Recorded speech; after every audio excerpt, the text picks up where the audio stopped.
Hello and welcome to the ANZAC Dota April Invitational, brought to you by Clutch Studio. Today we'll be guiding you through Pool A of the qualifiers. I'm Mads. With me here today I have Smoko, the top bloker. How you going, Smoko? I'm going good. I'm going very good. How are you, Mads? I'm doing fantastic. It's a lovely day. It's going to be a lot of Dota here today. We're seeing a lot of teams from the Australian and New Mm. Zealand community coming in today. We'll just do a quick rundown of the teams that'll be in our pool here for the qualifiers. So we've got Naughty and Nice, Ero Buddies, One Punch Boys, Team Paradise, and Visionary Gaming. So what's going to happen is we'll have best of twos being played out between these teams today in a sort of round robin scenario. And then at the end of the day, the team with the most points makes it into the tournament. So that tournament will be happening next weekend, so April 22nd to the 24th. And so we'll get 4 qualified teams from this weekend, today and tomorrow. And we have 4 invited teams going into that as well. Excellent. Sounds good to me. So Yeah. as far as like the teams we'll be casting straight away, I think we're just waiting for the teams to load in the lobbies now.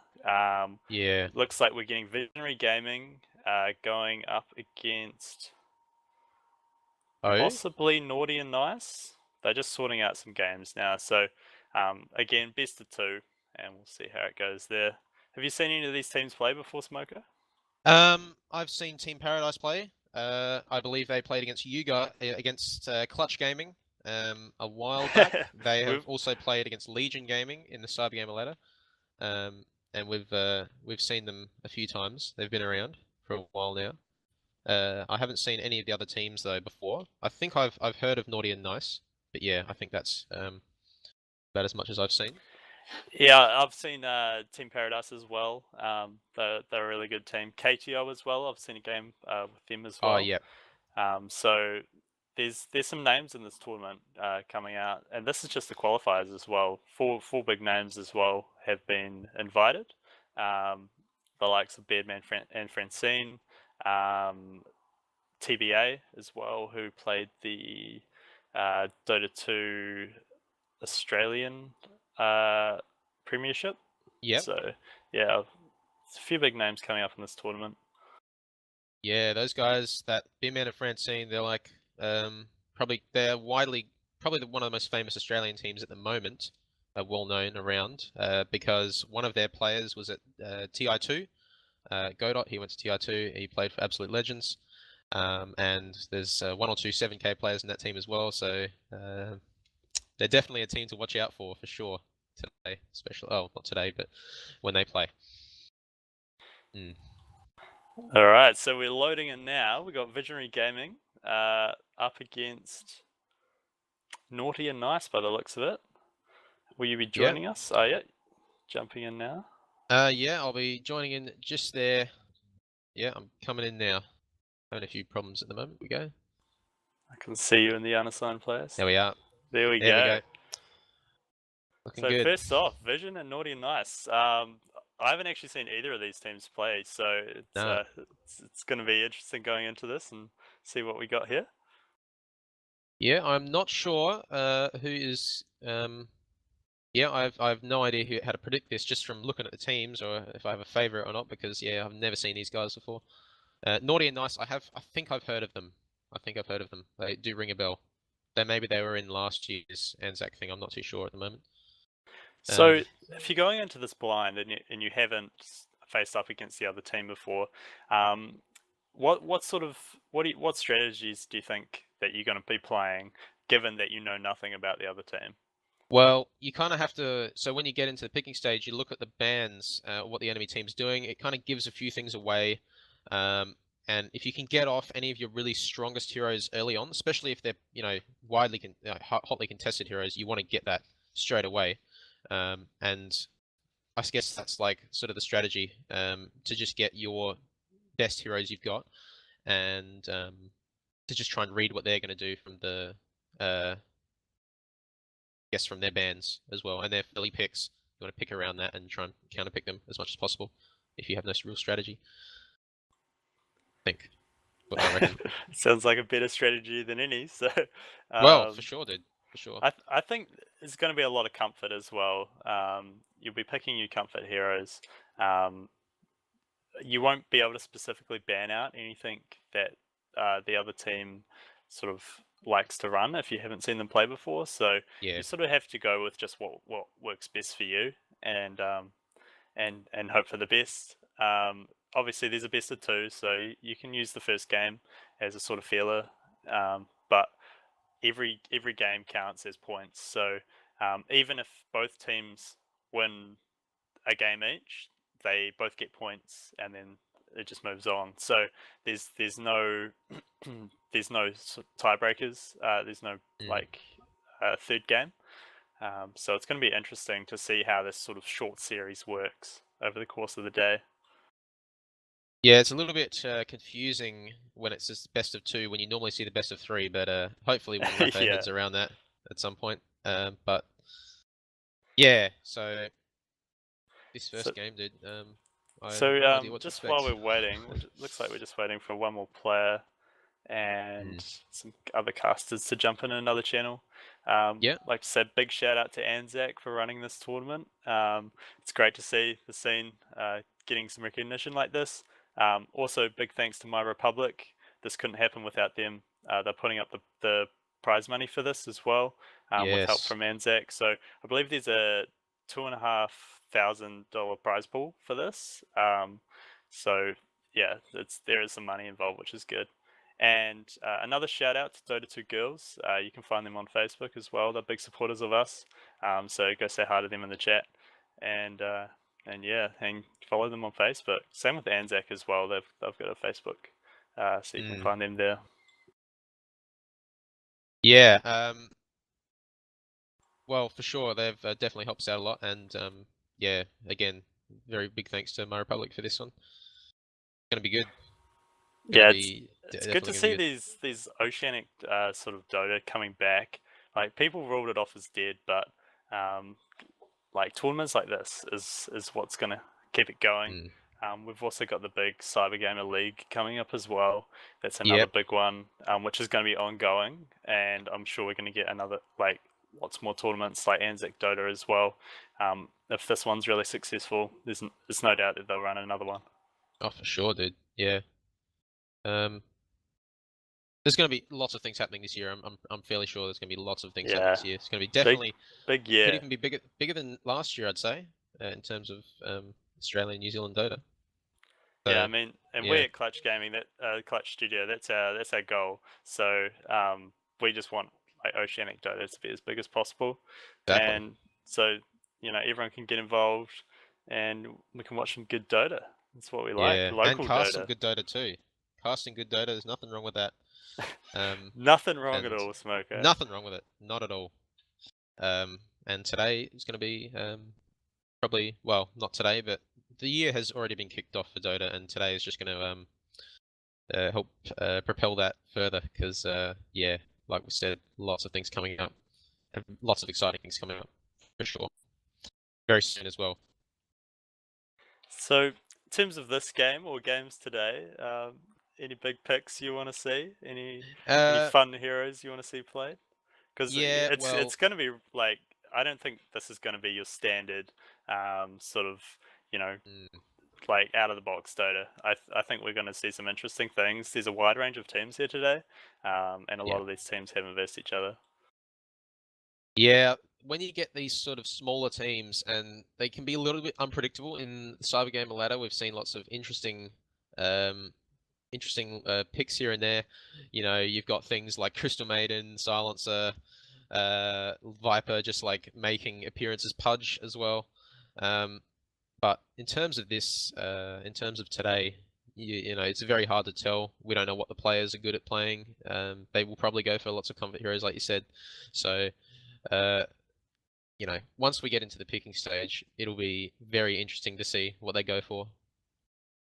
So, yeah, in terms of a hero that I want to see today, though, I would love to see. I'd love to see the Earth Spirit actually show up. Even though, you know, I hate playing against him in my own pub games, I'd love to see him in one of these games, because casting an Earth Spirit game is definitely exciting, and watching an Earth Spirit game is very exciting as well. What about you, Mads? Is there any heroes that you want to see today? Don't say Weaver. Yeah, what do you reckon, dude? Having any? Yeah, having a few audio problems. Oh, sorry. I've There we go. accidentally pressed the mute button. There we go. Like, It's all right. why not Weaver? Why don't you want me to say Weaver? Just because there's two heroes that Mads likes to spam here, guys, and that is the Weaver and the Spirit Breaker. And I think I've seen enough of those heroes, so I'd like to see something different, you know? There's nothing wrong with my Spirit Breaker plays, okay? No. There's I'd say it's pretty respectable. Pretty respectable. Spirit Breaker plays. Yep. Heroes I want to see today. I'd like to see some sort, like, I just want to see anything that's out of the meta. Yeah. That I just want to see things that certain players are just really good at, and it doesn't matter if it's quite in the meta or not. We could see some really outside picks today. I'd love to see something I haven't seen in a long time, which I think he's just not quality enough at the moment, but the Brewmaster would be interesting. The Brewmaster. Yeah, he's still situationally picked up. He was picked a fair few times in the Shanghai Majors. But as the patch has sort of evolved, it's sort of hard to determine if he's still really pickable. But he is picked in certain situations, and he does offer a lot. He's kind of really good at coming online fast, and once he gets level 6, he gets his Blink Dagger and maybe even drums. He offers just so much, and he's just not about he's about the mid game really. It's all about the mid game for him, and he doesn't offer much in terms of push. I think that's where he kind of isn't picked that much. Yeah, I guess. True. He's very fun to watch though, and yeah, you do need a bit of skill to play him as well. So that's why I like seeing that hero. We're actually loading in now, just waiting on the last few loaders, and then we'll be going into the draft. So we will see you over there in a minute. Excellent. See you there.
I'm not. You're not into it. I'm not. I'm not back into it. I'm not. You're not into it. I'm not. I'm not back into it. I'm not. You're not into it. I'm not. I'm not back.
Republic.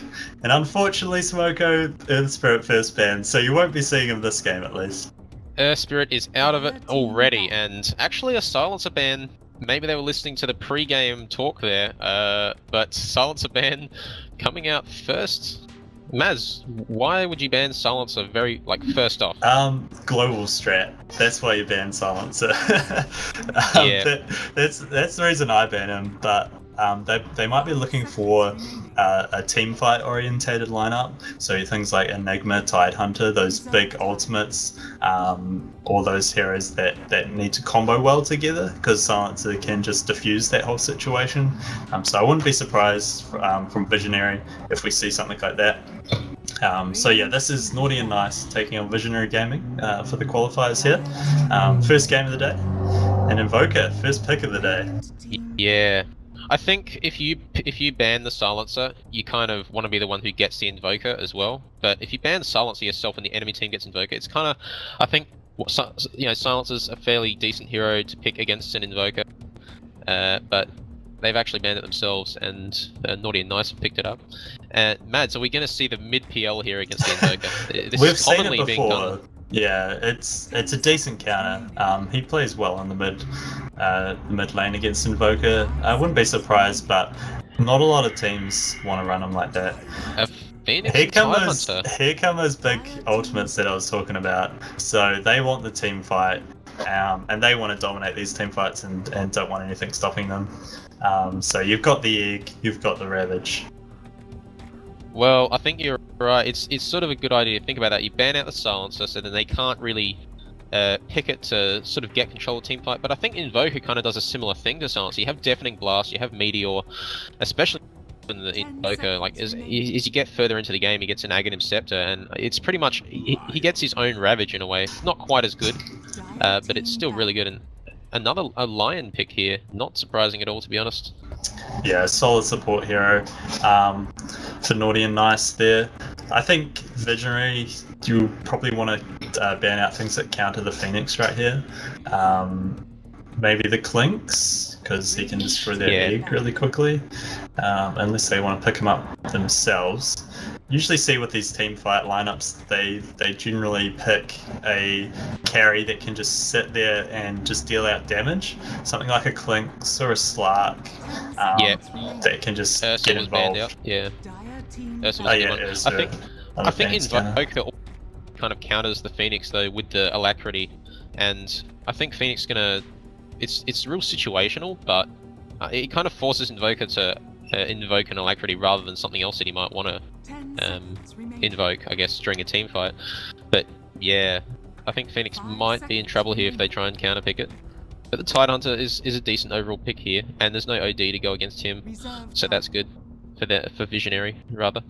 But in terms of they've banned out the Queen of Pain.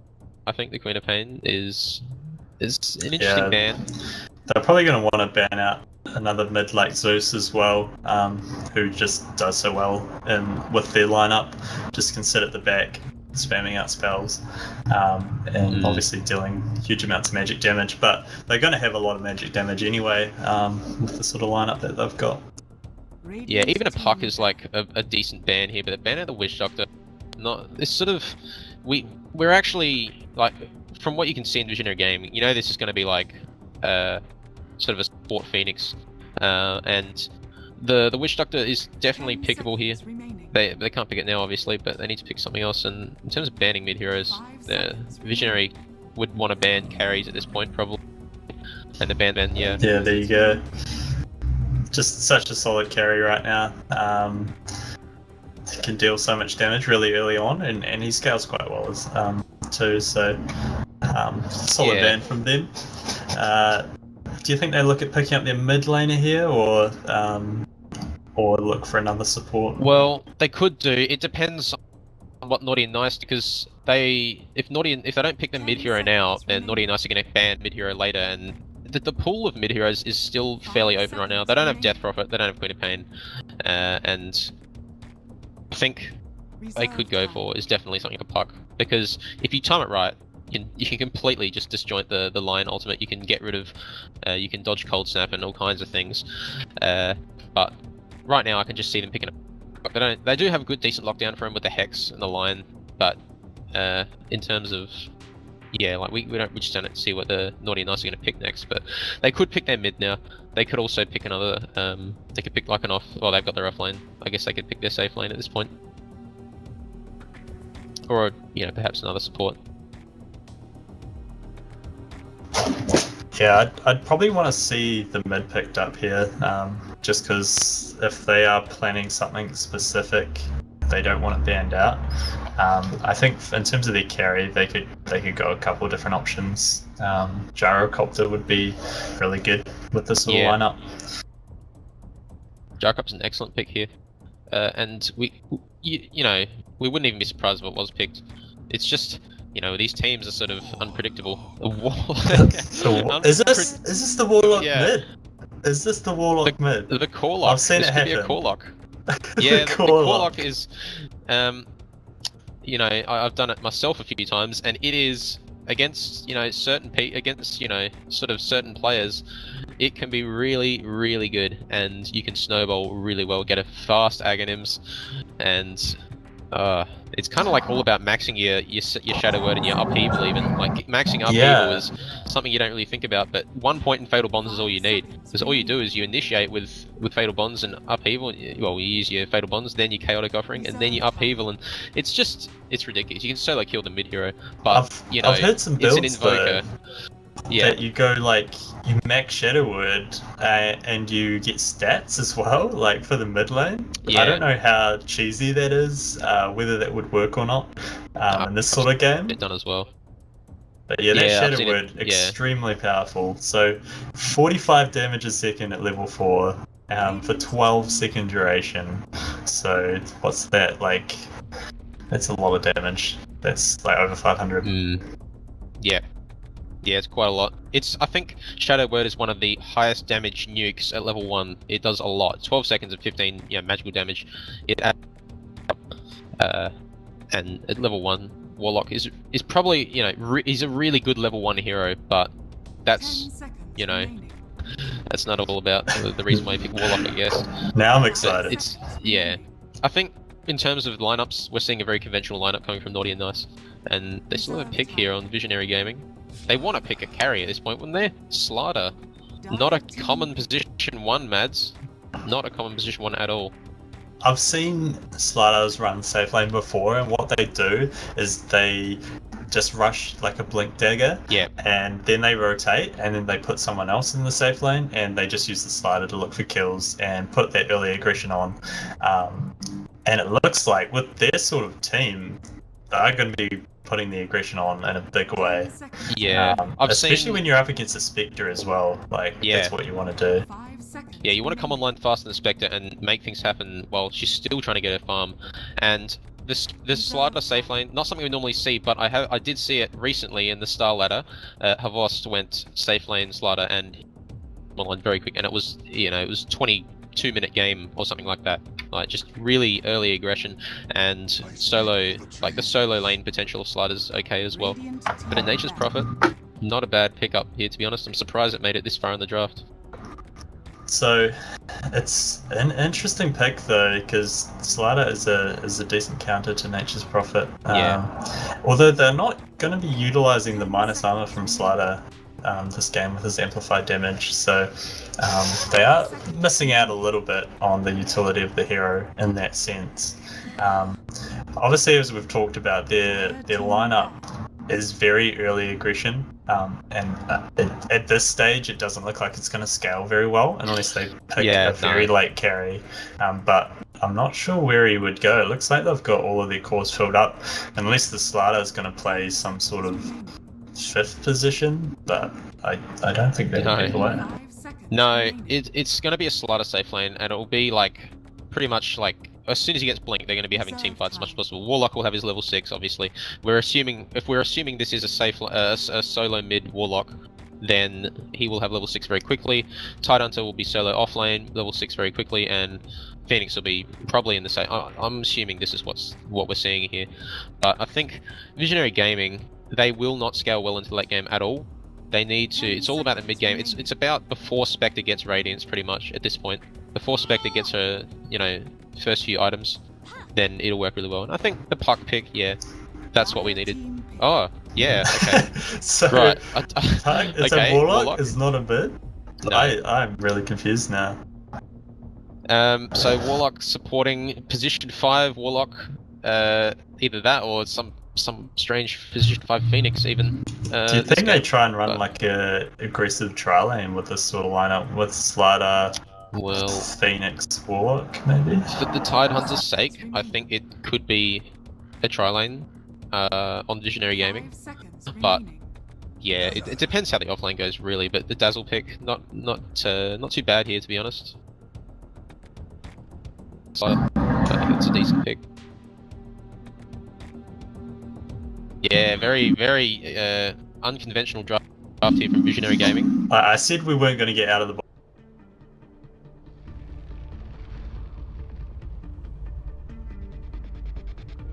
Might just quickly do something.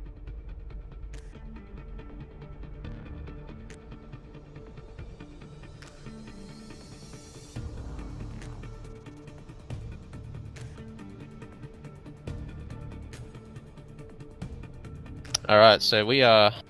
yep, so 2 disconnects. Okay. But, Mads, I mean, like we said, the late game potential of Vision is quite poor, and the early game is decent, but it's probably not as good as it could be, really. Like, it kind of takes a few levels for Phoenix to come online. Puck needs to just do well in lane, and if Lion's rotating mid, it's going to be tough, really, for the Puck to sort of survive. But if they make it through the early game, and they actually come out on top in early game, then... Naughty and Nice might be in a bit of trouble. Yeah, this is going to be early game from Vision. That's 100% what they need. They don't have the heroes to scale into the late game, especially going up against a Spectre and an Invoker. You're just not going to win there. So we're going to see extreme early aggression from them. Well, that's what they're going to be hoping for anyway. So these first sort of 10 to 15 minutes are really going to make or break it for them, because they are on this sort of timing lineup. Yeah. So it's going to be an action-packed first 10 minutes, I can tell you that. Yeah, it's going to be really like good for Visionary Gaming if they just get some kills on Spectre early on, or at least pressure the tower. And because once Spectre gets Radiance, this is where it's going to be a little bit contested in terms of fights. But if they do early fights, like before Radiance, or before Spectre actually comes online, in general, pretty much, it'll be going the way of Visionary, for sure, I'd say. Alright, so we are underway. The ANZAC Dota April Invitational, Game 1. This is Pool A. We've got Naughty and Nice on the side of the Dire, and Visionary Gaming on the side of the Radiant. So this is a best of 2 series, and points are on the line to see who will be making it through the qualifiers to ANZAC Dota. 3 points for a win, 1 point for a loss here. So the 3 points looking a little bit better than the 1 point, and already both teams are grouping up. Sitting down here, maybe anticipating an early smoke. So a typical rotation we see down the bottom lane. But might just be a bit of some scouting coming up from Nature's Prophet as well. Pretty standard right now. Yeah, they were hoping to rotate around behind them and fight them early, but looks like Naughty and Nice have none of that, and they're going to go for the safer option here. Trent scouting there, sees the entire team. And it looks like it's a safe rune pickup for both teams. Invoker and Puck going to secure their runes. And actually the Treant, maybe even used to try and deny it, doesn't get away with it though. It's I think the cast point, the attack animation for that would have been too long. Yeah, it's a good try though. You've got to do these sort of things. Yeah. Let me just have a look at Nature's Prophet's item build here, possibly. Just want to see what he's got. Right, now that's an interesting... Yeah, look at that, and look at the amount of regen he's got, just relying on one set of tangos and a fairy fire. It's a little bit dangerous. Especially up against this Warlock with Shadow Word level 1. So it is going to be the safe lane Slider with the Warlock position 5 support here. Right. So we got the Phoenix sitting in the off lane with the Tidehunter actually, so we'll probably see some early rotations from him. And then the Puck on the mid against the Invoker. We've actually seen already a few nice wards coming out from Naughty and Nice. Actually, one catching out the tower in top lane. That's a really nice ward spot, and it's just gonna make it so that this, the rotations are gonna be really difficult. I think for Visionary Gaming, because they're gonna be seen in Tidehunter here just getting zoned, but he's not taking any damage. Here. Yeah, it's gonna be hard for them to kill him. So they've got a tri lane. I'm thinking the Phoenix should probably maybe even leave the Tidehunter by himself up there. I think it's going to be hard for them to kill him anyway, and he can probably be better used.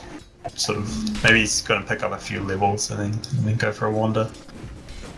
If we already look at last hits here, Mads, it's already looking a little bit going the way of Naughty and Nice already.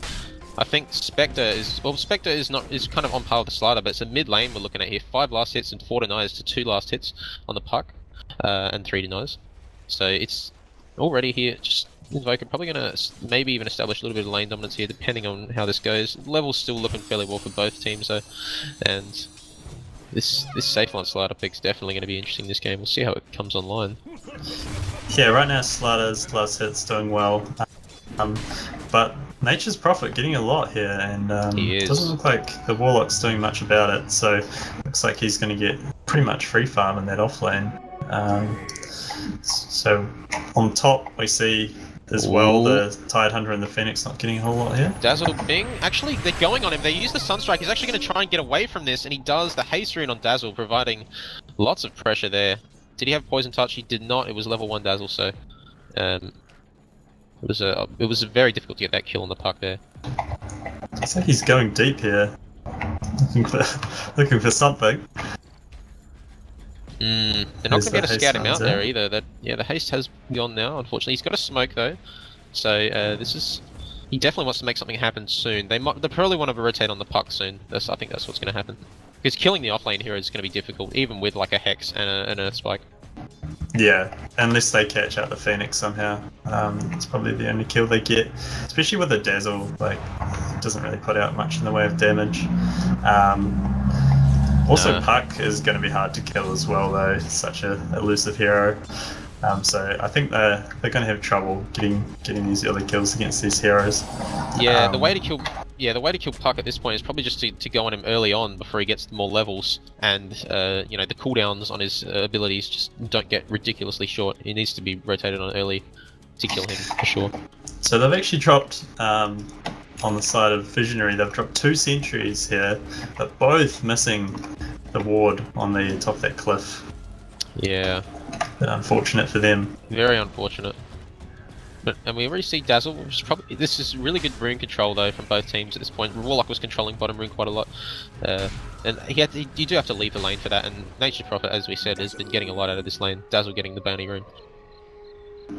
Dream scouting the invis. Deny the invis rune. Big deny. Puck can't get that now. Yeah, and since Dazzle's secured top, they've actually just fully denied his regen there. So whether he's gonna do a bottle crow, we'll find out. So in terms of last hits though, if we look at those, Spectre barreling ahead on 26, followed closely by Invoker, and then Invoker. Quite a far way behind, you have Slider.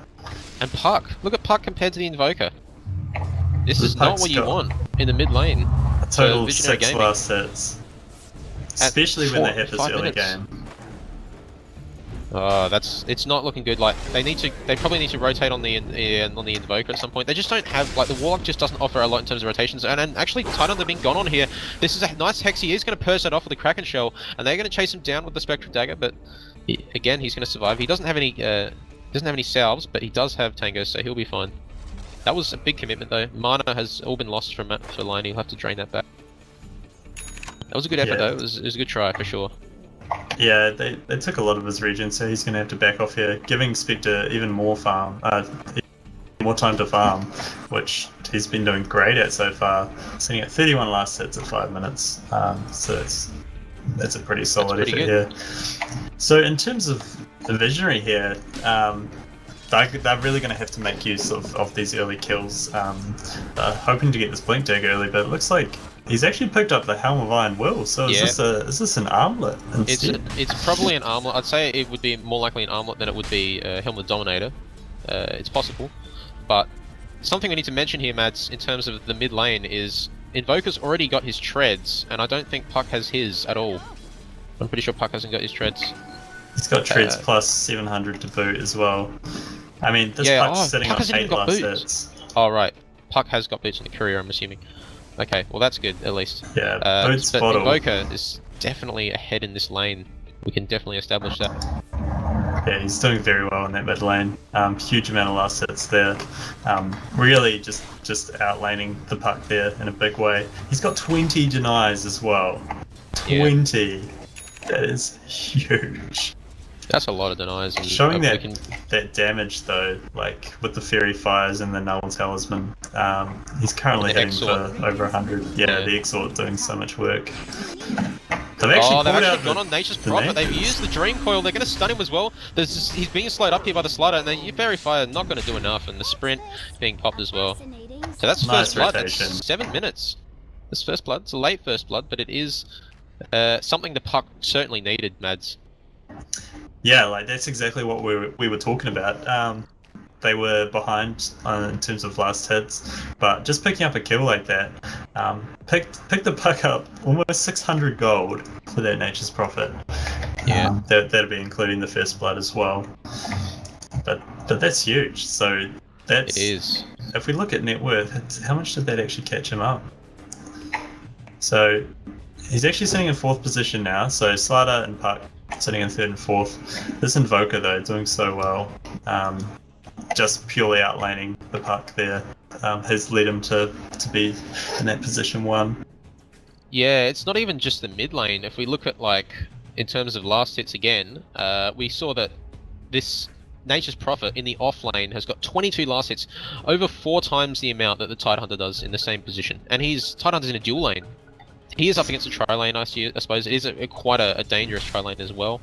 But this is going the way of, naughty and nice, even when the early game potential is very strong. But the level 6 potential is what we need to see on Visionary. But they've actually gone on Phoenix, and he might not be able to get away with this, and he does get away just in time, but he does go down to the poison touch damage, and they're actually going to go on the Tidehunter here. He's not going down very quick at all. They actually use the Nature's Prophet, and they're still going on, and the Nature's Prophet has been popped, is going to catch him.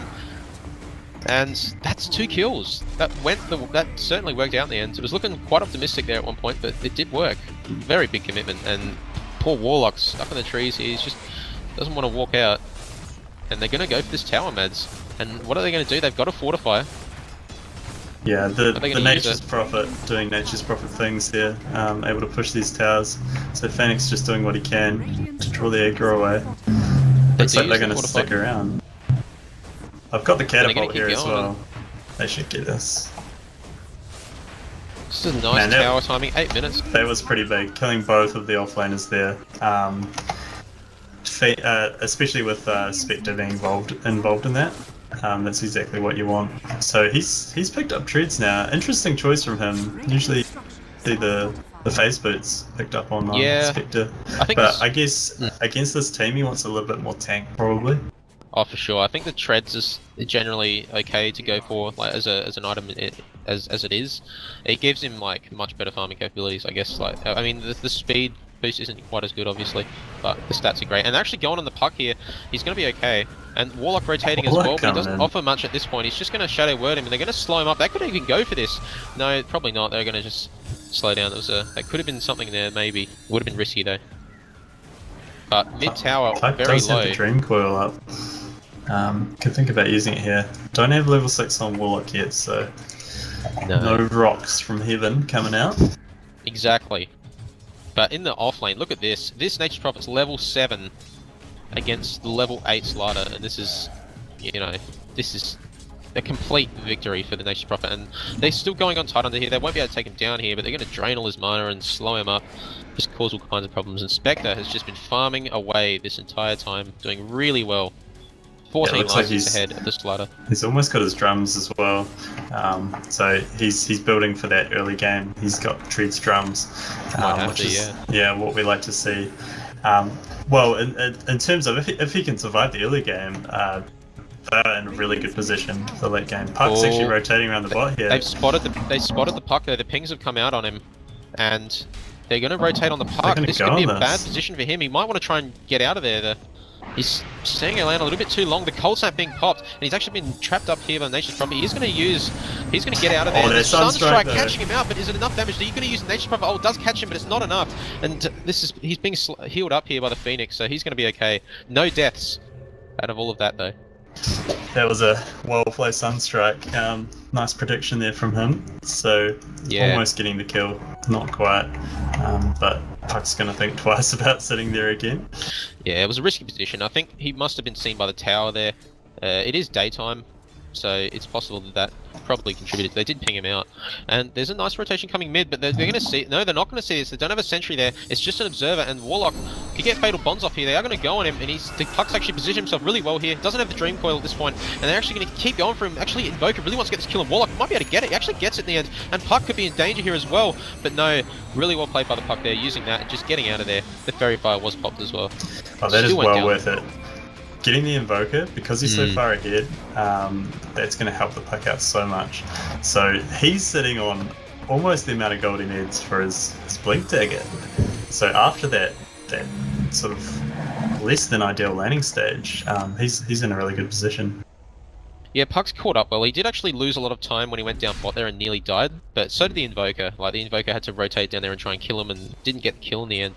So both mids lost out a lot there, but overall the Puck coming out on top because he was 691 gold there for the Invoker. That kill there, so that was quite a lot. And we're actually we're seeing sort of no real change though in overall last hits. It still seems like Spectre's way ahead. And let's look at net worth here. And Invoker picking up a Midas as well. So that's going to further secure his lead on the net worth leaderboards there, and it's just going to help them again going into the late game with that Midas. They're going to transition really well. So what we need to see from Visionary here is more of this aggression. I'd like to see some smokes, but it's quite hard with their team lineup. Tidehunter obviously not having a Blink Dagger, so Puck's going to be the majority of their initiation. Yes, and Phoenix will do well. Phoenix is pretty good in this position, but Warlock just doesn't offer that much. Like, he offers us, a decent nuke. Like, it's a slow nuke on the Shadow Word, but I think this is why Warlock's not popular, because he just doesn't offer anything in terms of like initiation. Like, he does offer his ultimate initiation, but that's all he offers really. Like, he doesn't have any like stuns or anything like that. Like dedicated stuns. But I mean, look at net worth, man. It's like this Spectre is 1,000 gold ahead of Slider. Like, it's just these rotations top that have let this happen. And Slider needs his blink soon. He still has the Helm of Iron Will. He's getting towards it though. And they are going to commit to bottom. Look at this. There's 3 heroes smoked up here, including the Invoker. So this is not somewhere you want to be. They're not backing at this point. They don't know this is going to happen. The ward being dropped here as well. The ward here not being able to see him though. And they're going for him. He is going to TP out. That's really well played by him. And Phoenix could still be in danger, but no, that was really well played by Visionary there. That was close. So good bit of sense there. They were obviously smoked, so they wouldn't have seen that. But the fact that Invoker's missing off the map, or everyone's actually missing off the map, and that they probably sorted that one out. The thing is here, like, they're going to push this tower now, and it's like sort of making that smoke gank worth it, even though they didn't get the kills. And this is, not something they've been able to defend at this point. No one's rotating back. They're going to try and push top in counterplay, but they need to be successful in this because these guys down Warlock's Naughty got Nice, 6 they're going to have now. TPs here. They've got really strong team play here. He's actually going to commit it for the tower. Yeah. They do fortify, but they got to be quick here because bottom tower for Visionary Gaming is going to be, under fire very soon. They're going to need to rotate back as soon as they can after this tower. I think they will have to. They can't keep pushing, can they? No. They're going to come back here, and they are going to try and stop them. The Puck's actually jumped in, but he is going to get out of there just to try and silence them up. He's used the Dream Coil, and the Weave being popped as well. So we've got the Ravage something online. static. No Dream Coil though. Puck has got his Blink Dagger though, so this will be nice if they can catch out anyone here. The Dream Coil is down. Maybe pops a little bit prematurely there. Slider actually picking up his blinks as well, so just a casual Helm of Iron Will for now. Yeah. I guess for the region and lane. Maybe, yeah, he'll probably build that into something, right now probably. He'll probably end up building that into the armlet we were expecting. I'm expecting an armlet. Armlet's pretty decent against this.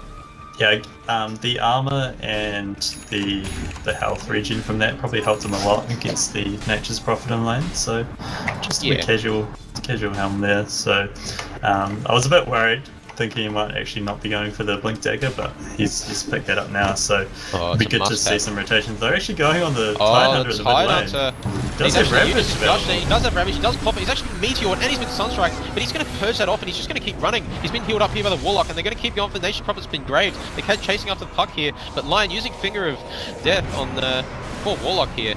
And they're going to keep going on Lion though. He's a little bit in dangerous position. He does have the Fairy Fire and the Deafening Blast catching out Phoenix as well, so no attack from him. But Slider coming in with he's coming in with his stun. He's got the Blink Dagger and it's actually been cancelled up here, so that he's going to try and get out of there. Being healed up by Phoenix and he's going to be okay. But what's his name? Spectre here. Not going to go down though. Just being gushed up and stuck in position by the puck though. But overall, the kill for the Visionary Gaming. That Blink Dagger from Slider really was first revealed there, I guess. I didn't know that. I think they knew about the Blink Dagger. So yeah, that was really good from them. I'm really surprised the puck didn't die because he was chasing their entire team pretty much. So that worked out really well for them. They'll be happy. So going forward from that, I think they're probably going to wait for at least one of their ultimates to be up. Looks like the Golem for the Warlock is almost up there, and maybe even look for another kill. So because we were talking about the early aggression that the team's gonna need going forward here. Yeah, like they need to make something happen as soon as their ultimates come back up, like you said. But because if you look at net worth, they need to come back from this. Like it's sort of not easy to notice at this point, but Spectre really is far ahead, and Spectre's definitely going to be sitting on a casual 3,000 K gold. Probably the Radiance. 3K gold. Yeah, going for the Radiance, it's a good option for these team fights. Also, he hasn't died yet as well, which is a big deal. But it just means that they need to pick off the Spectre as soon as possible to get that comeback gold, because he will be worth a fair bit.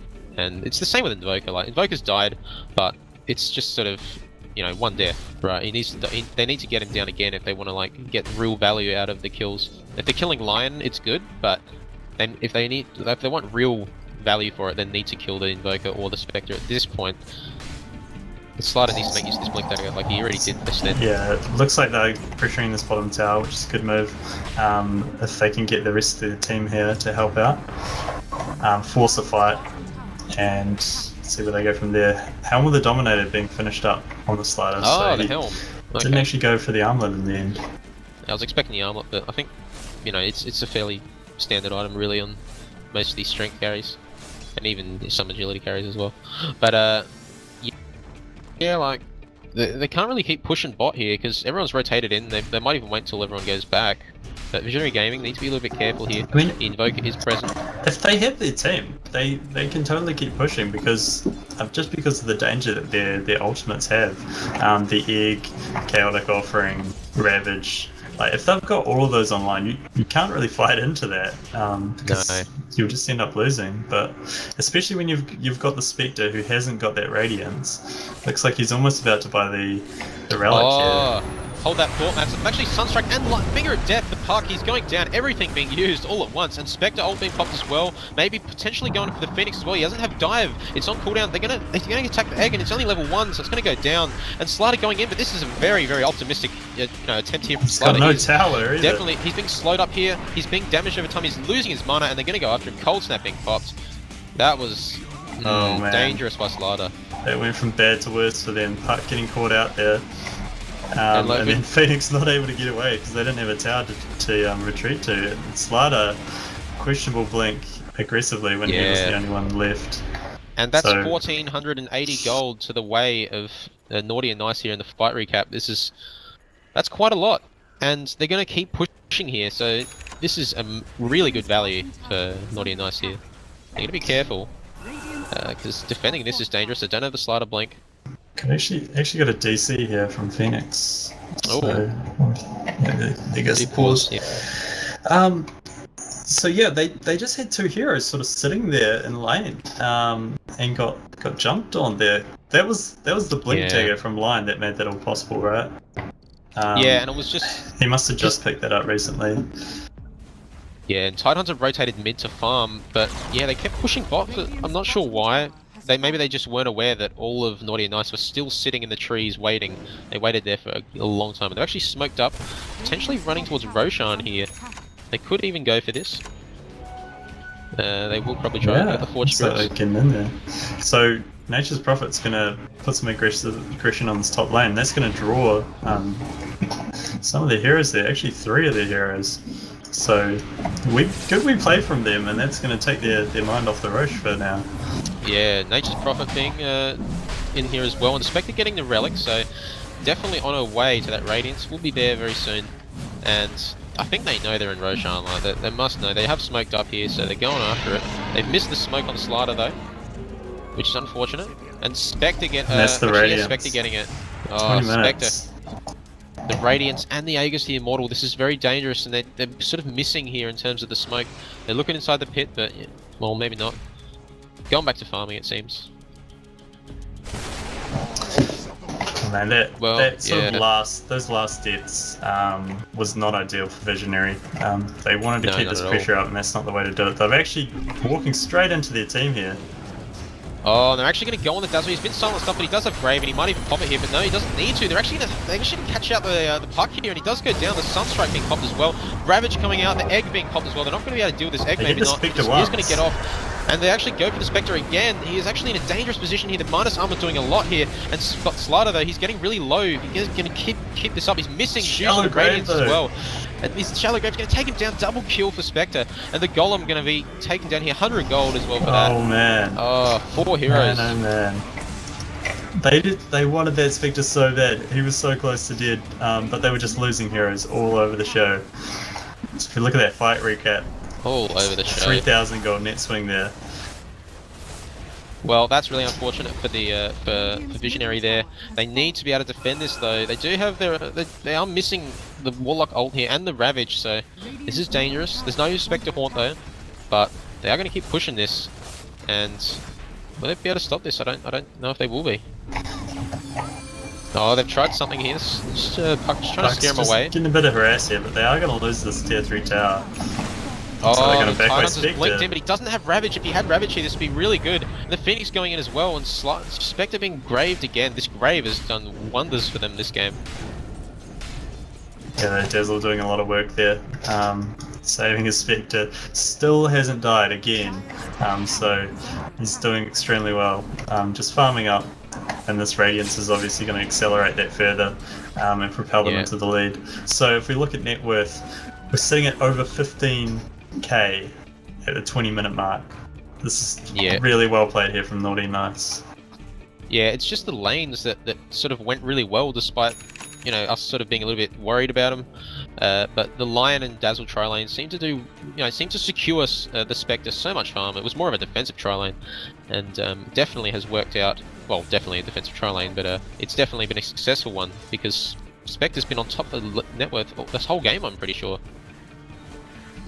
Yeah, apart from the start where Invoker took that spot. Yeah. But, now definitely he's secured his position. So in terms of Visionary, they've picked up their Blink Daggers on their heroes that need them, but they don't have a mech. Whereas on the side of Naughty and Nice, they do have a mech on the Nature's Prophet, followed up by a Desolator as well. So it looks like he's going to just be building, probably for pushing as well. Yeah, the mech is really good for pushing as well. Mech's excellent for pushing. The bonus armor, the heal is really good. It's a lot of mana to sort of commit for that, but it's definitely worth it. And here's the armlet being picked up with Spectre, not Spectre, Slider.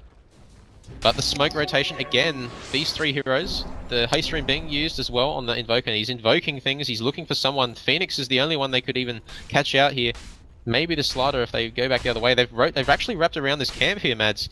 And they're going to look for him. The Invoker going in, they might be able to catch out Slider here. Maybe they don't see him. It's daytime now, so they should see him there. They go on him, Slider didn't see them, that's for sure. And the Meteor coming in, a deafening blast. And everything's been used, the Lion ult. And no way of sort of getting out of that. He's gone for it. It's done a lot of damage. Catching out the Phoenix still. They're very low, but they might be able to catch up to him. Yeah, I mean, look at this point in the game, when Spectre's got the Radiance, and it looks like got the ultimate orb possibly hitting in for a Manta style there. The damage that the illusions do, like you saw that the Warlock almost going down there to just the ultimate alone. Yeah. Warlock's not a hero that can deal with that. His armor is very poor, and this is just the strength of the Radiant Spectre. It just brings her into such a really good carry, especially that she's gone for the drums build here. That really helps out. Ag Scepter picked up on Invoker as well. That's scary. The Deafening Blast, the AoE Deafening Blast against the Titan to Ravage, they're both very similar in terms of effectiveness here, but I fear for the pushing power here in terms of Naughty and Nice. They're going to be doing really well. And actually, Slider he's not blinking, but he's used the sprint, maybe scaring him off a bit. Looks like he has. Spectre's like, screw this, I'm going back to farming. Yeah. Got that Manta style very soon. And that's the thing, they can play safe as well. They're not in a position where they have to push these towers. That tower looks like it just got denied, but again, they brought the entire team over there, and Spectre just backs off, continues his farm. Looks like he's finished up his Manta now as well, so he's really getting out of control. Aetheline's picked up on the Lion, so that plus Blink gives him so much initiation. That's something you don't want to be up against. It's very scary, especially in terms of the puck. It's just the extra range and the blink. It's just something that's really like it's the go-to build against the puck. Who just won't be able to be as effective as he normally is. Yeah, and especially like with this puck now, been sitting on the same items for probably about the last 10 minutes. Yeah. Just because of the way that these fights have gone and getting picked off on that bottom lane as well. So with only 850 health, it's going to be a struggle to stay alive in these team fights, especially when you've got a Lion who can deal out 725 damage with 600 without the scepter there. Yeah, 600 magical damage at level 1, but he's nearly level 11, so it'll be 700 something, whatever it was, magical damage at level 2. So that's quite a lot, and that's over half the HP pool of the puck here for sure. Smoked up again. This is really good from Naughty and Nice. Just keep applying the pressure. Yeah, and they are going to see. Catch out Slider again. He's been hexed up here. I don't know how he's going to get out of this one. He's been meteored, and he hasn't even needed the Deafening Blast. And Lion getting a level 11 from that, so he does have level 2 Finger of Death now, and that's another death for Slider, who is the highest net worth still on Visionary Gaming though. But he is about, what is that? 8,000 gold. 6,000 gold? I'm trying to do my maths here. It's about 6,000 gold behind the Spectre here. Yeah, that is huge. Especially like when it's a hero like Spectre versus a hero like Slider. Yeah. The longer the game goes, Slider doesn't scale as well with those items. So just more applying this pressure. Look at this. The Rax taking a huge amount of damage here. And not only that, just a little bit. Just harassing that bot tower, just splits them up. But they're not having a bar of this. They're actually going really aggressive here. Visionary Gaming, they've used the Drink Call, the Ravage being popped. This is looking pretty good though. The Spectre actually using the look at the HPs of Visionary Gaming going down. They actually go down as well. The Park getting caught out as well. The Phoenix using the egg, but it's successful. But Phoenix not lasting long there at all. Man. Slider wasn't there. But whether he wanted to be there or not. The Lion dropping the Earth Spike hits 3. It was sort of like a counter Ravage. The little Ravage. Yeah, so it was like the Ravage did nothing because they were stunned the entire time anyway. Oh man, so that's huge. That's going to be at least 2 lanes, I would say. They might rotate to this bottom lane, which is almost down. They're going for Throne. Yeah, the Desolator doing a lot of work here, and the Spectre, I don't see them any way of killing the Spectre here. They need to come up really quick if they want to stop this. The Ravage not up. They do have the Golem from the Warlock. He is going to probably pop it here. He does use it. And it's going to slow him down a bit, but the Golem is going to go down very quickly. The minus armor doing a lot against Spectre here, actually. Spectre could be in a bit of trouble, but does have the Mantra. It diffuses that straight away. And this is not looking good for Slider here. He's been sort of locked up here. And no one really dying just yet, but the Invoker doing lots of damage here. Minus armor from Dazzle doing so much, but no deaths yet, though. They could look to re-engage on Titan today, though. He's a little bit dangerous for him to be still sitting there. This Ice Wall is ridiculous. Look at the slow that's doing. And that's a death there on Tidehunter. Oh man. just them managing to get that pick off again is huge. Oh, that is... They went for the throne, but because of the low levels on the side of vision and how early the game is, the respawn times are extremely low. Yeah. Invoker going for the solo pick off here on the Slider. He's a bit damaged, but he does have a lot though. of... He does have armlet, so it's going to be difficult to take him down just with the Invoker. Yeah, like And... going for the throne like that when they were coming up straight away. I mean, it was a good trying to finish the game out right here and now, but I think they could have definitely got that tier 3 because it was less than half health and possibly even a Rax there as well. Yeah, it was a good attempt. They did take down one of the towers there, and they nearly got halfway through the second one. It was just the fact that Warlock had his ult, and he was just able to slow him up, and Slider had the blink and the minus armor, so it really slowed him up. But yeah, it was still looking pretty dangerous there. Visionary Gaming still losing the tide though at the end. Oh well, if you look at net worth now after that big push and those team fights, over 30,000 we're sitting at for the side of Naughty and Nice at 30 minutes. That's huge. That's and 1,000 net going worth for a a minute. hard as well. He's got the Reaver. Slider, yeah, well, I can't see what Slider's got, but you know, we can definitely say that Spectre has got a lot more farm than Slider here. Yeah, Just even he's not even from he's looking at net still worth. sitting on the blink and the armlet there. It looks like he's going for a BKB, but Yeah. that's going to be a long while off. Yeah, he still needs a lot of gold for that. Yeah, it doesn't And- really help his damage output, but it means he can keep punching away at them. They're actually doing Roche here. They're going to contest Roshan though, right? They Ravage give the is up, Ravage. and he's actually been cancelled, and they actually still be able to get it off. And Nature's Prophet with a BKB, this is not what I'm expecting. The Warlock going down really quick, and Tidunder's trying his best here. He doesn't have anything else there, no Ravage. He's actually surviving through a lot of this. Using the Anchor Smash is doing so much, and Slider's going really low though. Slider needs another hit, but the Nature's Prophet's surviving. And Puck actually, well, it didn't survive there. The Puck got him off, and Puck didn't survive that, unfortunately. And that's 5 heroes to 3. Oh man, the Spectre just sitting in the middle of all of that. Just way too tanky for them to focus. They did manage to take down the Nature's Prophet, which is pretty huge, getting the 2 supports as well. Ultimately, in terms of net worth, that swung in the way of Visionary, but it looks like Invoker just...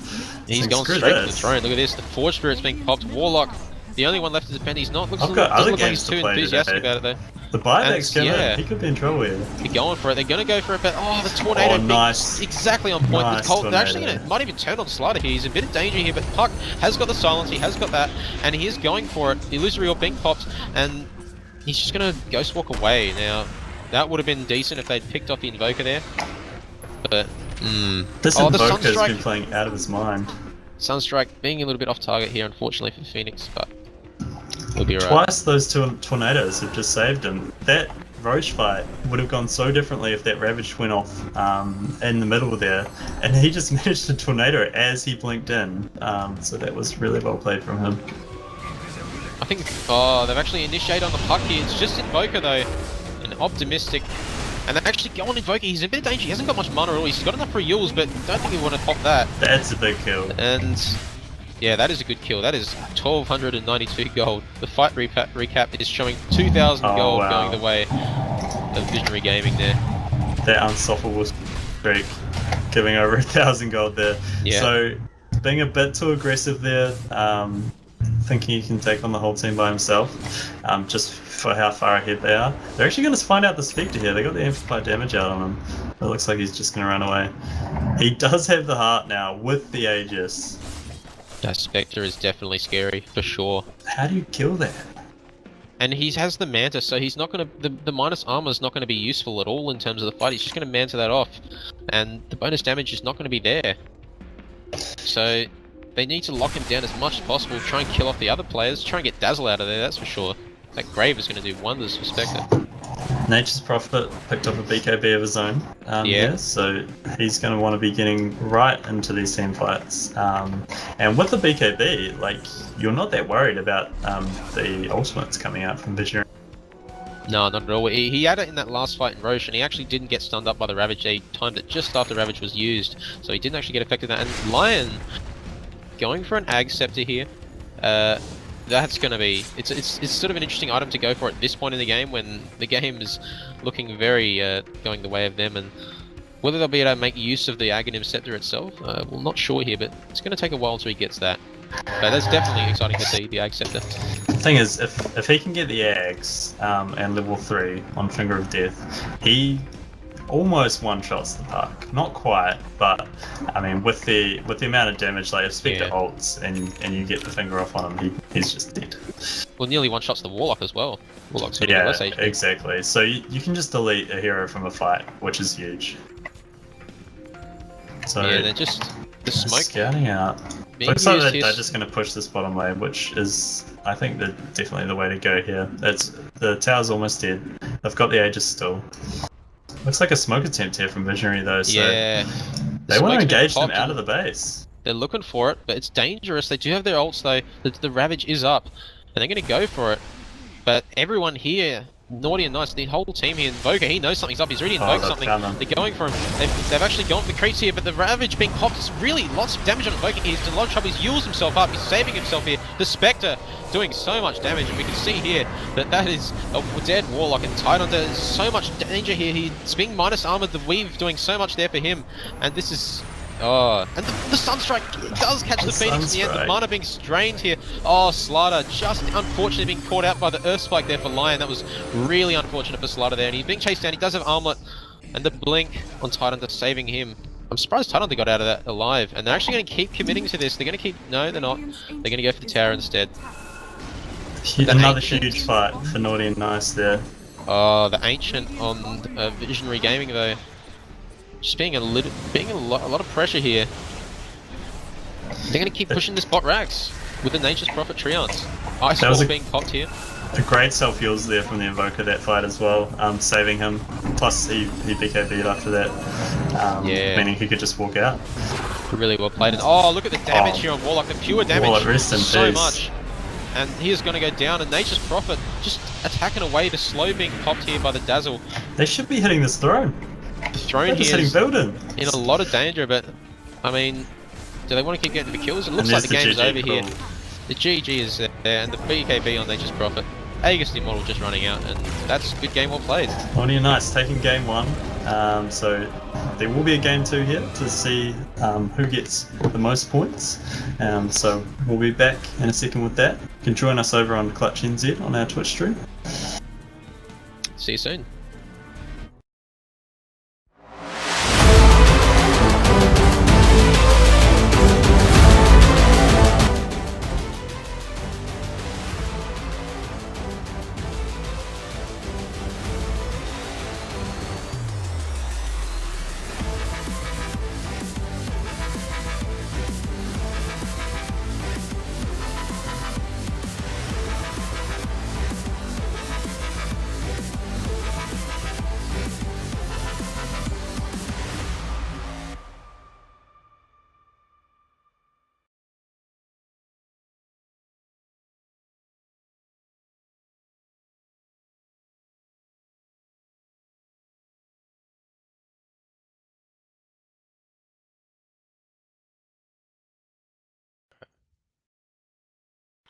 And we're back.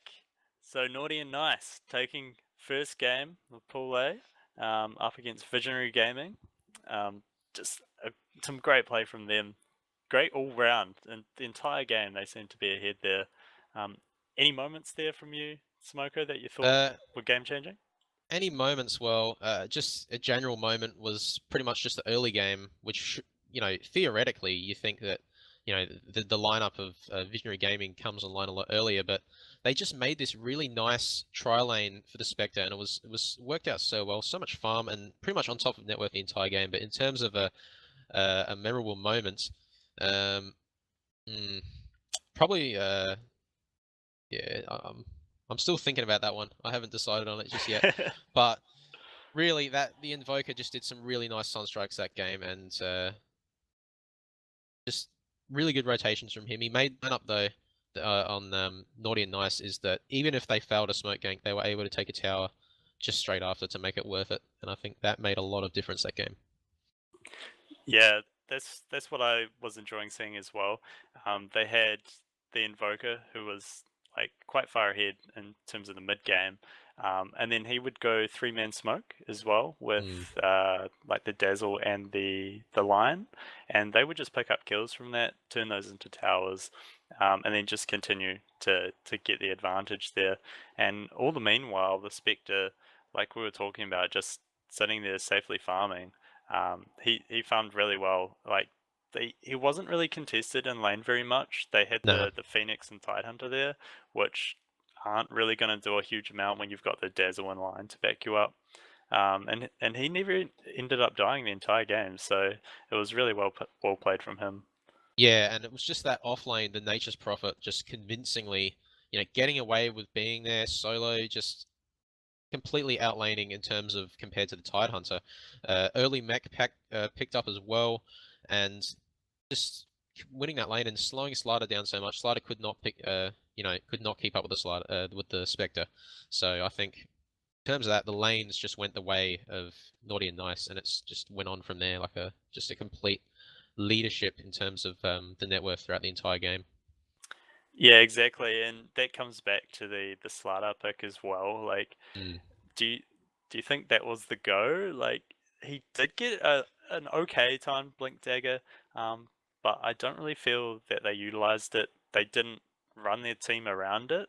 Once he did have that, he sort of just used it reactively instead of, like, I don't think we saw any big smokes from them looking for kills. But I guess at that point they were a bit too far behind. I think in terms of the lineups, though, I think the Warlock pick was probably what threw them off the most, because the Warlock just didn't offer anything that most other supports would offer in the same position. And yeah, I honestly, I reckon the reason for that, one of the big reasons for the early game disadvantage for Visionary was the fact that they went for the Warlock pick, because it just didn't offer any rotational capabilities or anything like that. Yeah, like, maybe we should have seen it mid. We were talking about Possibly. Honestly, I think that would have actually been a better position to have him. But unfortunately, no, that wasn't the case. And yeah, the supports were just much more efficient and effective. A Phoenix and a Warlock just don't offer anywhere near as much as a Dazzle and a Lion, just in terms of what works in the meta right now, for sure. Alright, so it looks like we are loading into game 2. So we just got the teams coming into the lobby now. Coming off the back of that, what do you think Visionary Gaming wants to do to change it up? Do you think they changed their picks or their strategy at all coming out of that? Yeah. They went for an early game aggressive lineup, but it seems like they didn't really utilize it enough.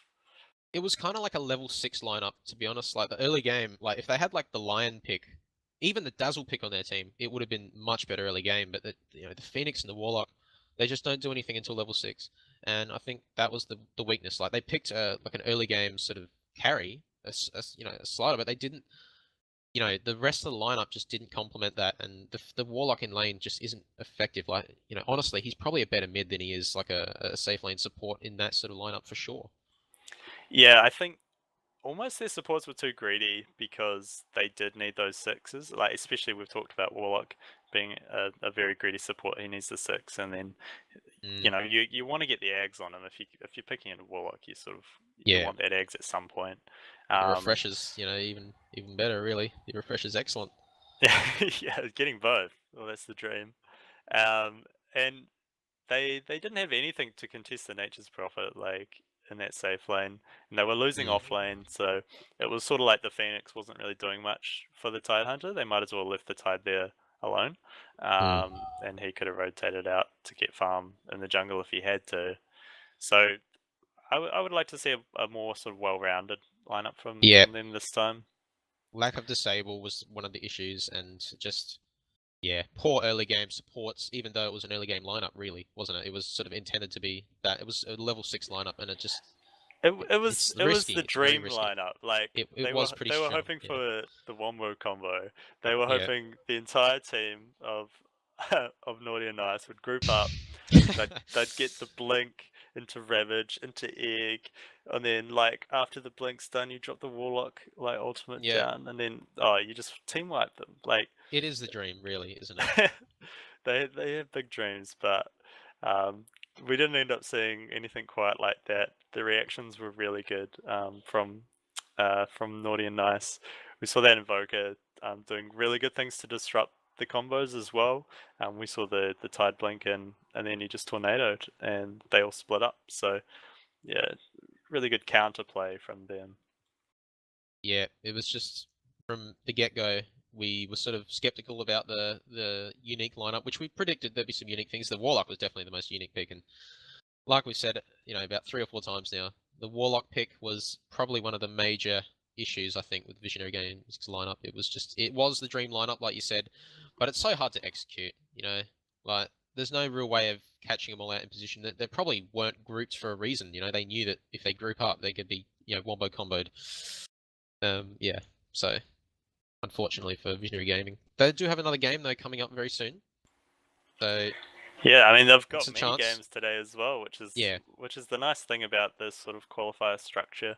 It's round robin, so a lot of the teams are going to play each other. I think, does every team play every other team? I think so. I think that's the way it works, isn't it? I reckon it is. Yeah. So there's 5 teams in this pool. So this is the first round of Pool A. There is a Pool B as well somewhere. I don't know the link for that. If you want to check out one of those games.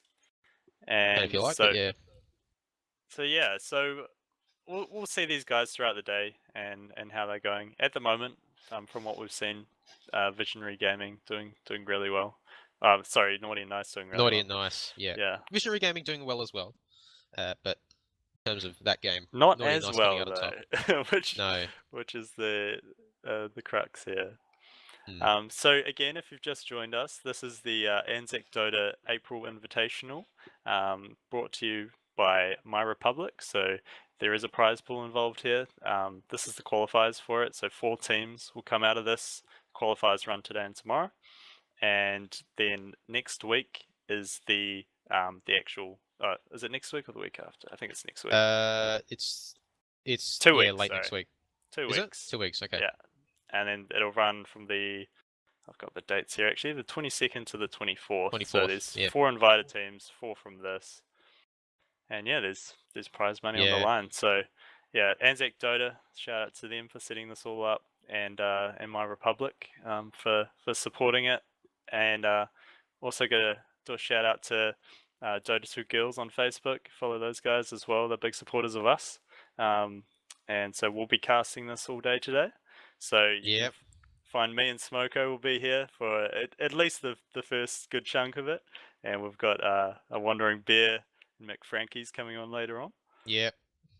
Also previously known as the Understudy, if you guys are wondering. If you've been following him. Yeah.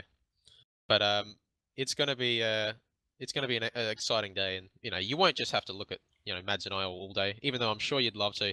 You might have to swap out to the Wandering Bear and the Understudy. Yeah, they might get sick of our faces after a while. Yeah, good thing probably. Like you don't actually see our faces in the game, so only for like small portions. But yeah, a huge day of Dota. We've got, this is only like the first game of the day. We'll be going all day with Pool A. So again, the teams in this pool that we'll be casting. So obviously Naughty and Nice and Visionary, which we've seen. Ero Buddies. Ero Buddies, yeah. Ero Buddies, yeah. One Punch Boys and Team Paradise. So you may have heard of some of those teams. So if you want to catch any of their games, stick around today. And yeah, we'll be here all day. Excellent. Looks like we're just waiting on the last. We've got one more player from Naughty and Nice who's decided to have a wee break here. Yeah, they're calling him up on the phone and waiting for him to arrive, but it's Visionary Gaming in the lobby again against who we here? Is this the same line? It's the same matchup. Yes. So this will be game 2. So Naughty and Nice versus Visionary. So Naughty and Nice taking away 3 points from that. Yeah. So it all comes down to this drafting. Like Visionary Gaming just need to be a little bit more sort of, if they want to go for the early game lineup, they have to pick the early game supports. It's all about the supports really, and the mid and the carry obviously, but the supports need to fit the sort of style you go for. And if they can get the Lion this game, because I'm assuming it's going to be a similar lineup coming out from Naughty and Nice, and actually the last player's just loaded in. So we'll be starting very soon.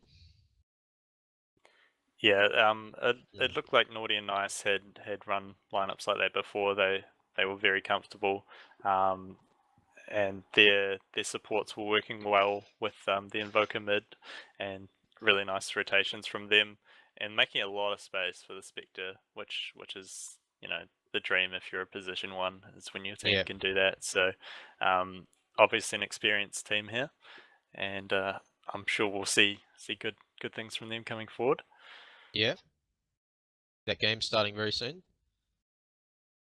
Yeah, don't go anywhere, guys. Don't go anywhere.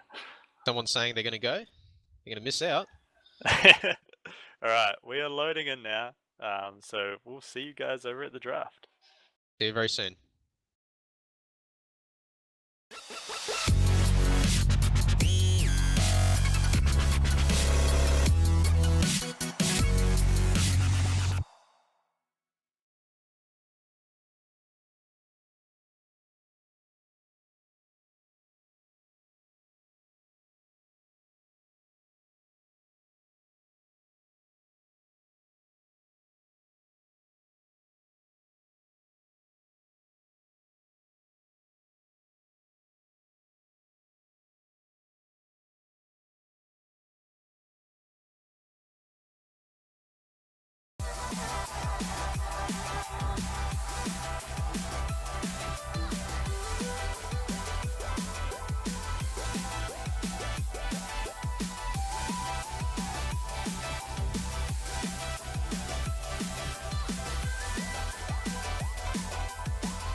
That is constantly changing. Always rearranging. Always rearranging. Always rearranging. That is constantly.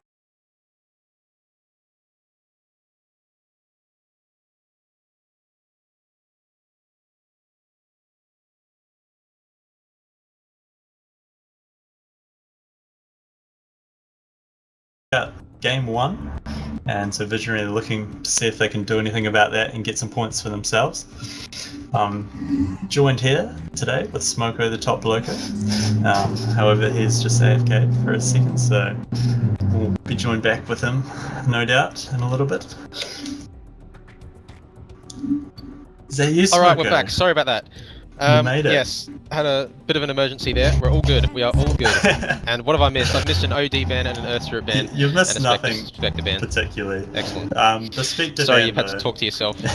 Well, it happens, you know. Spectre ban from Visionary, they don't want to go up against that since seeing it last game, and they'll pick the Invoker for themselves as well. You know, another interesting thing here is, Mads, I've just seen 2 Death Prophet bans in the first stage in a row by Naughty and Nice. Like, this is 2 games in a row where they've banned the Death Prophet. It's possible they really just don't like her. But they have picked up the Invoker on the side of Visionary Gaming now. This is good to see, I guess. I like the Invoker. In terms of a lot of things, but... Oh, Is this the Tide. backwards draft? They're picking opposite heroes. So very similar. Naughty and Nice pick up the Tidehunter and the Witch Doctor for themselves. So probably going to see that Tide in the offlane. Maybe going for a little bit more team fight themselves this game. They've coupled it with the Witch Doctor. An Omni Knight pick up from Visionary. You'll like this one.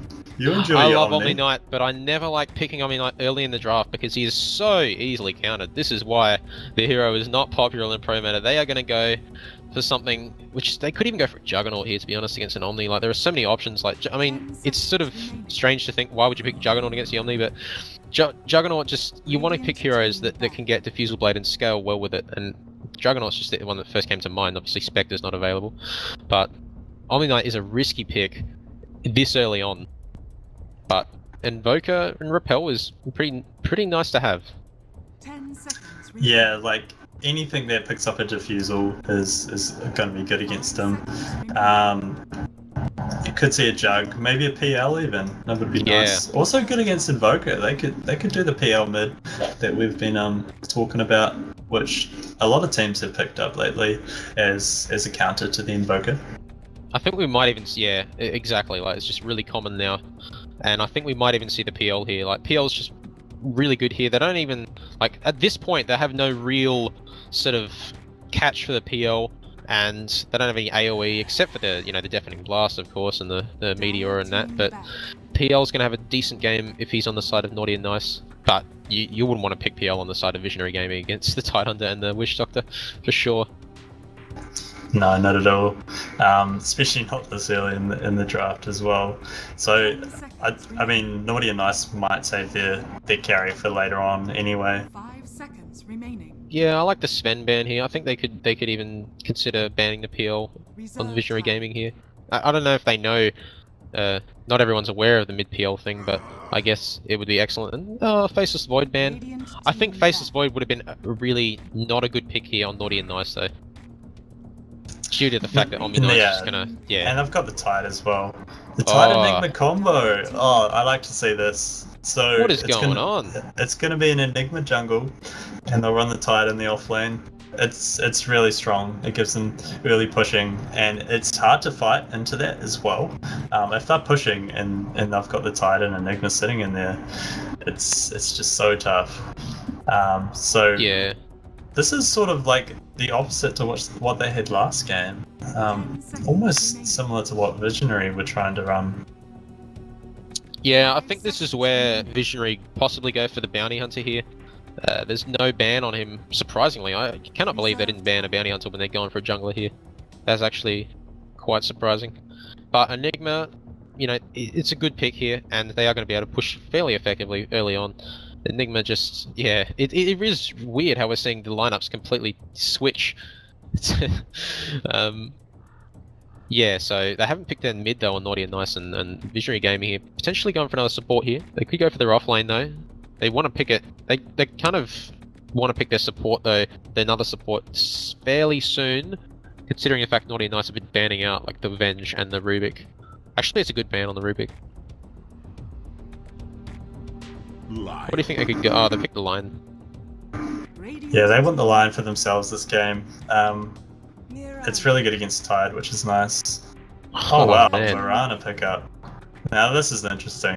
Now we start getting into like some out of the box picks. Oh, with the Timbersaw. I don't know what to say here. Where is this Mirana going? Is this safe lane Mirana? Or it's potentially a safe lane Mirana. Could be mid. I think we probably see more safe lane Miranas than we do mid. Because probably she gets Mirana's Diffusal. Yeah. Mirana's going to get Diffusal, 100% money back guarantee this game. The problem with Mirana is just she can't lane mid as well as a lot of other heroes, especially Invoker, because her damage is just nowhere near that of the Invoker. I think she'll have to go safe lane this game. I'm guessing it's a safe lane Mirana. They'll have to pick a mid here. But I wouldn't be surprised, again, if it would be a mid Mirana. But they got another ban here, and it's potentially going to be... I'm going to have to ban a carry. So why do you pick the Timbersaw though? I'm assuming it's off lane. Yeah. Timbersaw is just... It's sort of strange to pick him in a lot of situations, because he's very early game oriented. He's probably one of the strongest, like, you know, level 3 offlaners, really. Not the strongest, but definitely one to be worried about, because he just bullies the safe lane so much, and this is sort of risky because Naughty and Nice need to pick a safe lane now that's, you know, able to survive against the Timber. And because it's going to be a dual lane with an Enigma sort of in the jungle, like, they're going to have to maybe even commit the Enigma a few times to killing the Timbersaw. I think that's one of the advantages of Timbersaw. But again, he's very situational. He's good against Tidehunter in terms of his Whirling Death to cut the effective HP of him, because it works based off strength. So yeah, cutting his strength limits his ability to be tanky. However, I really don't think you need to counter the Tidehunter like that, unless they're going to run the Timbersaw in lane against him. Yeah, that could definitely work. It's definitely a laning sort of counter, that one, and they've banned the Ember Spirit, that Shadow Fiend, okay. So I'm Things are getting this is crazy a mid Shadow now. Fiend. Like, this has got to be a mid Shadow Fiend, Yeah. 100%. Mirana's safe lane is not something we always see at all. It's kind of really, like, she comes online, I think Mirana comes online late game, like, she is very good late game, and it's sort of hard to realize why. But I think it's just because she attacks with such high damage from so far away, and the lineup here of Visionary Gaming is going to have trouble catching up to her. There's an Omni Knight, he can't get into her, you know, get up to her. The Lion has low cast ranges for his spells. He needs an AR lens for sure. So what I think is happening here is Naughty and Nice is probably quite confident coming into this game too, after that first game. So they want to try and run some different strategies, so this is good to see. Oh wow. Legion Commander? Are you kidding me? I don't What mind this pick, but they need to make it work in terms of catching out Enigma early on. Like, I really don't understand how Bounty made it through that entire draft. Like, I don't know why they didn't ban Bounty Hunter on the side of Naughty and Nice, because Visionary Gaming could have picked that for sure. Would have been an excellent pick here. Like, probably more effective than the Timbersaw, really, I think, the Bounty Hunter. But yeah, he's made it through the entire draft, and the Legion, I think Legion Commander's the good thing about her here is she is able to pick off the what's his name, the Enigma in the jungle. So that's one good thing about her. Yeah, look, she's gone for boots first with 2 clarities, which is really interesting. Spamming the overwhelming odds. How? Well, yeah, I'm slightly confused. It looks like this could be an offlane aggressive tri-lane. This is what it looks like, dude, and it looks like you could be right. They could even be running the Timbersaw. Well, actually, Timbersaw's down here, but Timbersaw's gone for a really greedy item build. Well, not really greedy, but He's he also could even got be up reactive against armor level 1. I think he could be going against the Tide. Honestly, I think this could even be a safe lane Timbersaw with, you know, the magic wand, just picking up charges every time he anchor smashes. It's possible it's a safe lane Timber. Because of that, the magic damage that Timbersaw has at his disposal, he can solo the Tidehunter. You know, especially once he gets level 6 as well. So Tide can't really stay in lane against him, especially when he's got that wand. So, are we thinking Lion, Legion, Omni Knight, tri-lane? Yeah, it could even be, that could be the case, dude. It looks like it could be. Actually, I'm just trying to figure out here, who's cameraman this game, because I can see items now. I don't think, I may have not have flagged myself as cameraman this time. Probably because I disconnected last game, some weird stuff happens. Right. Well, hopefully the stream looks alright. But anyway, look at SF, he's probably gonna get some tangos donated to him. But this is, you know, not something we yet to see. The safe lane Mirana is definitely something different here. And I think this has to be a safe lane Timbersaw, really, like in terms of where everyone's going now. The item builds are really strange. Lion going for a circlet. It's very interesting to see this. Things are going to happen this game, and it's going to be Things are happening. It's going to be fun to smoke. watch. The smoke's been popped here, and they're Oh, going to do the classic rundown in the bottom lane Although here. Timber's got reactive armor level 1, so he's going to provide almost nothing to this team fight. Yeah. We've got a lot of healing with press the attack and the purification. So, but I don't know if I got the damage to take anyone down. Got a group up here as well. I think they they're need gonna to get a straight- pick off. they're gonna run straight into Timbersaw didn't have timber chain. They Didn't have just timber have chain. They nothing might to have. catch them. And they're going to see the rest of the team now. They're gonna really position. This is actually looking pretty good for the. Oh, the Four-man advantage impale. looking really good for him. And Lion is getting really low. Goes down first blood. Shadow Fiend. The 2 Shadow Razors committed for that. But they are going to get the rune here for Invoker, and he is in a bit of danger there. Do they have another? Do they have a gush? They don't have a gush, Another obviously. Shadow Raze. But they are going for him. The stun coming up in 3 seconds for Witch Doctor. He's in range for it. They're going to keep going for him. The arrow being used by Mirana here, and they're going to go for him. Stun Actually, drop, still Shadow going Raze. through the tower it. here. Oh wow, that went so well for Naughty and Nice there. You can't overestimate or underestimate how much damage Shadow Raze does at level 1. If you get all 3 of those, that's 300 damage, which is huge at this time in the game. So 2 kills going the way of Naughty and Nice there. So the mid, Shadow Fiend picking up one of those, so he's going to be really happy about that. And he's lost his fairy fight. Invoker, that was one of the best starts you could ever hope for in terms of this game. Naughty and Nice picking off those two kills. So it looks like it's going to be a dual lane. Omni Knight plus the Legion Commander. They've got a bit of sustain with both their healing abilities, but other than that, Legion hasn't brought anything to the lane in terms of health regen. No, she's in danger. She looks like she's going to be relying on overwhelming press the attack and using her clarities to sustain that. Interesting way to go about it, but I think Omni here is not too bad at zoning, even though it's dual ranged. The armor on these 2 heroes, Witch Doctor having 0 armor and Omni Knight having about 3 or is it 5? He's 5 armor at level 1, so he is going to be able to zone that, and it is the dual lane up top with the safe lane Timbersaw. I like how they ran that. It's going to be hard for this Tide to stick around in this lane, although they are pushing it towards him, so he's getting some XP in last hits from Southeaser. He's sitting at 5. Enigma in the jungle. So the thing is, if Naughty and Nice can get away with this, having the jungle Enigma, then they'll be absolutely happy. Yeah, I like how they ran the Legion Commander in the offlane though, because they need to be able to rotate on Enigma. Like Legion Commander, once you get level 6, it's a very, very convincing kill on the Enigma.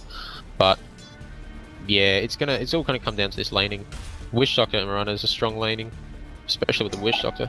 In terms of mid lane, looks fairly even right now in terms of last hits and denies. So Visionary will be a lot more happy about this than last game when the puck sort of got outlaned there in a big way. Yeah, and that puck, well, not just the puck here, but the first blood coming the way of the Shadow Fiend here. So he's actually, he's actually technically quite a lot ahead here, and he's actually doing a lot of harass here to Invoker, who still has full mana. That's good for him, but look at these pulls coming down in bottom lane here. Pulls happening in top lane as well. So yes, Tight Under contesting him. Look at that, he's just walking in, getting XP. We need to be able to stop him from doing that. And the Timber Chain just missing.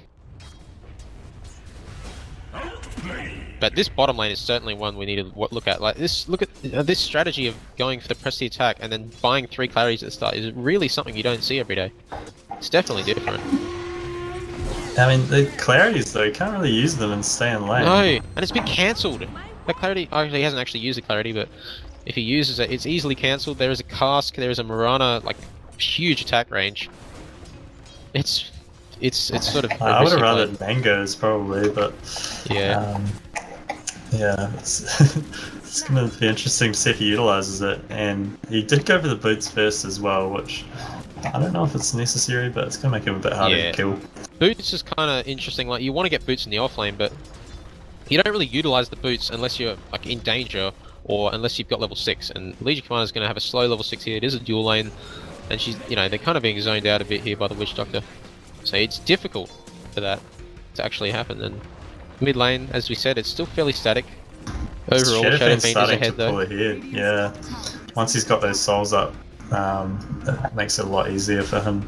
So he's going to get further and further ahead here. He is actually, and the deny is even going his way as well, very slowly. Meanwhile, Actually, a Enigma. rotation bottom. Lion TPing bot. He doesn't have a smoke, but it looks like he could even try and get a kill here. It is nighttime. Leaving the Timbersaw solo against the Tidehunter, which is what we talked about. Probably not that bad, to be honest. Clarity's been dropped, instantly has been cancelled. Yeah, that's the problem with the Clarity build. And look, they're going in on Enigma here. They're going to find him, but no real spots. Just the Omni Knight at this point. And he doesn't have any levels in DGN Aura, so there's no way that they can chase that. Because usually, like, you save the repel for a bit later, but... Yeah, well, you want to get 1 point in it, like, early on, and I just think Enigma's going to have boots very soon on the career, so killing him, you need to get DGN Aura, and you need to get overwhelming odds on, well, she has got it now, so that's good, on the Legion. So that's good for her, and I think, yeah, this safe lane, though, the Timbersaw is probably, well, if you have a look at last hits, Timbersaw is actually behind the Tidehunter. That's surprising. He's got his arcane boots now. Once he gets 6 though, he's almost 6. Like one more crit kill, and then he can just start spamming disabilities. He actually misses the Timber Chain there, and there goes level 6. Yeah, Mads, look at the mid lane here. Invoker having 1500 gold and only a null talisman. Interesting to see what this is really going for. Like, does he go for the boots rushing a now? Midas, maybe? Maybe, yeah. Like, you want to get the boots at some point, especially against a Shadow Fiend who has boots and has been rune controlling, and haste runes, you know, definitely available for him. He's actually rotating bot now with a regen rune. He's going to probably pop it as soon as he gets there. Enigma, back. oh, the Enigma Black Hole. That's actually 2 heroes, and he's actually really low himself. He needs to be careful here. He needs to run away. If he gets away, there's Omni Knight going down. Enigma might even get away. He does get away. And Lion in a lot of danger here, and he does go down to the Shadow Fiend. Shadow Razors. That level 6 from Enigma is really quick. That's not a bad timing for level 6. Yeah, I mean, he's been sitting in the jungle for 6 minutes though, but yeah, good efficiency from him there. 500 gold, just going the way there with Naughty and Nice. And the Sunstrike doesn't do enough damage on Enigma. Did catch him out though. He did get hit by the Sunstrike, but it's only level 1. So it was well, not level 1. It's actually doing a lot of damage here, but yeah, it was a good try anyway. Oh, man. And the so arrow hitting on the tri-lane foiled. Good rotation from the Shadow Fiend as well to get in there. Oh yeah. Black Hole catching up too, and then it was all over from there. Because the Shadow Fiend had such little mana, but he went and he got top rune, which was a regen, and he used it, and run then he TP'd bot. Invoker here though. Invoker doing lots of damage here. The Forge Spirit procking the cold snap, and the Sunstrike being a little bit off target here. And actually, this could be a big turnaround. Shadow Fiend might even get him here, but no, that ward providing very useful there, and just attacking around those trees there. And Enigma just gonna stand in, no Black Hole obviously. It's not gonna be happy about that one. Oh, they're smoked up here. They could even chase up for Invoker. They're gonna skip this bounty rune, it seems. No, she's gonna take it. They have no vision of it anyway, but no, they're not gonna go for the Invoker here. So pretty big kill there from Invoker. Arrow just missing Legion down bot. And yeah, he rushed the Midas. Yeah, it's sort of... It's interesting that you do that, like, really, you probably, and he does get the boots now, so that's good to see. I think you'd go for the boots first, like, even just brown boots, and then Midas is probably safer, really. We actually missed the kill on Tidehunter in the top lane there. Yeah, I didn't see what happened. I assume the magic damage and the stun is just too much for him. Like we talked about the Timber, just being really good against Tidehunter. Yeah. Arrow's dropping on bottom lane, but off the mark there. They're still doing a huge amount of damage to this Legion Commander in a bit of danger here. She's going to get away. Oh, that's a huge latch from Timbersaw. That is lots of damage. Level 6, and he's actually level 8 here. The Chakram doing so much, but there's Invis here being popped from Mirana. They have no vision. It does actually hit with a Whirling Death, but she's going to salve up. She's going to be okay here. That was a nice kill on Witch Doctor. Curry going down in the mid lane. Oh, actually the mid lane, yeah. Look at this. Lion's got an Invis rune. They're just pushing this. They're going to fortify. And Lion needs to be careful, there's no sentries available. They have no vision of him. He's probably going for a double impale here, but... He's just going to block the Enigma. I think they know this. Oh no, risky play from Lion. He actually could be in danger. They're going to go after him.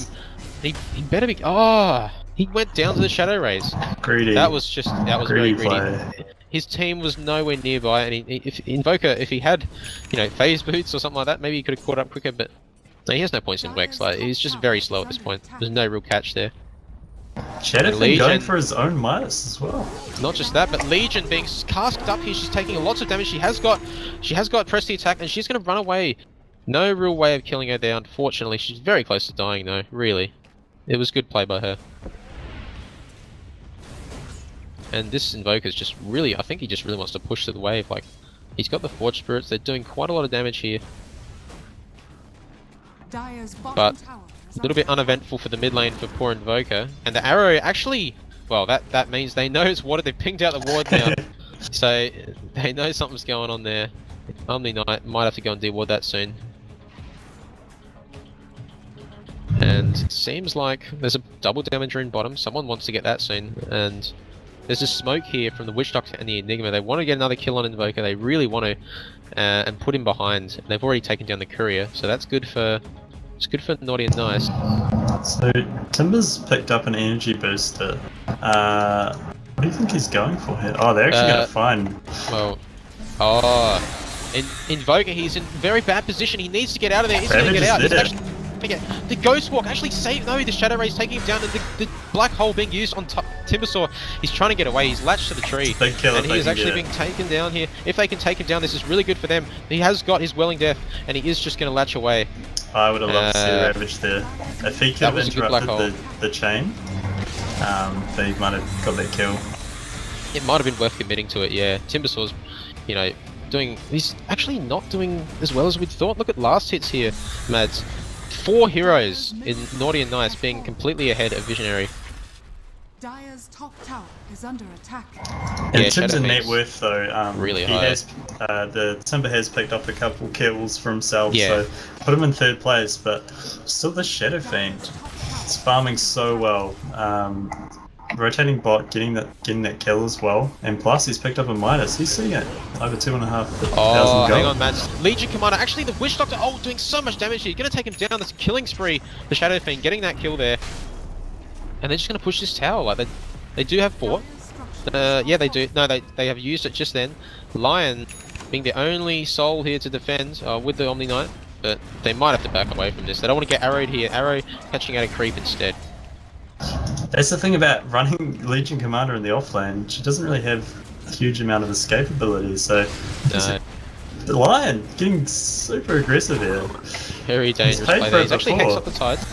Oh, that's The a good Witch Doctor cast. cask, but no real event occurring from that though. They're just going to keep pushing. Like this could be 2 towers in a row without any way of stopping them. And the problem with this is the Legion Commander has actually gone for the Helm of Iron Will again. We saw this last game, just a straight up Iron Will, and then probably into the Blink, and then maybe the Helm, or probably more likely the Armlet on the Legion. Actually, they're going for. Do they have any detection here? Look like they do. It's just the same build as was run last game, but On just the on a slider, different hero. Definitely interesting. It didn't quite work out for them last game, but we'll see what they can do this game. I'd like to see the Timber get a bit more aggressive. Looks like he is building into a Bloodstone here. Yeah. That's a Bloodstone, and then actually Shadow Fiend here going for the S and Y build, it seems. So yeah, we'll be seeing that very soon. He's farming it away. Like cutting this creep wave here. Shadowfiend's in the neighborhood, but he's reasonably low. He's The finished up a rotations here. BKB as Witch well. Doctor's here. They know Witch Doctor's down here. Timbersaw doing some very nice scouting there. And they're just I going to have can't to back actually up see here him 'cause though. they got several Tidehunters down here. I don't know if they know he's here. They might even try to go for the They've lead. got this ward here, so they do spot this out. They know what's going on. If Legion does not want to get picked off here, she needs to get the blink. Meanwhile, top Very lane. soon. Top lane, we're missing something here. Lion has been arrowed up and he has just held a position for several seconds there. And just Timbersaw just chasing him down. He is doing a lot. He's actually Might get the Enigma offering here. so much here. He doesn't have any detection though. And Enigma, he's going to get away. He doesn't want to stick He's around. out of mana. He's got to be careful. But He's so is still got Narana. Sauron. And this is a nice Malefice here. And actually going to use the arrow, but it's not going to stun for long. And he's going to get away. Who's that Zeus? Oh no. Yeah. Where's the Spectre and Zeus? Where's the Clutch Gaming lineup? Where is it? So And, Meanwhile, like, so they backed off bot in the end. That was actually really well done by Naughty and Nice, pressuring top, I should say, while they were all sort of around bottom. Looks like they're going to rotate around. BKB on Shadow Fiend, so he wants to get in these fights. Yes. That's a really quick BKB. He had about 2 minutes ago. Yeah, I thought he was going for the SMY there. Definitely mistaken, for sure. But it looks like they are going to go for this tower. They're going to try their best. They do have Repel. They do have the Omni Knight ultimate. It is level 7, and the line just initiating with Hex here, but the BKB being caught on SF, actually really good for them. The Ravage being used, stunning out the Legion and the Lion, and they're both, looks like Legion's going down as well as the Omni, and Lion is being targeted here by the Death Ward. He's getting very low, he does get away just, but Timbersaw getting caught out as well. The Bloodstone coming along, but... Wow. That BKB Requiem of Souls just stood in the middle, dropped it, he hit at least 2 of them with it. So that armor, the damage reduction as well is massive for a fight like that. Yeah. Timbersaw really slow. Yeah, Timbersaw overstaying his welcome as well. Coming back in, only to die there, and they didn't even pick up a kill for themselves. No. That was this game is going definitely the way of Naughty and Nice. 10 kills to 3, and this Enigma pick has definitely been offering him so much. These Eidolons have been pushing away the towers very quick. You can see that there's only one outer tower, and they're going to go for it straight away here. I feel like this Legion Commander pick hasn't done anything either. Have we seen a duel yet? No, he's only level 7. Like, it's very underleveled. Like, and actually, before we look at hero levels, there's Smoke here, Enigma, Invoker leading the way. Eidolon's not being able to spot these out, but they're actually getting revealed here. This is a really nice Deafening Blast, catching out 2 heroes in Meteor. And this is Timbersaw latching in, doing so much here. He's taking a lot of damage, so this is a nice ult here from Lion, catching out the Witch Doctor. He's very low, he does get taken down by Timbersaw, and this is a great turnaround. And actually get 4 heroes here. Shadow Fiend, the last one. Do they have detection from him? They need detection. They need to be able to duel him. They don't have detection. They do have him. The duel being used. This is huge. This is a complete turnaround. Oh wow. 1 death. That was the Lion massive. Falling. Lion being the only death there. That was. Bring it back. That was an excellent smoke gang. It was kind of risky. It was a little bit risky because I don't think Timbersaw was there. Actually, he was there. No, they were all there in the smoke, and it was just really good. I'm pretty sure Omni Knight had a really nice repel on Legion there as well.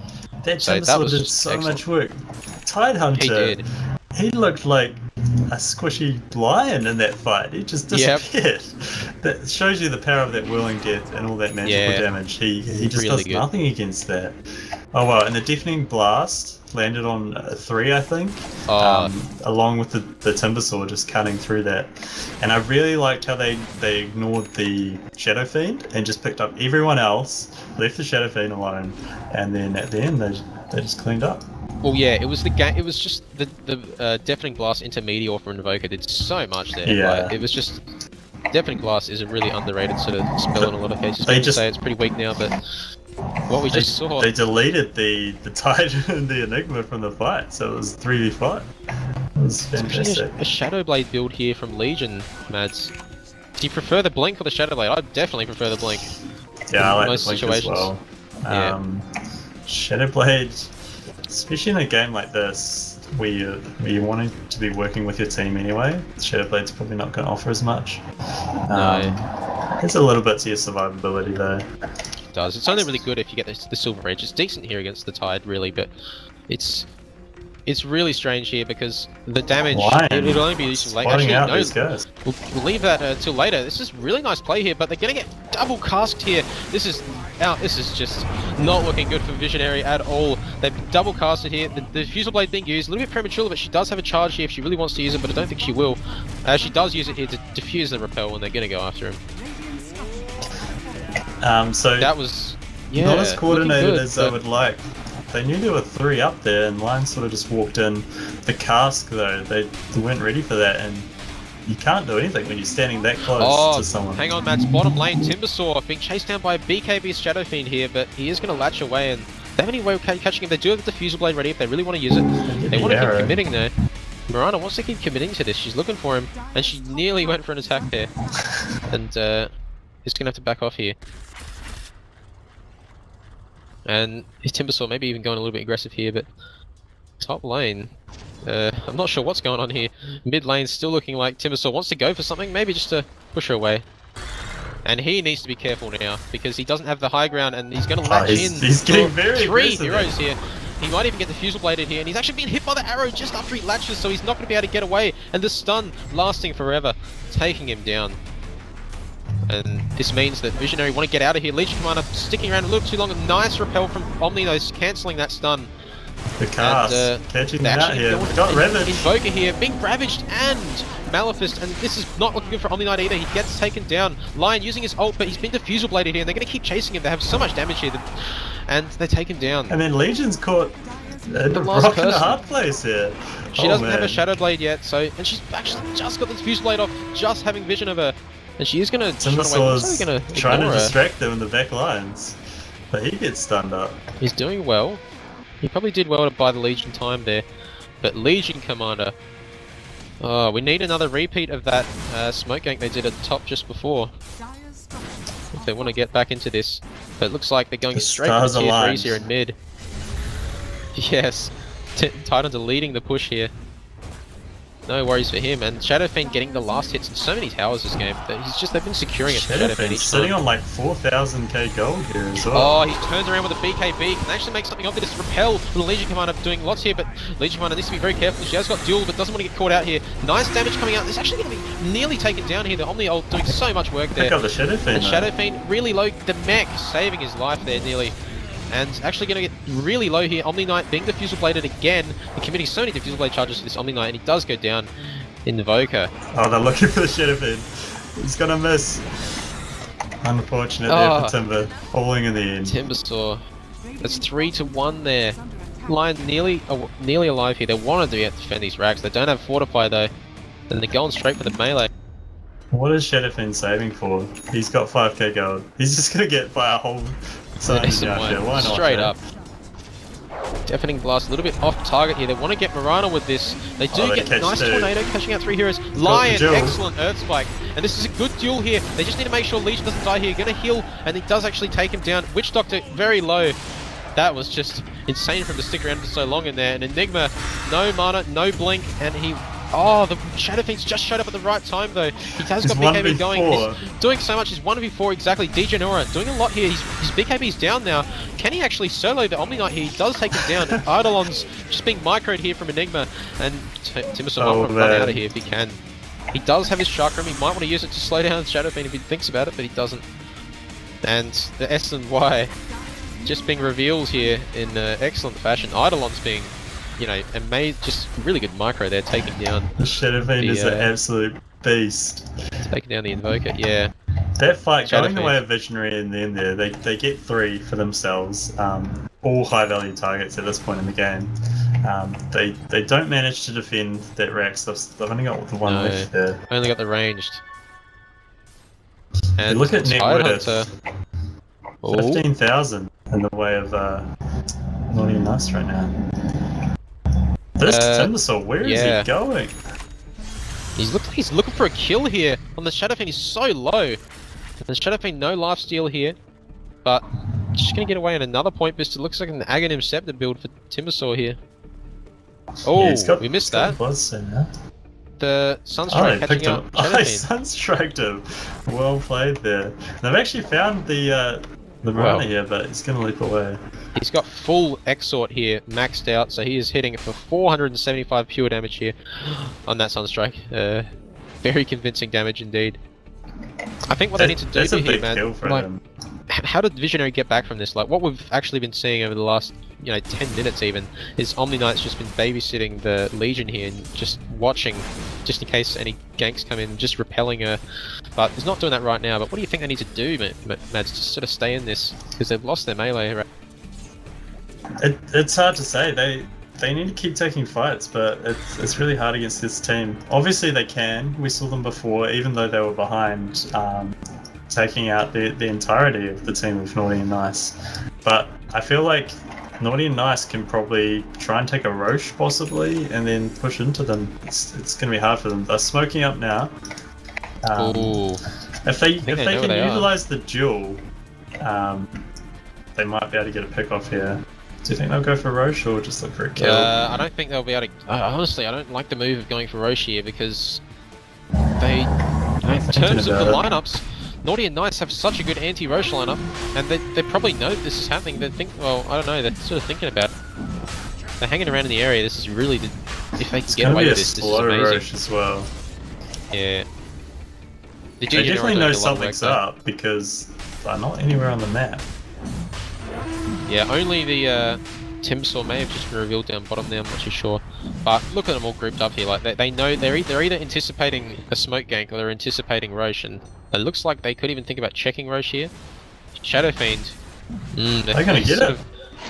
They're sort of not sure where they're going. Oh, maybe they even strategically waited for it so they could smoke up, and they're going to use the arrow, but it's not going to catch them. The Ravage catching out all 4 heroes. The Black Hole catching out 4 heroes here. This is disastrous. All 4 heroes dying within 2 seconds. Dream. And this is the Aegis the Immortal being used, but it's not going to do anything. Invoker going down. Well played, being the words of Lion. And it's possible, Mads, that they actually purposely waited for the Roshan to be taken so they could smoke up and catch them all grouped up outside the pit. That's what they'll tell the press anyway. That was great. That's the what Blink Ravage. Yeah. Into Black Hole. That's the dream right there. And the Requiem to follow up. Oh, it was too good. And they're going to take down this range rack so quick. And do they have any way of stopping this? Invoker hasn't got his axe just yet. He would love to have it. Caught out here. Witch Doctor here is taking a lot of damage. He will go down. That's a nice little pick off. Shadow Fiend just sort of frontlining here. They want to get this tower. They do have all heroes up. Ultimates are all ready. They do have on the ult here, but yeah, they are just going to back. I don't think they'll be able to take that, even with Aegis the Immortal, which has... Well, they don't have Aegis the Immortal. They didn't get it, yeah. It's Timber... Yeah, they lost it before, yeah. So wow, what a fight though. That's crazy. That was beautiful. They didn't really turn it into much. Was there buybacks dropped on the side of Vision? I don't think there were. Let's have a look. Oh, Invoker bought that. Invoker. Well, that's good value then. And that Ravage and Black Hole just... really well placed. That's what Visionary were hoping for last game, to get just that dream combo. And yeah, it was questionable play from them taking the Roche there. Like you were saying, it's probably not the best play against this lineup. No. Especially when they didn't really have too much vision going into that. Oh, of course not. Something we need to mention here, Mads. If we look at last hits, now I love looking at last hits, but look at the position of the Timbersaw, and then the Legion Commander has only got 65 last hits. Really, really bad news for her. Struggling. Not a hero that farms incredibly fast. Unless she can make some big stacks. She's actually gonna Shadowblade here. Almost gets caught out. Well, Tidehunter's in the neighborhood. Enigma does have 2 Sentry Wards, so she does not want to be spotted out by him. And she's still sitting on the Helm of Iron Will as well. Yeah. Hasn't turned that into anything. Looks like it could be even a BKB coming up for her though. This player loves the casual helms.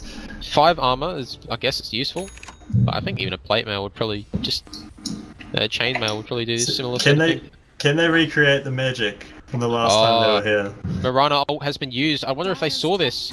No pings coming out. They're sort of sitting around the trees there. They're going to see Timbersaw here, and they're pinging Invoker. They want to find him, and they're actually going to. This is a really nice Ravage. Ravage out on three heroes here, and they're going to go for him. They've actually been hexed up on the Tidehunter here, and on the ult being dropped. I don't know if we'll be able to turn it away from this though. So much damage being inflicted here by the Shadow Fiend.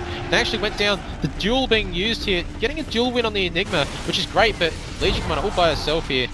And that's a death here. Mirana getting a killing spree, and if only they had a repel there for the Legion maybe to help it get away, but the big split up here, and Shadowfiend getting hexed up here. On the Shadowfiend, probably I don't know not if the they can best go option. for him. Actually, Lion getting jumped on here himself, and he is going for a mech build. Lion's getting a mech here. I don't know if he's going to have mana to use his ultimate and the mech as well in each fight. He's got 1 point in mana drain, Mads. What do you think of this? He just wants to be utilised as much in these team fights with his disables, I guess, but it makes it hard for him to use that finger. Yeah, 100%, dude. I don't even know if he has mana for it. And he has 1 point mana drain. That's the problem. And they're actually going to turn this around. There's a nice... Oh, the Tidehunter's actually just going down there from the Timbersaw, who's actually put himself in an interesting position there, and they're going to keep going. The Shadow Fiend the being Ero. used, and Legion Commander is being completely focused down here, and the Cold Snap doing so much here to save Legion, actually saving her life there, and she does get away. That is amazing. I don't know if you saw that, Mads, but that is actually Timbersaw getting a triple kill here, and we missed that. But Shadow Fiend all by himself here, can he get away? And actually just getting the duel off. Oh, that's epic. That well is a played comeback. there from Visionary. We'll look at the fight recap here. 4,600 gold. Going in the way of Visionary Gaming here, Mads. That is what 4,600 they gold. needed. They needed these team fights. A little bit of overstaying their welcome. They weren't quite coordinated as well on Naughty and Nice that time. They got split up. Timbersaw was on the back lines, and he was just having the time of his life because the Shadow Fiend was up the front. That Mirana arrow though, catching the Legion as she TP'd in, but just the support from her team was there. The Invoker Cold Snap just saving her life there, and then the Omni Knight to follow up. So yeah, that was the fight they needed. They did lose the tower for it, but you know, at this point, that's more than you can ask for. Oh yeah, definitely went the way. 4,600 gold, as we mentioned. Definitely advantageous for Visionary Gaming here. Definitely a clutch fight though. At one point there, it really looks like the Omni Knight ult had been popped, and I was sort of thinking maybe they're in a lot of trouble here because the Shadow Fiend with front. Actually, no, we'll leave that till after. Black Hole solo on the Enigma here, taking down the Invoker. Just being a little bit too greedy there, being that far deep on the map there, especially for lack of vision. The Aghanim Scepter Tidehunter is real. We have seen the Aghanim Scepter Gush here. Surfs up, guys, and they're going to push this bot lane. Yeah, they've got the GGs as well on the Enigma, so that's why Tide can go for an item like that when you've got an Enigma on your team. Yeah. It's really nice. Yeah, I think like even a Shivas would be nice for him this game as well. Definitely a good item this game. Lion is Naughty and Nice. well deep right here. He's going to need to come back in a second. Yeah. He's still got a tango here. Roche is about a minute or so away, a couple minutes away. This BKB is slowly coming along for the Legion Commander. She needs it. I mean, this just means that Omni Knight can now repel someone else, doesn't it? Like maybe even the Timbersaw or the Invoker. Yeah, if they can get the repel and the BKB off before those ultimates come out, then they have a much better chance of surviving these fights. The new item for the Shadow Fiend here, Mads, is the Eye of Skadi. That's something you gotta watch out for now. So he's building further tank to help with his burst, especially from the Timbersaw here. Although he's got the BKB.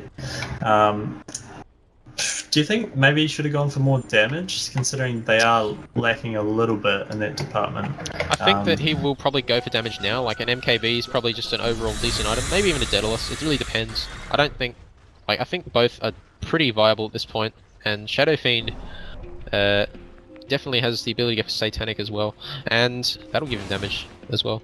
And they're actually thinking about going in here. Everyone's smoked up, and they're sort of a little bit disorganized on the side of Visionary here in terms of here. They use the Mirana and the Vision. That's really well played, and they take down the Mirana. The Invoker, that rather. And they're going to clean up the Aghanim Scepter Gush going on Timbersaw here. Not a BKB's not going to do anything when there's a Desolator on the Mirana doing so much damage. And they're going to use the Diffuser Blade. And they take down the Omni Knight, and this is Lion in trouble as well. He just got caught out in the edge there, like you said. The mech being popped, but a little bit late for that, and he does go down. And there's only 2 heroes remaining. Still no BKB for Legion. And using the Mirana ult, even though the smoke got dispelled, they just walked straight on top of the Invoker, and you know that's the end of his life. You know, surprisingly, even with 3 kills, they only got 970 gold out of that. Looking at the replay there, which is they're surprising. They're still well far ahead though. Yeah. Sitting at 15,000. Oh, Invoker not in a good spot. He gets bursted down so fast. Mirana. This is where Mirana comes online. This is the stage where Mirana's hitting so hard. She got her Diffuser Blade and a Desolator, and that is not the play. It was walking in exceptionally 2v4. risky. It was high hopes for Invoker there, but unfortunately does go down. No, honestly, so they're going to take Megas. They're going to go for the Mega Creeps. It's a pretty safe option here. Last game they tried to go straight for the Ancient. It didn't work out, but they are going for the Mega Creeps here. They're probably going to get it here. And these are just going to melt with this Deso. Oh, the Marana arrow Requiem catching out coming out. Timbersaw. Timbersaw's in a lot of trouble. The Marana arrow did hit him. The Death Whip being popped. The Repel, the Blade Mail doing not really a lot of work here, unfortunately. The Black Hole catching out Omni Knight as well. The Omni Knight ult doing a lot here to save though. And they do go down anyway. GG is the call. Cool. Visionary, game 2. Going the way again of Naughty and Nice. Naughty and That's Nice. well played. Taking both games. They're going to get 6 points. So in a very good position at the start of the day here. Yes. Well played from them. Some great play there from Visionary as well. Really Love well that team played. fight. That smoke in top lane was amazing, wasn't it? It was absolutely fantastic to see that from Visionary. Alright, so we will join you back over on the Twitch chat, Clutch NZ, for a bit of post analysis before our next game. See you over there.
Welcome back, guys. It was game number 2 of Visionary Gaming against Naughty and Nice, and Visionary Gaming are up against, in their 3rd game now, against One Punch Boy, it seems.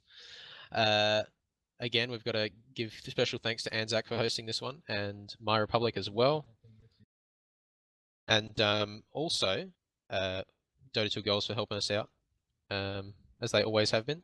And so we're into the draft already. Tatman Tat is with me. How you going? Hopefully there's no audio problem. Yep.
Third game now against One Punch Boy, it seems.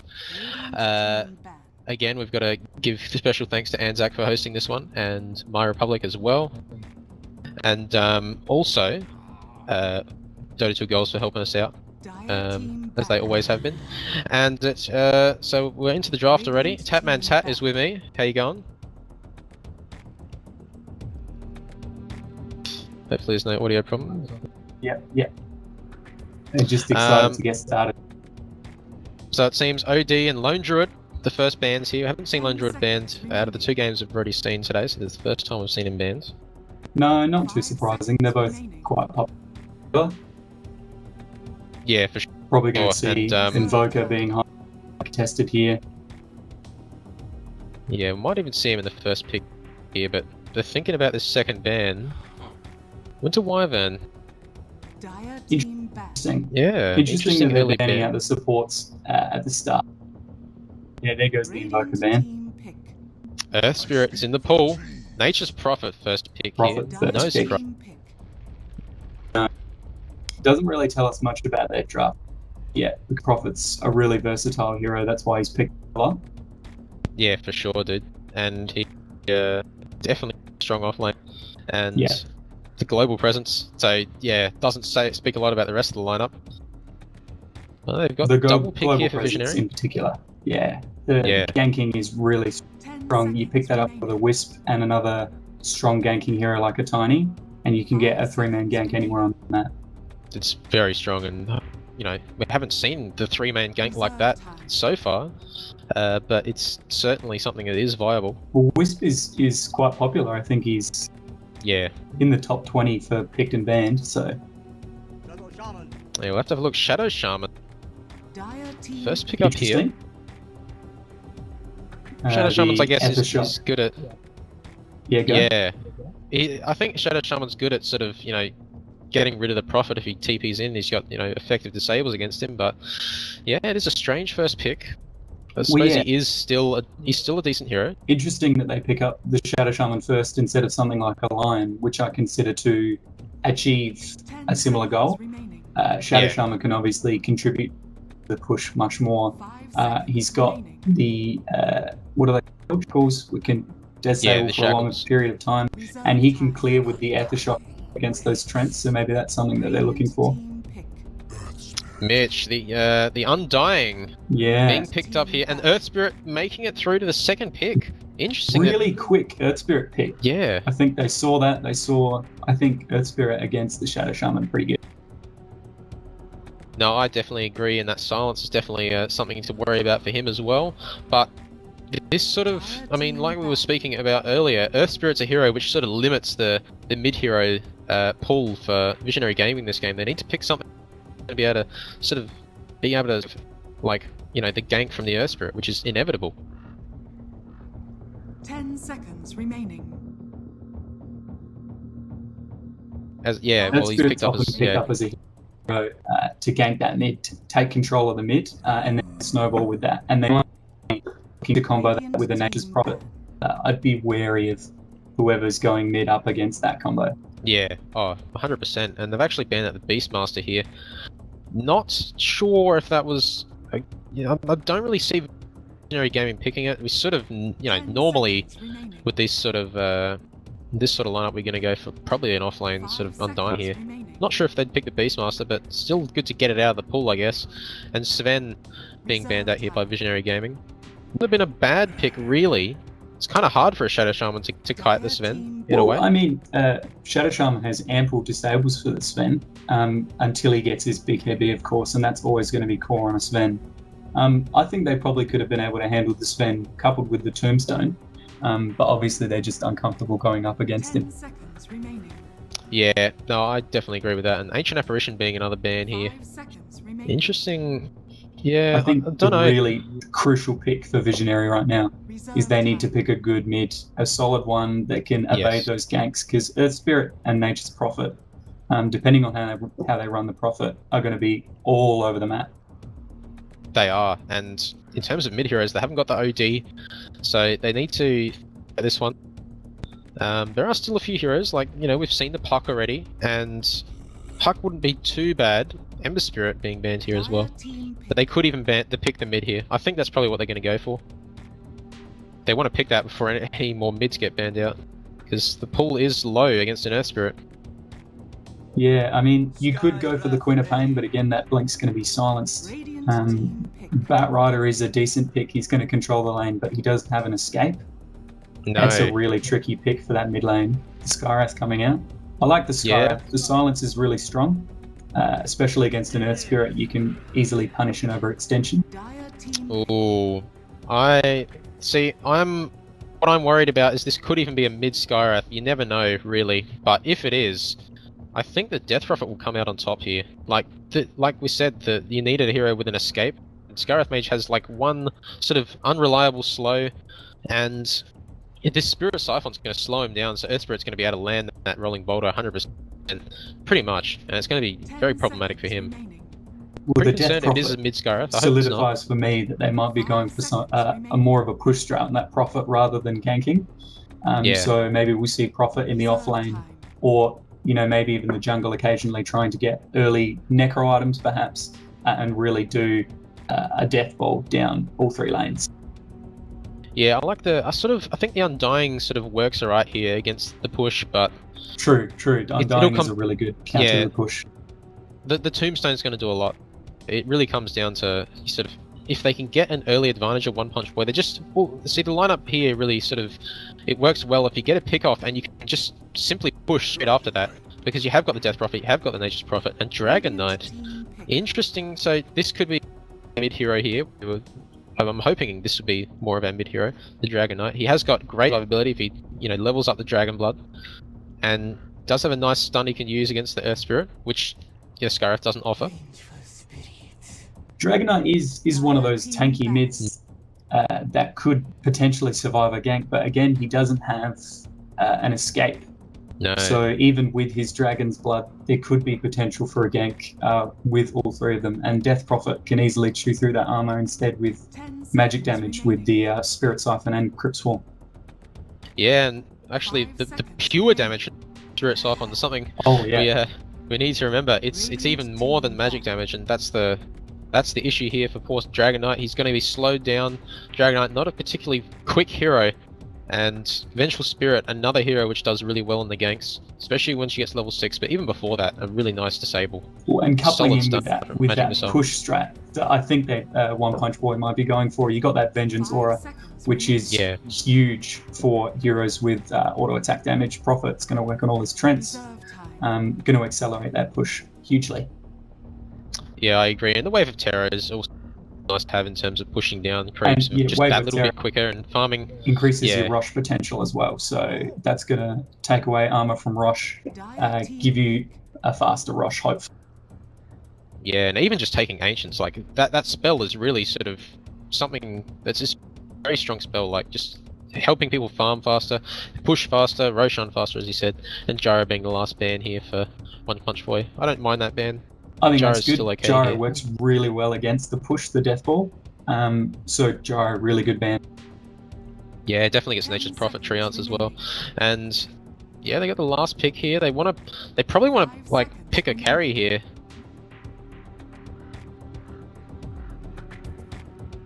Reserve time.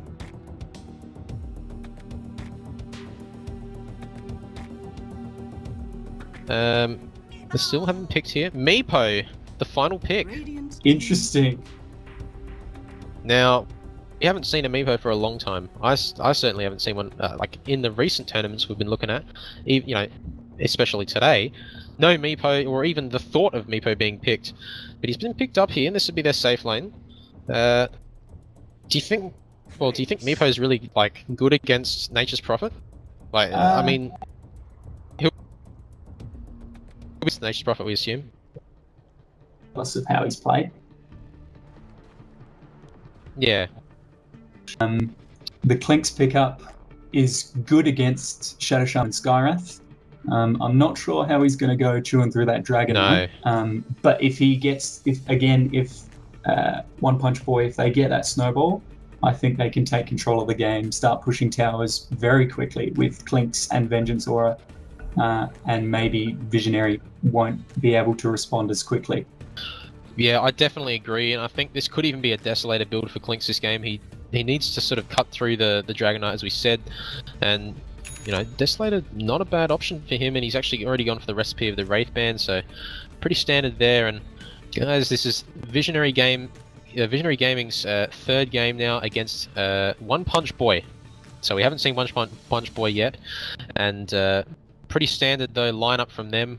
Lots of standard heroes. Very, you know, lots of unique heroes coming out from Visionary Gaming here. But we're going to get into this one.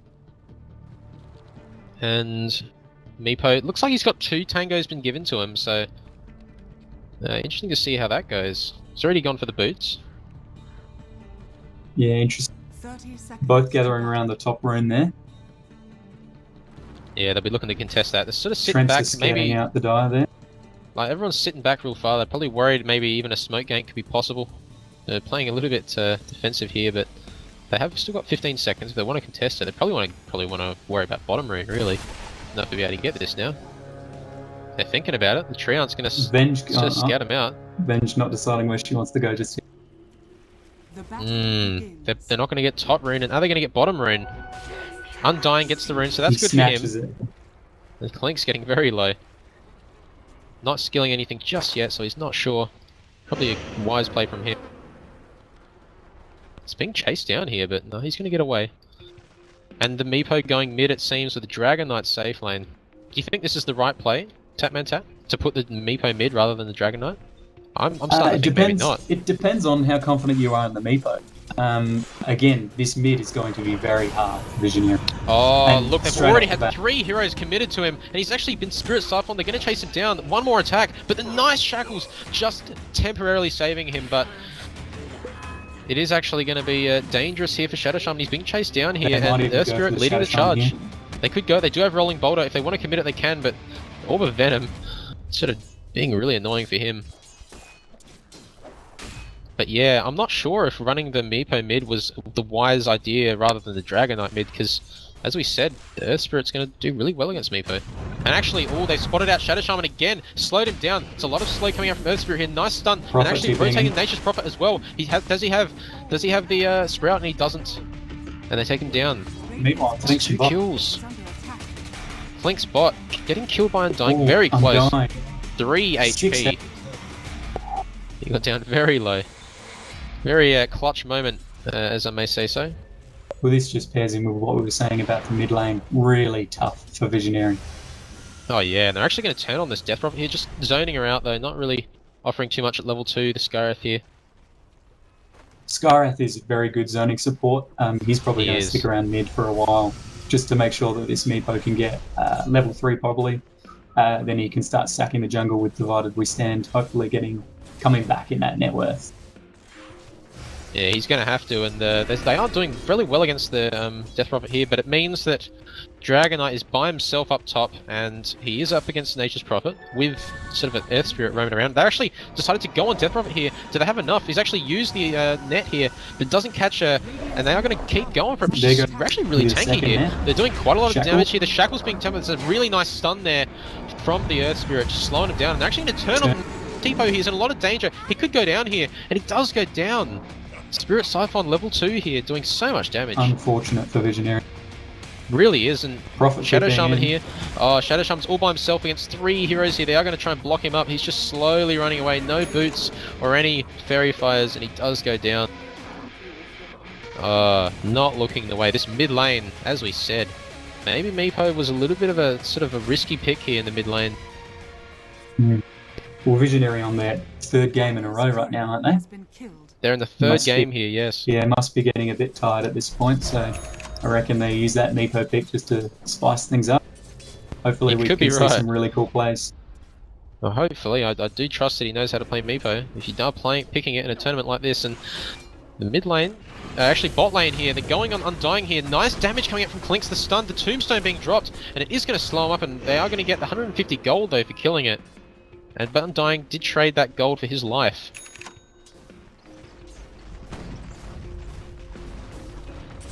And Undying get a decent amount, especially in the experience off the off lane. Yeah. Barely any last hits though.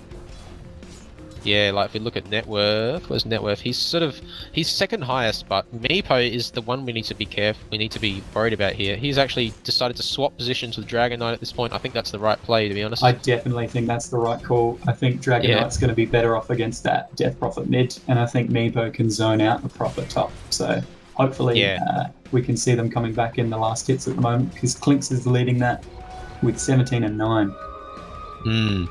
Yeah, 4 minutes, that's not too bad at all. And yeah, 18 and 9 here, so Death Prophet definitely doing a lot more in the mid lane though than in terms of the Meepo though. 11 last hits, 4 denies. Sorry, 15 last hits to 12 denies. What am I doing? And actually, they're rotating mid here. Dragon Knight could actually go down here. The Vengeful Spirit stun's been popped. The minus armor will it actually do a lot here? He's actually used the stun, but he is going to get going on by the Nature's Prophet again. Nature's Prophet doing so much this game. So many rotations. He's on the ball. Yeah, on the ball, absolutely. And he's getting fun with his trance the entire time top. I mean, he's got phase boots. He's almost halfway back to top already. That's very quick. It's just, this is why you ban the hero. Because he offers so much in the early game and so much in throughout, you know, all the other stages of the game. Late game, early game, mid game. He's got great versatility, and you can see how much Visionary are prioritizing their Meepo. Look at those trio of Observer Wall. They want him to do well here. He needs to catch up. He's only got 8 last hits at 5 minutes here, so it's not looking too good for him. And they got 3 heroes up here protecting him, just against this, you know, this sort of solo Nature's Prophet. Interesting that they've decided to abandon bot Visionary. I think Undying was doing quite well. He was getting that experience, but obviously they don't want to risk giving the Clinks a couple of kills, and they really want to shut down this Prophet. Yeah, it's sort of Dragon that's Knight the move mid. they might have to take. Oh, he's going down here. The Spirit Soften and the Crypt Swarm just Again, they finishing didn't him even off. need the Prophet that time. He was teleporting in, and they didn't need his damage. It's all about this mid lane. The mid lane is where everything's happening in this game, and it doesn't matter who they have in mid, seems to get picked off. And I think Shadow Shaman might need to get his boots very soon, and so does Dragon Knight. I think if he wants to be surviving in this lane.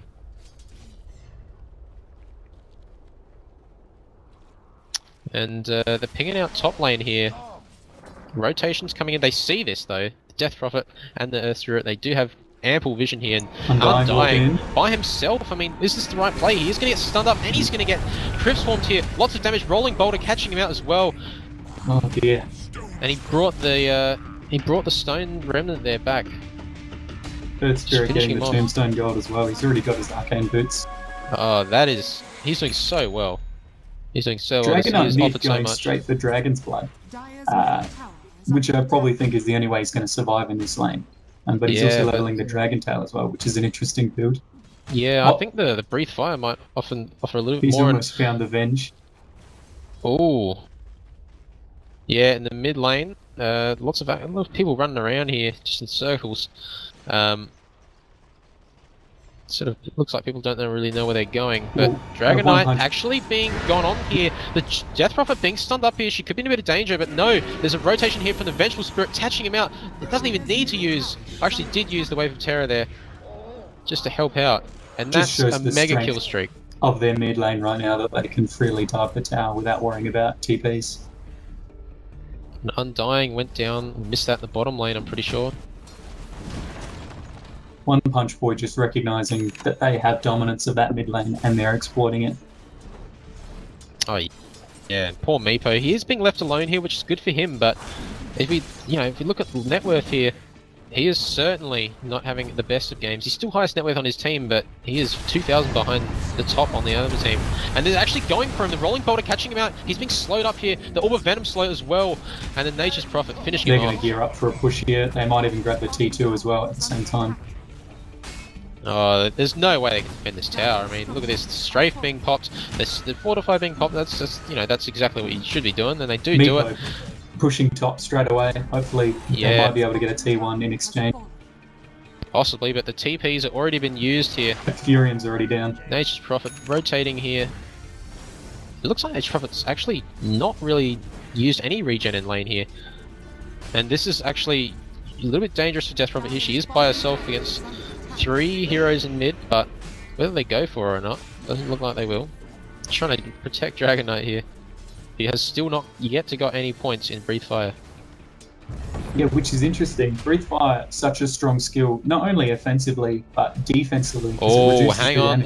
damage. Tatman, this is actually, looks like it could be an encounter here. And the Meepo being kited here by the Nature's Prophet. And is he going to get away? He actually did poof, but he is going to try and run away. He's very low. One more hit takes him down. Ooh, Nature's those Prophet Facebook getting doing a work, kill the on extra Meepo. damage on there.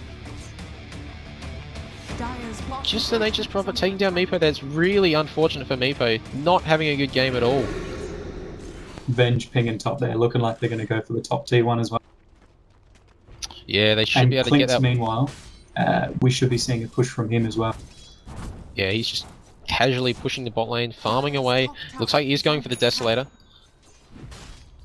And can they defend top? I mean, they do have a Fortifier, but it doesn't look like they're even going to think about going back there. Want to watch out mid lane. Undying so low, does go down. Dragon Knight being silenced here. And will he actually be able to take down Death Robber? The Shackle's being used, but a nice rolling boulder from Earth Spirit just trying to delay that. It does take him down in the end. No kills there. Dragon Knight really low. The Spirit Siphon being used and does take him down. Nature's Prophet doing a lot of damage here. He's got plenty of damage. 88 point plus 49 here. Skyrath Mage coming in, but just sort of trying to scare him off, but it's 2 towers and kills. And this is exactly what One Punch Boy were trying to achieve when they picked the Prophet. They picked the Venge and the Death Prophet, looking to push early, establish that dominance. Tatman will just hold that thought and keep going though, because Skyrath Mage didn't last long there. Yeah, they're freely diving towers. Spirit Siphon being used. His Shadow Shaman's so low. He used the Fairy Fire, but he still went down. And Meepo actually being Hadouken by the neutral creep here. And this is a lot of speed here. Phase Boots. She does have the Crypt Swarm here. Oh yeah, and the haste as well. And they're actually going to go down on Meepo here. Meepo just losing all his HP. Do they have enough damage? They do. And they take him down. Godlike at 10 minutes. If they TP. Yeah, almost. She's worth a bit of gold, the Death Prophet here at this point. And she's even going to go on the Dragon Knight here. They do have the silence. Dragon Knight being locked into the trees here. He does have a Quelling Blade, but he didn't use it. And we just saw, even with that armor, even with level 3 Dragon Blood, it's not doing anything at the moment. Earth Spirit getting a solo kill on Undying here, using Magnetize. And looks like he won't go down to the zombies here. 20 kills to 1 here, Tatman. Looking very dire. It's a rough game for Visionary. Looking very dire here for the Dire. I think in part that was due to One Punch Boy's great bans of Gyro, other heroes that block that push, because right now Visionary have nothing to block this push. No. They have the Tombstone, they have the Aether Shock, but that's all they have. And with low levels on, he hasn't even leveled the Aether Shock yet. And we're seeing another kill. He actually, Nature's Prophet just doing an escape of his own, getting away. And they're actually going to go on the Shadow Shaman. 3 hits. 3 hits, and he didn't have the Desolator in his inventory. It's on the Courier now.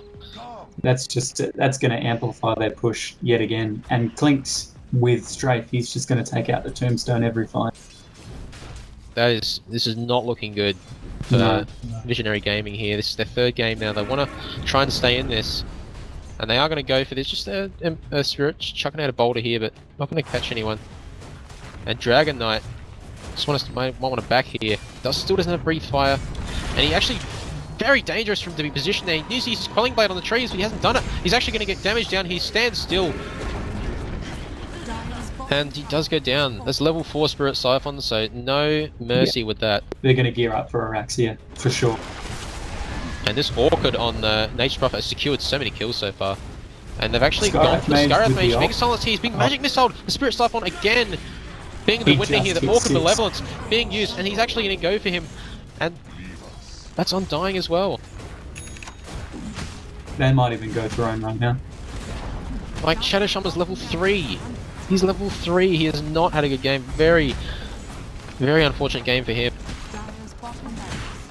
Meepo just wants to get farm. He's got his point booster, but he hasn't got the Ags, and that's GG. There's the GG. Very, very one-sided this game. Yeah, rough game for Visionary. 13 minutes. in the first 2 games of the day, I thought. They did very well, yeah. Perhaps the pressure, fatigue, ramping up the more games that they play. Yeah, it was just they let the heroes, the Nature's Prophet and the Earth Spirit, get through, and it's really unfortunate for them. But anyway, it was well played nonetheless, and it was interesting to see the Meepo. That's what we Yeah, excited love about, seeing I the Meepo. Yeah. 13.5 minutes though, Tatman Tat. What? So you think that what else could Visionary Gaming have done if they wanted, like, besides, you know, because One Punch Man, One Punch Boy rather, did ban out the gyro and they did ban out lots of good counter push, but is there anything else that Visionary Gaming could have done? With this lineup, I think if you take the Meepo safe, leave him there against the Prophet, I think he can do alright. Undying showed us that he was getting a couple of levels in the offlane. I think you just camp that mid. You have Dragonite, you have Skyrath, you have Shadow Shaman, and you just push that mid and hope that you don't lose any kills. Make sure that your supports are carrying TPs and try and counter that aggression before they achieve that snowballing.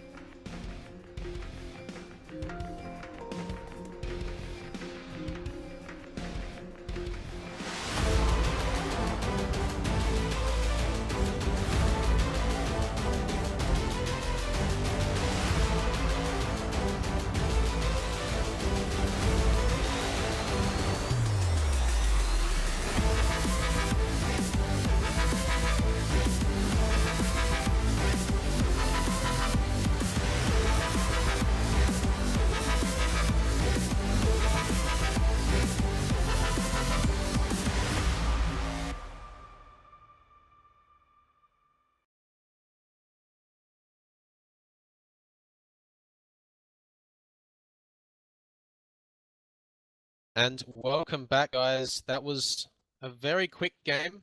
Visionary Gaming against One Punch Boy. And yeah, we saw some very interesting hero picks again that game. We saw a Meepo and we saw Dragonite, Skyrath Mage, and even an Undying still, you know, sort of a very situational pick. Tatman Tat, what went wrong? The mid lane. Mid lane was really rough for Visionary. We knew as soon as they'd pick that Earth Spirit and then they go into the Prophet that there's going to be some big ganks on that mid lane, and they really utilised the Prophet TP a lot, and Visionary just didn't seem to be prepared for it. No, it was looking very unfortunate from the very start of the game. I think there was a double kill at about.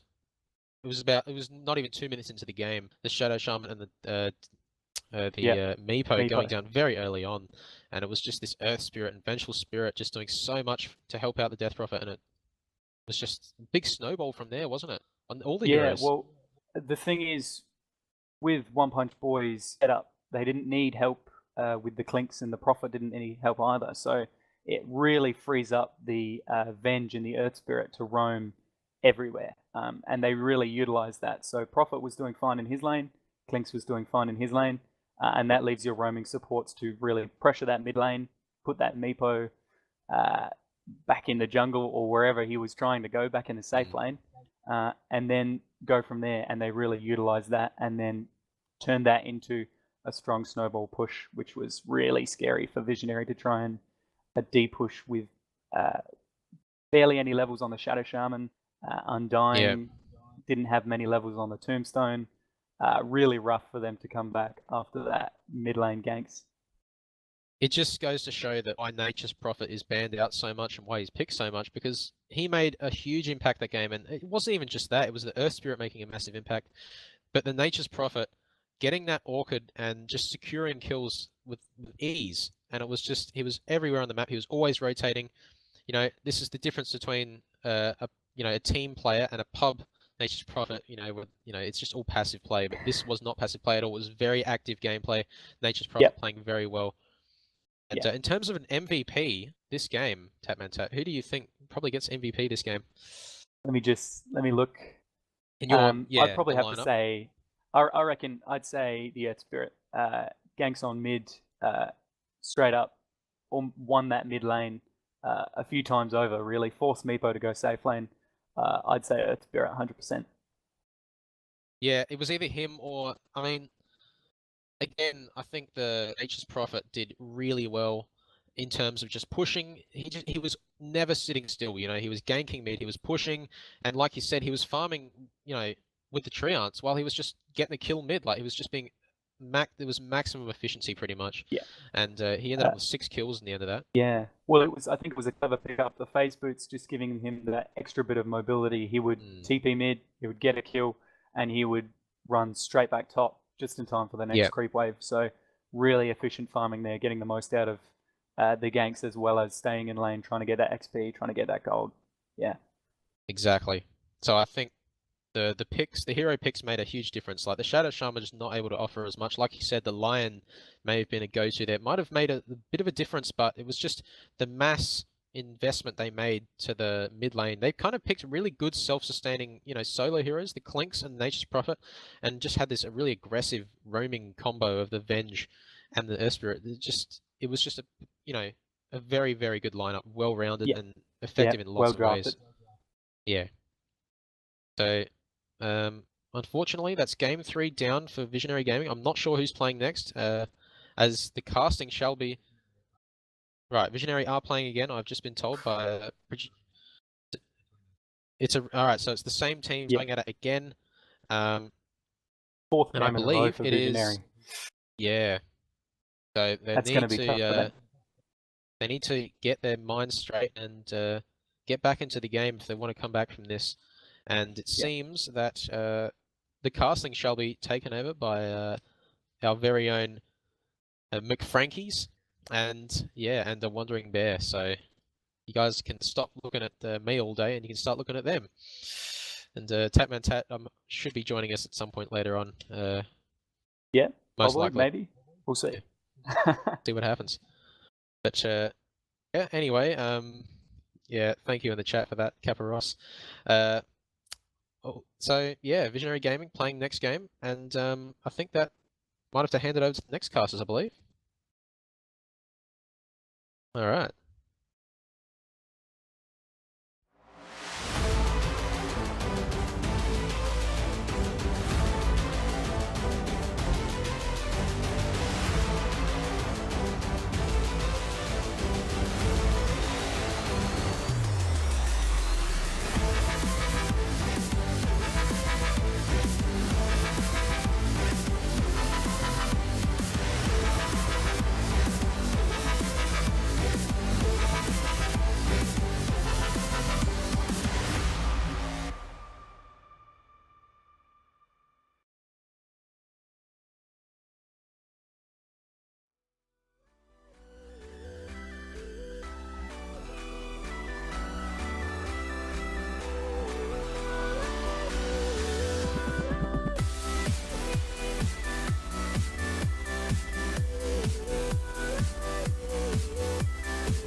Alright, welcome back guys to another fantastic game of ANZAC Dota here from between Visionary Gaming and One Punch Boy. It's a very interesting choice there.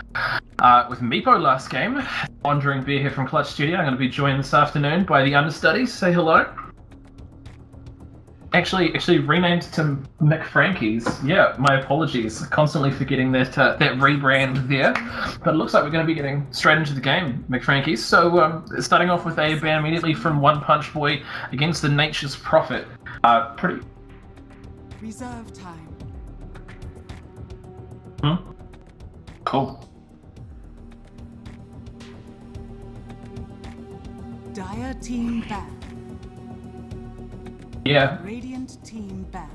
Yeah, I mean, it's very interesting to see that they let the Earth Spirit in through the first place. I mean, Earth Spirit, such a strong hero, almost universally banned in most competitive. It's a pick or ban situation for him. So letting him through definitely very scary, and I mean letting him through in combination with a Nature's Prophet, a hero that has such kind of just adds to Earth Spirit's reach with the ability to TP anywhere on the map. Have to be super careful against anything like that. So they definitely don't want to face it again. One Punch, we're going to be batting out the Bounty Hunter here, though. I mean, what do you think they're aiming to do with this? Maybe playing a weaker mid laner? Radiant team pick. Yeah, pretty much. Yeah, and Bounty Hunter, a hero who does pretty well against IO, able to blow him up fairly fast and make it a little bit harder for them to deal with it. So it does make sense that they're going to be wanting to ban out the Bounty Hunter with their IO pickup here. Visionary going to respond with the Outworld Devourer, a very, very strong mid hero here. How do you feel about them revealing this so early? Dire team pick. Dire team back. Yeah.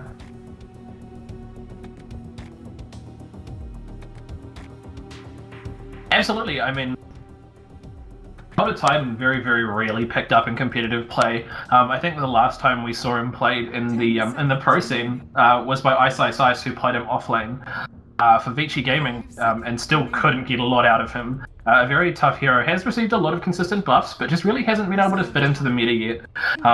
And One Punch Boy going to respond with the Ursa, a pretty classic pick with the IO at the moment, actually. Probably only overshadowed with Ursa, a pick with IO by Tiny.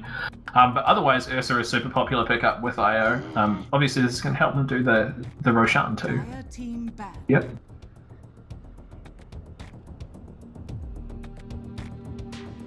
Yeah, so in the bans there, we're going to be seeing the Zeus getting banned out, and also, of course, the Enchantress banned out there from Visionary.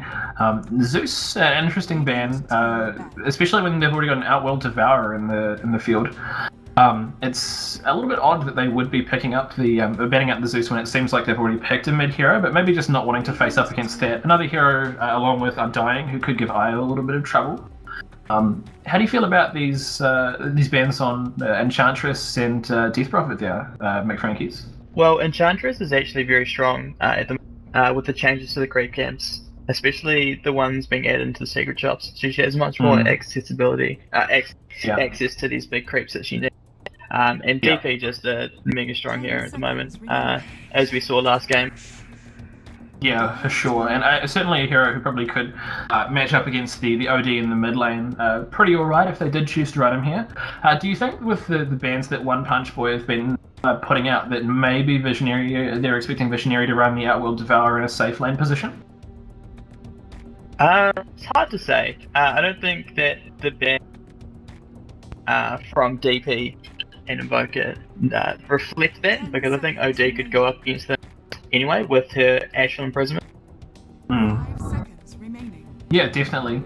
And so we're going to see a pick up from Visionary there with the support of AA, and the counter response there from One Punch Boy going to be a Vengeful Spirit pickup.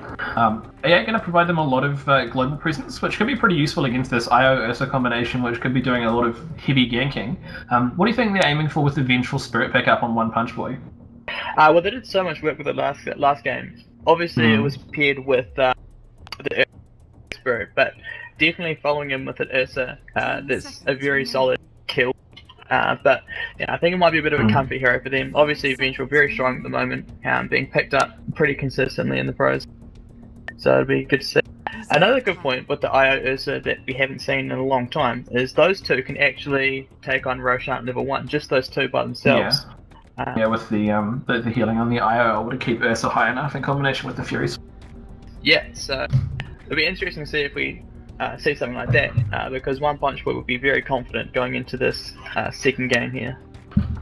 Yeah, definitely. I mean, they did have a really strong showing in that last game. It seems. I think it was only like a 15-minute or so game. So they did show a lot of. So yeah, it'll be interesting to see what they're going to do. Notably, also like with your points on Roshan with the Ursa, I mean, Venge also a hero who can help out with the Roshan pretty quickly once she does, or if she does choose to get a medallion, which is a fairly classic pickup on Vengeful Spirit. They could be doing a lot of work against that Roshan, really controlling that and using that to continue to snowball their advantage, which is really what an Ursa lineup wants to do. What do you think Visionary are going for with their lineup? I mean, so far we see Elder Titan, a fairly strong team fighter, along with the Ancient Apparition, and now a Centaur Warrunner with just that OD sitting in the back. Do you think they're just looking to get a very big, strong team fight, or? That looks to be the case.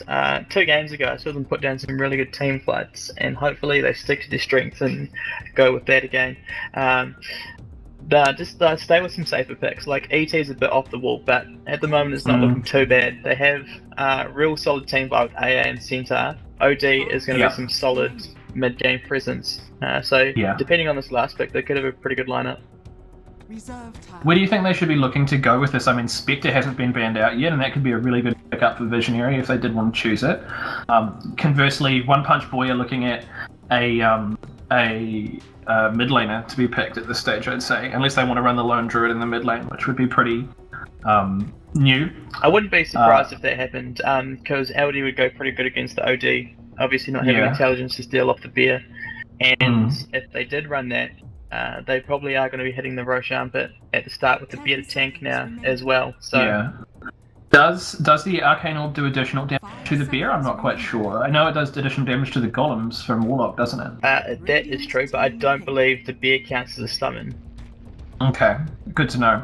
Well, the bans from Visionary are going to be a Viper there, and One Punch Boy going to be banning out the Witch Doctor, not wanting to see that kind of disruption to their team fight there, which I think is a really good ban from One Punch Boy. Viper's an interesting choice from Visionary, but again, would be a tough hero for Outworld Devourer to go up against. He is kind of just the classic anti-mid. I think I'd really like to see Visionary picking up a Spectre here, just to add to that global presence they already have with the AA, and also giving them kind of a counter initiation against this IO. I don't think a Spectre will be seen, or I don't think it would be a good pick, but yeah, PR getting picked up. The reason that being is the aggression from One Punch Boy is going to be very big early to mid game, and Weaver getting picked up just to secure that aggression as well.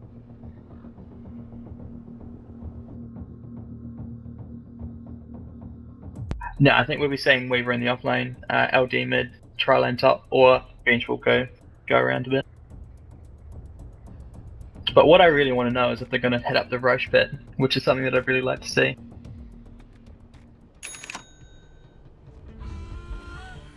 Alright, so here we are. One Punch Boy already smoked up, ready to... They are into the Roshan, there is no doubt about it.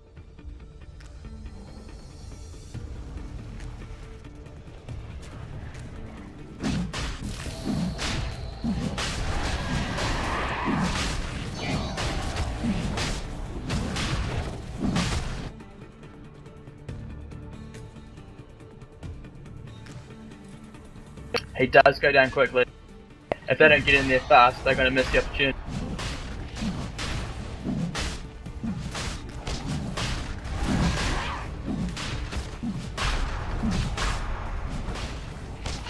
Roshan has fallen to the dark. The first bear burns immortal in me. There we go. Was it 34 seconds before spawn? Very fast Roshan by them. Well played.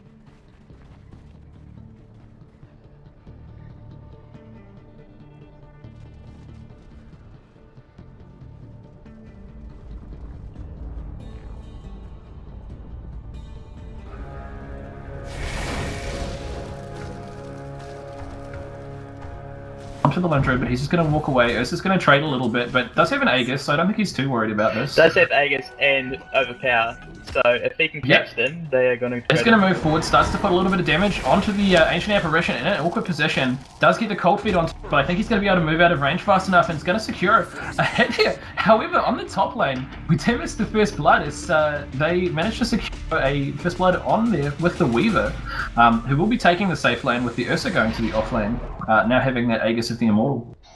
So this is quickly going the same way as last game. 2 kills in favour of One Punch Boy. Definitely, One Punch Boy showing a very strong start, and like you said, with that very aggressive early composition. PL already very low on mana too, so this is pretty tough for him. Yeah, he spent a lot of mana trying to save his allies and contest that room, but to no avail. Yeah, definitely. And looking over into the mid lane, we see the OD facing up against the lone druid, like you predicted. Looking at the last hits here, though, we see that the OD getting very heavily out CS'd by the LD here. 3 to 4 CS here with the LD only having, sorry, the OD, LD OD, so many Ds. The OD only having just now 1 CS. Sitting a little bit behind. On the top lane, we're going to see a little bit of aggression though, and Elder Titan's going to go down to a combination I can't hear you on the stream, Josh. So. Oh, what? Yeah, so ET dropping there, having a hard time up there. They do have this offensive war here as well, just securing this lane for them. Weaver going to get the time of his life up here. Already has that equip heading towards it. Just needs 300 for that, the subby mask. But down bottom, Ursa here with the Aegis moving towards those phase boots, and he's going to get them fairly shortly because I don't think they can contest with him right now.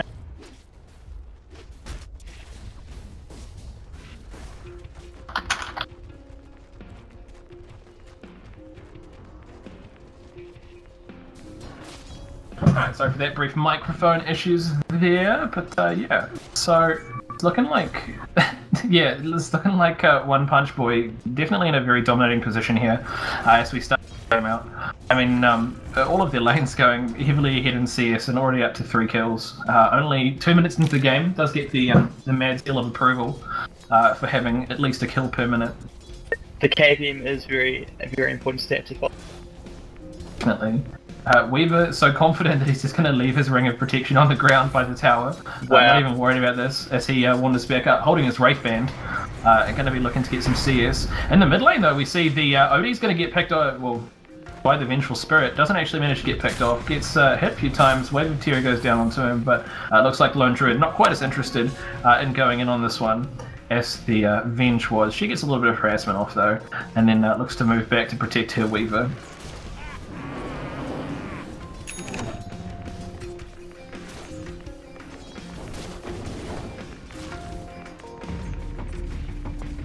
Okay, and then as we continue through there, we're going to see Io managing to get a kill on bottom for the... Not sure where he got it, but now the Syllabi are going to be chasing very deep in the mid lane. Odie going to imprison himself, but I think the Sylla's going to be able to secure this. One hit does get it. The Idle Titan's going to be coming back though from the top lane, looking to try and secure any kills here. Having minor technical difficulties at the moment with the camera there, sorry guys, but should be And Lone Druid going to be going ahead and picking up his boots and a Glover Haste there, probably looking to get a Midas fairly early on, since he seems to be in a pretty good control of this game so far. On the top lane though, Venge and Weaver are going to be pushing this in versus this Elder Titan Centaur lane. I mean, what do you think this Elder Titan Centaur lane needs to do to secure itself some damage here, Understudy? I think honestly they have to just chill out, maybe send Centaur up to gank and ET needs those levels. I think the way they've turned this game in its current state, they need to get ET to level 6 or a blink on the Centaur, but at this stage I don't think the ET can gank, so the Centaur needs to leave so that the ET can level up. Yeah, definitely. I mean, ET only level 2 right now, Centaur we're on the level 3, so it's going to be a pretty tough time for them at the moment. A very, very difficult lane, and I mean, Vengeful Spirit already up to level 4, so she's managed to secure herself plenty of farm here. We're at level 5, approaching that point where he becomes nigh on unkillable, as the mid lane looks like Scylla trading with the OD a little bit more there, but decides to...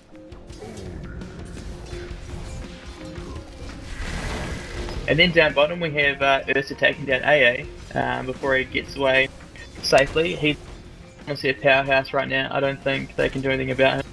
It'd be good to see him pick up an ulti stick just to change things up, and it would really terrify them. They can't initiate on that because he just ultis out of it. Then in the middle we have Vengeful rotating in, gets the stun, Lone Druid moving up, big damage coming out, and no imprisonment from the OD, and OD goes down. Another kill going the way of LD. I wonder if LD is going to go for that fast ratings this game. I'd say it'd be the right call. And then up top we have Weaver still out farming these two up. They just can't go on him at the moment. He's level 6, so there's no way they can burst him down. And he can just Sakuchi his way out of there anyway. But here, back in middle, OD teleports, gets entangled by the bear. Lone Druid going to back on out.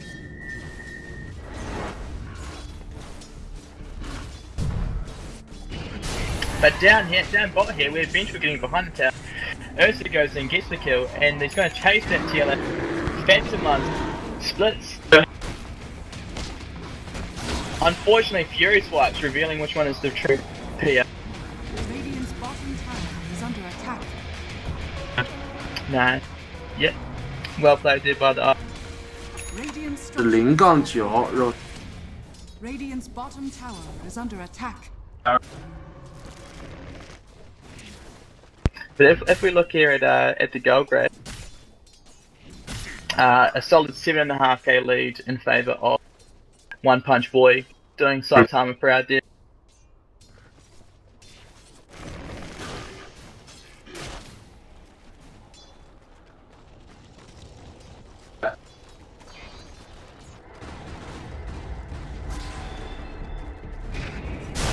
And ET, well deep over here.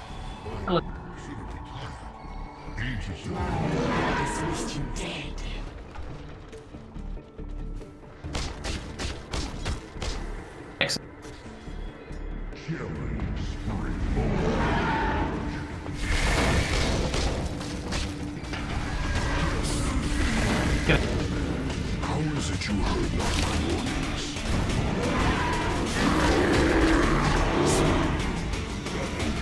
Consider yourself lucky. Oh, yeah. My dead mother would have done much.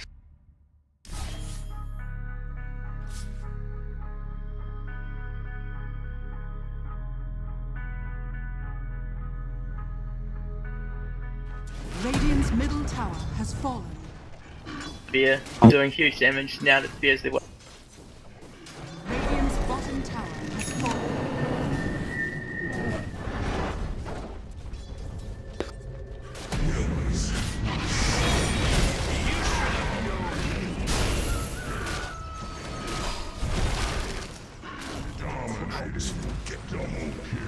Radiant's top tower is under attack.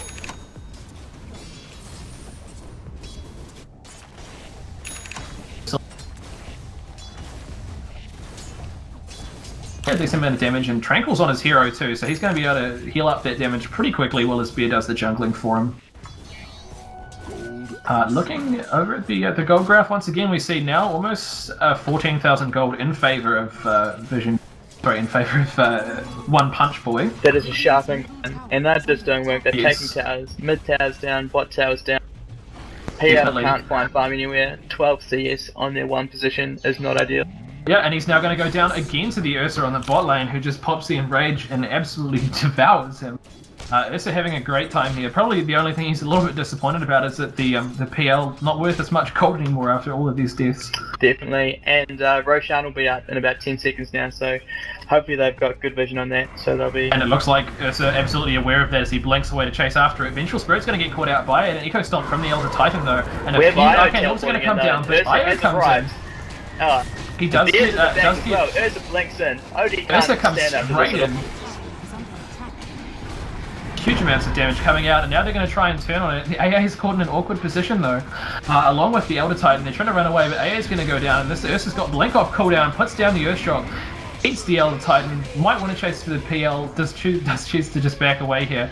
The Syllabear though, wants to go right at the Bear getting stomped. Phantom Lance comes down onto him, but he puts down the Savage Roar to try and force everyone to back away. Unfortunately an entangle there, stopping the Centaur, but he's still able to escape fairly easily. The Lance is going to chase him down, but I think PL's forced to back out. And on the top lane, they're just going to go ahead and take a tower, whilst the Ursa takes the Roshan.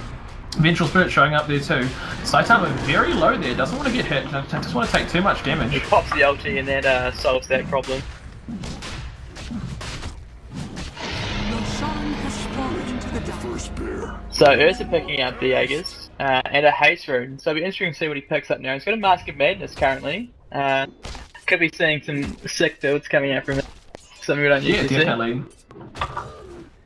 see. And then up top we got Weaver here, just doing Weaver things, pushing. Looks like it's going to build towards that Desolator. Get the backdoor in nicely. Desolator online now, 10 minutes. Desolator, Boots, Ring of Aquila. That is a fast farm. Very, very fast farm. Weaver at 65 last hits and 30 denies. Half of his CS and denies. Huge amounts there, and definitely showing with a level 4 Elder Titan not able to do much against this level 9 Weaver. 5 level If difference, Weaver 10 minutes gets of some game. health behind him after this Desolator, I think it's he's going to be very, very Going to be a very dominant. tough match to do. As the Io and the Vengeful Spirit teleport into mid lane, blow up this Ancient Apparition almost immediately. And Syllabear now putting himself into the true form and looking to try and push in on this tower.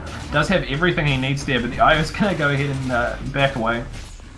And then taking the Weaver relocate going back out. to top and down bottom. Yeah, on the- Ursa chasing Yep. this poor PL. PL splits Doesn't on have a cooldown. chance. Space Boots comes off cooldown and off he goes. Chasing him down, here comes the Earthshock. Doesn't even bother. Doppelganger comes out though. He blinks. He doesn't even worry. The Fury Swipe's giving this PL away. Not a good pick into an Ursa. As the Centaur comes forward, he puts down the Stomp, but the Ursa enrages right on time. Manages to reduce that damage by a whopping 80%. As the Centaur now just bait. Then swaps him. Not even probably needing to bother about it, but does swap him just to be safe. Doesn't want to give away anything extra than he needs to. Envision Gaming in a super awkward position. Meanwhile, the Desolator Weaver just taking down this top tower. He's building a drums now. So that's going to be great for him. Whilst the Syllabear here probably looking to save towards that Radiance, I'd say, like Yep, we he's were very talking close to about it now. earlier. 3,400 gold and counting. Going to be able to get that Midas off cooldown another 60 seconds, and I'd say that'll secure him most of the farm he needs to take that Radiance up. The Ursa jumping just don't straight know what back to do. in though. They have Blinks Weaver forward. pushing top, they don't want to defend that. Center's going up, but the tower's going to... They have bot tower going down, but they don't want to defend that. They're milling around in their back. They're moving up now, but Yeah. PL with a Quelling Blade and Power Treads can't really do much here. No, puts down a Phantom Lance onto the Ursa, does a bit of damage, but he still has an Aegis, puts down an Earthshock to quickly push us out, and they're just going to death push us at this stage, I think. They want into this base, and they Yep. want it right now. Yep, and They've that's the right- peeled off. They were going up against 3 heroes that don't even have the ultimates yet. So Yeah. They've peeled off all of those outer towers. They've got a Weaver, a split pushing the mid lane, and they are going to swap the OD straight in as the Ursa just goes in behind him, blinks in and eats an Ancient Apparition. Io's going to relocate them back to the base. Syllabear is probably going to be able to chase down this OD if he gets a good entangle here. Not able to get it quite yet, but doing a lot of damage in combination with that. Ursa's going to pop his Aegis to the PL, but there's still an Io in the area. And they're going to be chasing down this Elder Titan now. Jumps in, Earthshocks with a blink. There's huge amounts of damage going out again. And this Ursa is just an absolute monster right now, showing us how much he doesn't care, just letting the Aegis go. Not even too worried about it. And now they're just going to go ahead and devour this tower. Not even worried about anything here. I'm just going to beat it down. Well played coming out from the PL there. They're definitely feeling the pressure here. Very aggressive play. From Vision. Yep, GG called by Vision there. 13 minutes. As they're getting a casual 13-minute Lincoln's Orb. And that's going to be it for us here. We'll be back with you guys in just a moment on Clutch NZ stream for a post-game analysis, and then looking forward to the next games that we might be able to have. Thanks so much for watching, and feel free to tune in later.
Alright, welcome back guys, after that fairly quick game there between One Punch Boy and Vision Gaming there.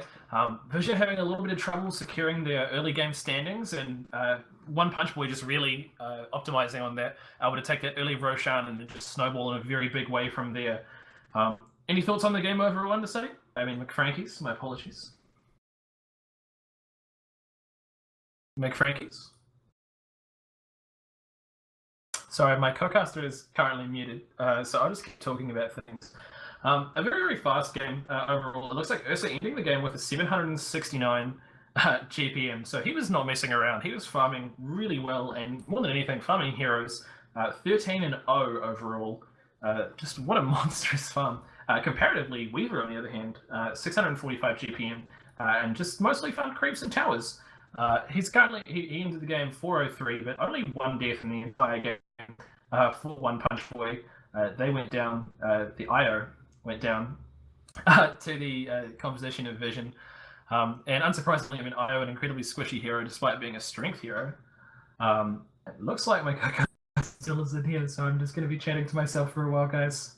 But yeah, I mean, a big failing there from Vision, not managing to check up the Roshan there, to get caught out by that. I mean, when you see a lineup like Vengeful Spirit, IO, Lone Druid, Ursa, you really do need to be picking up those Roshans. They are like kind of obvious. I mean, I'm sure there's more obvious lineups, but it doesn't get much more obvious than that. Vengeful Spirit, ideal for that Roshan, able to reduce the armor using the Wave of Terror.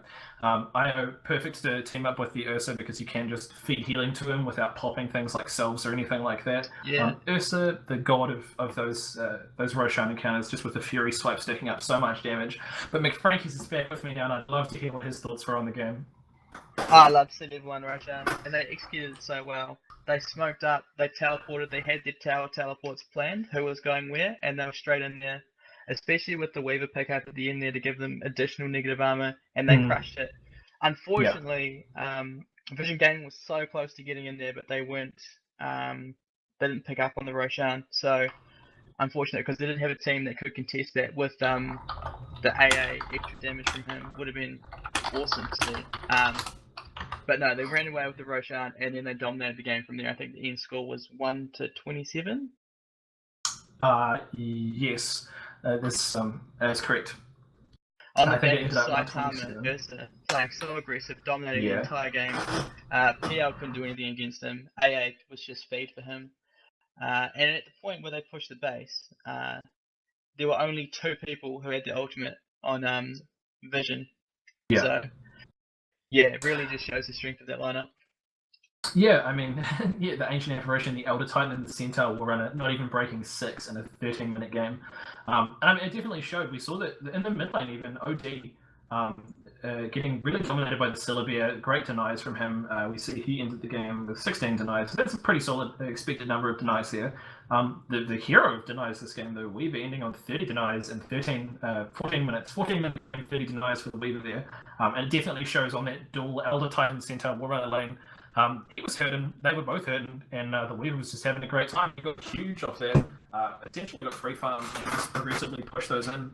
I believe he had a 10-minute, the 10-minute Desolator there, along with the Power Treads and the Aquila. So super scary Weaver right there. And a hero like Weaver, when he starts to get ahead, it's just so hard to kill with the time lapse there. How do you think Vision could have played their lineup up against this match, up against this One Punch Boy team? Do you think there was a way that they could have kind of spun it, that they would have been able to do better?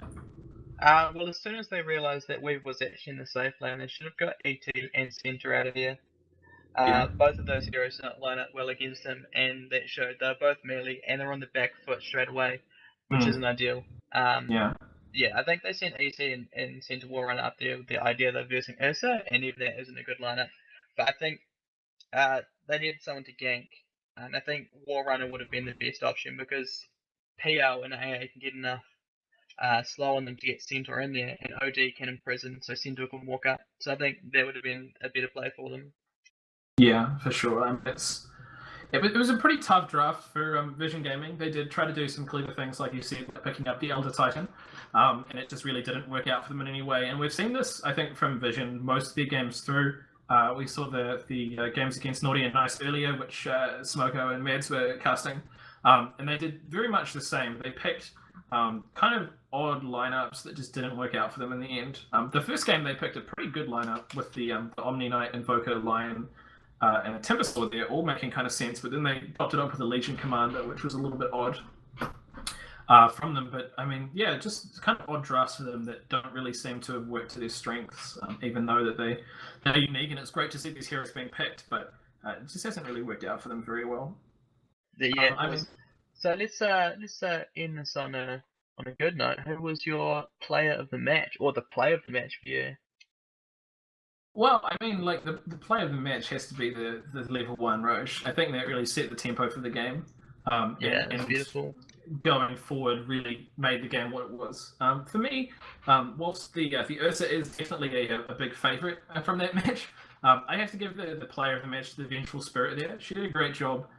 Just moving around the map, putting a lot of pressure across the map. As soon as she secured the Weaver a relative degree of safety, and confirmed that he was going to be okay by himself, especially like with the Sakuchi against 2 melee heroes, he was going to have a pretty good time there. And then she just moved across the map. She put pressure on the OD, getting the Syllabia farm. She got down to bot lane. She was always where she needed to be. And every time I thought that things might go a little bit wrong for One Punch Boy, the Vengeful Spirit would wander into my camera and immediately change the tides of what was going on. So Vengeful Spirit, for her finish at 2 kills, 0 deaths, and 13 assists, definitely gets my vote for that one. How about you, Frankies? I think I'd actually give it to the IO, just because I love IO players, and I think the Australian Dota scene needs more IOs in the games, because such a strong hero absolutely dominates, has global presence, which is so important. For sure. Played pretty well. There were some questionable teleports home towards the end, but it was good to see. Definitely, but hey, that's going to be the end of this series between One Punch Boy and Vision Gaming, guys. Thanks so much for tuning in. We'll be back with you guys just shortly with our next match setup, which we're currently working on acquiring for you. But stay tuned for that. We'll be serving you with some sweet tunes in the meantime.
like heaven. Cause we don't let the bad vibes get in, we don't let them win.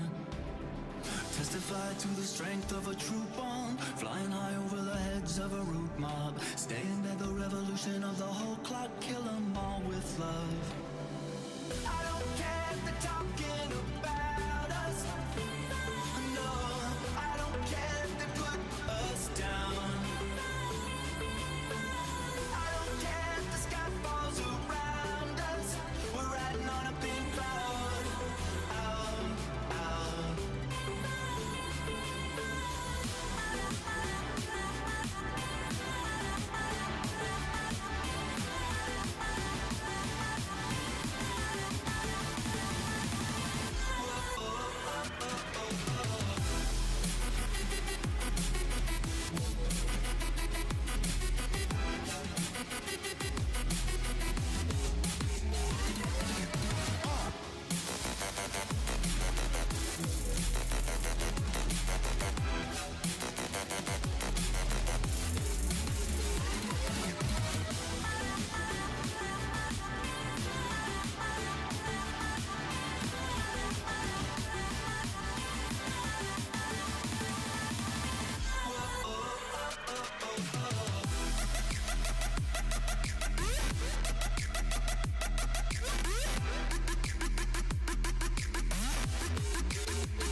truly, baby, truly. Baby, I'm in love. Can you feel the rush? I'm yours truly, truly, truly, baby, truly.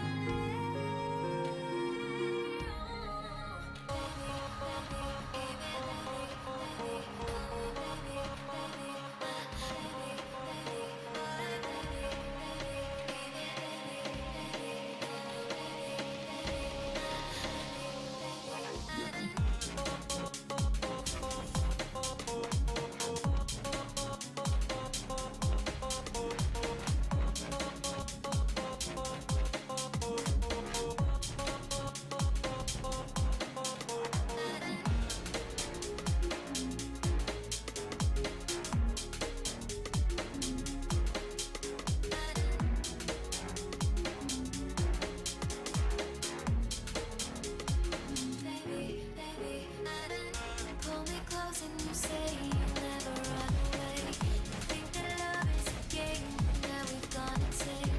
But what we have is no one spends a lifetime searching for.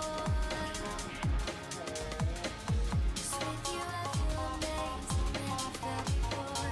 But would I be so ashamed to never fight for? I'm standing right at the gates, wanting to stay wherever.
Baby, baby, pull me close and you say you'll never run away. You think that love is a game, now we've gone insane. But what we have is no one spends a lifetime searching for.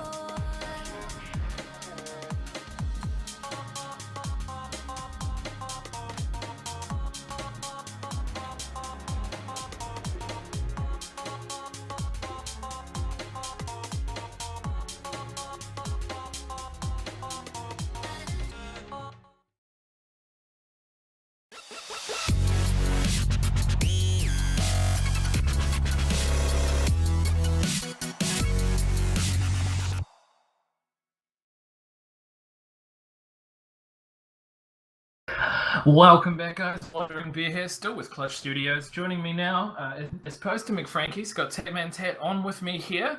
Looking forward to a good game between One Punch Boy and Ero Buddies here. Gonna be a good match. We just saw One Punch Boy playing there. Tatman, did you get a chance to watch that one? Yeah, well, I casted the first game, Yep. Visionary versus One Punch Boys, and then did watch that one. Very strong team, One Punch Boy looking to be. Yeah. Perhaps we'll get a more even game now. Hopefully, I am hoping that's going to be the case. I mean, they've had some very interesting drafts, and they've had very, very strict and very straightforward drafts in what they've done, which I've liked. A lot of teams in the drafting phase can get a little bit mixed around and have trouble with what they're doing, but One Punch Boy have been really good about having very straightforward drafts with very obvious goals. I mean, the last game is the classic example. They very clearly wanted to do a Roshan and then have a great early game aggression going on for themselves, and they rotated it exactly like that. We did see in the last game, they took an Ursa and a Weaver, and they ended up putting the Weaver in the safe lane and the Ursa in the off lane. Do you think they intended that from the start, or do you think after the Ursa got such a strong start with the Aegis and a kill, that they decided to put him in the offlane afterwards. Yeah, if you get your Rosh really early, obviously before the horn pretty much, and you start off with a couple of kills, you send Ursa into the offlane, you're going to really try and pressure their carry. You know that Weaver can be in the safe lane, he's going to live, he might get a few levels, he might get a fair amount of last hits, which he did. And so you just put that aggression onto their safe lane, make sure that PL is getting nothing. Definitely. It's a great insight there, but it looks like we are going to be loading into the game now, so we'll be back with you guys just in a second. Feel free to take a look inside of the client or stay with us on the stream to enjoy that fantastic chat.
Alright, welcome back guys. I'm Wandering Bear here with Clutch Studio, joined by Tatman Tat. Once again, for those of you who've been watching in the stream or anyone tuning in-game, welcome to Clutch Studio time with us. We're going to be doing this game between One Punch Boy and Ero Buddies.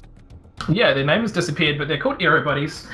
This is going to be, by the looks of it, their second match of the game has gone 2-0 in favour of Ero Buddies against KTO previously, so they're all warmed up and ready to go, and they've been having a good showing. Conversely though, Visionary Gaming losing 2-0 to One Punch Boy just before, so both teams have a pretty good streak right now.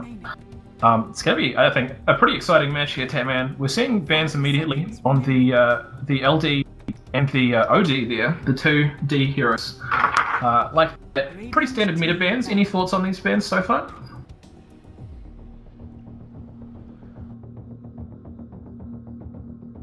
Definitely.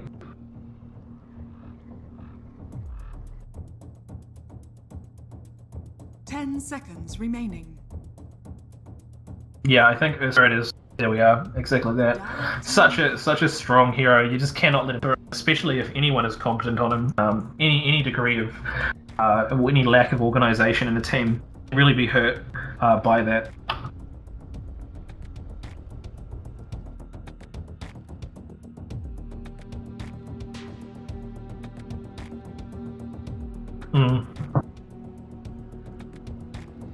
Yeah. 10 seconds remaining. Certainly. There he is, right there, Invoker coming out. You're on point here. You got the Earth Spirit, you got the Invoker. know what's going on. And I think that Invoker, especially once you know an Earth Spirit's banned out, is a pretty good pickup there. Like Earth Spirit can be quite a threat to him if he can rotate in. But with knowing that your mid lane is going to be relatively safe, you can fall back to these fairly static mid lanes that we've been seeing relatively popular across the scene. Team pick. And a Doom in short succession, not a pickup that I would have expected here. What do you think they're going to be? Where do you think they're going to be putting this Doom?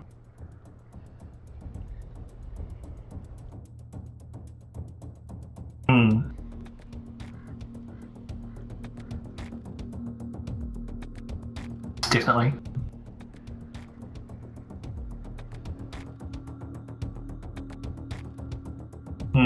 10 seconds remaining. Yeah. 5 seconds remaining. Absolutely.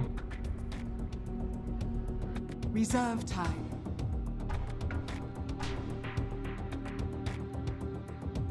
Yeah, Puck hasn't been too popular lately, but could definitely be a good pick in this lineup so far. Some good initiation could be helpful for them from a Puck. Do you think the Doom was picked entirely on the merit of having Doom against the Invoker, or do you think they've got something in mind for him other than that? Dire team ban.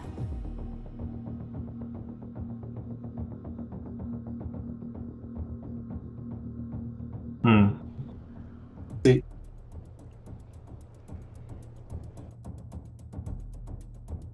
10 seconds remaining. Yeah. 5 seconds remaining. For sure. farm and levels to get up there. Reserve time. It turns out that I have been talking to myself because apparently your mic isn't in game at the moment, Tatman. Yeah, So might I just want to realised, pop that on. No, I'm doing it now. It's okay. All good. I'll just keep chatting to myself. They We missed, were just they missed discussing. my perfect predictions. He did. I will give credit to him right now. He did manage to perfectly predict the Invoker there and the Earth Spirit. So it was pretty on point. But we're going to see Faceless Void being picked up, a very popular hero in the meta right now. And it looks like Ero Buddies definitely going for some pretty standardized meta heroes so far with the Invoker and the Faceless Void. Are just kind of very straightforward heroes here who are popular. Invoker just brings a lot to the mid lane and can be played in so many different ways. Clutch Studio has cast a lot of the Cyber Gamer ladder, and we've seen a lot of the top teams there running him in a variety of different ways, from an aggressive carry to a very utility scouting carry, so it's very exciting to see. Void, on the other hand, just such a strong offlaner and so safe. But we're going to see the bans going up against the Spectre there, and the Phoenix, and then a Witch Doctor and a Bounty Hunter. I think the Witch Doctor banned directly in response to the Faceless Void because the Witch Doctor Faceless Void combo is so big. But the Vengeful Spirit and Batrider pickups are very interesting. Batrider has seen some play in the mid lane. I don't know how well he's going to match up against an Invoker. If that man's mic is working. I switched my mic over to my proper headset, so I think it should be working, but apparently it's not. Hopefully, but we'll just have to see what happens there. Wait for some confirmation from our producer on that one. But yeah, so Batrider could be running the mid lane, and it could be relatively strong. They are going to go ahead and pick up carries on both sides though. One Punch Boy picking up the Juggernaut, which does indicate to me they're looking to do a strong pushing lineup with a Batrider and a Doom, who both have pretty good clear. This Juggernaut could be a really great early fighting hero, and I think around about level 6 we're going to see One Punch Boy starting to turn on the gas, putting a lot of pressure onto Ero Buddies as much as they possibly can. On the other hand, Ero Buddies do still just have a very standard laning setup here. The Vengeful Spirit is a classic support here. Going to be bringing a lot of minus armor to help out the Slark and the Faceless Void and the Invoker with their right clicks. Yep, it does look like Tatman's back with us now, so that's exciting. Be able to hear him here. Not talking to myself anymore, but yeah. So I've just said, of course, that One Punch Boy looking to probably be running pretty aggressively. They have great wave clear with the help of the Batrider and the Doom. They can protect the Juggernaut with the Lion, and the Juggernaut, obviously, the quintessential pushing carry right now. What do you think that Ero Buddies are looking to do with their lineup? So far, it just seems to be an assortment of meta heroes. Do you think they have something in particular in mind? Any windows that they're looking for? Well, they're most likely looking for a support right now. Interesting picks. The Venge obviously was picked almost immediately after that Batrider. They're looking for that swap out of the lasso straight away. I think the Slark pick might have been reactive towards that Juggernaut, or did they pick it first? I can't remember. Slark against Juggernaut, big fan of that, just because you can Shadow Dance through Omni Slash. So you can really avoid that Omni Slash. You can dance around the Juggernaut, get to the back lines, get that line, maybe disrupt the Batrider. There's a lot of opportunities with Slark, while Faceless Void and Invoker are mucking around in the middle of the team fight. Puck going to be picked up by One Punch Boys, so it looks like they've heard what you were saying earlier, Tatman, and decided to go with a Puck against the Invoker. Where do you think this puts the Batrider or the Doom? Do you think we're going to see an offlane Batrider and a jungle Doom? Yeah, I think that's also a possibility. You might be seeing some stacks from the line for that Batrider. We might be seeing Doom roaming a little bit, maybe a bit in the mid lane, a bit in the safe lane, jungling in the meantime, similar to how a Crystal Maiden does that. She jungles, but she's also roaming at the same time. Lion is going to be doing the same thing. The final pick, Ivan, not something that I personally would have expected to come out here. Not been the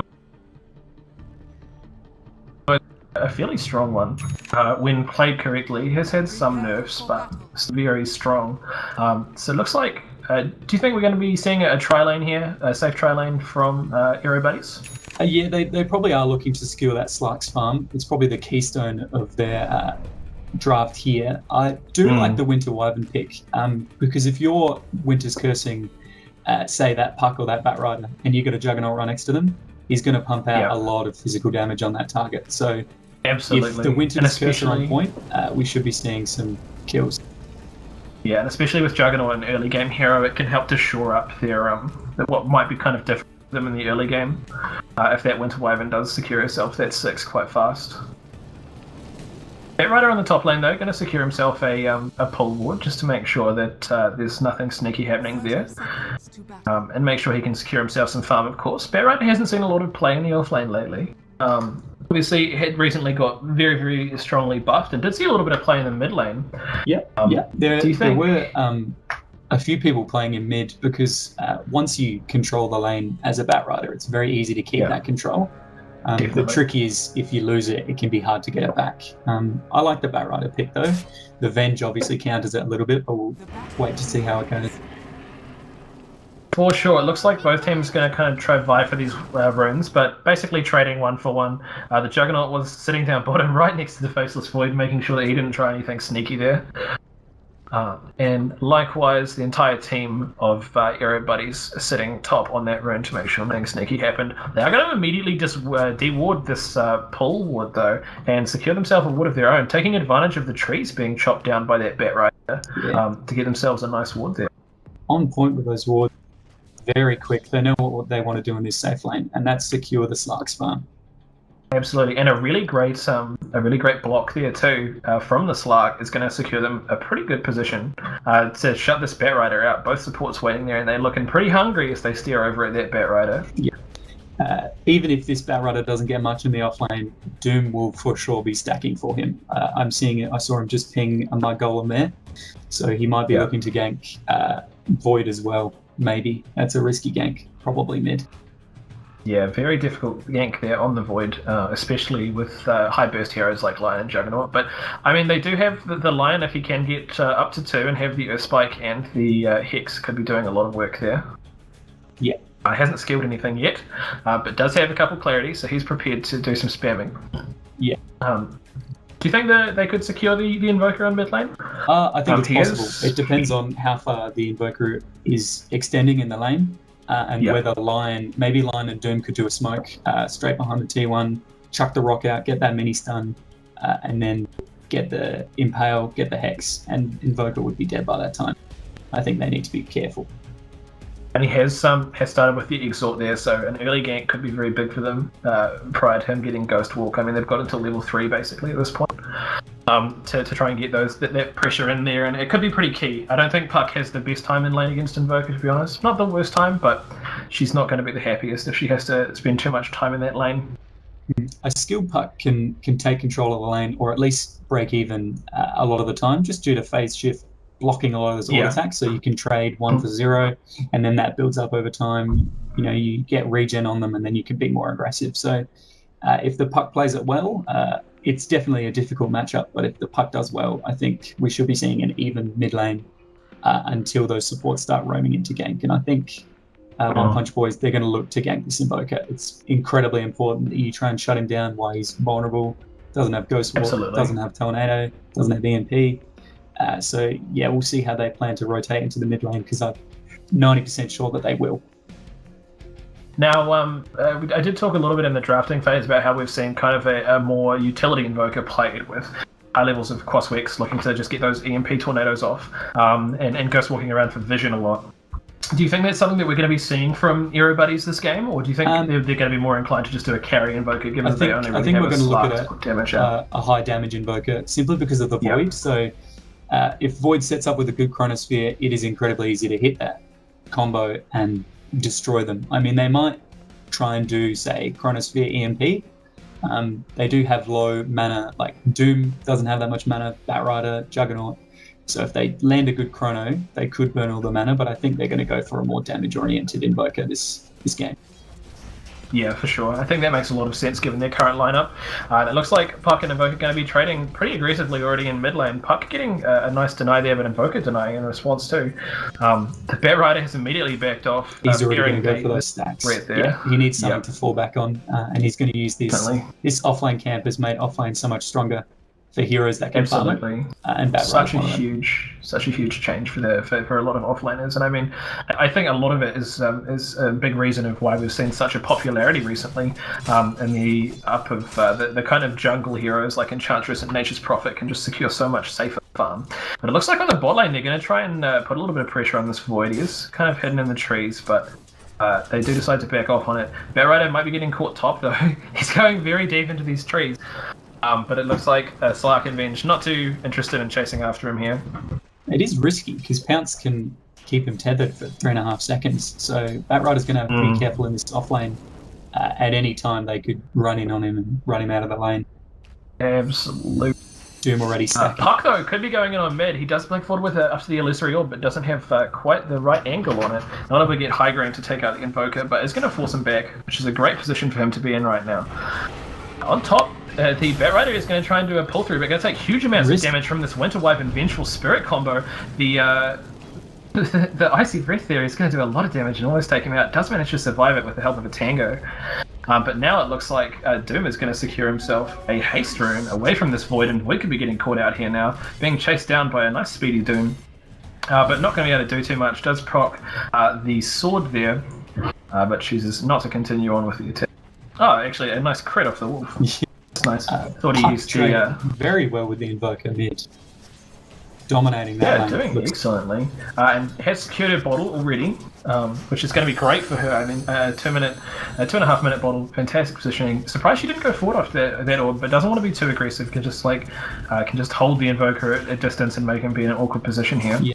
Bot lane though, it looks like they want to go in on this Void. They're going to put down a few hits and then the Hex comes out. Can he chain it into the Earth Spike? Does do so. The Blade Flurry comes down, but he's going to be able to reverse this. He's stuck in the trees though.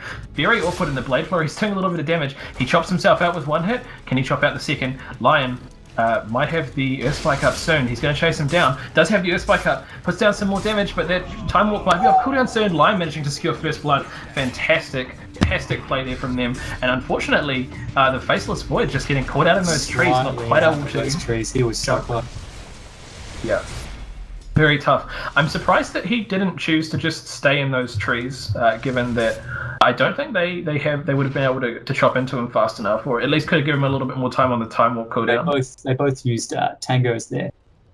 Ah, okay, I see. So Void to get out and Jug to get in. Yeah. Invoker being sent back to base already. Huge for the Puck. Yep, he's going to have to chill there as that Flying Courier gets picked up. And do you think the Invoker's going to look to go for the bottle there, or just going to rely on his base regen? I think he might rely on the Quas. I mean, we'll see how he goes. I don't think bottle is going to help that much, just because Puck at this point is going to bully him out of lane, no matter how many bottle charges. Definitely, as we see exactly right now, the Illusory Orb and the combination with the Waning Rift going to do a lot of damage. She does sacrifice a bit of mana for it, but does have a full bottle that she's not worried about. And there's a regeneration rune on the bot that she could be grabbing. As the Lion comes around from behind, though, this could be disastrous. Illusory Orb going in, and there goes the Hex. Earth Spike straight afterwards, and the Waning Rift to secure the kill for the puck. She's going to love that extra gold right there. And just bottles herself up as she moves down, and they know there is a regeneration rune there since the Lion just wanted past. This is going to be fantastic for the puck, able to secure so much more CS. She just takes a wave with her. Very quick blink. This is going to be a very scary puck this game, I think. Lion doing a perfect rotation, just like you said, able to move into that mid lane and secure some threat on the Invoker after Puck already nuked him down. And Puck just controlling that lane really well, whilst Juggernaut on the bot lane also controlling his lane very well. Up to almost 30 CS with 15 denies, putting the Void in a very awkward position, but he does have 9 CS of his own, so not too bad for an offlane. Yeah, very key for him to get experience as well. I did expect the Void to do alright in this lane, simply because the burst from Lion and Jug, you can just rewind it. So it's pretty strong, it's a nice lane for him, and he's getting a little bit out of it, which is good. Absolutely, but it looks like on mid lane they might want to go in again on this Invoker. The Puck has already just thrown down a brief combo on him. And the Doom now coming around from behind does he have any skills to work it? He's got the Pack Leader's Aura, but he does have the Scorched Earth up for a little bit of extra move speed. Might want to move in if they go too far forward, and he's going to be chopping his way through the trees using his Iron Talon there, but there's a Winter Wyvern in the area too, and he does have to be careful. The Winter Wyvern coming around, and the Cold Snap goes down in combination with the Flight there, but he goes straight in. The Doom comes out from the trees, manages to secure a kill, but the Puck's still going to die coming out just as that Splinter Blast comes through. Doom eating a creep, facing him down, but the Cold Embrace goes down. Important to stop them. Backrider's catching up on the offlane hugely. He's been to that stack a couple of times. He's level 5 now, which is great.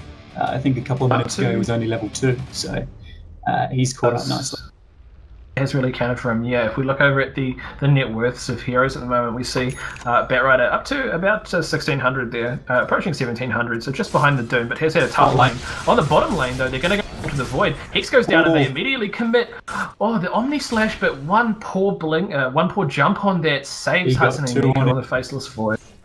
And that just shows strength of Time Walk. He's back at full health and he can stay in the lane. Such a huge skill, and it was right there too. Literally one hit away from them, but just an unfortunate jump onto the creep really hurt them there. Void, definitely showing us his strength there, but still isn't having the best time. Behind the Batrider and Networth as they go back in again, but he's going to commit another Time Walk. Low on mana though. Winter Wyvern back mids. Is indeed going to be throwing a little bit of harass onto this Puck, who's just bullying this Invoker in a very big way. But Puck up to level 7 already, having managed to stick around for 2 of the kills on Invoker, is doing pretty well. On bot again though, it looks like this Void is hiding in the trees, but Lion wants to find him. I wasn't paying attention. Oh, me either, I didn't see that one. They're going to commit again to the Faceless Void though. Blade Flurry goes down. He does not have enough mana after the mana drain, and they secure a kill for the Juggernaut. This is a great position for him. Already the lead in net worth, and now jumping up another 270 gold for himself, putting him solidly ahead of the Slark. Yeah, Slark having a nice time in the safe lane, and he's leveling up that Dark Pact so he can farm much more quickly. I think he's gone for the Midas. Has just secured the level 6 too, which is going to be a very big thing for him. Of course, the level 6 allowing him to just kind of push the lane, rotate into the jungle, push the lane, rotate into the jungle constantly, and start to secure a very rapid farm. Judging by what he's setting up for, he's either going straight Shadowblade or a Midas, perhaps. We'll see how that goes. I think the Midas would work for them in this game. That's a brace. Neither of those items. Completely wrong. In the mid lane though, they're committing 2 heroes to try and get any farm for this Invoker, but the Puck is still just having a great time. Put him really low. They had to commit a salve off the Winter Wyvern, I think, to keep him alive. And we see very quickly, except for the Slark, the entire team is moving ahead. The Winter Wyvern TP's in exactly in time though, keeps the Slark alive, but not for long enough. The Doom is going to take it down. Saitama caught in a totally awkward position though. Can he escape? Manages to juke through some trees, eats a tree, keeps going. The Sunstrike comes down, but he dodges it perfectly around the corner as he runs through it. The Winter Wyvern might want to chase this, but finally backs away. Mid lane, this game is action-packed as Puck commits the Dream Coil and secures a Invoker. And now, on the bottom lane, it looks like the Lion might want to trade a little bit with this Faceless Void. He's going to go ahead and start mana draining him down, wants to stop him doing any of that time walking shenanigans, as he does do exactly that, juking away from the Juggernaut. And, whoa, the Juggernaut just an immediate Omni Slash gets 2 crits, and that's going to be a very dead Faceless Void. Very awkward for him there. Yeah. What a rapid series of kills from Action One pack. Punch Boys, showing some very, very aggressive tendencies, and really showing that they know that they're ahead right now. I mean, like we said before, the only person who's even close to net worth is the Slark. Everyone else sitting below, even the Lion's net worth. It's Venge and Lion fighting for dominance of the position 5 on the leaderboard. One Punch Boys showed earlier in their games that if they have a draft that has good timings, they know when those timings are. So they have they're definitely abusing those. As they go back up on top lane, they're going to commit the Finger of Death and the Earth Spike with the Batrider going in, but a fantastic Winter's Curse could turn this for them so badly. Lion punches Winter Wyvern in the face, killing his own comrade as the Slark cleans up.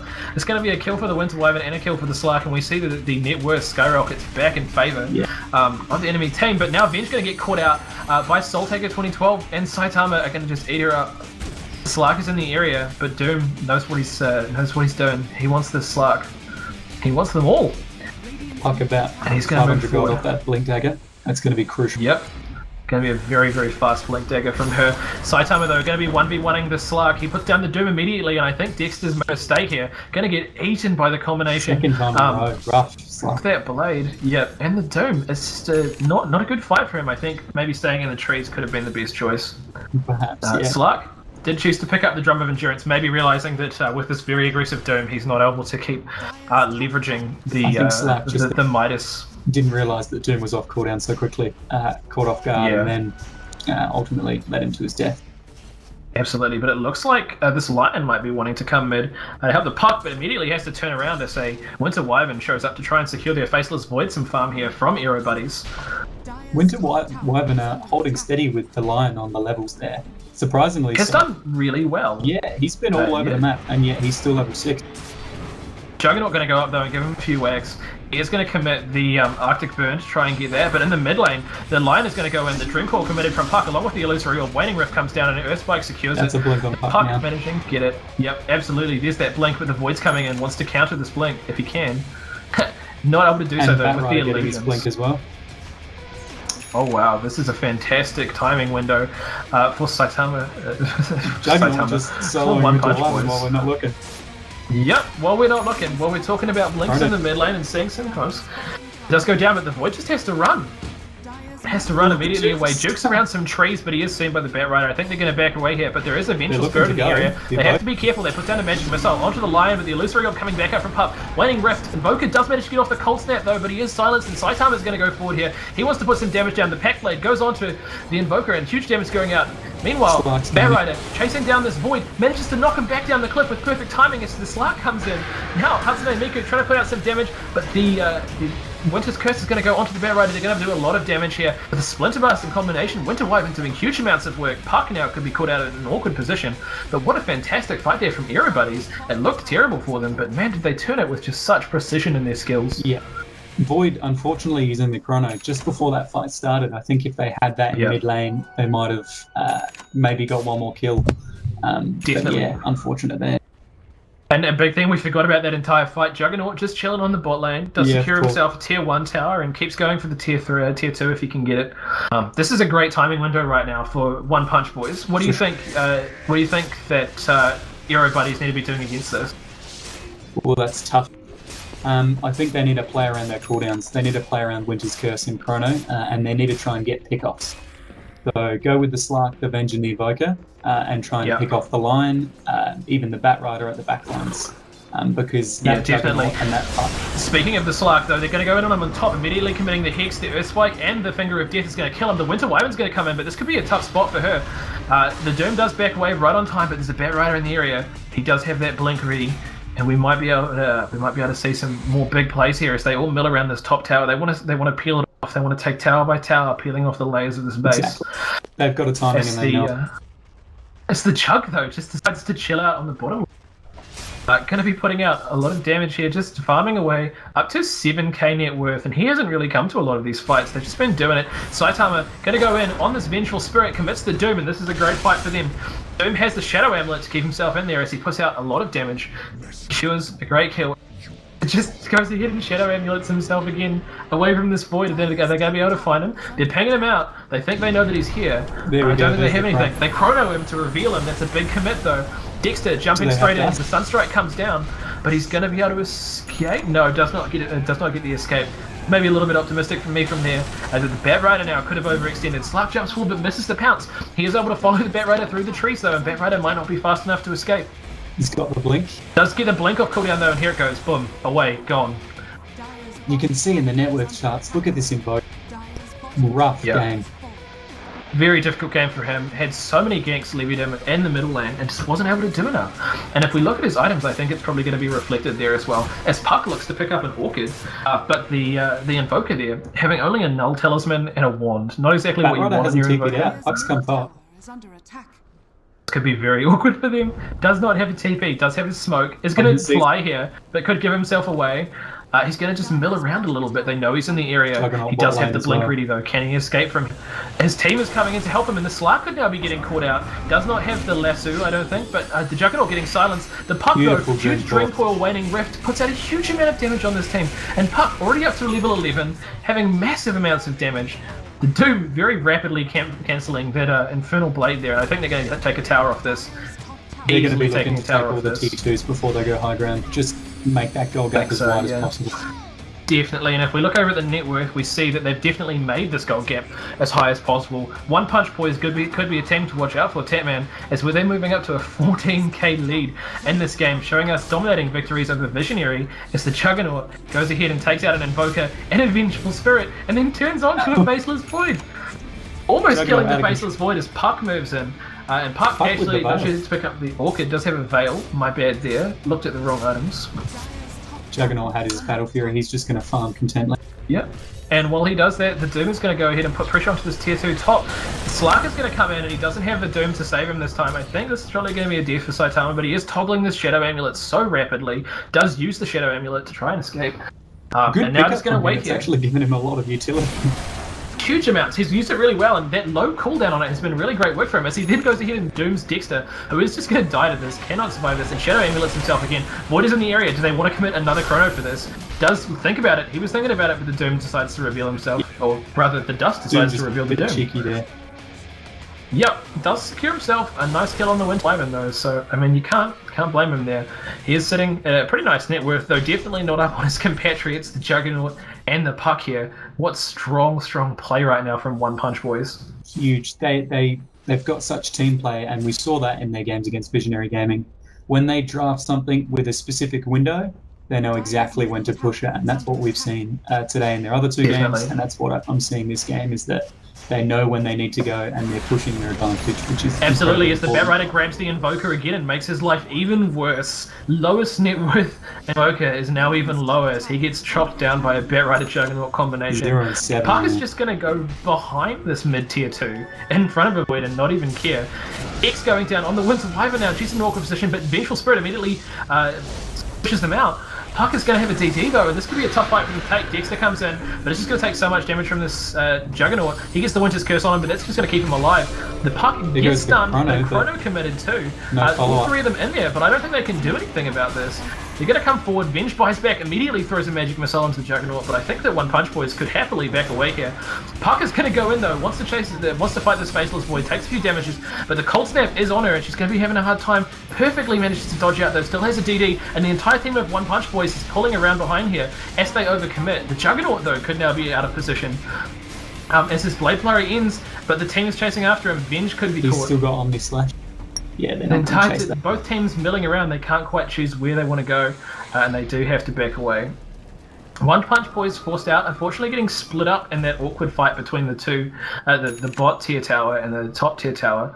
And then, Ero Buddies making great use of that space that was created by that awkward split, managing to secure themselves the Puck, who was with a very nice penny. Couldn't, unfortunately, secure the Juggernaut, but he's going to go ahead and take a Roshan. Yeah.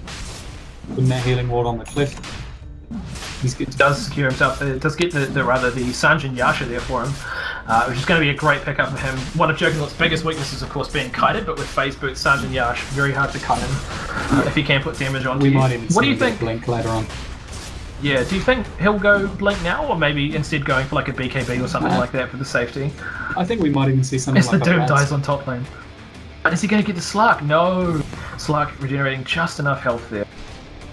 Looks like the regeneration actually very nicely counters the Doom's Doom if he can actually stay out of vision of the enemy team. Just going back to that Juggernaut, I reckon we might see a Blitz just to shore up that push. Yeah, could just be a to very push good those pickup for him. Raxes because they want to take advantage of their snowball right now. Obviously, Do they're you in a think very that comfortable perhaps position. Doom might be a better hero to hold that, or do you think that Jug, since he's just got so much farm, is going to be a great pickup? But Doom, he's gone for the Blade Mail now, but he might want to get a Blink later on as well. I think as True, a Doom, I'd probably prefer to get the Blink. Yeah, absolutely. Vengeful Spirit's going to manage to deward this top though. Going to be good for her, but there's two heroes coming in after her. The Bat Rider jumps and puts down, but there's a cold snap from the Invoker. Lion committing an Earth Spike, and there goes the Finger of Death. Very, very dead Vengeful Spirit. They say, well, you can have the vision, but we're going to have your life. Yeah. The pick-off potential on One Punch Boys is huge. Definitely such a mobile team with the Bat Rider and the Puck able to jump in so far everywhere. Does the Lion have a Blink Dagger? No, not yet. He went Not for the yet, but Aether does have Lens the first. Aether Lens Yeah. for the additional range, which is going to work out really well for him. Slark, though, is in these trees. As three of One Punch Boys mill around the area, he has to be very, very careful. Puck goes forward, puts out a little bit of damage, but the Slark just hiding in these trees. They don't know how close a tasty, delicious kill could be to Doom them. pushing mid, Juggernaut looking to push top. They're going to apply the pressure to the racks right now. Yeah, just putting pressure to all of these lanes right now before they go ahead and try and take a high ground fight. But Faceless Void also hiding here, and now they're all wrapping around. The Lion could get caught out, but it's not going to happen as they go in on this Invoker. He's not a big target, but they have committed a Dream Coil to him. The Saitama, though, puts down a Winter's Curse. Sorry, gets hit by Winter's Curse, but nicely manages to escape it. Now the Venge swap coming in, and Void there with that. Oh, puts down a Chrono onto so Doom. close. Doom does manage to go down onto the Void, though, and he's going to be forced to back away. But One Punch Boys could be maybe trying to overstay their welcome here, pushing too hard without the help I of think their they're still strong going to try and carries. push. If they can distract from Does look like they are. Jug's Soul Taker's going to clear this out. Yeah, they're all going to go mid. It looks like it as all of these waves push in. Pop a healing ward. But there is a Slark behind them. They do have to be careful. If he's not careful, the Puck could go down very quickly. He might die immediately. There's the Puck. Going to go into the Puck. The face dodges the Shackle perfectly. And now the Void is going to be forced to back away. But the Bat Rider taking additional damage. Illusory Orb comes out from Puck. He doesn't want to go in on that. And he's going to get hit perfectly Beautiful by a Sunstrike. Does have an Aegis of the Immortal though. Can just put down an Illusory Orb and then back away. Blinks immediately. And the Juggernaut goes in to help him out. There's the Juggernaut's blink. Now the Illusory Orb comes through, and here's the Waiting Rift killing two. The Void is going to almost bash him, but he doesn't manage to phase shift out of it. He's in an awkward position, gets cycloned up by himself. Does he want to blink? Blinks out immediately, but the Jug goes straight back in. This Here comes the Puck again. Illusory Orb combo, and now the Waiting Rift gets that, and one more on the Juggernaut. Such a huge Juggernaut, and they just perfectly played their style. This composition is all about pickoffs and skirmishes, and they Beautiful. perfectly disengaged The and blinks forced in and out such a great fight. were amazing. They know exactly where their teammates are going to be, who they're going to aim for, and just as Puck used phase shift, Jug blinks in, uses the Omni Slash, gets a couple kills, and then they disengage and re-engage. Awesome to see. Yeah. And just great mind games from them too, where they think they've got a puck, where everybody's think they've got a puck, and suddenly the puck is disappeared, and you're taking damage across your entire team in very large quantity from this Juggernaut. Just kind of chaos where you try to figure out what's going on, and then these heroes constantly shifting around, constantly moving. So difficult to deal with for Ero Buddies. It's just such a strong draft from One Punch Boys. So they go in again. The Winter's Curse goes down on the Juggernaut, and he's going to take a few hits from the Doom, but now an immediate Chronosphere from the Doom isn't going to be enough. Puck's killed the Slark, and there's Sans a little bit of damage. Fantastic Juggernaut roll, goes down. Juggernaut. 1,600 gold for the Juggernaut, but Puck is the real threat at this stage, I think, with huge amounts of just consistent burst. The Bat Rider is going to pick up Ramen Lover on the Invoker, but the Puck's right there, puts down a Waning Rift, and he's going to be chasing down this Winter Wyvern. He's going real deep for this. Right the way in, this Invoker buys back for it. He puts down an Illusory Orb, but the Dream Coil's not going to hold the Winter Wyvern in place for this hit. Does phase shift here, and then immediately back out. Yules, phase shift again, and then we're going to see the Blink. Shimming away from that, securing them a lot of space while the Bat Rider and the Lion just wail on this barracks. And I mean, this is another big advantage of Puck. She can make so much space for your team. As the Doom wants to go back in now, puts Doom onto the Winter Wyvern. No way they're going to be saved. Puck goes forward, not enough mana for the Waning Rift, but going to chase after the Winter Wyvern. He does have the Blade Mail up. They can't really do too much damage to him. The armor gets shredded by the Wave of Terror. But what a chaotic series of fights that are going on right now. Dexter is going to put some damage out, but now Puck could be fighting this Invoker, puts down the Illusory Orb right on time. As Dexter re-engages onto the line, kills him real fast, and now the Spam Rider could be in an awkward position. Huge amounts of gold going out to them as the Doom is now forced back away. Line bind back. They're looking to re-engage here. And Saitama just turns on this Slark, wants to fight him, doesn't even care about the potential dust opportunities, just blade mails up and whacks him at the time. Now the Shadow Blade comes down, but there's huge amount of damage coming out as this Juggernaut jumps in with another Omni Slash. Crit's going everywhere, but he's not able to get any kills. The Puck's here too, though, jumping forward, sees a Vengeful Spirit and a Winter Wyvern trapped in the trees, a double Earthspike from the Lion. And this team is just going to go ahead and push this out again. The longest fight in the world, and just continuous buybacks coming out from Ero Buddies. I think that has to be the last one that they have, as One Punch Boys going to put pressure onto Dexter now. Nice dusting there, along with the Hex, going to secure them the kill. That's a good game coming out from Dexter, and it looks like GG coming out from the team of Ero Buddies as their mid-tier 4s start to go down. Void is going to commit a Chrono onto this Juggernaut, try and secure them another kill here. But a 25,000 gold lead is going to take One Punch Boys to a victory after a fantastic game played by them. Well, very well played. Very exciting to watch too, so much action. Definitely, so much fighting from One Punch Boys, but we'll be back with you guys in just a second for the post-game analysis. If you're tuning in client, definitely check out Clutch NZ on Twitch. We'll be talking about this game for a little bit as we wait for the next one.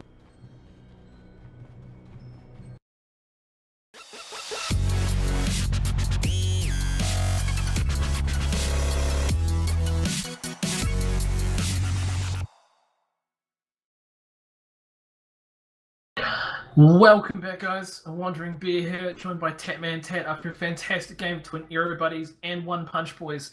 The first of three, I guess, unless One Punch Boys can show us another dominating performance. Tatman, what a game. Your thoughts? Yeah, that was really enjoyable. One Punch Boys team fights are just great. I love that they use the Blink Daggers to disengage, and then when the Ero Boys look to come back in, then they just re-engage, collapse on top of them, and get a couple of kills. Really exciting to watch. Love their style of play. Yeah, I mean, it was just such a pleasure to watch. These very tricksy, wavering heroes swapping around a lot. Sorry, I'm just getting myself into the next lobby. Very, very exciting to see these teams. Yeah, I think fighting and just skirmishing so much. And yeah, mid lane was incredibly crucial for this game. We saw the Invoker; he was bottom net worth for basically the entirety of the game. That Puck securing mid lane was incredibly crucial, and we saw just how much the Puck did after controlling mid, then ganking, getting that early Blink Dagger, controlling the game even more with the Bat Rider. Huge pick-off potential. Really allowed them to snowball. Absolutely. I mean, it was just such a fantastic series of skirmishes from them. Puck playing beautifully, like you said. They got ahead. He got ahead against the Invoker, and then just constantly pushed out these fantastic engagements against them. Really impressive to see, and just fantastic play from them. Any MVP for you from that match? I'd have to go the Puck. Just winning that mid lane just opened up the entire game for them. If that Invoker had gotten farm, I think it would have been a much different game. But Puck securing the mid lane makes him MVP for me. Definitely a fantastic gangster there. I also loved the Puck, but in the interest of getting a little bit of variety, I got to give a big shout out to Saitama on the Doom. Played a super aggressive, crazy Doom. 1v1 that Slark so many times, which isn't something you often say in the same lines with Slark. Coming in really key there.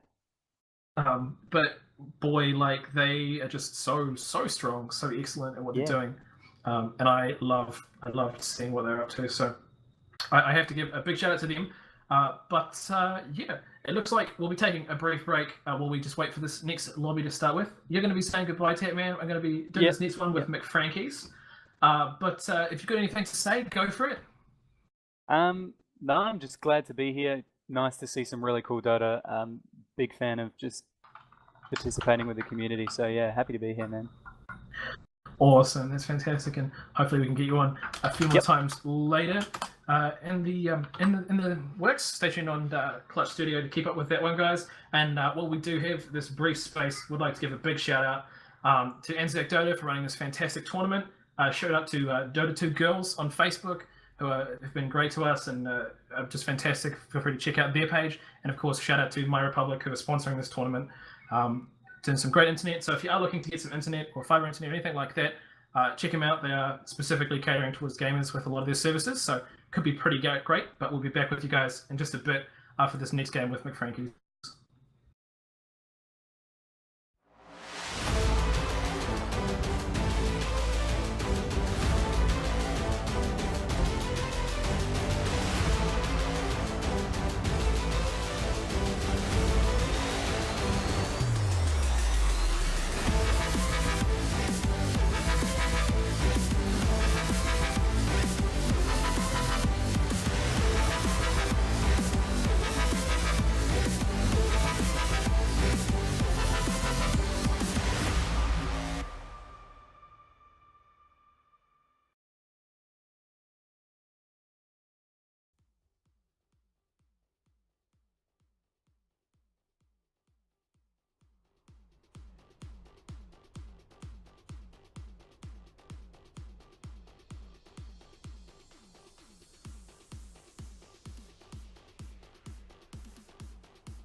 Welcome back, guys, to another game here from Ero Buddies.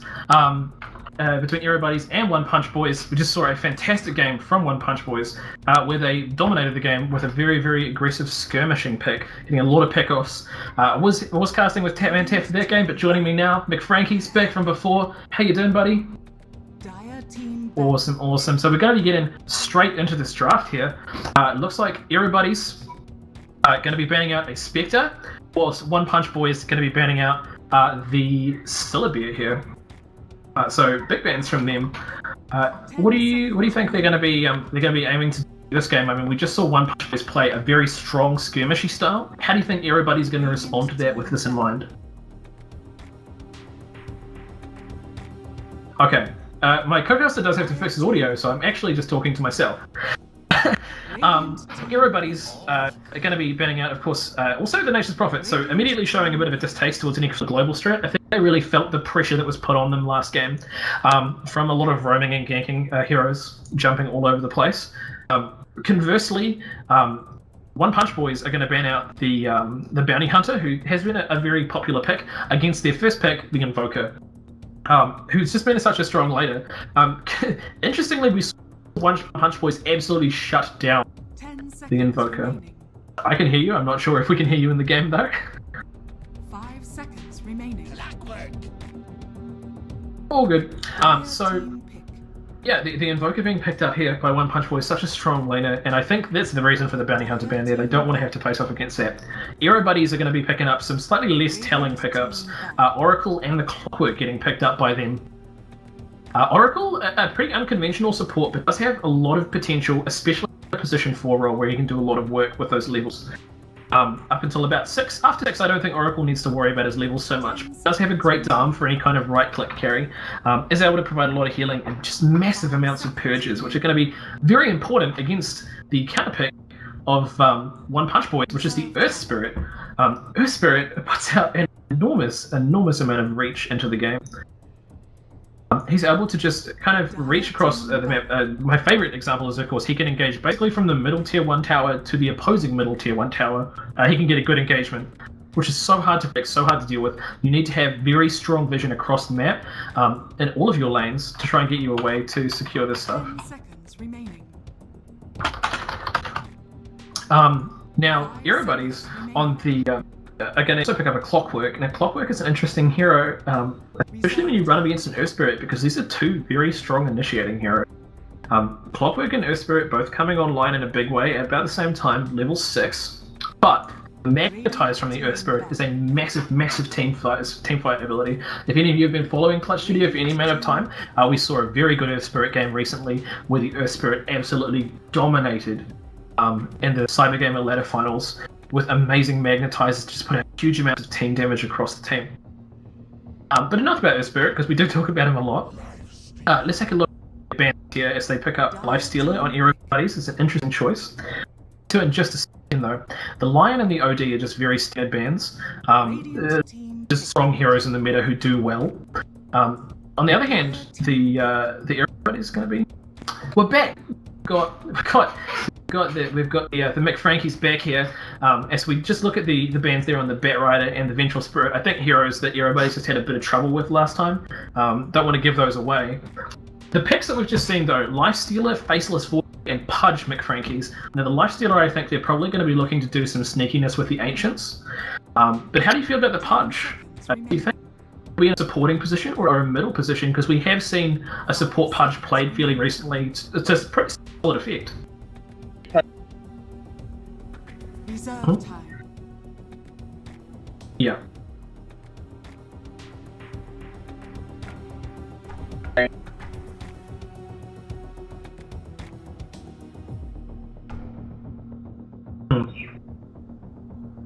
Yeah.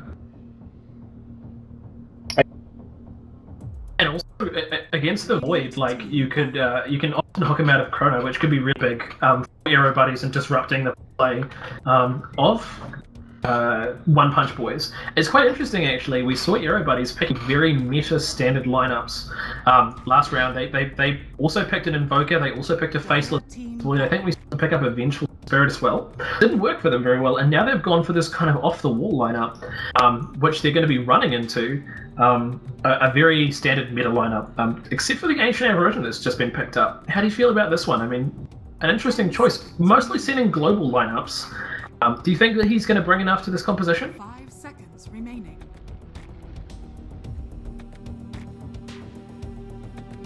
Reserve time.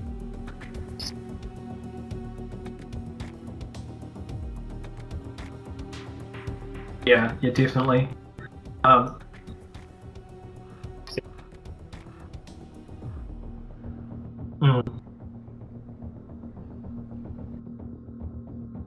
Yeah, I might have expected out of One Punch Boys. Obviously, they are they play some very aggressive lineups that can make great use of the windows they know they have. So I wouldn't be surprised if they ran it. Ero Buddies last time ran a much safer lineup, which unfortunately didn't work out for them.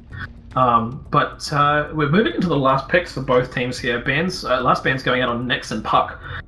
Both teams looking for a position 1 carry, I'd say. Maybe the Lifestealer are going to be the position 1 for Ero Buddies. Legion Commander getting picked up. Very hard to say. Do you think we're going to see a middle Legion Commander? Yeah, I guess he must. Really throwing us for a loop here. Could this be the famous? Yeah. Yeah, I think that's what it's going to be. And Juggernaut. Absolutely, and I think something that I kind of missed out on that when I was thinking of it is that despite the fact that Oracle often a weird pick, with the Fortune's End? Fortune? No. Fate's Edict, whatever the spell is, his ultimate, he can actually significantly increase the amount of healing that the lifestealer is going to get from his lifesteal at the end of it. So if lifestealer can steal a lot of life, even if he's taking more damage than he's dealing out in terms of taking more damage than he's healing with his normal lifesteal, Fate's Edict is going to restore a lot more to him at the end, since it does amplify the healing done during the effect.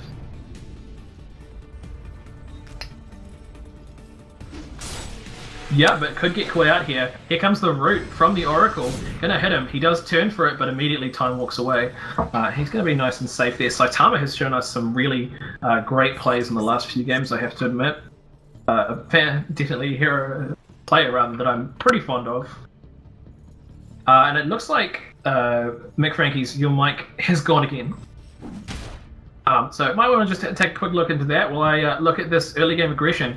It looks like Dexter on the bot lane here is going to try and secure himself a room, but not able to do so. Meanwhile, all of the team here for Ero Buddies is going to be harassing out both Saitama and Earth Spirit, who are in the area trying to secure a rune. But one rune's going to go each way. The Invoker mid taking the rune top for One Punch Boys. And then on the bottom lane there we see the Lifestealer taking that to try and secure himself some early farm and possibly also some early experience. I think we could be seeing him trying to pick up the kind of the fast level 6 and then put a lot of pressure onto One Punch Boys with their slightly more standard lineup. That being said, we did see like really big plays from One Punch Boys with the Juggernaut last game, who just got so huge. So that could be a big thing for him here. Saitama now getting harassed.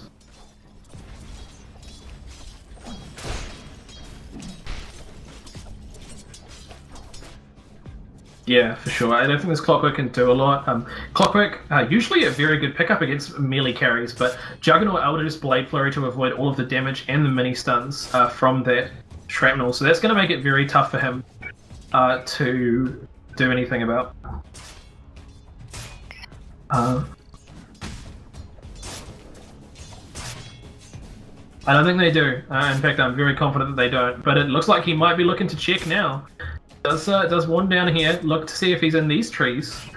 The other trees could be getting checked very shortly. As they now zero in, the Juggernaut is in the area. Here he is, the Earth Spirit, finds a Clockwork, gets cold stun, and the TP goes down immediately on Dexter. Back to base, no less. He doesn't want to be anywhere near this. Maybe panicking a little. As we look down on the bot lane now, we see that the Void going to be trading with this Oracle. He has picked himself up a poor man's shield, so he can like nicely deal some damage. And the Clockwork is going to laugh out loud. I'm not quite sure why after he just got forced to TP back to his own base.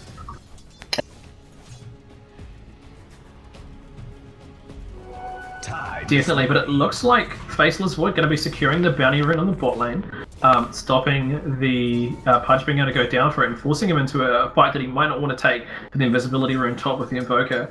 Pudge is going to come up now, but he's going to be taking a lot of damage. The Melting Strikes from the Forge Spirit's going to be doing a lot, but there is an invisibility rune there and they can't quite get to it in time. And now the Pudge is going to come up and maybe look to try and secure himself a cheeky kill.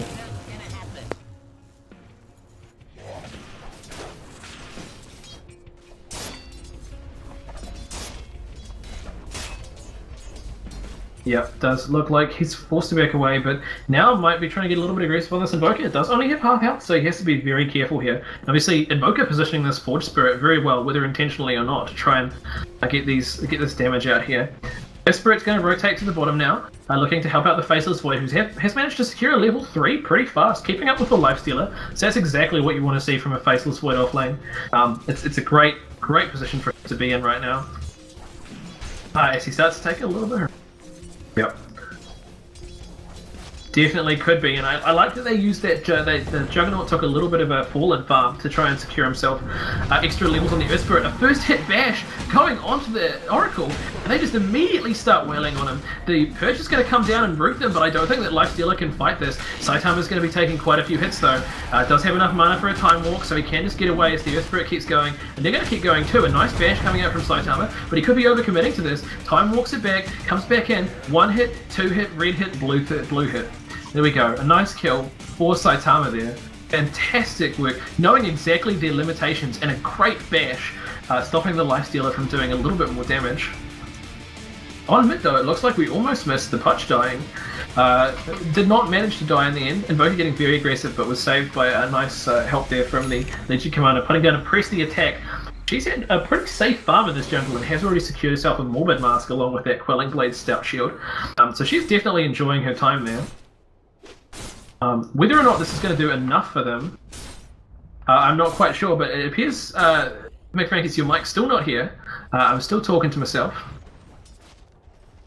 As the Earth Spirit on the top lane is going to be taking a lot of harass here, and it's going to be very low, facing against this Lifestealer and of course an Oracle. He doesn't have to worry too much, but the Oracle is going to side pull onto this double stack and deny him some additional XP while securing the Lifestealer a better creep equilibrium. And this is what we love to see, is trying to deny the offlaning experience whilst getting a better equilibrium for your carry to farm in. And speaking of offlane and carry situations, we see Dexter in the offlane on the Clockwork is going to be facing up against a very similar situation, a side pull that didn't quite entirely work, but is going to still push the lane in very nicely. And Dexter's now going to try and move into that area, secures himself not 1 but 2 CS, which is going to be very helpful for him. And if we look at his net worth, we see 1,300.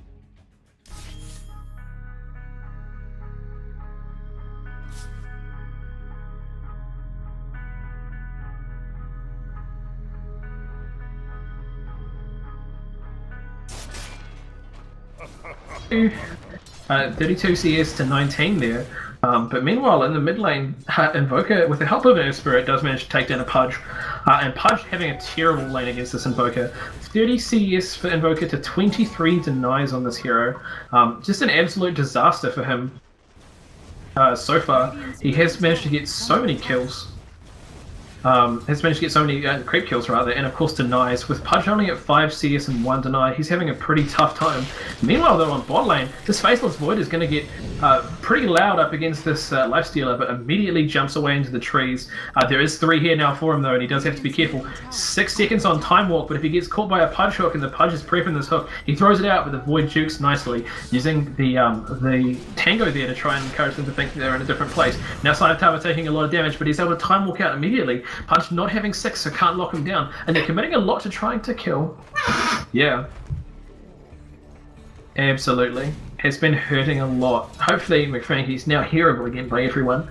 As Pudge secures himself with double damage rune though, and there's an Invoker in the area. No, actually, it's an Earth Spirit. They do hear him, but he immediately puts down a Remnant with perfect timing, and Pudge not having that Dismember really hurt him there. I wasn't able to secure that Earth Spirit after getting a nice hook on him with great use of that vision that they do have. And now April going to be rotating in. They want this Oracle, and they're going to be chasing for him. They do get a silence on him, and Void's going to be putting down a few hits. Now the big stun comes out to just help the Void escape.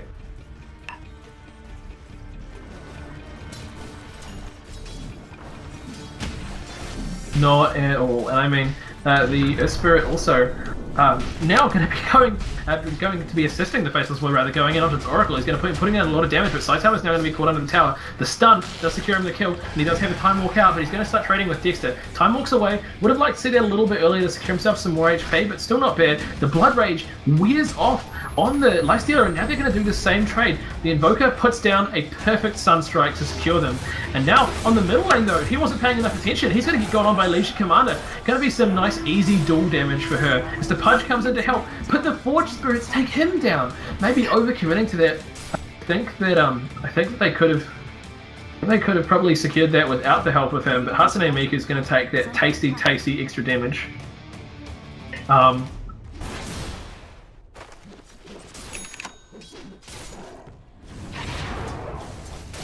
For sure, but not really going in the favor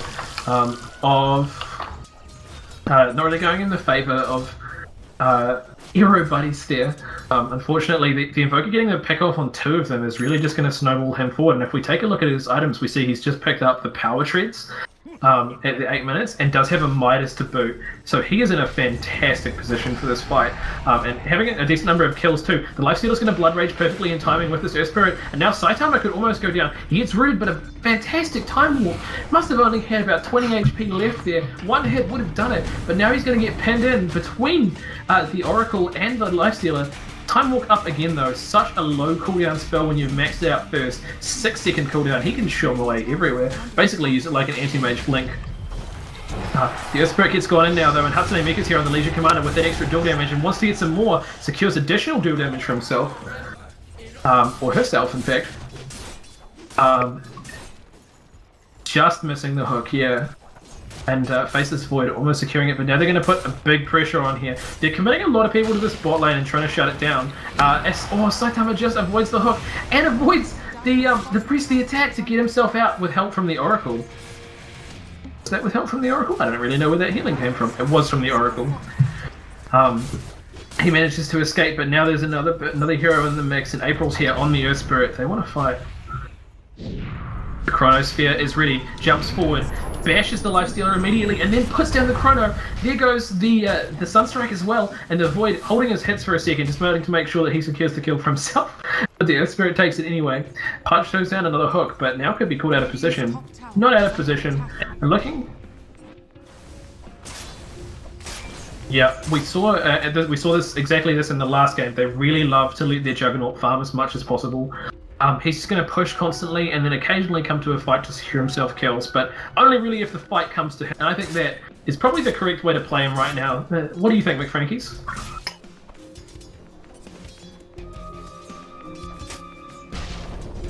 Definitely, and the Invoker is making so much space for them. He's had great farm, and now they're going to smoke in here and try and secure this Void. But he puts down the Dismember, but the Earth Spirit immediately cancels it. Using the Remnant kick-pull combo, Saitama's going to jerk off slightly to the side here, make them kind of chase this, try and take some pressure off his tower. He's going to even just trade with them. He's going to wail on this Pudge as the Sunstrike comes down, but does not kill him. There's an Earth Spirit in this area, but he needs this Pudge, and he's taking a lot of damage. Pudge manages to deny himself, and now they're all diving this tower, but the Void is left. He's elsewhere on very low mana though, and he could get caught out here. Doesn't have enough mana to get this kill. The Clockwork is putting himself up, and now Hatsune Miku's going to drop another duel, secure himself more kills here. But they're committing so many heroes to this bot lane, and meanwhile, Invoker's taking some free farm mid. Juggernaut's taking some free farm top, and I don't think this Faceless Void that they're trying to shut down is their biggest problem right now. Not sure what this Earth Spirit's doing though. He's dived right into the middle of 4 to try and get a kill on a Legion Commander who he just cannot secure. Radiant's top tower is under attack.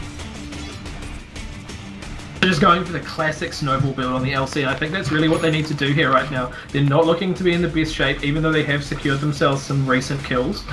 They're committing a 4-man to this, so they need this LC to snowball and get big. How do you think?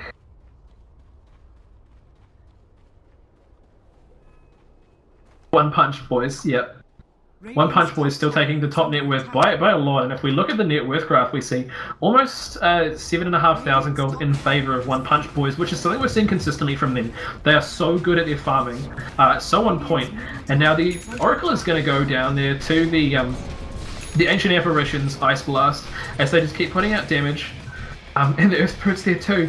But this is hurting for Ero Buddies right now. They're committing so many people to the spawn lane over and over, and meanwhile, both Invoker and the Juggernaut are just getting free farm. And if we look at the Invoker with the Midas there, we see he's just getting such a huge amount of net worth for free out of this, almost up to 3,000 gold. What do you think he's going to be doing with this, Undercity? I'm betwixt myself. What about the Radiance? Could we be seeing the dastardly Ghost Walk Radiance Invoker as Pudge goes in on bot, puts down a Dismember onto April, but there is Saitama in the area. The Ice Blast comes down to secure the Pudge and does do so, also hitting the Oracle, and Earth Spirit manages to get off his Magnetize, which is going to do so much damage. Invoker's in the area too, puts down the Cold Stat, which is going to synergize with the Magnetize, give them a kill with the damage there, and even Juggernaut pops in. There's pings going down everywhere, and there's a Lifestealer inside side of an Ancient who's overcommitted. They know he's there. The bash comes out from the Void. And what huge bashes from this Void this game, understudy. He has been bashing this Lifestealer non-stop.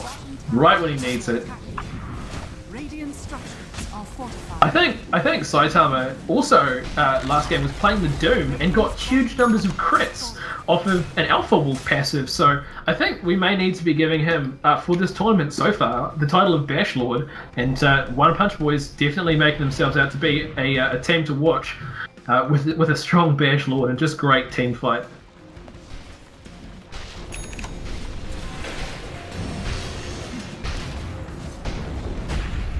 Ero Buddies going to smoke in here, but it could be awkward for them. They're going to go onto the Clockwork, but the Earth Spirit perfectly jukes it, and now a huge Chronosphere is going to go down. They're going to put an Oracle Ultimate on the Punch, but I don't think he's going to do enough. He's going to put down some damage onto the Earth Spirit, but just going to die immediately after that. Does manage to deny himself to the stealth damage, since it all occurs at once, of course. And the Earth Spirit now going to be able to back out, but taking everyone out except the Legion Commander, who's now caught out of position. She just stops. A weight comes out from Dexter. It's just the GG there. Ero Buddies are going to call it, and One Punch Boys, huge showing here, dominating their way through both of their group matches. If we take a look at the standings, Dexter's going to TP in, but they are all going to die. And it's going to be pushed back. It's going to be a good game. Going in the favour of One Punch Boys. What a huge team. What fantastic plays they've been showing us. And such a pleasure to watch them. We'll be back with you guys in just a second at twitch.tv/clutchnz for the post-game analysis. Feel free to check us out and have a chat.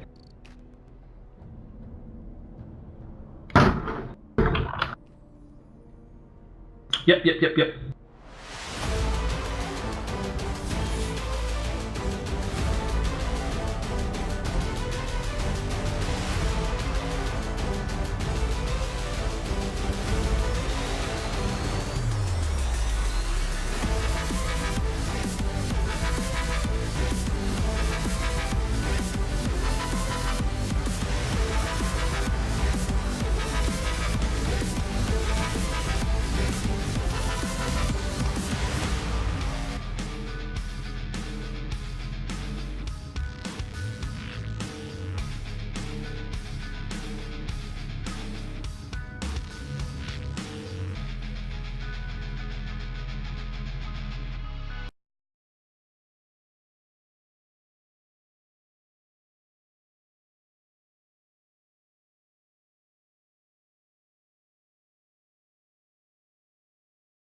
Welcome back, guys. Wandering Beer here with Clutch Studios. Joining me on my other side, McFrankies from the game that we just watched. And wow, what a game there. Ero Buddies really getting beaten out. What? Okay.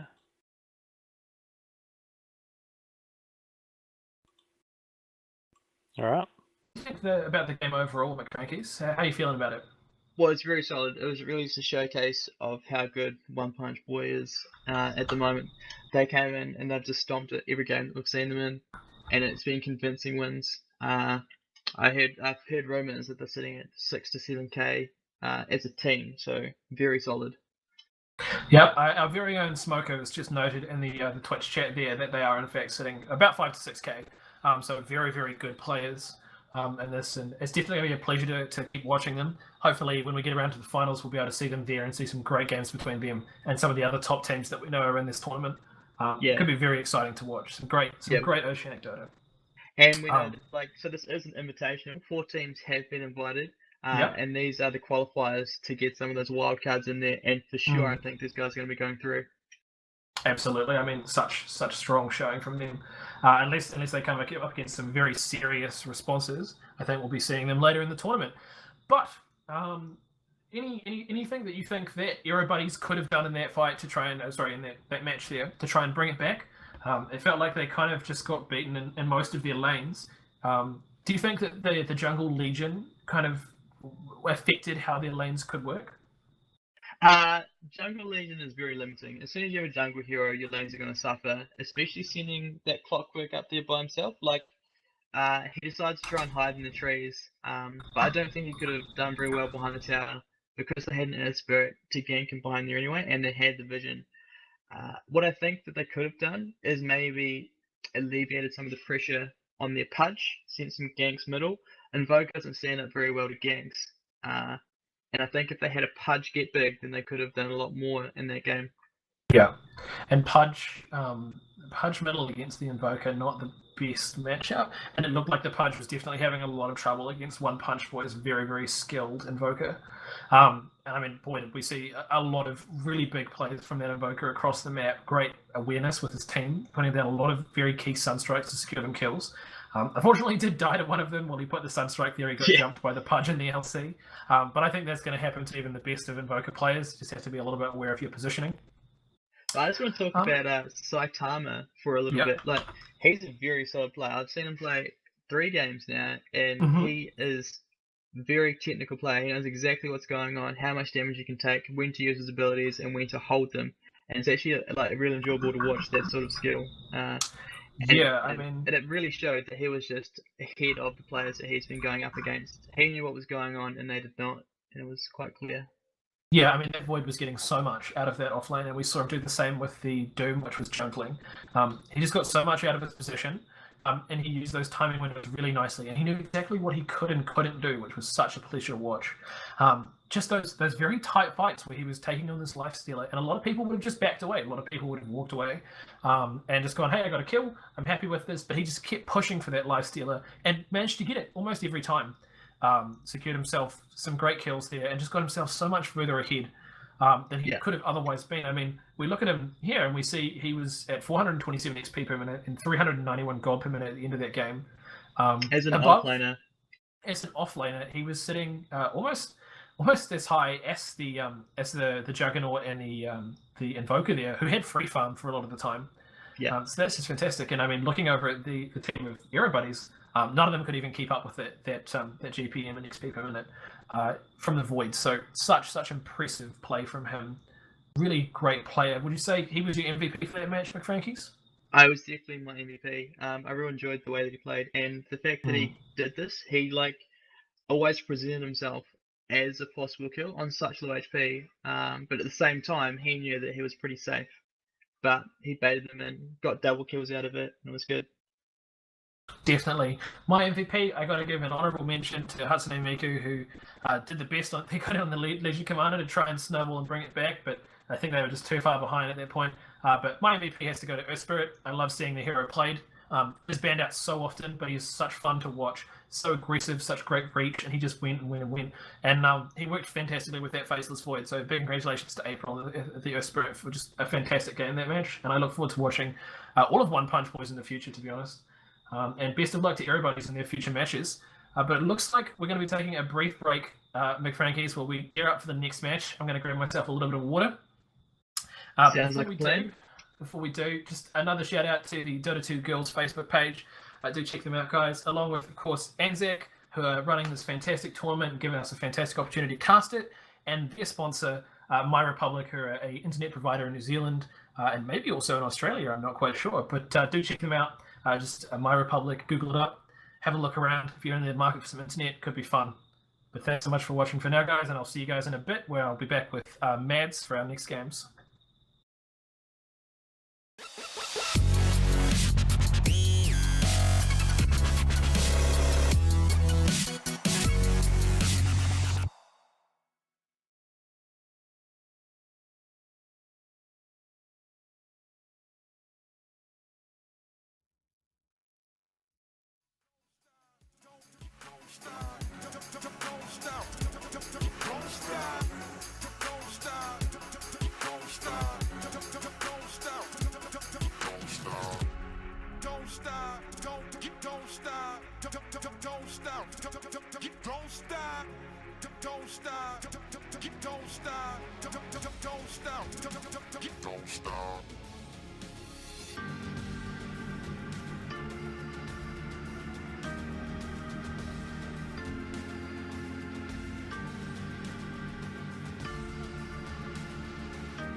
Welcome back, guys. A Wandering Bear here.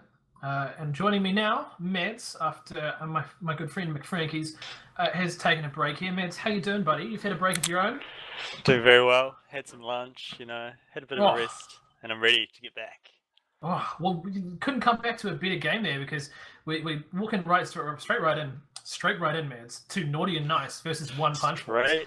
Right in. Exactly. Two teams who we've both seen have dominating performances over Visionary Gaming, and now moving into some pretty dominating performances of their own against other teams, I believe. I'm not sure if Naughty and Nice have managed to play another game. Nope, they have gone 1-1 versus KTO there, and now going to be facing up against One Punch Boys, who were 0-2'd by who 0-2'd Visionary Gaming, and we just saw them 0-2 Ero Buddies as well. So they could be sitting in a slightly better position. I'm not sure. Ero Buddies did lose to KTO, it looks like. So it could be a very, very tight matchup between these two teams. I'm super excited to see it, Mads. How about you? Yeah, I'm looking forward to it. I've watched the last One Punch Boys games, and they're just looking so strong right now. None of the teams have even come close to being able to contest them. I think if anyone's going to do it in this pool, it's going to be Naughty and Nice. I saw them play earlier against Visionary, and they did extremely well. And then looks like they've taken down KTO for taking one game off them anyway. So yeah, like I said, if anyone's going to do it, it's going to be them. Definitely. I mean, it's going to be exciting to see. If we do look, I'll just pull up my histories here because I don't have one of them open, unfortunately. We'll take a look at how they've picked in the past, since we do have, of course, on stream and on record matches from these guys previously. So if I just pull up my stats for Naughty and Nice, and my stats were for One Punch Boys here. So Naughty and Nice have played some slightly odd matchups previously against Vision there. It did pick a Shadow Fiend in their first game against Vision. Yeah. We'll be seeing this again. I mean, it did work pretty well, but it's not a hero that we've seen a lot in the meta at the moment. In fact, very unpopular in the meta. I think that was actually the second game.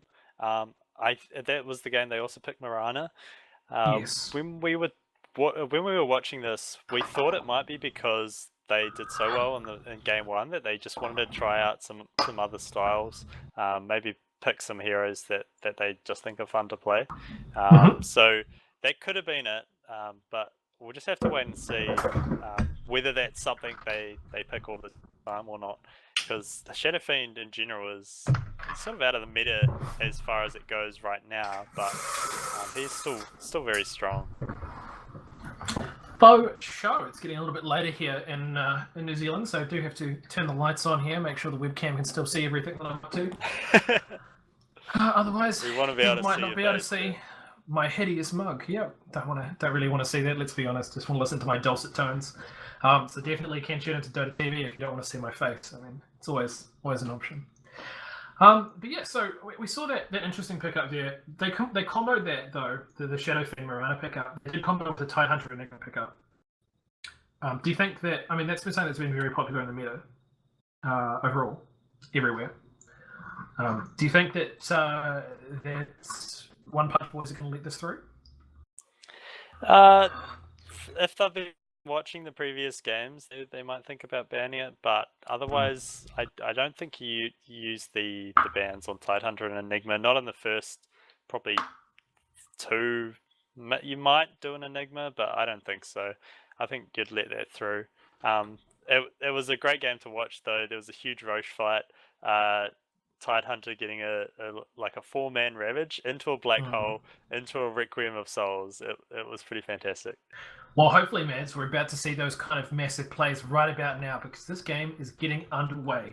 For those of you on the stream, about to see some great Dota. For those of you who want to tune in Dota TV, feel free to jump on and take a look at the game. But otherwise, I'll see you guys in just a second for our analysis of the draft.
Welcome back, guys. For those of you tuning in Dota TV, I'm a Wandering Bear. Joining me is Mads. For those of you on Twitch TV, we're back with you for this fantastic game. Naughty and Nice, One Punch Boy, going in, immediate ban on the Syllabia, immediate ban on the Invoker. Mads, these are some rapid fire bans. What do you see ban next? Earth Spirit?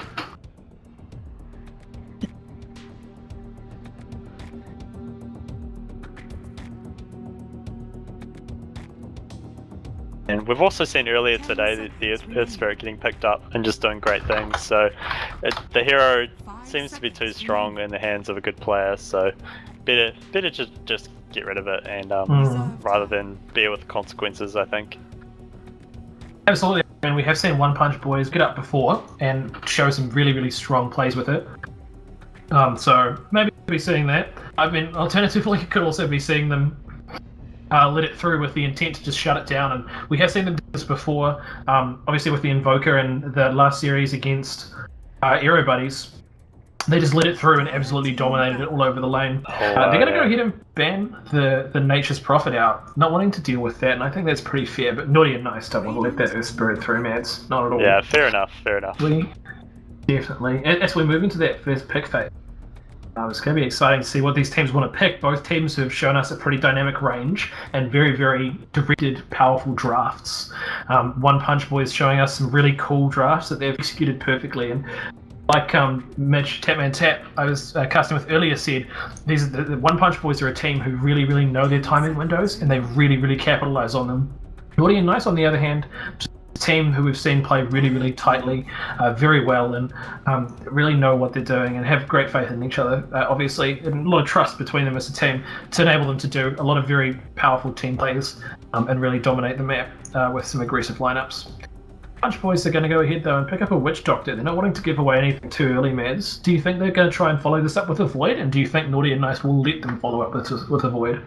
Yeah, I think they are. I don't think that Naughty and Nice will let it through. They might, but we saw them. They played the Void last game as well, didn't they, in the off lane, and just such great work in there. It was a real struggle for the other team to try and take it down. Took them rotating at least 3 people down there to even consider killing the Void. So yeah, I would like to see One Punch pick it up again.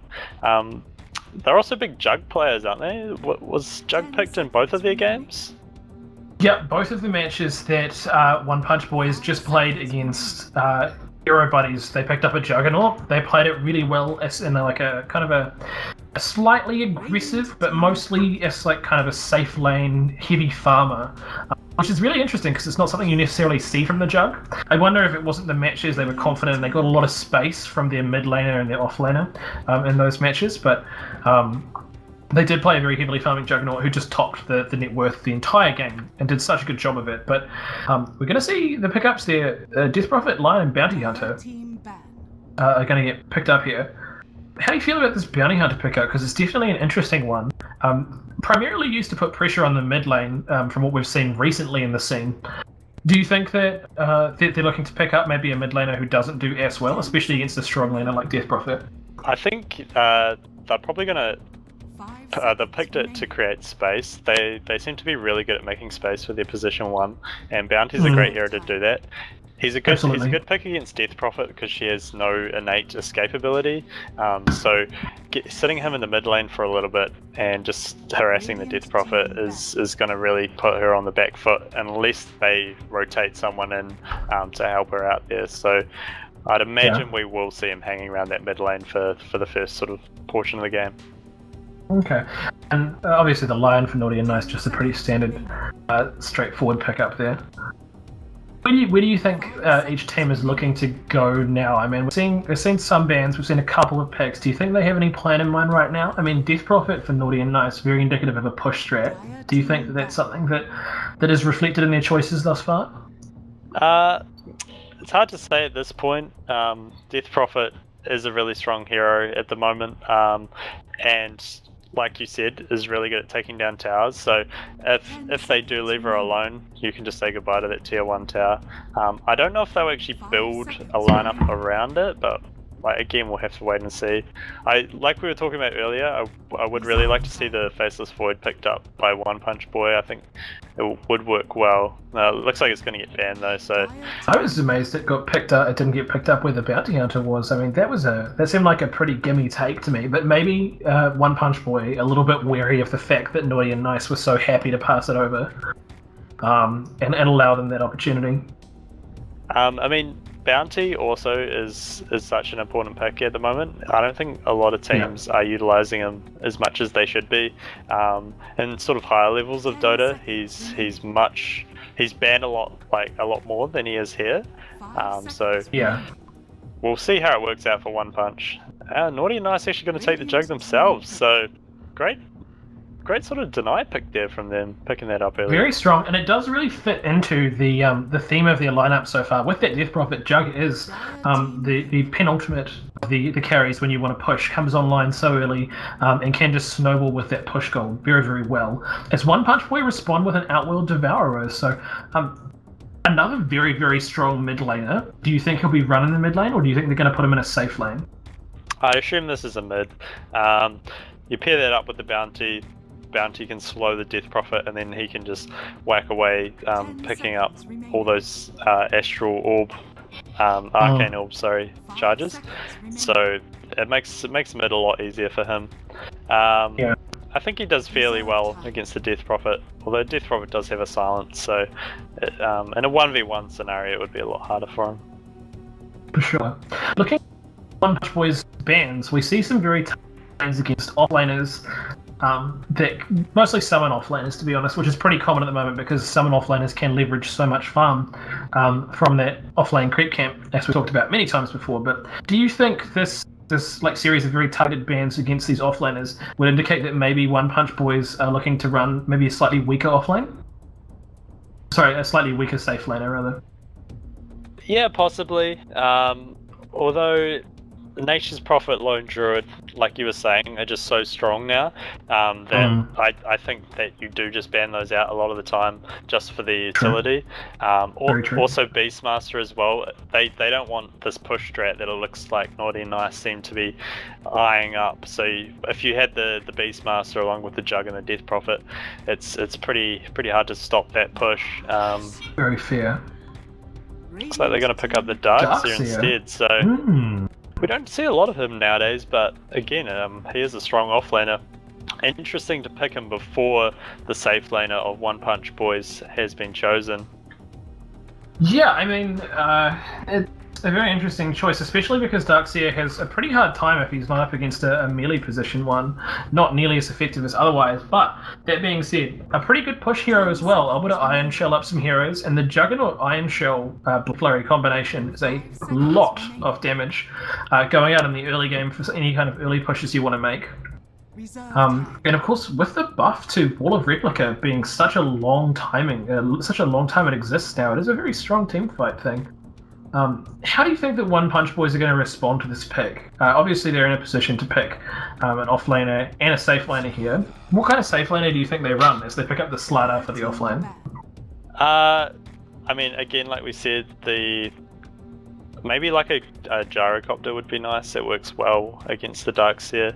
Probably, like you said, wouldn't want to go for a melee carry, but it can still work. I mean, they've got the Witch Doctor there as well to help them out, and of course the Bounty as well can possibly rotate around.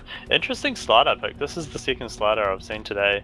The first one actually going safe lane and picking up a quick Blink Dagger. So, do we think this is actually an offlane, or could this possibly be a safe lane again? Was well, no, obviously One Punch Boys haven't run this in the past that we know of. I do not know, Mads. To be honest, I really don't know. I would be inclined to say this is an offlane slider, and I think an offlane slider against like a Lion Juggernaut isn't going to have the worst time in the world.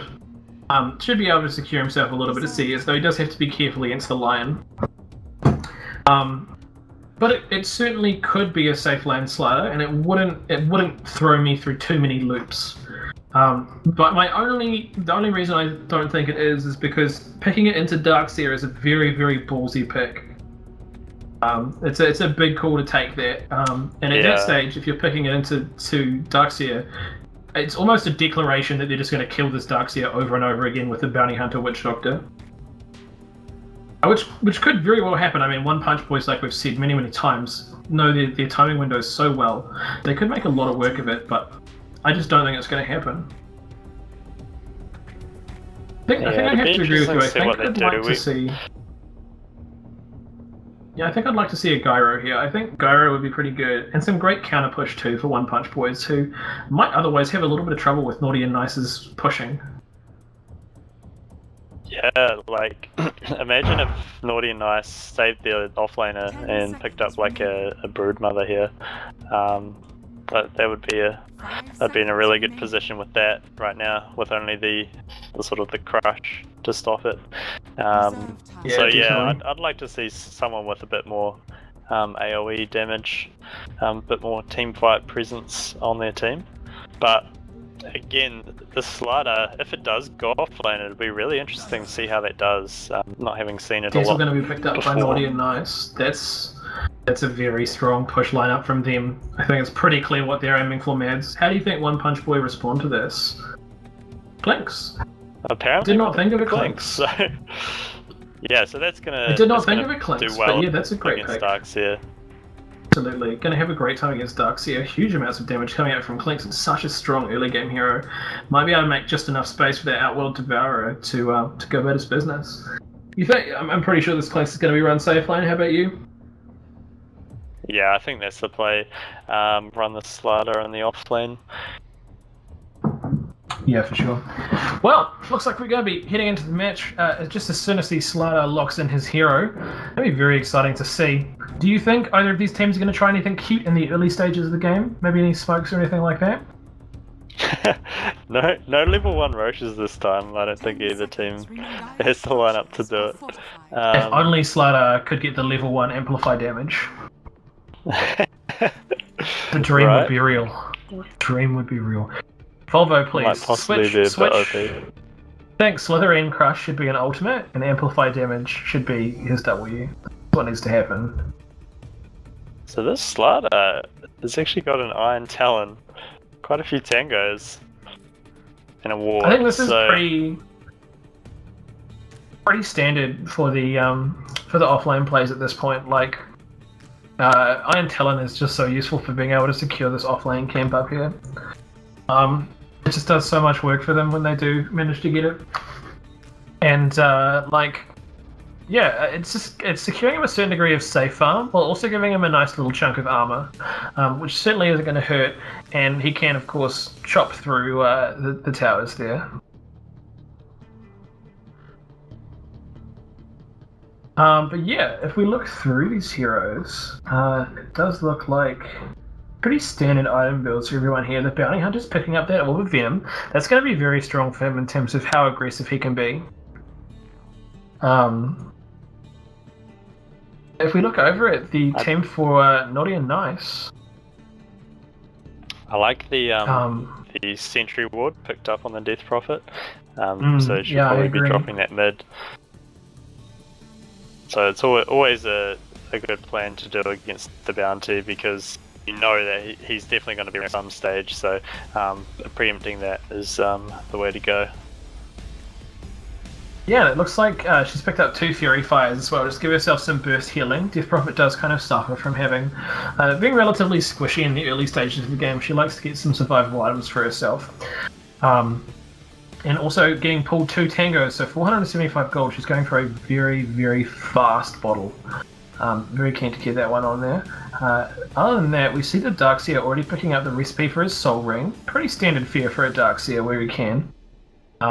And also the Juggernaut just going for a pretty standard Fury Fire Tango Stout Shield. And I'm guessing we're probably going to see a Quelling Blade coming out shortly from him, just to allow him to farm safely as possible. Looks like we do have everyone reconnected now, so we will be underway. If you use the ANZAC Dota April Invitational, we're currently in the qualifiers. These are all best of 2. So between One Punch Boys, otherwise known as Easy Game apparently, and Naughty and Nice on the die. Yep, I do find it interesting how their tag is different in game and out of game, but we're going to see another pause immediately from the Lion. Lag call from him there, having a few troubles with his internet connection. The team's going to be writing some relatively nasty things on the minimap there. Just avert your eyes. If any children are present, we do apologise for streaming explicit content. We'll get our producer to put on a 18+ warning right away, boys and girls. But it looks like the Death Prophet going to be backing out, as she does have 3k ping. April on the Witch Doctor seems to be a little bit unhappy about this situation, along with most of the team.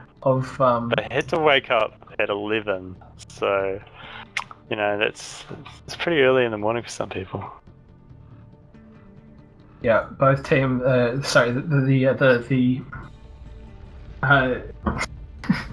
One Punch Boys team very upset about these continued delays for them. But hopefully we'll see the Death Prophet coming back pretty soon. We see, though, looking at the Lion now that he's got all of his items, has picked up a Smoke of Deceit. And that is a very interesting choice. Do you think we're going to be seeing him picking up any major kills off this? It looks like the team's kind of already split up, so I'm not sure that any smoke is going to come off now, but where do you think he's going to be wanting to put this smoke? They might use it early. They actually have quite a strong level 1 lineup. So they could possibly look at getting a kill here, but otherwise he'll probably use it for a rotation mid at some point. So just waiting on the Death Prophet to come back. It's been a long day here, and it's going to get even longer as we go on. Still got plenty of games left, but we did start about midday today. Yeah, definitely. You still got a few matches left in us tonight, and then later on we'll be around for the Invitational, hopefully to give you guys the scoop and the lowdown on that bad boy. Interesting. I see that Death Prophet has picked up a wand, magic wand first, instead of going for the long game, the fast bottle there. It has been pulled an additional tango that is now sitting in her stash. How do you think about this that wand new? Is interesting, this new... actually. Yeah. Because in terms of if you're leaning against Outward Devourer, you're not gonna get wand charges from that. Nah, Arcane Orb doesn't proc it. Yeah, I did not think that the Arcane Orb procced it. I mean, I guess a few from the Astral Imprisonment, but certainly not enough to offset the damage it's put out. That's gonna be about it. Maybe looking to get charges from that sneaky bounty hunter, Shadow walking all over the show. Both teams now moving towards the river, try and secure those first bounty runes. Speaking of bounty, the hunter of bounty is going to be moving straight across the river and looking to try and get some vision. As the team seems to be grouping up, they're all going towards top, but Bounty Hunter knows that this is the case. I think this lion might pop his smoke here for this. Does not choose to do so. Probably rightly so, since they know there's a Bounty Hunter in the area and they've got no way to detect him. I don't think it would be the best choice to be popping a smoke here. Saitama's going to be sitting here on the top, does chop down a few trees to make sure he can get to those creeps as fast as possible for the om-nom-nomming. Is he going to try and steal this? Does he have the balls? So. Are they going to drop a sentry for it? They've got one. Got sentries, and there's also an Iron Shell down on it. Juggernaut does secure it, Bounty Hunter doesn't want to get hit by it on the bottom lane. Soul Taker 2012 on the Outward Devourer is going to do this. Soul Taker, a very, very strong player who we've seen plenty of, and he's been doing very, very well lately, showing us some really great, powerful plays in the mid lane. So it's going to be fascinating to see how he teams out, how he matches up against Siva on this Death Prophet, another very strong hero. And from what we've seen, a pretty strong player as well. Both the positions, both the supports going to be kind of mulling around in this mid lane here. The wood does go down. Nice sentry there. Bounty immediately sentries it. He knows what's up. Takes that ward for a tidy 50 gold and denies some vision to that Dazzle. And losing those wards so close to when they've come off is going to be a big deal for them. Meanwhile, Slutter, exactly like we thought, is just going to be taking this off lane. He pulls the camp away to try and secure himself a stack of some kind. Maybe. Just jungling right now, really. Yeah, just not even interested. Obviously, this was very well blocked by Nan, so I think as soon as he saw that was the case, against a tri-lane, he's just going to go and secure himself a little bit as fast as he possibly can. They're going on this Death Prophet already.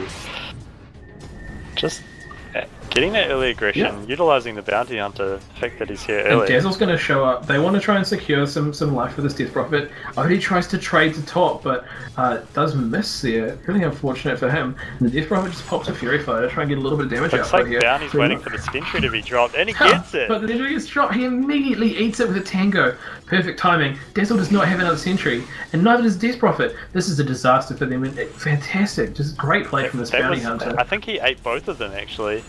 Death Prophet's one's missing. We might have missed the extra drop on it. Very nice play there. Odie is going to Astral Imprison this Dazzle, and Death Prophet standing a little too close, maybe forgetting that it does take damage. It does do damage when it finishes up here. If we look at the CS though, it looks like both carries tied for CS. Odie a little bit ahead of this Death Prophet with help of this Bounty Hunter. They're having to play so carefully. And now they're committing a Dazzle here too, and I think this is just going to let the Slider get out of control. And we've seen Saitama on his offlane heroes be a huge factor in One Punch Boys play, so it's going to be very exciting to see if they can get Qualifiers. Yeah, off of this. I'd like to see the bounty rotate as well now that the Dazzle's here. Just cause some havoc in the other lanes. This Darkseer is playing really safe in the bottom lane though, so he knows his timings though. He knows his timings. He's looking to see this Death Bottle coming out. Unfortunately, he's noticed so many CS that it's a little bit on the timing, so it could be awkward for them. She's only at 560 gold, and he's another 100 gold, but on the bot lane, this Darkseer is in really big trouble, almost dying, and probably going to die the last tick of this Maleficent there. Does get first blood to April on the Witch Doctor.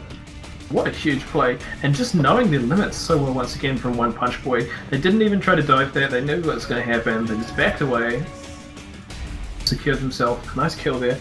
And in the mid lane in the meantime, Bounty Hunter is going to be doing some more harassment on Death Prophet, and now she must want to get this bottle soon. She is just about to approach the amount that she needs. 660 immediately buys it, puts it on the courier. She's going to walk back for it. She knows that she can't let this Bounty Hunter. She cannot. She's been in take an eye off that courier before, obviously.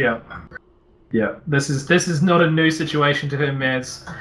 She's going to go back there, and Bounty Hunter, not in the Navy, looking not for going the to dive Dazzle back. though. Dazzle stepped up And too Dazzle's in far. an awkward position, taking a lot of damage. He put down Shallow Grave on himself. Now the Odie's going to imprison him, wait for that Shallow Grave to time down. He's going to pop out. Here we go, big orb, and it's going to get him. Bounty Hunter now running, puts down the Shadow Walk, manages to dodge the tower hit with it, but gets secured by the Crypt Swarm. Great play from the Death Prophet. Almost a terrible situation for them, but getting that Bounty Hunter is a great kill for her in a lane that was otherwise not going in her favour. Yeah, that was a pretty big pickup for them. You don't want to lose that Dazzle and get nothing in return, but getting that pesky bounty is going to be nice. Yeah, unfortunately the bounty didn't just juke down the river as opposed to going straight up the high ground there, but maybe just a little bit confident. The Darkseer now going to get caught by this Witch Doctor again. He throws down a Paralysing Cask and just right clicks a little bit of harassment there. I think the real talk right now, though, that would have been annoying, is this Juggernaut versus this Slider has been left relatively alone. Slider almost up to level 5, chasing the Juggernaut very closely on XP. And on CS for that matter, Juggernaut's 25 CS, but Slider on 18. He's going to put down a Slithering Crush of his own, but just keep CSing here. And they're letting this Slider get so much farm, it's so dangerous for them. He's already up to his Tranks. Does have a magic stick to top it off, and we now see these two supports going to rotate in for him, but I'm not sure what they can do against this. Saitama, very cocky, very far forward, but he does have a lot of HP. He puts down the Crush, but the Blade Flurry has already come down. He's taking a lot of damage here, and he tries to back away. Does not have a TP, but he's walking near this TP, this house of TP. Just jukes back around behind the Juggernaut, though, straight into a tree path. He's not even interested in having this conversation. Cuts another tree and gets even deeper, and now the Lion's coming in. The Lion has to be careful here. He's chopping trees like a madman. Bounty's This is a man showing up to the who party. knows his mage, and Bounty's here too. Come to save his friend as the Slider goes so deep in. He's going further into the trees. Would you say, man? This is his life now. Would you say that the Slider could be in the Navy? He's not really He's deep diving behind though. enemy territory. He's not really Not diving. diving. True. He's just Wow. cutting his way through the maze. Makes his way all the way back out around, and now What a not even play, convinced though. enough they can find him that they just leave him there. Most players just just let it die go. there. Most players would die there. That was truly incredible seeing him juke through all those trees. I mean, Mads, gotta say, Saitama, so good. So good. Such a good player, man. Such a good player. He's been doing so That's well. gonna be my player of the day. That was really awesome to see. Oh, that's definitely my player of the day right now. Get him He's again. now got to get gone on again. Can he do the same thing? The Hex goes down, the Blade Flurry goes down, they're putting in damage, Earthspike gets tacked up, but Saitama immediately buys out. Circlet, Ironwood branches are ready. And I think we missed it just That'd be before. one too many. We missed it just before, but Alex Devourer did actually use his illusions to deny the bounty rune and secure himself a regeneration, just putting this Death Prophet into a worse and worse situation. She's going to have to bottle Crow now, and it's going to tie up their courier for quite some time. And meanwhile, the bounty hunter is deep behind enemy lines. keeping an eye on all of this farm, looking for any way that he can get farm of his own. If we look over though, mads, I think it's time to look over at these net worth graphs. We see One Punch Boys actually not as ahead as I would have thought they are. Only 1,000 gold in the lead. If we look at the net worth here, we see Juggernaut definitely in the lead here, but very closely followed by the Clanks and the Outworld Devourer there, I think. Oh wow! Whoa! That Dazzle just evaporated. And Saitama maxing the Slitherine Crush first and using that huge burst from it in combination with the Bounty Hunter just do so much damage. He's going to put an amplified damage on this Juggernaut and just walk behind the tower. Just walks towards them. Lets them know who's the boss here. -8 armor after that amplified damage. Mid lane though, only getting aggressive from the Death Prophet, but he's just going to walk back. Does just choose to walk away, yeah. Dazzle doesn't know what hit him then. That was incredible. No, that was huge. And in combination with the Bounty Shuriken, so much damage output. Another amplified damage is going to go down this Juggernaut, and something that I noticed just before is that when he puts this amplified damage down and then pushes them under the tower, is able to like make Juggernaut just take so much more damage from the amplify.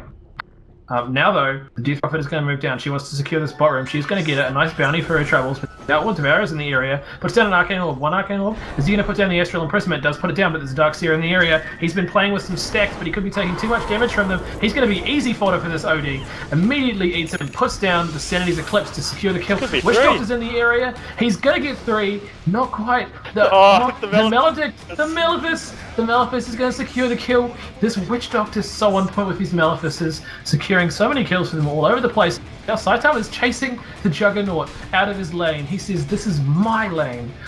Bullying him like no tomorrow. The Juggernaut comes forward, does have a Blade Flurry ready. There's a Bounty Hunter in the area and he's got a DD. He puts down the Janata. He's taking a lot of damage, but the huge double damage from Bounty is going to take him out.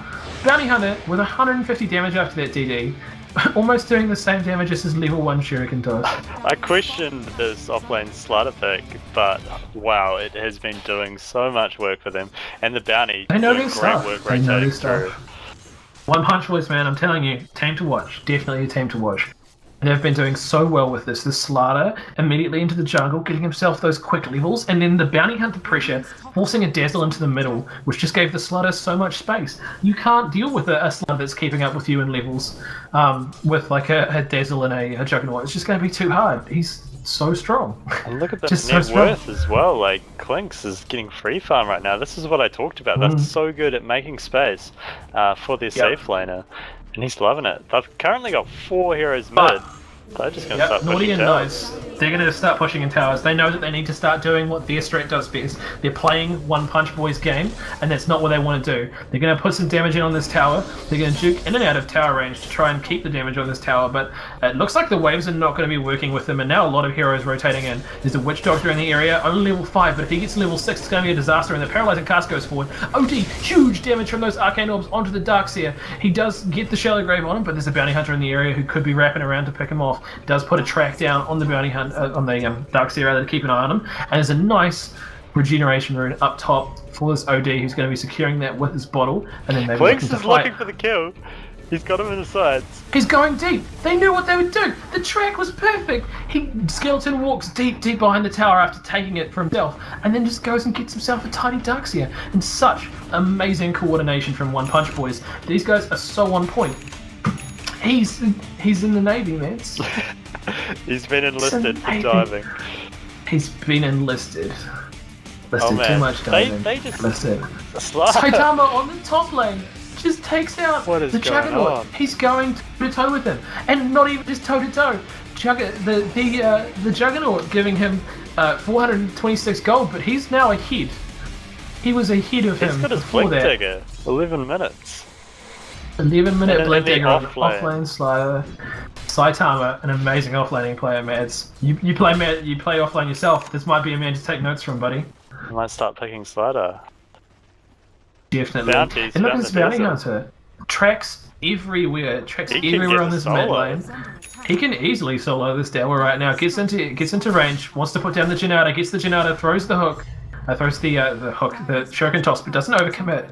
So careful. There's a courier in the area though. If only he'd committed just a little bit more. He does see the courier there, and now the Dazzle putting down the shallow grave, but he is tracked. He's going for it. The Janata, now the throw. Boom! Perfect kill on the Dazzle. Beautiful. Wow. Beautiful play. TP's out immediately. Such amazing plays from One Punch Boys. Oh, not seeing their name in the top left, really throwing me off here, but amazing plays from One Punch Boys, pushing these heroes to their absolute limit and abusing the vision on this bounty hunter. April's going to come straight up. She's got level 6 now. Well, he's got level 6 now. On that Witch Doctor and wants to be fighting. He's keen for this fight. There's an OD here too, but there's 3 moves. They can't be too careful. And I just have to go back just 2 seconds, not even 2 seconds, a couple minutes, to when they just pushed back this push from a Death Prophet. What an amazing counter push there, man. What an amazing counter push. Yeah, there was a great way to only make 2 it of way them to there. It was like the OD. Absolutely, but we're going to have to stop because now everything's going down and there's a Slaughter in the midst of it, but he's gone in too early. He's getting huge damage taken on. And the Witch Doctor also committed, but just did not work out for them.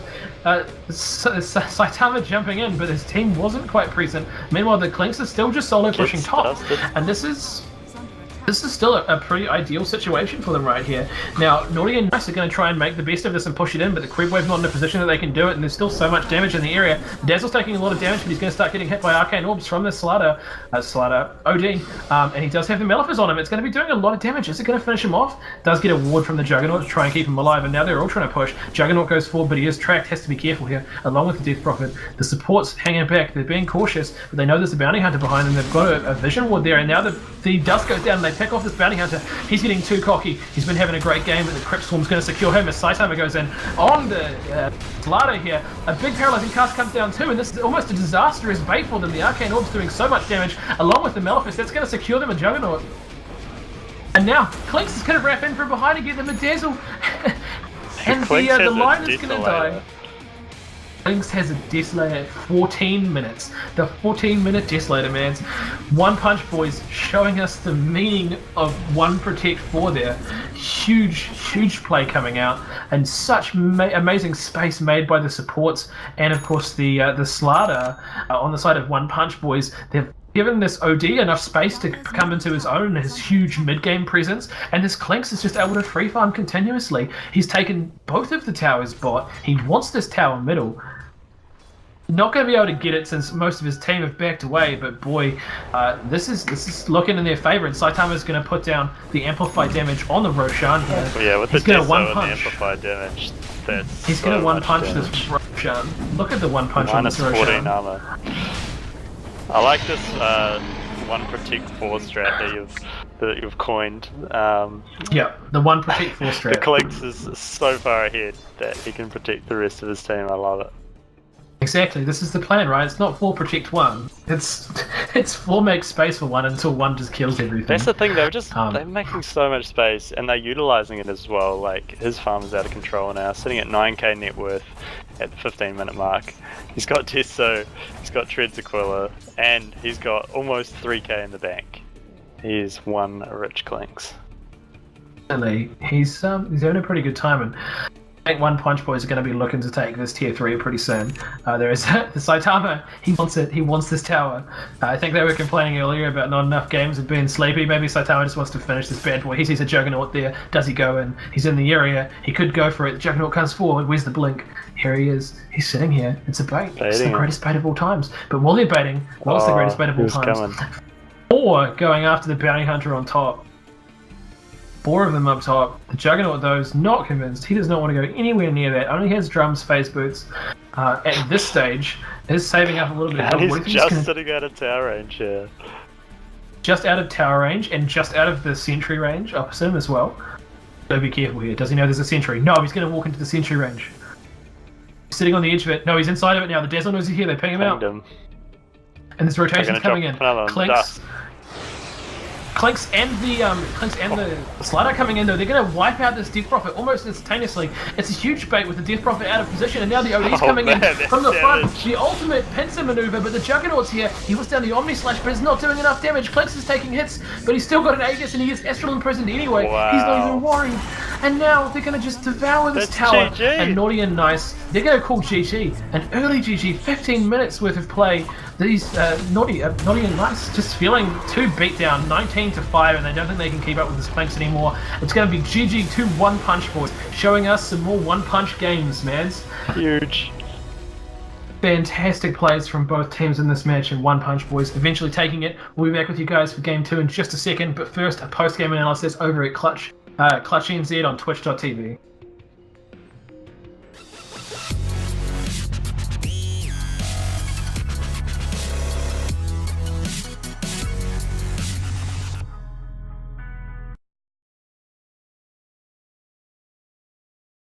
Welcome back, guys. Wandering Bear here, joined by Mads once again after that action-packed match between One Punch Boys and Naughty and Nice. Mads, what a game! Naughty and Nice showing us some very interesting and very strong drafts, but One Punch Boys powering through there with that great 1 Protect 4 strategy. What can mortal men do against that?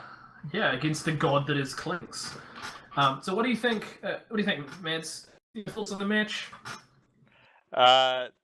They just applied pressure in the right points. The bounty mid just did so much work, taking out both of their sentries. At the early game, it was huge.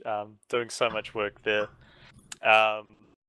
Also, they made space for the Clinks. The Clinks got a kill on the Darkseer in the off lane, and the Slardar. The Slardar doing so much work in that off lane with help from the bounty as well.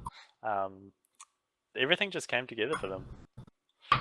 Definitely, it was a mighty impressive match, I have to admit. I mean, they did so well, and I mean, the fantastic Slardar plays. He got so far so fast, and seems like to me, One Punch Boys have an amazing ability to put pressure in awkward positions.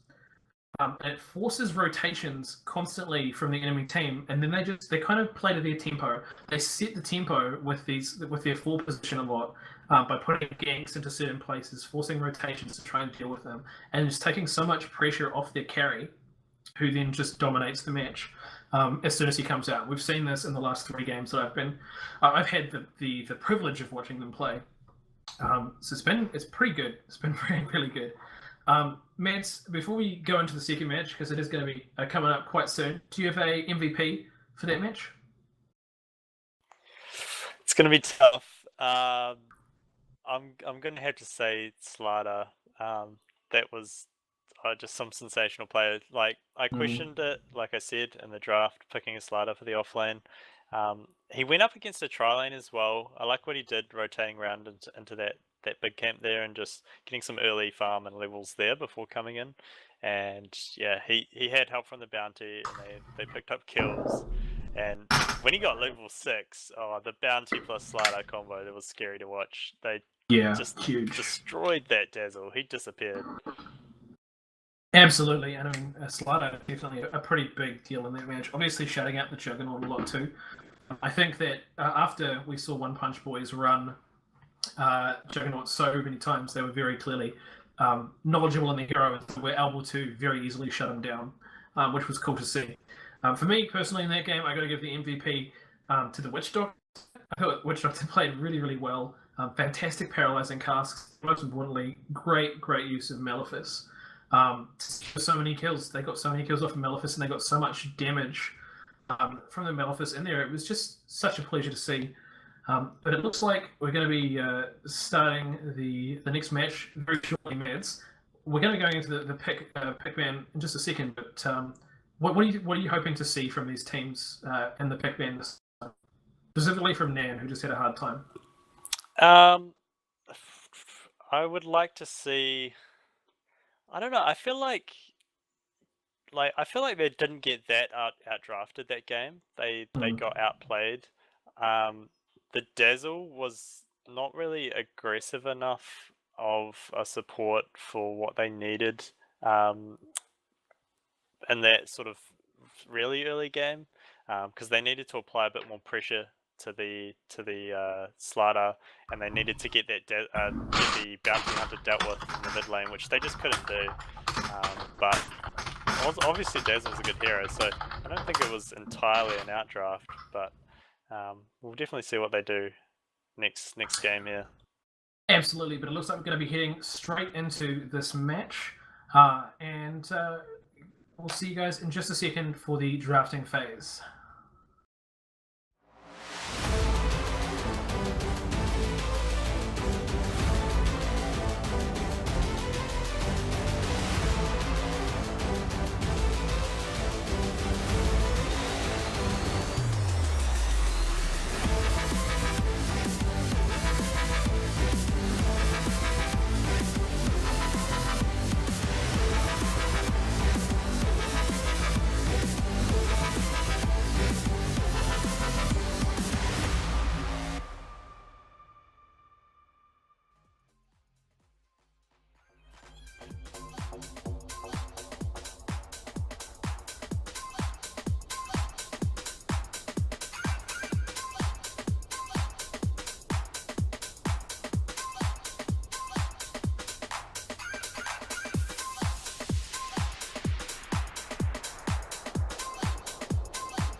Congratulations, you scored 0.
Welcome back, guys, to this second game in this best of two between Naughty and Nice and One Punch Boys in the round robin set of the ANZAC tournament.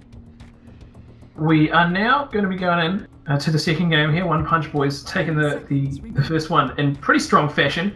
I am a wandering bear. Joining me here is Mads. Hello, I'm back. We're ready. Game 2.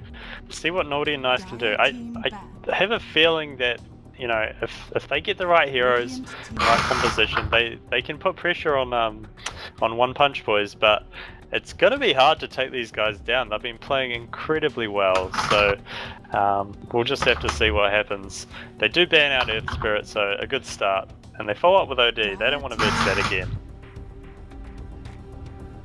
Yeah, absolutely, and obviously the Earth Spirit and the Lone Druid bans coming out. Pretty obvious bans here. What do you think Naughty and Nice are going to try and do after facing up against a pretty strong fight last match? I feel like they need to secure their lane. So whatever they do, like they went for like a push strat last game, but they didn't have the heroes that could secure their lanes well enough. The Darkseer going up, like I said, they picked that before the safe lane carry was picked, and then they just picked the Clinks into it, and it was made that so much harder of a lane for him, and he ended up dying as a result of that. So maybe they save decisions like for later on. Definitely. Going into reserve time already though on this first pick. Naughty and Nice are thinking real hard after getting beaten pretty sorely last game for 15 minutes, and only 15 minutes matter.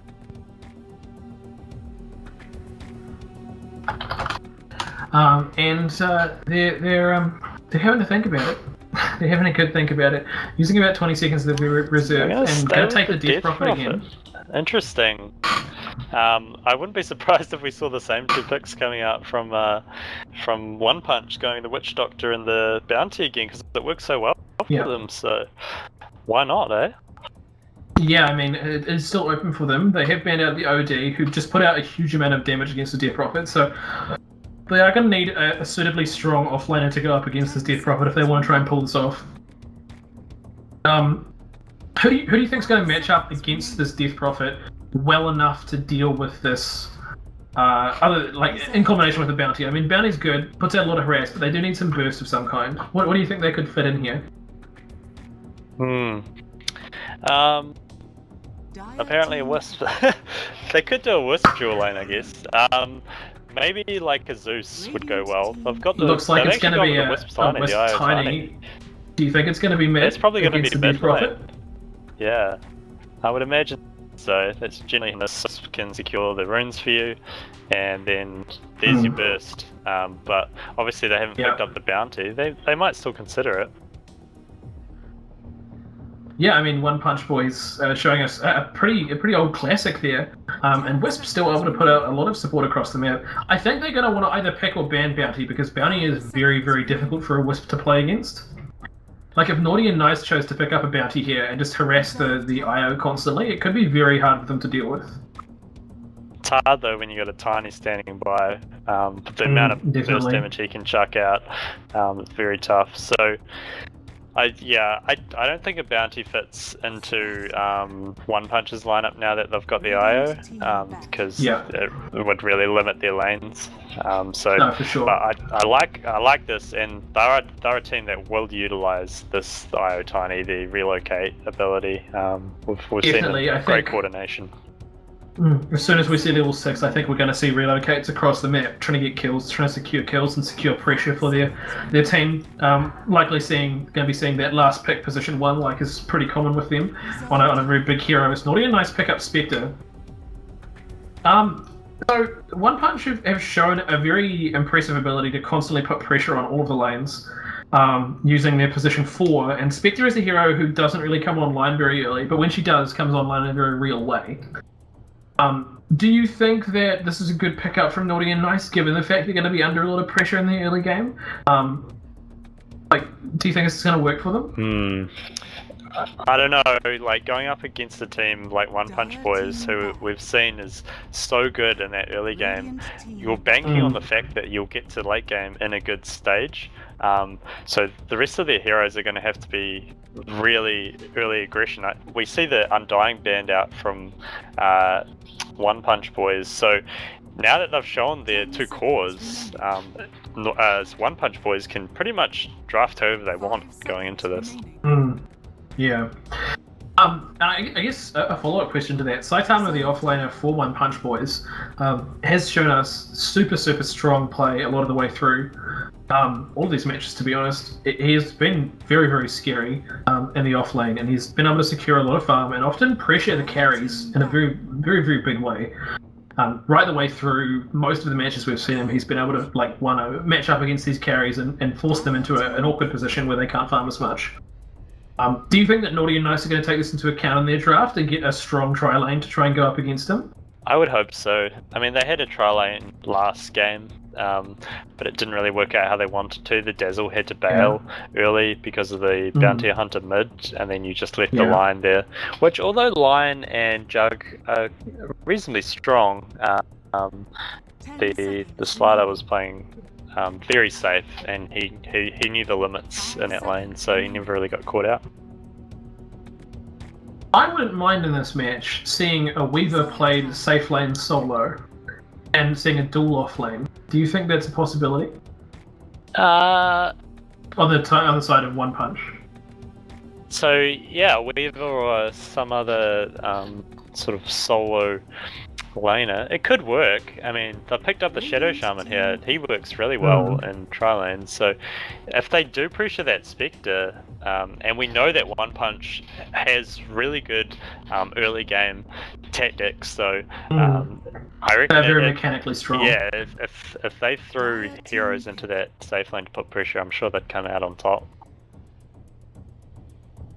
Yeah, for sure. Naughty Nice are going to pick up the Witch Doctor to support the Spectre. And the Nature's Prophet is going to sneak through. Didn't notice that it snuck through the ban phases there. That global presence Naughty though. Nice, yeah, very real, especially with the relocate as well. I mean, this is 3 heroes coming up anywhere on the map. They do have a Spectre to try and deal with this, but Spectre's not going to be a real threat for quite some time, so they're going to have to be very careful here. However, the Nature's Prophet does basically confirm that they're going to be running a solo offlane, I'd say, which does kind of make sense. Yeah, Nature's Prophet, pretty decent in a lane against Spectre. They do have the Witch Doctor though, so he does have to be careful standing too close to those treants when he's trying to run away. Yeah. So Faceless Very Void is ballsy to pick picking it up into that. for the offlane. Again, the offlane is secured before the safe lane has been picked up, which is probably going to happen most of the time. So now One Punch boys can pretty much see what's going down and pick their safe laner. And Void is such a safe bet when it comes to like an offlaner. Like you can put Void against almost any lane and he's going to have a relatively good time. And they got the Witch Doctor too. So as we've talked about all the time, the great combo, the purple classic bros. combo. Yeah, there's a very purple lineup actually with the Spectre as well. Maybe this is Naughty and Nice's strategy, Mads, the full purple lineup with a slightly dulled Death Prophet, green blue. This could be the next level strats we've been talking about. Cyan. Death Prophet is Cyan. So they've banned out Jug on Naughty and Nice. Probably a smart ban, as One Punch have played that really well. I think they need a hero that can work well, fast rotations with their global presence, and someone Lifestealer. I guess he works globally as well, right? You just jump in one of the heroes. Jump in tiny. One Punch boys are playing a bit of a, I almost want to say cheese strat, but it's not really. I think, to be honest, they actually are looking to finish this game very quickly. Lifestealer at level 6 can get an Ancient. Nature's Prophet provides creeps. Shadow Shaman is a strong tower pusher. Tiny has great wave clear, and Whisper's going to keep them all alive with good health. This looks like a very, very aggressive push lineup that's going to hit at level 6 timing, and it's going to go hard against the towers. Yeah, I like that against the Spectre lineup, because you know that they're going to want to take it late. And they don't really have the heroes to deal with that in-your-face aggression. So Witch Doctor, not the hardest of CCs. They've got the Chrono, but again, that's only one big spell to commit. So I'd like to see someone who can sort of push back this sort of aggression. And Lich is definitely a hero who can kind of push back the aggression. I mean, the Frost Blast is going to be a pretty big deal, and the Chain Frost is going to be very difficult to push into. If they can secure a level 6 for the Lich fast enough. My only concern is that I don't really feel that this shuts down a Nature's Prophet. We're going to see disconnectors immediately from Naughty and Nice once again. Oh, April's not going to be happy with this. No. Not at all. Yep, they're just going to be apologising there, and actually too fast for either team to pick up any items by the looks of it. The Tiny hasn't even finished coming out of the ground. Where is he? It's like halfway out, still pulling his legs out. And I believe you are in control of the items there, Maz. Have they picked up anything of note yet? No one's picked up anything. If we just have a look at all team items here on the side, no one's picked up anything, unfortunately. True that. So we will just have to theory craft how many tangos each team is going to get. Do we play the Mango Lottery? The Mango Lottery, Maz. Well, I mean, I think when you play the Mango Lottery, nobody wins, do they? Why? I mean, where is this Mango going? yeah, no one, like, so with the Mango Lottery, you're supposed to predict how many mangoes are going to get picked up at the start of the game. But looking at these Where are they teams, going, though? yeah, I don't think either team has any huge mango carriers. I take it back. IO is going to get 3 mangoes. And he's going to use that sick 3 health regen extra to heal up this tiny constantly. In fact, IO might actually be getting 5 mangoes, man. I'd like to see a Mango on Faceless Void. He's really strong with Mango. True. Especially Stout Shields and Mangoes. Time Walk all Yeah, day. for sure. That little bit of extra mana, and of course, it's enough mana from the Mango, I believe, to just get another Time Walk off, right? Yeah, It's more for than sure, enough to get yeah. multiple Time Walks off. Very, very nice from them then. But yeah, I'm voting 5 mangoes on the Wisp. Let's see if it pans out. Bold prediction. I don't think he can afford 5. But you said 3. No, he can. 625 gold. It's like mangoes are 125 gold He's each. gone with no item strat. He's going for the bottle The first. fast bottle. I like I've it. been outplayed by the superior knowledge of One Punch Boys. They did not take my my 5 mango straight. So it looks like everyone loses in the Mango Lottery because there were no mangoes picked up this game, unfortunately. None, but there was a smoke on the Shadow Shaman. Do you think we're going to be seeing this coming out fast? Possibly. Who's got the better level 1 team here? Probably. I'm not sure, but I think One that Punch, it's maybe? definitely not One Punch with a Nature's Prophet sitting in base. He's just doing the wee trick where you send the treants out for free mana. Yeah, I just don't think if they were going to try and fight with the smoke this fast, that now would be the time. A lot of There's things a lot of coming out. they've locked. Oh, no! He's locked the treants. Locked the treants in by the fountain. Cannot escape the treants. I'll ping 2. Lots of pings everywhere. Oh, rest in peace, little trees. Now they're pinging out Roshan. I think they were maybe thinking they're gonna stack Roshan. Were they gonna level 1 Roche, but they couldn't do it with the trees stuck in there? I'm not sure, but I think they're just going for the 0-second Roshan stack. They managed to stack Roshan with himself. This is a good Yeah. play. So they give the bounty to IO. Good play because that gives them the bottle. Yeah, Bottle's going to be coming out of the courier immediately. He's even wandering. Going to wander back? No, not going to wander back to get that one. Oh no, is going to wander back to get that one just to make sure. They're nice and safe. Does have the tether already, and of course the bottle. So they're going to stick Lich in this mid lane, which is a nice play because it's going to secure the lane for the Death Prophet. Yeah. So However, we've seen many times. Wow, that just took a lot of punch from Tiny. 1 punch. A lot of smack. Yep, 1 punch from Tiny. Maybe 2 punches coming up. Look at him punching these things. This is a big thing though that teams consistently do against One Punch, and they have actually decided to run the dual offlane as well. Like I was Yeah, talking they've about, put the Nature's and put the safe. Nature's Prophet safe. I didn't think that would be the case. I thought they'd put the Nature's off. I think for a sure, lot but of damage I on the guess like Spectre here. Witch First blood. Doctor and whoa, they dominated. That was insane. So many hits and then just 140 damage. And they Ether Shock tossed secures the the first blood. Death Prophet under tower here. It's going to get hit 3 She's got. times She at is least. going to get a lot of health though. She does throw down that, but the Wisp is going to get the kill. Now he tethers to the Tiny. The Tiny is healing. He's got the bottle as well. Oh man, the players are There's a coming toss out here. here. 1 punch. Showing their skills early on in They this are game. tired, mads. They are tired. They're not having time for Spectre it. Oh goes my down god. again. Spectre down again. Saitama showing us the limits of his ability to play offlane heroes. Does not care for this. The super aggressive Shadow Shaman making great use of this early Ether Shock. Oh man. That Ether Shock That- is doing a lot of damage. 140 at level 1. Oh wow. How much health does Spectre have? Just over Let's have a 400? look. 560. 560. That is Nature's not a lot of Prophet health to taking be a bit of taking. harass there. That's 2 Ether deaths Shocks. in the first minute of the game. Wow, Yep, that's 3 actually. Well, 2 deaths on Spectre, I was meaning. Right, yeah. 3 to the team though. 3 kills. That is That's tight. This team has the players. They're bringing them out today. They want these games Yeah. over. They're tired. Spectre with 0 CS so far. 0 CS, 2 minutes 30 into the game. He's having a tough time. Let's watch this. They did not want to deal with the Spectre at all. But on counterpoint to that, the Death Prophet having a pretty good time of it against this IO Tiny with the help of the Lich.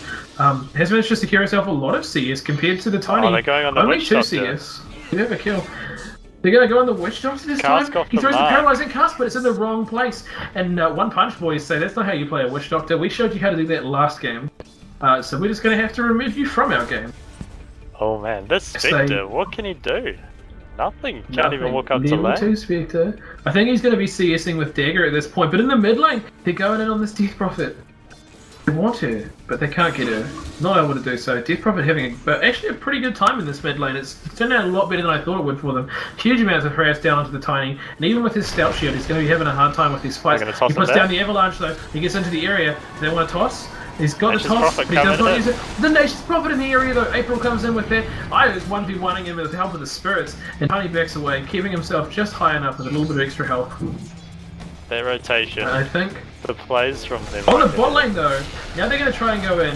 Saitaman's going right deep on Bengals, but there's Spectre here and a Lich. They're committing a lot to this, and the courier comes forward, but they choose not to go for it. They want Saitama. Spectre's chasing him down. Does she have a dagger? Has enough mana, but is it on cooldown? There goes the dagger, but it misses. It misses the hit. A little bit too keen there, but the Lich manages to secure it using the Frost Blast. Gets himself a life stealer, but that's not going to help our poor little Spectre friend. Well, they rotated the Lich around to get the kill there. So they've had to turn this into a tri lane, and they lose the Witch Doctor for it. They do get the life stealer though, so it's good to see them Yep, get and on the Io board. secured the top rune. Tiny securing the illusion bot, but he's very low. He's going to want some Smoke bottle here. love. From Shadow Shaman. They're looking for a kill. Only from Shadow Shaman though. I think it might have been a mistake. Well, not a mistake, because he immediately just hexes his Death Prophet and then puts down the shackles, putting out the damage as Io goes in, playing the carry Io. He puts down the damage, and Tiny's going to finish it with a nice execution off that toss. And Io, up to level 4 already, 4 minutes in, a level a minute, doing well. One Punch, putting on a clinic here. This is fantastic to see. But, all this being said, his Prophet, 17 CS, she's doing pretty well, and the Faceless Void, 15 CS, he's having a pretty alright time against this Nature's Prophet. Pretty good overall. If we look at hero levels, this Death Prophet, the Tiny goes in, but maybe a mistake there. Unfortunately, the Witch Doctor a little bit too far back to do enough work here, but she's going to be chasing again, throws down the Crystal, but it's going to be too far, and now the Death Prophet damage is coming in, along with an Ether Shock from the Shadow Shaman, and the Nature's Prophet jumps in after throwing his ulti, shackles, but there's 2 more TPs here. Tiny though, Avalanche, toss, kills the Lich, and now Bengals is in trouble, and the Witch Doctor forced to back out. The Io taking so much damage, but it still manages to escape. But amazing rotations here from One Punch Boys. Man. That Nature's Prophet doing so much work, just coming into the fights when he's needed. I love that he held on to the Sprout there for so long. I thought he was going to drop it to secure the Death Prophet, but they communicated well. He would get it. Yeah, they communicated, and the Shadow Shaman used the Shackle on him instead. And and then he saved that for the Lich, I think it was. Whisper now level 5. Whisper's out leveling the Tiny.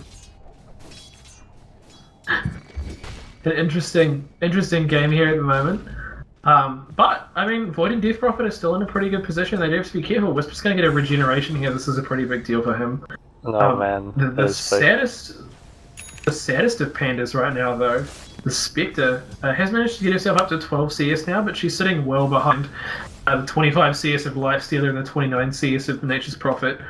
She's had a pretty tough match, and they're going to go in on mid again. Death Prophet goes forward, but the Void different links in, throws down the Chrono. He's going to take out the Tiny. That's going to secure him some good gold, and the Whisper's going to go down. So he's too squishy without the Tiny to help him. That's what they need. They got 6 on the Void. Perfect. Probably a little bit of a bait as well, knowing that the Death Prophet had been getting dived so many times. They committed a lot to this, and Death Prophet's going to get 6 off it. which is going to allow her to use the exorcism onto the tower. She's going to get in there. Stands a little bit away from the tower. I do like it when Death Prophet gets a little bit closer so that the ghosts have a shorter travel time. Can just slightly increase the Death Prophet damage output, but they don't have enough creeps. And I'm a little bit worried they're not going to be able to continue to do this. The Lifestealer's moving into the area, and there's a TP from the Tiny in combination with the Wisp. I think they want to go in here.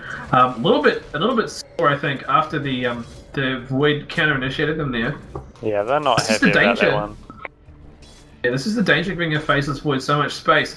On the other hand, though, the Lifestealer has captured himself a Black Dragon, but then got caught inside of the creep stand.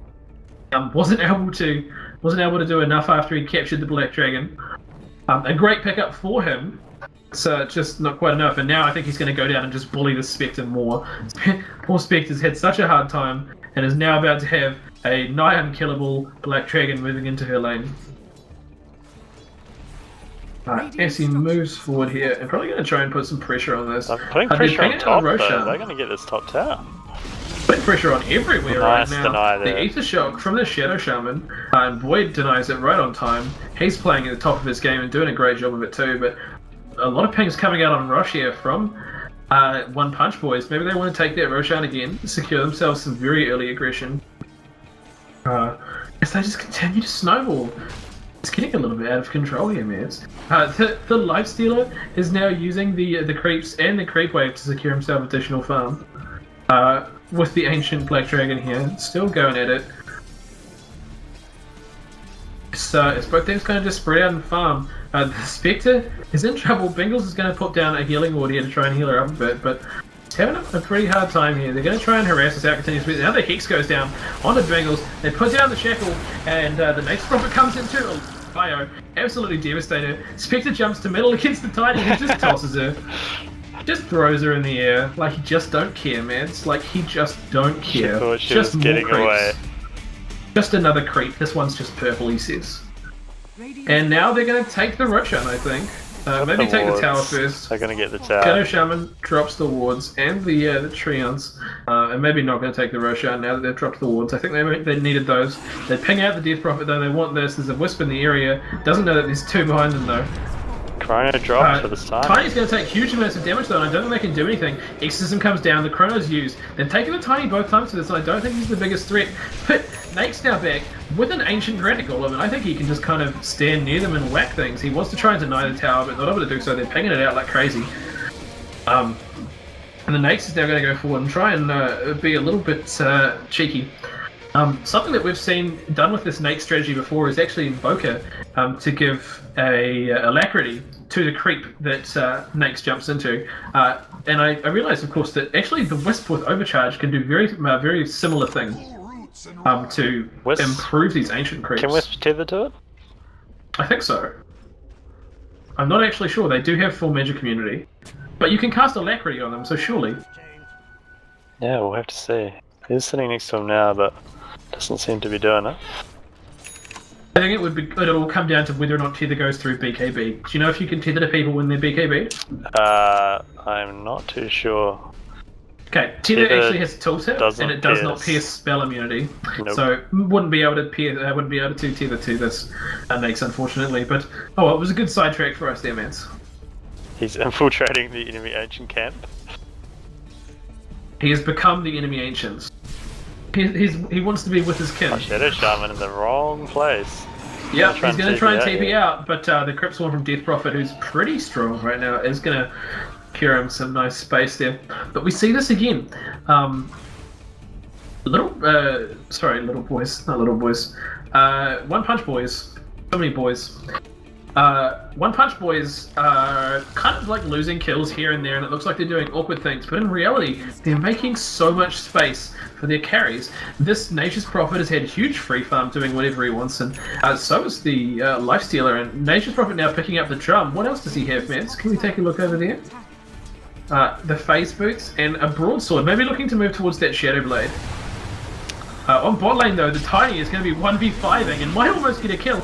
If he just committed to the kill on Carnivus there, April comes down but has to back away.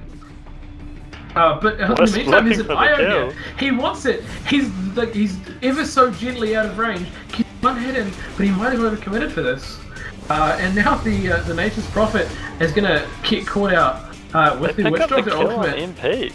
They're actually getting a lot of kills here on the side of A lot of kills going ahead now, and their carries aren't getting as much done. Saitama on the lifesteal is going to throw down on Bengals, and now they've got the tiny IO coming in to hit themselves a Spectre. They're not even going to bother with the Spectre, they just leave Saitama to deal with it. They keep going, they want this Lich. Biffs the IO in, and he tries to block along with using the Tether Slow, and that's going to get it for them. Drops the aggro just in time to not die. I thought we were about to see the Wisp go down there. But does drop the aggro just in time to not die, and I think they're just going to go ahead and take this tower now. I mean, Wisp wants the rune. we were just saying that, like, Naughty and Nice were, you know, getting some kills, coming back into the game, and then they go ahead and lose 3 there, and their position 1 Spectre.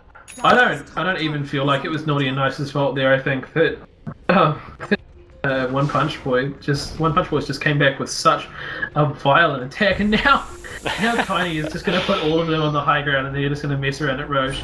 Seems like they maybe not quite so interested in this game anymore. They're going to put the Hex down, and the wards are just going to kind of spit at the Roshan, taking the safest Roshan available. So the Roshan just stares at the Shadow Shaman. April's not even going to bother to hit it. This could be the slowest Roche possible. Yeah, I don't know if it gets much. Oh, it gets bashed! He gets bashed! Oh, it was only his TP anyway. Cancelling the teleportation. He's going to walk out now. He wants the IO. He's taken damage from the IO. The Roshan wants the IO, and it's going to be 2 supports trying to solo Roche. This sounds like a new Dota sitcom, meds. They're going to get him to half health, but they're going to need help. And I think they're sort of realising that they might not be able to do this. And now they've got a Shadow Shaman stuck on the high ground, not able to do a whole lot. Out of wards, out of mana. Tiny's going to buff him down to the IO. Somehow reaches up the cliff to toss him. I don't know how that works. Nature's Prophet might get caught out here. There's the smoke. They've got the chrono. They do. Void's chasing after him. Commits the chrono after the drums come down from Nature's Prophet. They're going to put out a lot of damage. DD on Death Prophet along with the huge burst damage is going to be pretty big. But now they've got a Saitama with the Wisp in the area, and they're going to have to worry about this. They throw down the Chain Frost, but before it can even hit Saitama, he immediately Blood Rages, cancelling the Chain Frost's bounces. They're still going to lose the IO though. Maybe a little bit, getting a little bit too cocky here in their lead.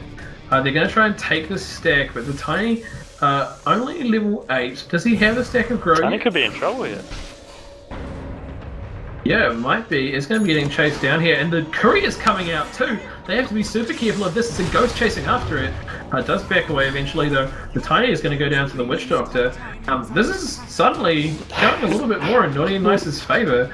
The team from Little Boys. God, why do I have Little Boys in my head?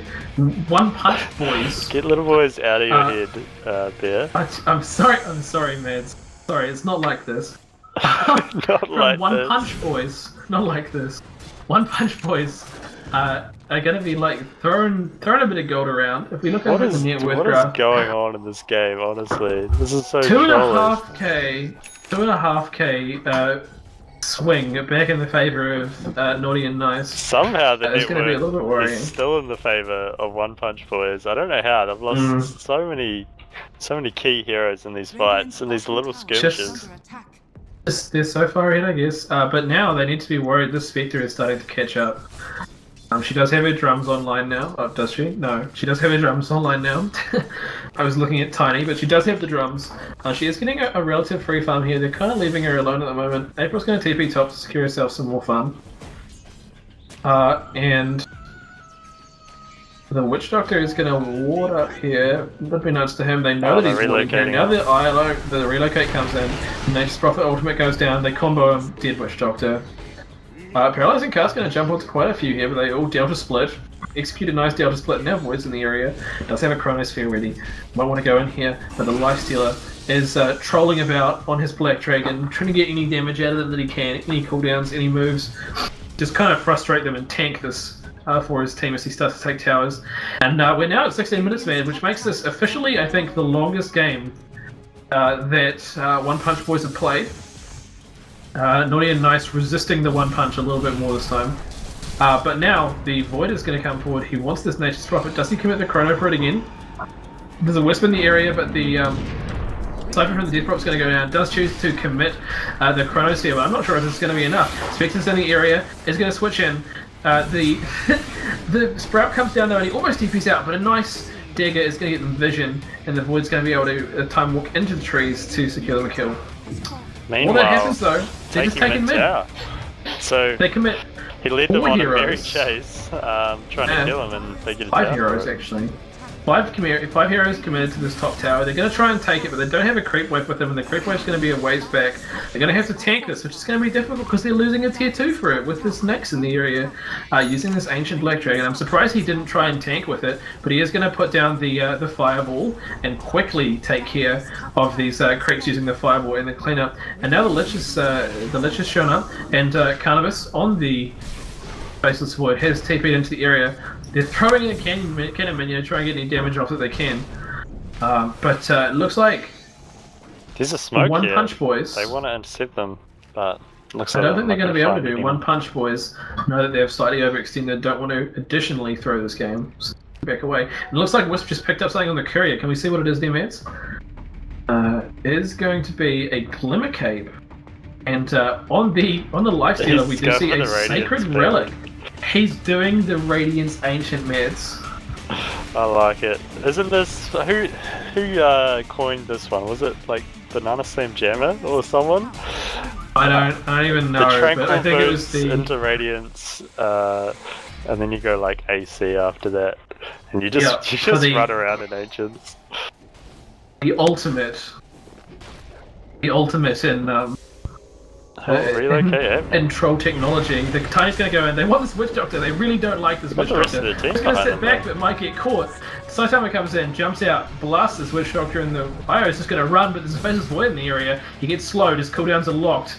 But the team on Naughty and Nice know better. They don't want to walk into these big scary heroes. Both the Nature's Prophet and the Lifestealer are very scary right now, and they certainly don't want to be dealing with that. And on top of that, they have this jungle well warded, mads. Something that we haven't seen enough of in these games today, I think. Wards everywhere. Yeah, so they know what's happening at any point in the game, which is nice to see. But the fact of the matter is that at any moment, 4 of One Punch's heroes can be anywhere on the map with their global presence. So that's a very scary thing to play against. Yeah, absolutely. It's so frightening, and I mean, despite the possibility of that cheese, they haven't even really worried about it. They've just had Lifestealer rocking around in Ancients. He's going to head over to enemy Ancients now and try steal some. Void is in the area, but it looks like he sees what's coming, and Saitama a little bit worried. Knows that there's people He's in got the his area. Radiance Maybe... now. That's a very quick He Radiance just too. stacks it for them. He stacks it for them and then jumps into the Granite Golem, choosing that over the Stegosaurus. Yeah. Stegosaurus? Triceratops. He wanted a better creep, so he had to stack the Ancients. Yeah, had to stack their Ancients. Yeah. He's that confident. Well, what's Nature's going Prophet on was right doing their one, so you can't take those. Yeah, certainly. And he's just going to be able to rock into this jungle and farm more for himself. No pun intended. And, yes. So what has this Lifestealer got other than this Radiance? Is he just like Radiance Tranquils? Or... Yeah, and a Bracer. Oh, it looks like he's got Looking the to get the drums. drum. Yeah. Yeah, drums So you coming can real build like quick. the aura as well. So we've actually got a smoke here, but it's only on one at the front. They do spot the other two, and they got Lifestealer chasing them from behind. Yeah, with a Radiance, it's going to be so scary for them right now. Shadow Shaman's taking a lot of damage, they're committing a lot to him, but Wisp relocates him out to home. The Tiny's going to get blown up for that commit though, and now Nature's Prophet, the April's going to die. Though they do still have a Lifestealer just rocking around in Radiance mode. He's going to come out to kill this Spectre, and now the Shadow Shaman and the Io are back. Huge damage going out. They can't secure Bengals. Defensive Chrono being forced, but now this Lifestealer, he wants to go in. Does he have open wounds off cooldown? Puts it down. No, gets hit by a brutal cask. They briefly shackle him, but the cask doing so much work. Huge cask. Man, he will be sweating after that one. Wow, they were lucky not to lose more then. We've actually got a disconnect as well on the Spectre. Spectre disconnects. Not sure if it's just a disconnect there or maybe a rage quit. After after kind of a looked like they'd won that team fight, and then the Trollbear Radiant Snakes came out and beat her down. Maybe she's feeling a little bit sad. Spectre often likes to have a Radiance, so maybe not getting the Radiance first has put her in a bit of a funk, meds. Yeah, maybe, but I don't think they would have paused if that was the case, unless they're trying to talk him around. Like, come on, man, we can do it. We can do it. Oh, this Spectre's items. Spectre's though, back. He's looking for a Radiance of his own. He's Yeah. sitting on just almost 3.5k. So Almost there, but cable fell out. This is some high technology right here, boys and girls. Cable falling out. Yeah, I mean, the lifesteal's been into the Radiance, though. That's got to hurt your feelings. Whisper's going to check if he can stack Roshan, but realizes that that's not a thing. Backing away. imagine if you could, like, once every 20 minutes or something. How could you ever think that would be a good idea? It's wrong. Please. How is our Faceless Void sitting? Faceless Void, he's got his blink. Oh, and the Vladimir's offering online to help out his buddies. Could be pretty big for them. And Spectre must be almost to that Radiance. Just taking a creep camp. Can we look at the... no, but the lifestealers... Is that a lifestealer back in action, or is this... No, it's a dominated creep, isn't it? No, the dragon in the middle. No, it is. Lifestealer. He does not have the weird lifestealer arrow for me, which is disappointing. He's going to take a tower, though. Have a nice tower. Spectre is going to pause again. Maybe this is the rage. It's just like go... It's just go scream. Yeah. It's go scream. Oh man. Where is our friendly Spectre sitting in the net worth here? We see has picked up his game, is ahead of the Tiny. So, despite Tiny having like an IO committed to him and a lot of work done on him there, they seem to be shutting him down surprisingly well. Just like can't kind of farm when they've got both the Nakes and the Nature's Prophet going hard all over the map. Yeah, I feel they got a little bit too cocky in the early game there. Tiny throwing away a few deaths he didn't have to. He's still doing well, but he has dropped below the cores of the side of the Radiant there. So they do have to be careful because this Spectre could get scary. He's almost got the Relic up. Yeah. Do you think the Relic is the right choice here? I mean, like, you can certainly make a lot of different choices in this current build, and a lot of people would argue that a Diffusal and a Urn could be a better choice here to make Spectre a little bit more scrappy when they've been pushed in so heavily, as opposed to committing all of this gold to a Radiance. Yeah, I don't know if I agree with the Radiance when you're behind, but he's obviously thinking that's the way to go to come back to this one. They can't do anything against this Lifestealer. He's just sitting there in this creep saying, hey guys. Huge damage putting out, and it looks like the Witch Doctor now has his mechanism, which is going to be pretty big for him. Nature's Prophet also... Oh no, Witch Doctor not having a mechanism, it must be the Lich. The Lich? Yeah, the Lich, there we go. And Nature's Prophet up to a Maelstrom by the looks of it. Maybe looking to secure himself that the Mjolnir, if you can. Currently having the Blade Mail, so a nice counter to the Spectre's right click there. Do you think we're going to need to see BKBs coming out from this team soon? On the side of One Punch? Yeah. I honestly don't know if you need them. You're not really blocking a whole lot of magic damage on the side of One Punch. In fact, almost all of their major spells do physical. Yeah, you might want it against them, so, but really they don't have any natural BKB carriers, so maybe the Death Prophet picks one up at some point in the game, but I don't think we'll see one anytime soon. Well, it looks like Naughty and Nice are going to be pushing out this mid lane a little bit, and then they're going to go and try and defend their bottom tier 2. Everyone's in position, they're going to put down a bit of damage onto this Nate. His creep is going to die, but he blood rages immediately and says, screw it, I'm just going to go in. Immediately changes his mind though once he gets the Death Prophet ultimate, he's happy to back away. This is his whole team because Nature's Prophet on the top lane is going for this tower, pushing as hard as he can. He is going to be countered by a Faceless Void getting into the area with the help of a Lich. He's going to be forced to back away, but now they've split the team. Now they can take bot. That's really now they hard can take the bot lane, and Saitama's just going to go straight in. He's taking huge damage though. huge damage, has to jump into a creep and then try to escape, but taking too much damage, overly confident there. He pushes in, and Naughty and Nice starting to bring this back, man. If we look at the net worth, it did go in favour of One Punch Boys, but maybe those pauses have just tilted them a little bit because that was not the correct engagement for them. Yeah, huge gold swing there, almost 3,000 in the way of Naughty and Nice. So a great defense from them, even though they were split. It ended up working in their favour. Absolutely, and what a tough fight for them. They're going to manage to deny that tower. They've got a couple of guys in here too. And it looks like One Punch Boys looking to kind of just play the red out. They're going to put a lot of pressure on top with the Nature's Prophet, and then just 4-man push elsewhere to try and get themselves an end to this game. But the longer they take, the harder this is going to get, and Spectre must be very close to that Radiance now. And you're playing a rat game against the Faceless Void, so you have to be very, very careful there. You don't have a Blink Dagger, you don't have any form of escape, so yeah, if you get like just Blink Chrono, it could be it. I mean, One Punch Boys in such a commanding lead at the start of the day. I do have to wonder if they haven't perhaps, if they're not maybe messing around a little bit too much. Nature's Prophet is going to go ahead and do some cliff jungling Ancients. Not his Ancients, mind you, but is going to cliff jungle them all the same.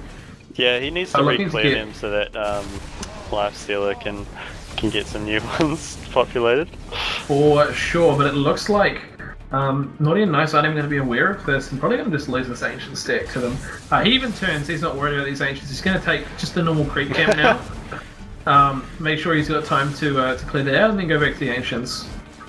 Yeah, he's sitting on a lot of gold himself actually. 3,000 there. Yeah, do you think we're going to see a double Radiance play? I hope not. Interesting choice here from Naughty and Nice. They're going to be going for a Roshan attempt. They're going to catch the Shadow Shaman coming to check it. And there's a Tiny in the area too. They have to be careful here. Shadow Shaman immediately buys back and TP's out. We're going to see them all going in here. Nature's Prophet is TPing. They're going to come in. Here we go.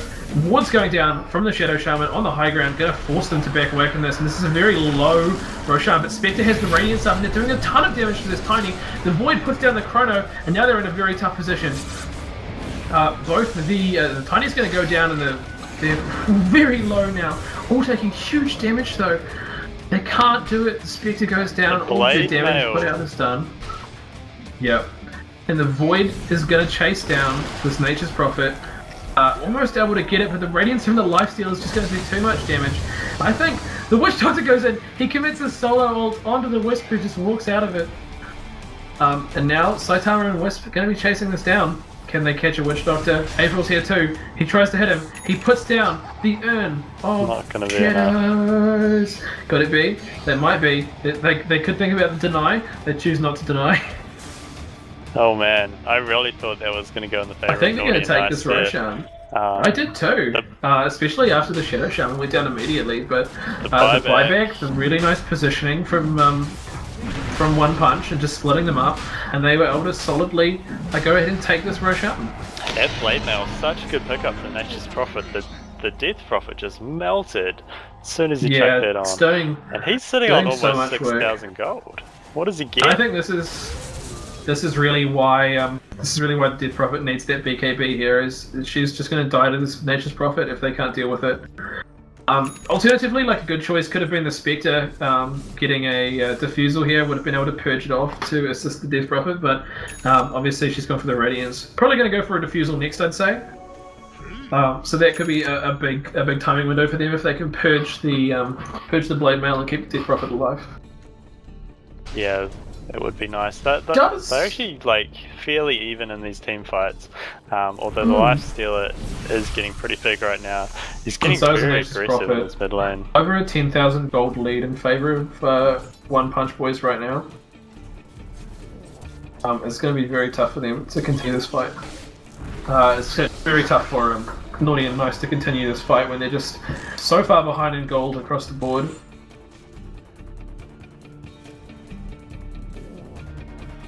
Both teams just going to be kind of sending feints here. The Lifestealer is going to continue to make things awkward for them. Just following Whack this Witch Doctor some more, and now there's going to be a relocate coming in from the Wisp Tiny. They're going to catch the Lich. put down the damage, but the Witch Doctor gets a nice ultimate off, and then the Faceless Void comboing with it, but Saitama's already killed the Witch Doctor. Can't get the Faceless Void combo. Death Prophet and the Void are in the area. They're going to be able to kill this Tiny, I think. He has a Roshan Egg. Some Roshan eggs there. Kanama's going to try and TP out, but it's not going to be enough, and now they're going to chase down the Death Prophet. This looks like a mid tower to me. Yeah, at going least down. one. Pretty quick shot. A good Surprised the rotation Nakes didn't there. choose to get a Surprised Nakes didn't choose to get another Ancient there to push this with, but yeah, great rotations. Trent's going to go high ground, the Death Prophet's going to 4-star herself out. Did she 4-star herself? I'm not sure. Nature's Prophet is just going to dive the base. Wants to take on the space that's win 1v1 and almost kills him. All But, the buybacks are here, they need to be careful. It looks like they're trying to get out as quickly as possible. yeah, Nature's Prophet kind of throwing his life away there, and both teams kind of just going to gap it now. Trying to catch each other, but not able to do so.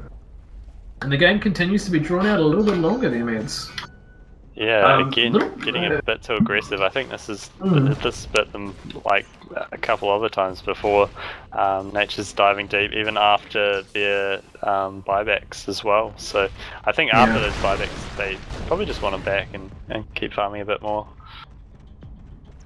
Definitely, and I mean, One Punch Boys, letting this go later and later, and they seem to be having trouble securing the end for this. Though Tiny now starting to do some farming in a very big way, and it looks like a Crystallis on the courier for the Nature's Prophet. This could be exactly what they need. Yeah, to break this high he ground. wants to add to the damage here, because they are ahead, but they're not putting out like ridiculous amounts of damage. They do really need to focus on the hero that they're targeting. Obviously heroes like Witch Doctor and Lich are going to die pretty quick, but they need a bit more to focus down like the Void and the Death Prophet. For sure. And both teams are just going to back away and kind of farm here for a while. If we look over at the net worth graph, we see just about 20k in favour of One Punch Boys. It has spiked back a little after those deaths in the base. That very interesting deep TP to April, but Tiny is now going to pick up his Aghanim Scepter. Such an important item for the hero, gives them huge amount of cleave, huge amount of wave clear, and this is going to be important for their pushing. Especially when they already have a Nature's Prophet ratting everywhere. What do you think of this Shadow Blade on Death Prophet? I've seen it before, but I just thought it was a bit trolly, because what you can do is be invisible while your exorcism just takes care of everyone. It's a choice. I think that at this stage, Death Prophet kind of just wants any kind of survivability that she can get, especially against such a heavy damage output lineup. But hold that thought, because Faceless Void's going to immediately get Hex shackled here with a Lifestealer inside of a creep, and he'll be finishing him off. I actually think the Lifestealer was inside of the Shadow Shell. She has. And it could be tough for her. She's already out to half health and there's a Tiny chasing her. Exorcism coming out for the Death Prophet though, and now they're going to have to run. Death Prophet, very near, could be able to kill this. Uses the Shadow Blade to get a little bit of extra burst, enough to kill the Nature's Prophet. And now though, the Tiny's going to come back and get some more kills. Death Prophet's going to go down here to the Lifestealer, who's just constantly been alive. I don't think he's had a lot of deaths at all, and if we look over there, Lifestealer, only 2 deaths in the entire game. Saitama's so a talented offlaner here. I would have really leveraged the hero to the absolute max, and I don't really know what he's doing. Just drums through the entire base, gets a Desolator, jumps inside a creep because he doesn't damage on the way back, and is going to take this tower with the help of the Tiny. And I don't think, Naughty and Nice already having burned all of their buybacks, can't do a whole lot about this, they're just going to lose their mid. And then the bottom tower being pinged out, Shadow Shaman has prepared it for the Lifestealer to go in on that one, and now Tiny relocating himself in, sorry not Tiny, Io, relocating himself into the fight, with the, helping that on the Tiny is going to be able to just chomp that down. Look at how hard Tiny hits. Wow. Look at how hard the Tiny hits with the overcharge. And he's just going to go home, doesn't take anyone with him, just goes home there after taking that 2 Rexes immediately off that really nice fight from them. We said One Punch Boys were having a little bit of trouble closing this out, but they're certainly not having any trouble anymore, Maz. Having just popped 2 Rexes very fast, Naughty and Nice were holding on. They were holding on, but One Punch Boys flexed those farm muscles now that they've got a fed Tiny. Naughty and Nice, and to kill him. Their base is looking like somewhere in the Middle East right now. It is not good. Buildings falling down all over the show. This tiny plus the desolator on Lifestealer plus the wards. Oh man, that's some gone buildings. Oh yeah, this is a very, very tough match for Naughty and Nice right now. They do have some pretty good vision though, so what I think they need right now, Mads, is a smoke and a really good pick-off. As they say that though, the Lifestealer is just going to walk into their base with the Ancient there. Interesting that Death Prophet can Siphon. Oh, they're going to wow. chrono it. They can't even kill it fast enough though, and now Siphon is just going to come out. He's hungry. He's eating them up. He turns on the Spectre, and the tiny IO jump in. They know there's no Chronos. They can jump in with relative impunity.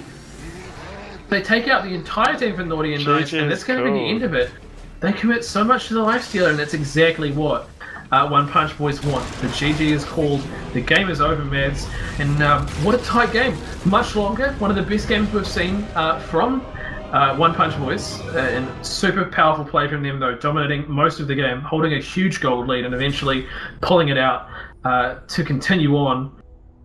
Fantastic matches from both teams. Good luck to Naughty and Nice in their future matches, Mets, and congratulations to One Punch Boys for taking this. For those of you tuning in on Dota TV, we'll be doing a post-game analysis in just a second on Clutch NZ at twitch.tv.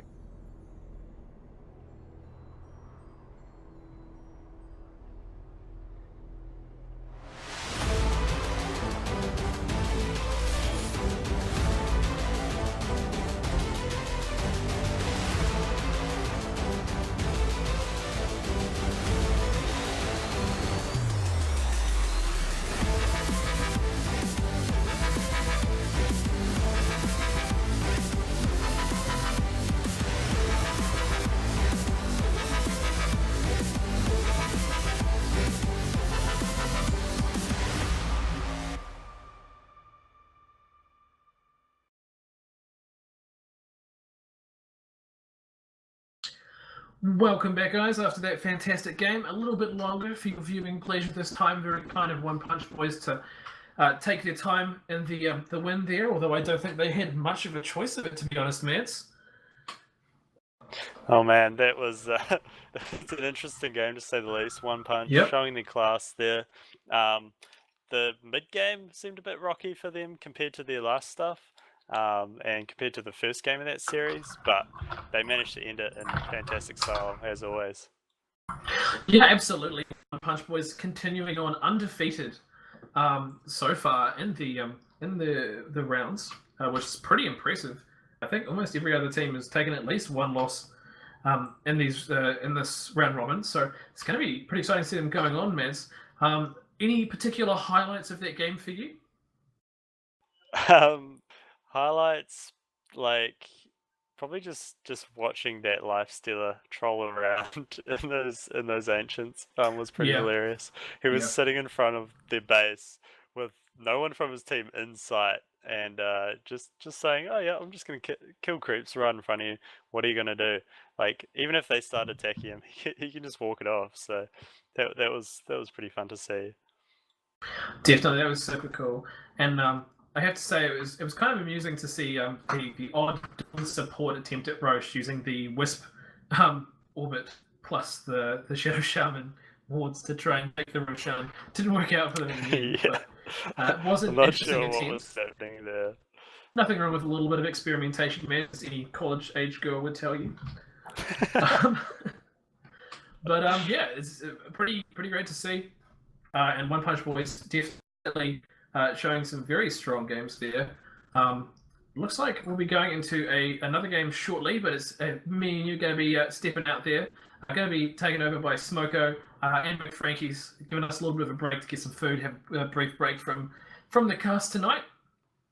But it's been fun. It's been fantastic, and I'm sure we'll be back a little bit later in the evening. Before we do go, how about the MVP for the match? Who'd be choosing? Oh, it's tough. I feel like One Punch played a really good game. I want to give the MVP of that game, for me, was, even though they lost, probably the Faceless Void. I think he really kept them in that game, especially the early game. They were falling behind, He did a quick rotation onto the mid lane, dropping a chrono, picking them up several kills, and yeah, so I think he was the reason that they stayed in there so long, and it wasn't so one-sided compared to the first game. Yeah, absolutely. It was a real pleasure to see. But it looks like the next game is going to be getting underway soon. It's going to be Ero Buddies, who we saw earlier, versus One Punch Boys. This Visionary Gaming, who we also saw earlier, versus One Punch Boys. Both of them were 2-0'd by them. So this should be a good match. Maybe going to see some pretty good fights here with Smoko and the Understudy. We'll be cutting over them shortly, though I think we're going to take a brief break while we just wait for this lobby to start. However, before we do go, I'd like to give a big shout out once again to the Dota2 Girls Facebook page. Go and check them out. It's been a pleasure and always lovely to have in our Twitch chat there. A big shout out to ANZAC, once again, running a fantastic tournament with some awesome prizes, I believe. $2,500 prize pool, Matt, is that correct? That is indeed correct. So My Republic putting up that, helping them out there. So big shout out to them too, for this all couldn't happen without them. Fantastic. Yep, definitely go and check them out if you're in the market for any kind of internet at the moment. Support the Australian New Zealand Dota scene and get it developing on. But for now, for me, that's going to be good night. I might see you guys a little bit later on. Otherwise, I'm certainly looking forward to catching you guys on some other games from the ANZAC. And of course, you can always tune into Clutch Studio for our Cyber Gamer coverage as well. Mads, anything you'd like to say before we head off? No, enjoy the games. We'll see you later. You guys have fun, and good luck to our co-casters, Smoko and McFrankies.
Can you write me a note to say where we're gonna go? I'd like you to reply to mine. Before you put on a show, I just wanted you to know, for you I've got all of the time. You knew where I would be, and you followed my eyes when it got cold. You knew I would be by your side. You used the maggots in your smile, and after we spoke for a while, I knew that we would be riding life instead.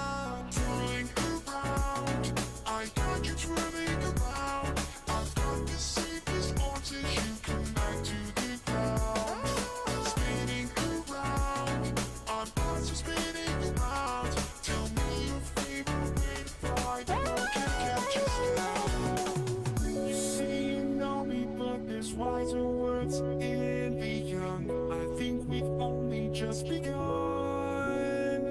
And it was for the letter well, I could have no better still. I just wanted you to know. I don't know where I am right now. I struggle to make it, but we got there somehow. You spent the time to get your goal out just right, and I hung it on the door so it can last us the night. You knew where I would be, and you followed my eyes. When we got home, you knew I would be by your side. You used the words in your smile, and after we spoke for a while, I knew that we would be riding life in style.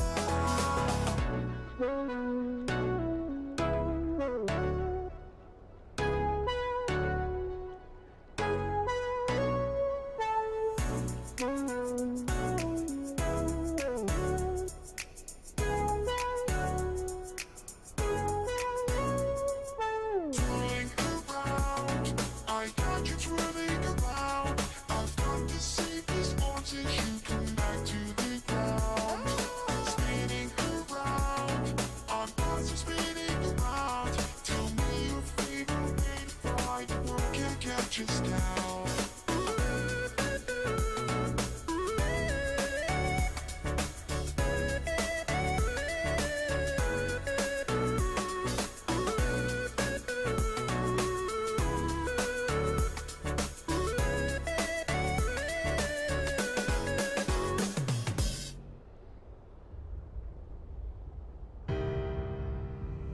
Wasting time on my own. All the places you said we go. All this pain builds within. Footsteps fade, what could have been? Finally I feel more free. The end of you and me. Let it go, let it be. My heart belongs to me. My heart belongs to me. Ooh, you're never gonna let me go, and I will never let you go. And now I'm feeling stronger, feeling stronger. Ooh, you're never gonna let me go, and I will never let you go. And now I'm feeling stronger, feeling stronger.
Wasting time on my own. All the places you said we go. All this pain builds within. Footsteps fade, what could have been? Finally I feel more free. The end of you and me. Let it go, let it be. My heart belongs to me. My heart belongs to me.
Radiant team ban.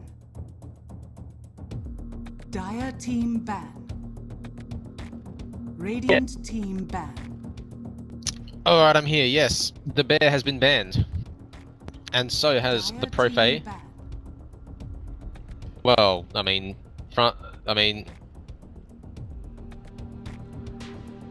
McFrankies, I don't think we're surprised with these bans at all here. But it is a change of pace this game though. Ero Buddies against Visionary Radiant Gaming. team pick. A little bit of a change of pace now for the last few games.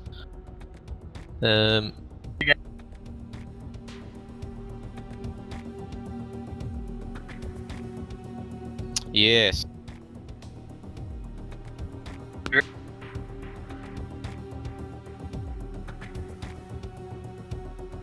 Well, if you have like Earth Spirit in the pool now, they can easily go for that. But depends on if Ero Buddies play it. But if they do, they're probably considering it. There it is, Earth Spirit.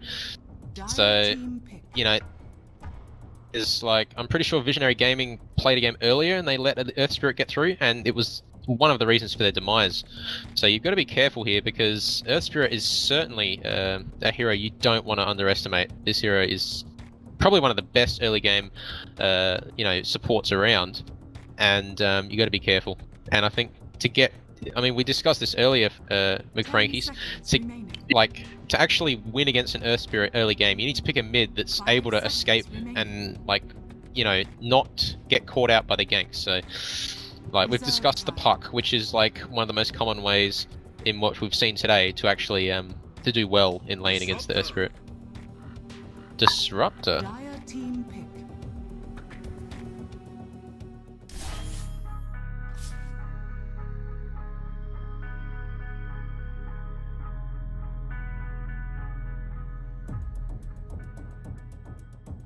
Dire team pick.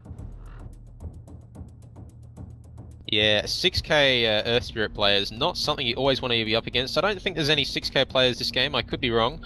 But nevertheless, it is an Earth Spirit, and it doesn't matter who's, as long as someone has experience playing the hero and they are vigilant in terms of roaming mid, then this is something you got to be careful of. And I think this is why he's banned all the time, but this game, not sure why he's been let through. Maybe the Invoker's more of a threat to Visionary Gaming, maybe.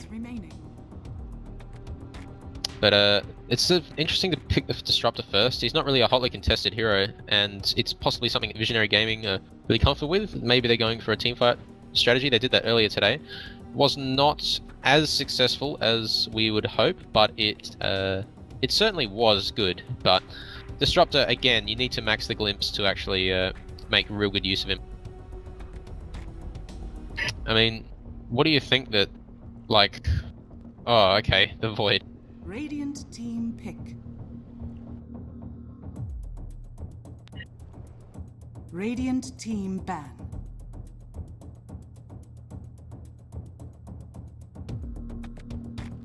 Yeah, I actually really like the Skywrath. It's sort of a strange hero to pick, but against a Void doesn't normally like to build the BKB until much later on. He just prefers to go for the Blink, the Ags, the Vlads. But the Skywrath Mage definitely offering a really good silence at 6 seconds at level 4, so he'd be wanting to max that and possibly kill the Void because it means he can't time walk. And I mean, McFrankies, haven't we seen plenty of ridiculous faceless Voids getting away with things they shouldn't be today? That hero is very strong. And hopefully McFrankies can hear me. Excellent. 10 seconds remaining. Dire team ban.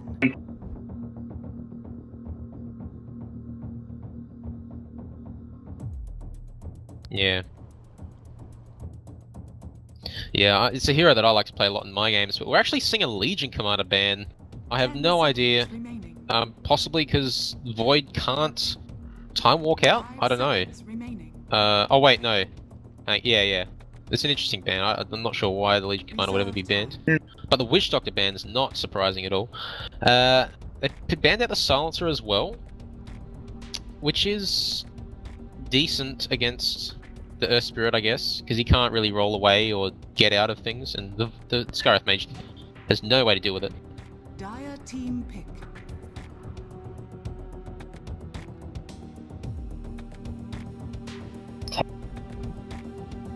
Yeah, he's very situational. It's just he's not picked up, even though he does have the Global Silence. But in terms of the early game, Ero Buddies certainly have the heroes to deal with that. And they've got another pick here. They might even consider picking their mid. They have got plenty of options available. They just need to be careful about the Earth Spirit, because Ero Buddies are sort of holding back on their mid pick at the moment, because they are waiting to see what Visionary will pick. So they could go for their mid here. They might even still go for their, well, maybe even their position 1. But we can safely assume this is an offlane void.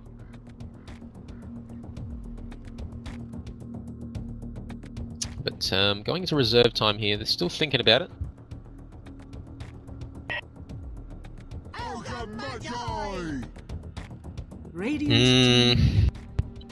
Well, Francis, do you think... I mean, I personally don't believe that Ogre Magi offers very much in a lot of situations. I think Ogre Magi works well with a Faceless Void, but... and his early game's okay, but he kind of falls off really quickly. I think the Venge would have been probably the best option, especially with a Void on the team, you know? Well, at least picking it so that the enemy team can't pick it, because they instantly picked the Vengeful Spirit to counter the Void, and we all know how good Vengeful Spirit is against Void, especially with, you know, like an Aether Lens, an Aghanim Scepter, even a 4-star. 10 seconds remaining. So we're still waiting here for these guys to pick. The Death Prophet actually, yeah, we are having audio problems again. McFrankie's needs to get a new microphone, possibly. But for now, guys, it looks like apparently I'm gonna take this one on board just myself while we wait for him to fix this up. That's right. I will get to talk to myself for the next however long it takes. Spirit Breaker being picked up here. I'm really not sure what this is. Like, it's starting to look like they might even run the safe lane Void, which I'm not a big fan of. I think the safe lane Void is kind of weak, and he does a lot better in, you know, the roaming position 3 role. After he's level 6, he is so useful. He's much better, you know, spent ganking than he is farming, and his skill set definitely has changed now, so it's a lot better suited to that. And I think the Spirit Breaker is risky because it'll sort of pushes for the farming Faceless Void, which I'm not a big fan of. But anyway, the Doom being picked up, I think Doom is I think they're really picking to counter Void. Like, all of their heroes, besides the Earth Spirit, are like pretty well-known counters to the Faceless Void. And I also think that the Spectre band's fairly decent here. Like, they need a carry here on the side of Ero Buddies. Doom is not really played as like a position 1 like he was at one point. 6.85, I believe he was sort of tested out in the position 1 role, but he just doesn't scale well at all. He needs to play more of a roaming role. And the Ember Spirit, it's a pretty good ban here, and I think they really need to pick a mid. Like, unless this is like a mid Spirit Breaker, I really think they need to pick a mid here. And they've got options. Again, it's risky picking against an Earth Spirit, and even more so, you're picking against a Doom now, so the Queen of Pain is kind of a little bit of a risky pick as well, which is normally the hero I would suggest against the Earth Spirit or the Puck. But Doom is certainly a hero that closes down options, especially when he's roaming around and he gets level 6 at some point. Reserve time. 5 seconds remaining. Wind Ranger at your service. Radiant team pick. If Amateur Lol can confirm this, that would be excellent. Hopefully McFrankie's is back with us. I can't hear at this point in terms of the stream. But Windrunner is not a bad final pick, to be honest. I think Windrunner was a fairly good pick for Vision.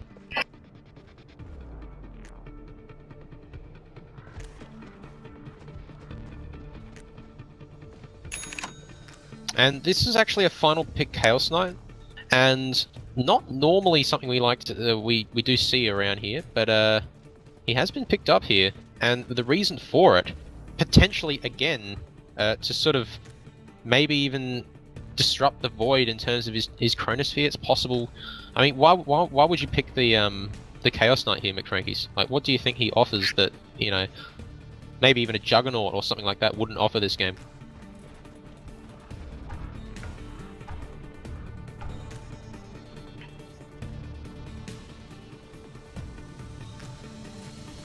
Yeah, that's a good thought, actually. 30 seconds to battle.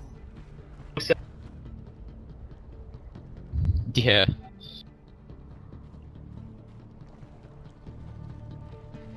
That could be the case. You are right, though. He is very good against the Disruptor. The problem is, when Disrupt... I mean, it is all about the early game in terms of that situation, but after level 6, he won't be able to use his Reality Rift unless he has BKB when he's inside there, because he will probably get silenced.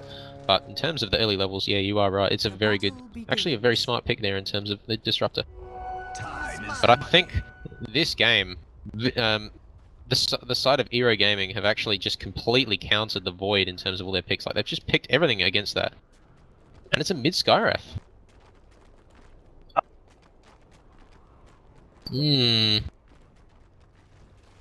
It's sort of interesting that he's also gone with an item build that's sort of, like, no clarities or anything like that. So normally you see clarity so he can actually spam out the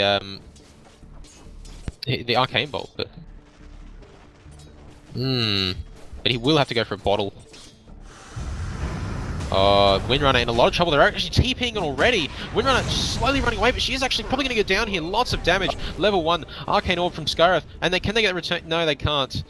McFrankies, that was unfortunate. That was a good rotation from Ogre, but it was a little bit late. And Windrunner pinging out on the wards. Wanting a ward possibly around the mid lane. But anyway, this is a safe lane Spirit Breaker. And they're actually, yeah. So we were right. We are right to. I am happy to see that the Void isn't farming the off lane. Isn't farming the safe lane. But at the same time, Void could be in a bit of trouble here. He is getting gone on here by the Vengeful Spirit, but just stunning him up. And actually, she is actually going to get gone on herself. Needs to be careful. It's only level 1 Ogre, so he doesn't have Ignite. And they're actually going to go in. The Earth Spirit's actually rolled into there. And there's 3 heroes against 1 here. 1 second stun, but he does have Time Walk. Will he actually use it? Does he have Time Walk? He's already used it. He doesn't have it. May have been a mistake. And unfortunately, guys, McFrankies. Hopefully he's coming back. Ah, excellent.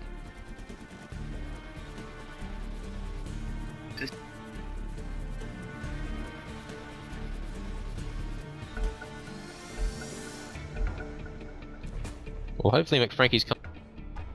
Yeah, it's still a disconnected player here. Doom still disconnected. But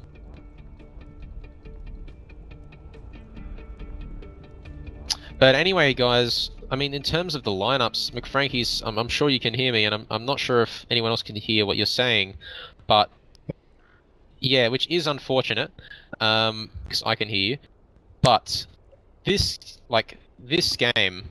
Ero Gaming kind of have a really, it's just that mid lane that's going to be like so hotly contested. The Earth Spirit already getting a nice kill on the mid hero, and Windrunner making mad ping straight after, and they're actually got a kill down bot here on the Void, which is pretty big to be honest, because every time Earth Spirit's gone to a lane so far, 100% success rate in terms of killing someone. They killed the Void, which is a hero you can't always kill.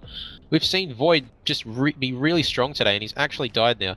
So I think what we need to do here, if you're playing Void, is you need to save your Time Walk for when you are actually in trouble. Using it to aggressively go on someone, not always a good idea, especially if you don't have vision of a hero such as Earth Spirit. So a little bit dangerous. And it's a game where you need to play very defensively. And this is why you want to ban out Earth Spirit all the time. I would always ban him first, or try and pick the hero because he is very scary. But anyway, guys, I'm going to use this pause as a chance to, have some shout-outs for some very helpful people. ANZAC Dota, My Republic, and My Republic definitely helping out with this tournament, just giving the funds for the prize money, and of course Dota2 Girls for helping out Clutch Studio.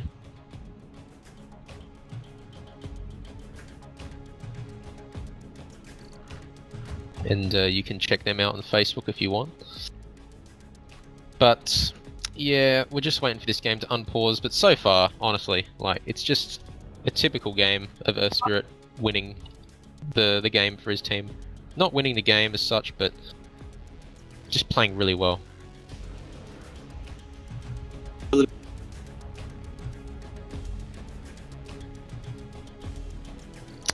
In Dota 2? Alright. If the producer Amateur Lol can let me know if McFrankie's is working, that would be excellent. So then, yeah.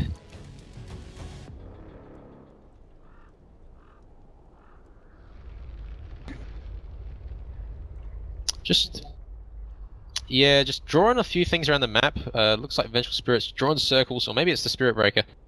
I think it's the Vengeful Spirit though, drawing circles. Hmm.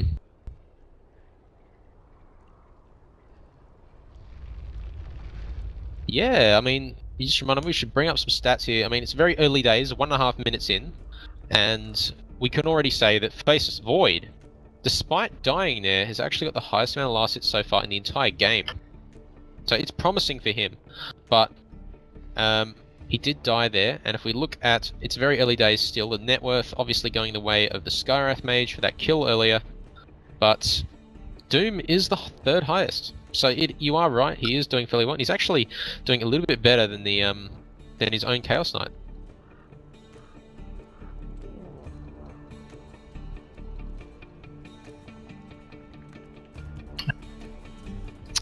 Hello.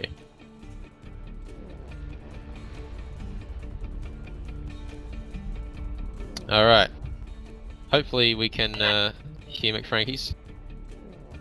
Still waiting for confirmation on McFrankie's mic working. Sorry for the problems today, guys.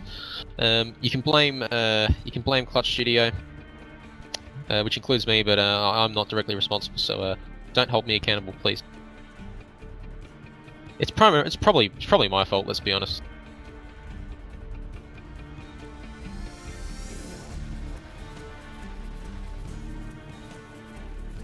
McFrankie's, could you kindly select Chaos Knight so we can see what items he has?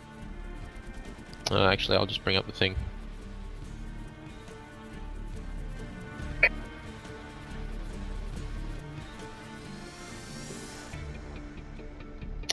Yes. Yeah, so far just having a look at his items, and he's got pretty standard stuff. He's probably going to go for the drums. We can safely assume from his item build, probably the bracer into the drums. Skywrath actually getting a Ring of Aquila.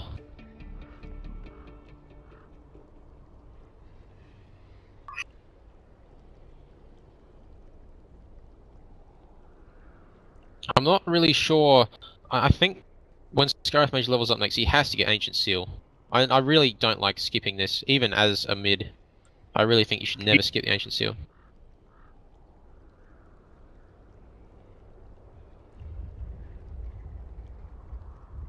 Yeah.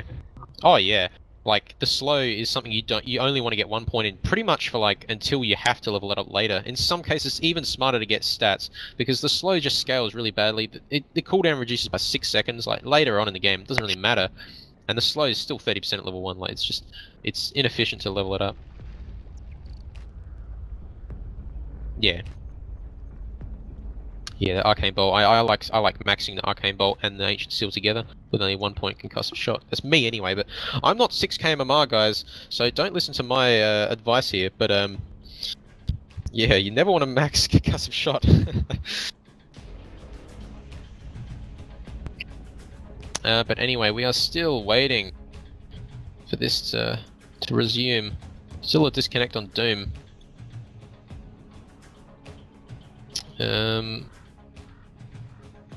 It's interesting to see the ward distribution. Not really. There isn't any surprising wards at this point anyway. Like, I mean, in terms of the mid lane, I think Ero Gaming are definitely doing it right here. They've got their ward, helping out Skywrath. So far what we've seen, like, is Skywrath has got rotations for him, but Windrunner hasn't had any rotations helping her out. And they don't have a ward mid for her, which kinda, you should always have a ward mid, really, like in nearly every situation. Especially against an Earth Spirit. Definitely need one. I think this is what we should do in the pause sesh. We should just pick out things and do like a tip sesh, I don't know.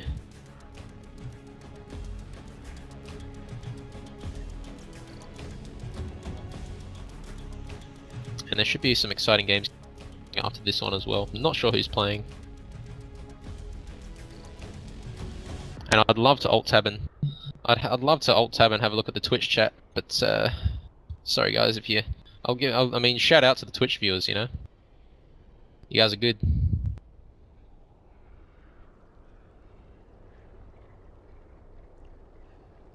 If anyone else is watching in game and you're actually wondering what this Twitch is, you can go to Clutch NZ. That's our Twitch.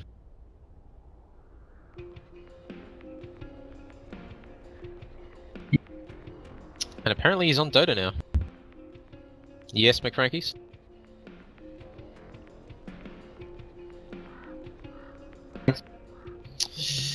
Not like this. That's alright. That's alright, solo casting is something that I did for Clutch Gaming, the infamous team, which was around last year, who played in various tournaments. I don't know what happened to them though.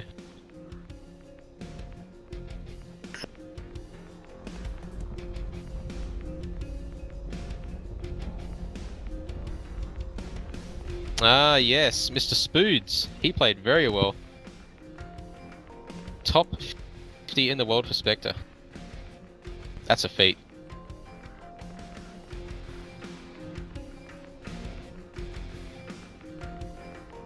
But... No, I mean, what was your MMR again, McFrankies? It was around that 4 to 5k MMR, wasn't it? Yeah. We hope McFrankies will return to the ranked MMR soon, and we wish him luck on his road to 5k.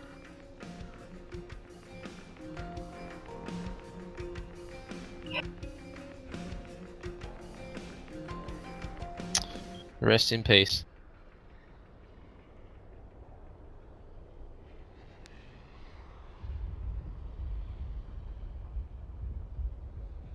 And waiting for this guy to reconnect is still taking his time. We'll try our best to keep you guys entertained while this game goes on, because it looks like not much is happening. I'm gonna have to try my hosting skills right now, just to try and I might even check the old Twitch chat at some point, see if there's anything good, any good banter, maybe some Q&A. Maybe McFrankies can read out the questions for me so I can keep the game happening, see when the game actually resumes.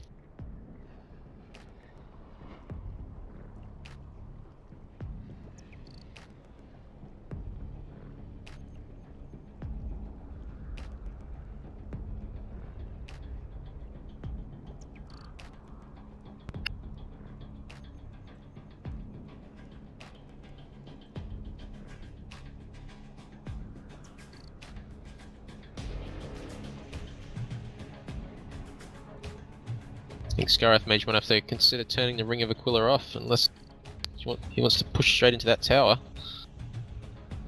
Probably not a bad strategy though, considering it is a Windrunner who is easily able to take down your own tower with that ultimate. And at this point, you probably want to turn that off.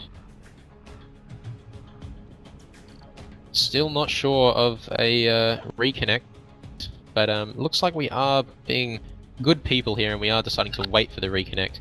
So we could be here for another half an hour, by the way guys, and I'm going to be talking to myself and McFrankies for about half an hour. So hopefully we can put up with this. Don't go anywhere guys, because when the game resumes it's going to be exciting. We're seeing Ero Gaming here, which we haven't seen too much of. I think we've seen 1 or 2 games today from them, maybe 1. I'm not sure. I haven't casted any games from them just yet. Unpause. Oh! Well. Alright, McFrankies will not be able to talk in mic, guys.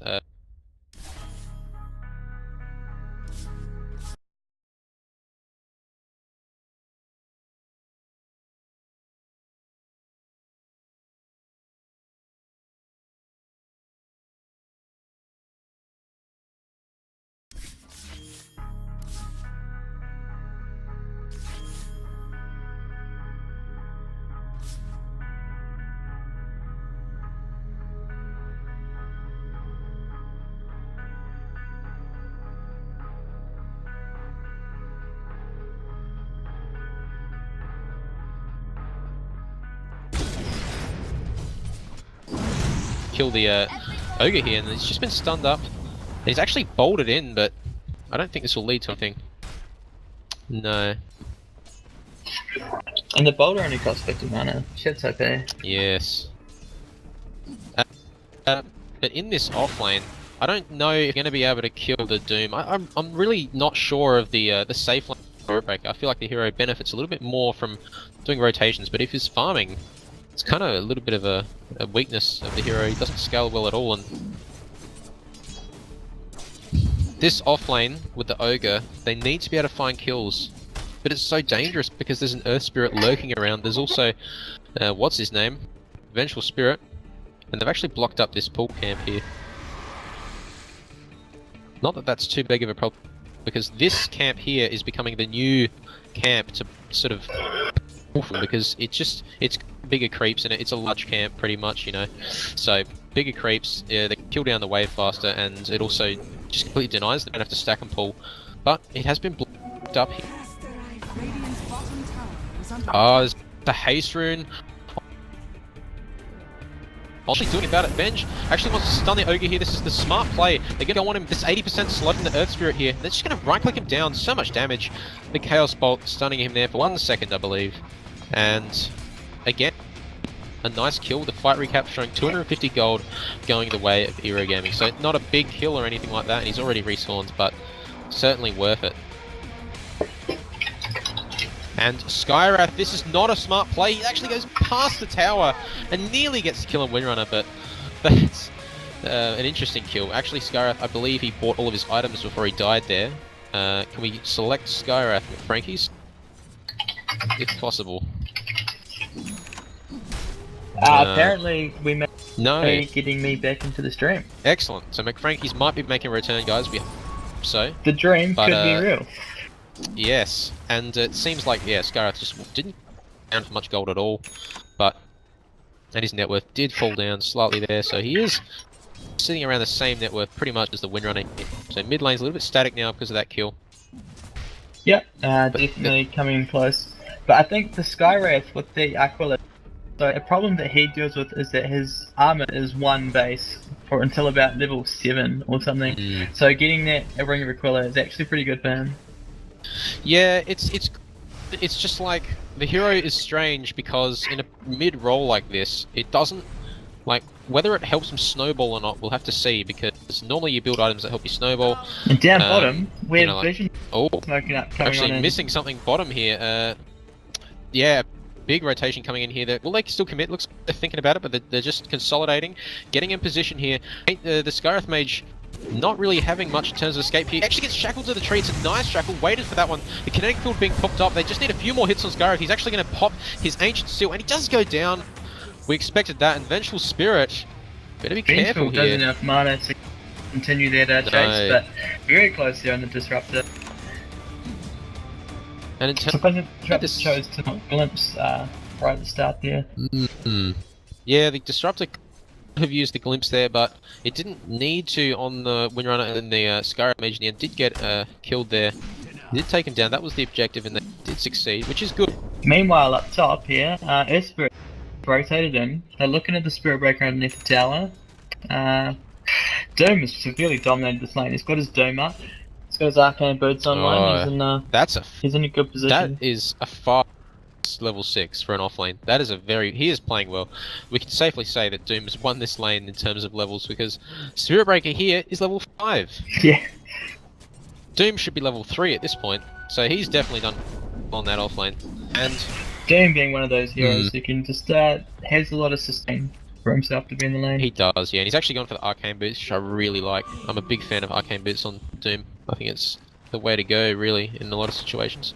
So mana intensive. Getting mid with that invis as well. Yeah, it looks like Vengeful Spirit just heading mid with, yeah, like you said, he's with the invis, but not find Windrunner. Actually, having some good awareness here. She's just heading back behind the tower. And top lane, Doom could be in a bit of trouble here, but no, he's actually used the Doom on the Spirit Breaker. He's going to charge down. He's got a lot of speed here. He actually has the Arcane Boots, and he's used the what's that called? The Fire Field. What is that called? The Scorched Earth. That's it. Yeah. I'm forgetting things. Unfortunate glimpse there, sending Earth Spirit back to safety. Ah, I didn't see that glimpse there. But that was well played. Firing, what did I call it? I don't even know what I called it now. Yeah, but they got Forget that one, scorched guys. they I think they're going to lose that engagement regardless, but here. Yeah, but if we look for Frankie's at the net worth here, still Scareth out on top, but it's the Doom and the Faceless Void which are just ahead of the carries. They're ahead of the carries of each team. Skyrath getting ganked, Oh, Spirit Break and stun coming out, and Wind Ranger takes him down with their ultimate. Spirit getting the last hit there. Good rotation by them. They got a lot of gold for that, 536 gold. That's pretty good value there. But what I was just saying, the Frankies, was the fact that the net worth is going the way of the offlaners. Like, all the offlaners are higher net worth than the position 1, which is really strange. Like, in a lot of situations, I mean, this is a Doom, so we can expect him to be high. We can expect him to be high net worth, but even CK, who's had like a pretty stable lane, sitting quite low on the net worth chart. Dire's top tower is yeah, so it's unfortunate for him. Wind Ranger leading the dollars currently, so that's good on by Vision. Shaping out to be a good yeah, game. but it looks like Spirit Breaker just really needs to play passive here, and it's interesting. Like, maybe they run the Spirit Breaker in the safe lane, like, but to get a fast level 6, which is advantageous. But they're actually going to, Disruptor could be in a bit of trouble here. Actually got nice vision here, but he is going to get silenced up, and Scareth getting sent back. Glimpsed on Disruptor, back. does he have TP? But I don't know if he has TP or not. But Spirit could be in moving trouble. He's going to get minus armor here. He's going to go down very quickly, but Ogre Magi rotating in. Nice disable. Earth Spirit again on point with that Spirit boulder. Breaker's charging on it. Is he going to continue? He No, is. he breaks off the charge and moves off to safety. middle tower is under attack. Earth Spirit and Vengeful Spirit. This was the duo we saw earlier today that did so much work Exactly. by one punch, showing his power again. And down bottom we have Spirit Breaker. Chaos Knight, very low, getting charged by the Spirit Breaker. Does have Phantasm up. And there is a ward that it will scout out the Spirit Breaker, but whether or not he gets back in time, there's a Vengeful Spirit Do they TPing in. commit? It's a really good. He actually disjoints that. It's really well played by him. Do they have the chrono? They do have chrono. Will they use it? Not sure about it yet. Spirit Breaker using his getting out of that completely, and Vengeful Spirit might even be the one here to be scared. He does bash the Vengeful. And the Chaos Knight getting so much damage on him, and he does go down. Faceless Void didn't have Time Walk. The Not cooldown. Phantasm doing the critical strike, reducing armor, powerhousing. And luckily it paused and the fight recap came up. We saw a slight gold... Well, the gold swing was nearly... well, definitely went the way there of... well, it definitely went the way of Vision. So... It was probably worth it for them, even though the... what do you call it? The Faceless Void died. They did get the Chaos Knight, so it is a worthy trade for them. Yeah, I'd say it's a good trade for them. But Skywraith Mage, back on top of the net worth. I'd say to be building up his mana boots and then into Rite of Atos, perhaps. Yeah, I agree with that play. I think that Arcane Bit's too important to have to avoid. Yeah, he uses so much mana, it's definitely a requirement. Hopefully we can hear McFrankie's on the stream. He's get another disconnect. McFrankie's, have we got confirmation that you are being heard on the stream? Yeah, I think there was some issue that we googled that's a known bug in Reborn. Oh. Yeah, and it's done on a spectator basis, so whoever's spectating is something to do with that. Well, amateur lol. Yeah. Bringing out the big plays here. Fixing the problem, which is good, and that means, yeah, finally we're back in business. Oh, it's a good day. What a day to be casting Dota. And interesting things in the chat here. Not sure what's going on. Yeah, basically we're just waiting here for the Doom to come back online. Apparently he crashes every time he kills Faceless Void, so Faceless Void had suggested that they just leave him alone. Yeah, I think it's fair enough. They should probably let the Faceless Void just farm out of control and win the game. Honestly, if they don't want to keep having this problem, they should just let him win. McFrankies, what do you think of? I mean, I just noticed this. The skill build. You just clicked on Disruptor there. What do you think of the maxing? It seems of the kinetic field. No, this is not a common build. No, it's not. I can't say why they'd want to do that. Maybe they're looking at pairing it nicely with the old Wind Ranger Ultimate, perhaps, with a little bit of range over possibly. some of the heroes. Very Or it could be interesting. like a very big counter to the Earth Spirit. Earth Spirit goes in, you put down the wall, all of a sudden he's cut up for his team for 4.5 seconds. That's a good point, and actually Skywrath Mage might be in a bit of danger here. Oh, he actually turns on the Ogre, who gets bursted down so quick, but no mana left for Skywrath. He does have enough just to use that. Windrunner really wants to get this kill here to make it worth it. There is a rotation coming, but it is actually from the Venge, and the very nice swap, saving his life there. And power shot, good power just shot. misses. Just missing. It's a good try. And actually And escaping. meanwhile, That's Boyd not may good. be in trouble. Oh, Silence coming he's out. been Silence. This is what Level he two needs to silence. tread If he swap here if he can't wants to get get out of this. He needs to go to his other trap. He is actually going to go down very quick.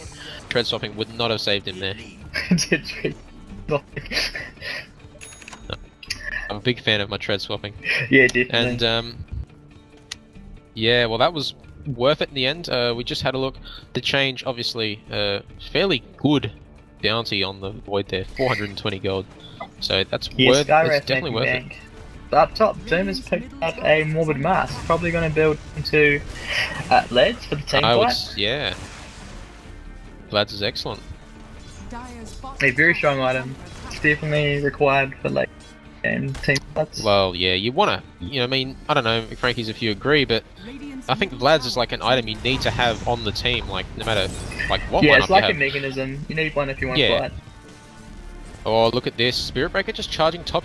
I don't think he really has the ability to kill him. And this is actually not looking good for him. He's about to get Doom punched has in the actually back. committed to this. He has used his ult, and he actually get the mini stun, but the glimpse coming in, and that's actually Doom no longer being available. Yeah, that was actually He probably has to, quite a good play, all yeah. considered.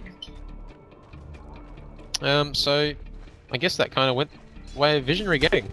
But anyway, they actually have 3 heroes down bot here. Normally when you see the Earth Spirit, it means he wants to go for a kill. He can roll in. They might actually commit to this Ogre, and he is actually going to use to stun him up here, and he's actually going to silence the Void as well. Really well placed boulder, and they actually just need to burst him down, but he does time walk, but it's not a very... didn't time walk very far there. Drops the chrono, But he did chrono goes and did escape from there. Spirit Breaker charging away from top, just to maybe get away from Doom, but at the same time, possibly looking to make a rotation in the mid lane. And but scared off them, and they got a rotation in the back middle. to base. So Yeah, I don't know if diving this is a great idea. They do have the shackle, but it doesn't latch to anything. Scarab Mage really is committing to this, but he's going to have to get back. The Disruptor ult has been popped, and they're going to glimpse him back into the... just outside of the silence. Oh, Earth Spirit running the wrong direction there, and he is going to go down here. No way to escape. And Spirit Breaker has charged in for the Earth Mage. If they can pick him off, it'd be so worth it there. And he does get the kill. And, oh, that was quite action-packed, to be honest. 3 deaths. yeah, it's a good fight And there. again, but if we look at the fight recap here, Visionary Gaming came out on top, 1200 gold, and no gold was gained overall for the team of Ero Gaming. That is actually really huge. Seike in the jungle here has just managed to pick up his Handemitis. Bottom tower is under attack. He has. Good by him. But I think Spirit Breaker might be the saving grace for this team, because Skywrath Mage can certainly blow people up, and Spirit Breaker can destroy Skywrath, and there's not much Skywrath can do about it. I think Faceless Void's kind of strange because he can annihilate the Skywrath Mage, but he just needs to get in range for it.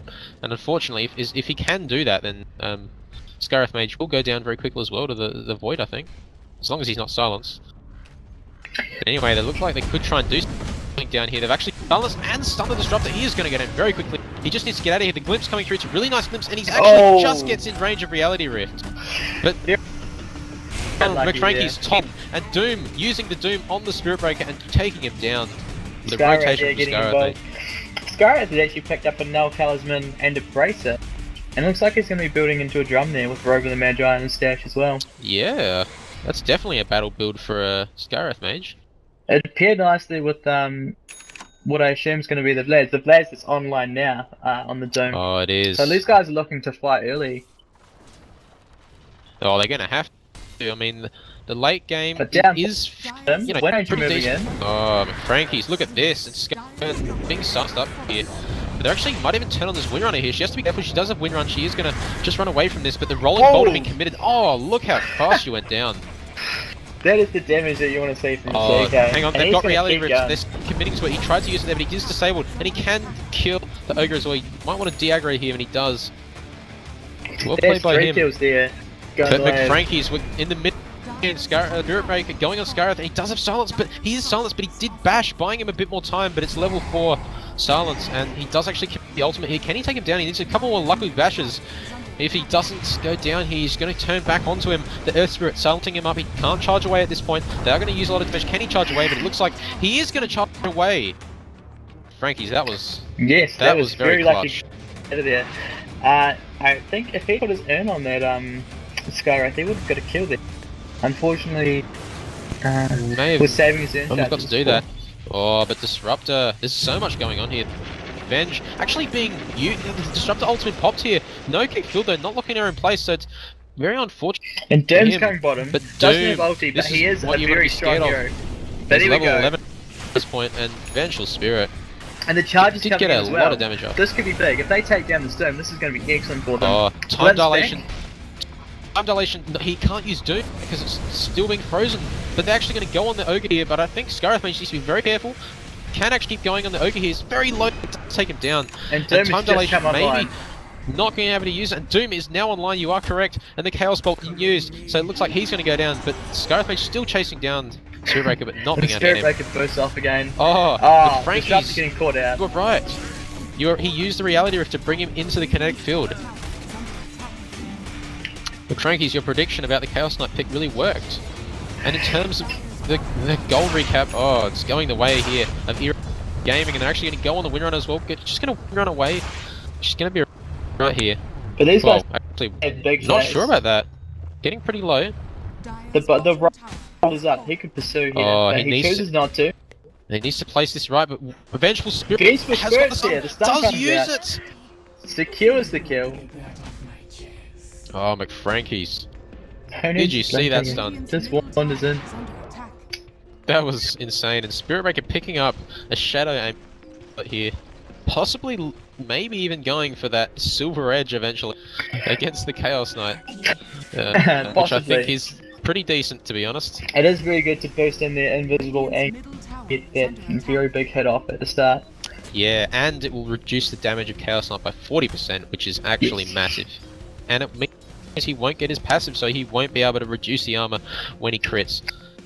But he will. Hang on, McFrankie's. Oh, top lane. No, nothing happened. Go on, McFrankie's. Yeah, he will have Manstyle and Phantasm up, like, you know, realistically, so he will be able to just take it off, but... Yeah, if they're on cooldown, then he will just go to town. It'll be very strong against him. It'll be very strong against Skywrath and as well, because I believe that 40% reduces all damage, not just physical damage. I am led to believe that it is just physical. That's why I'm led to believe. We'll have to double check that. McFrankie's could double check those. Double check that for me. That'd be excellent. It says enemy damage reduction 40%, so I believe that is the case. Magical as well. Well, I you saw are a correct, post on actually. Reddit, which is why I bring it up. Right. Yeah, I thought it was just physical. Well, there you go. It is This is very why you are strong, analyst this game, McFrankie's. But yeah, here we have in the middle, smoked up, Earth Spirit and Vengeful, the Dream Team sees the Disruptor and Dream Team. licking their lips. The thing Gets about it, pulled Chaos Knight, reality rifting. This is the Disruptor going down so quick here, and actually animation cancelling to get that last hit, cancelling rather. And the Vengeful pushed up, being the used swap on stun Ogre. coming They're going out. in the mid lane. McFrankie's, can you see this? The Chronos being popped, and actually Venge Spirit being surprisingly tanky. Actually taking a while to go down here. The time dilation being used, and this is 2 kills. Oh, really unfortunate for Visionary Gaming there. They're really hoping to get that kill on the Vengeful Spirit. I'm not sure why she's so tanky.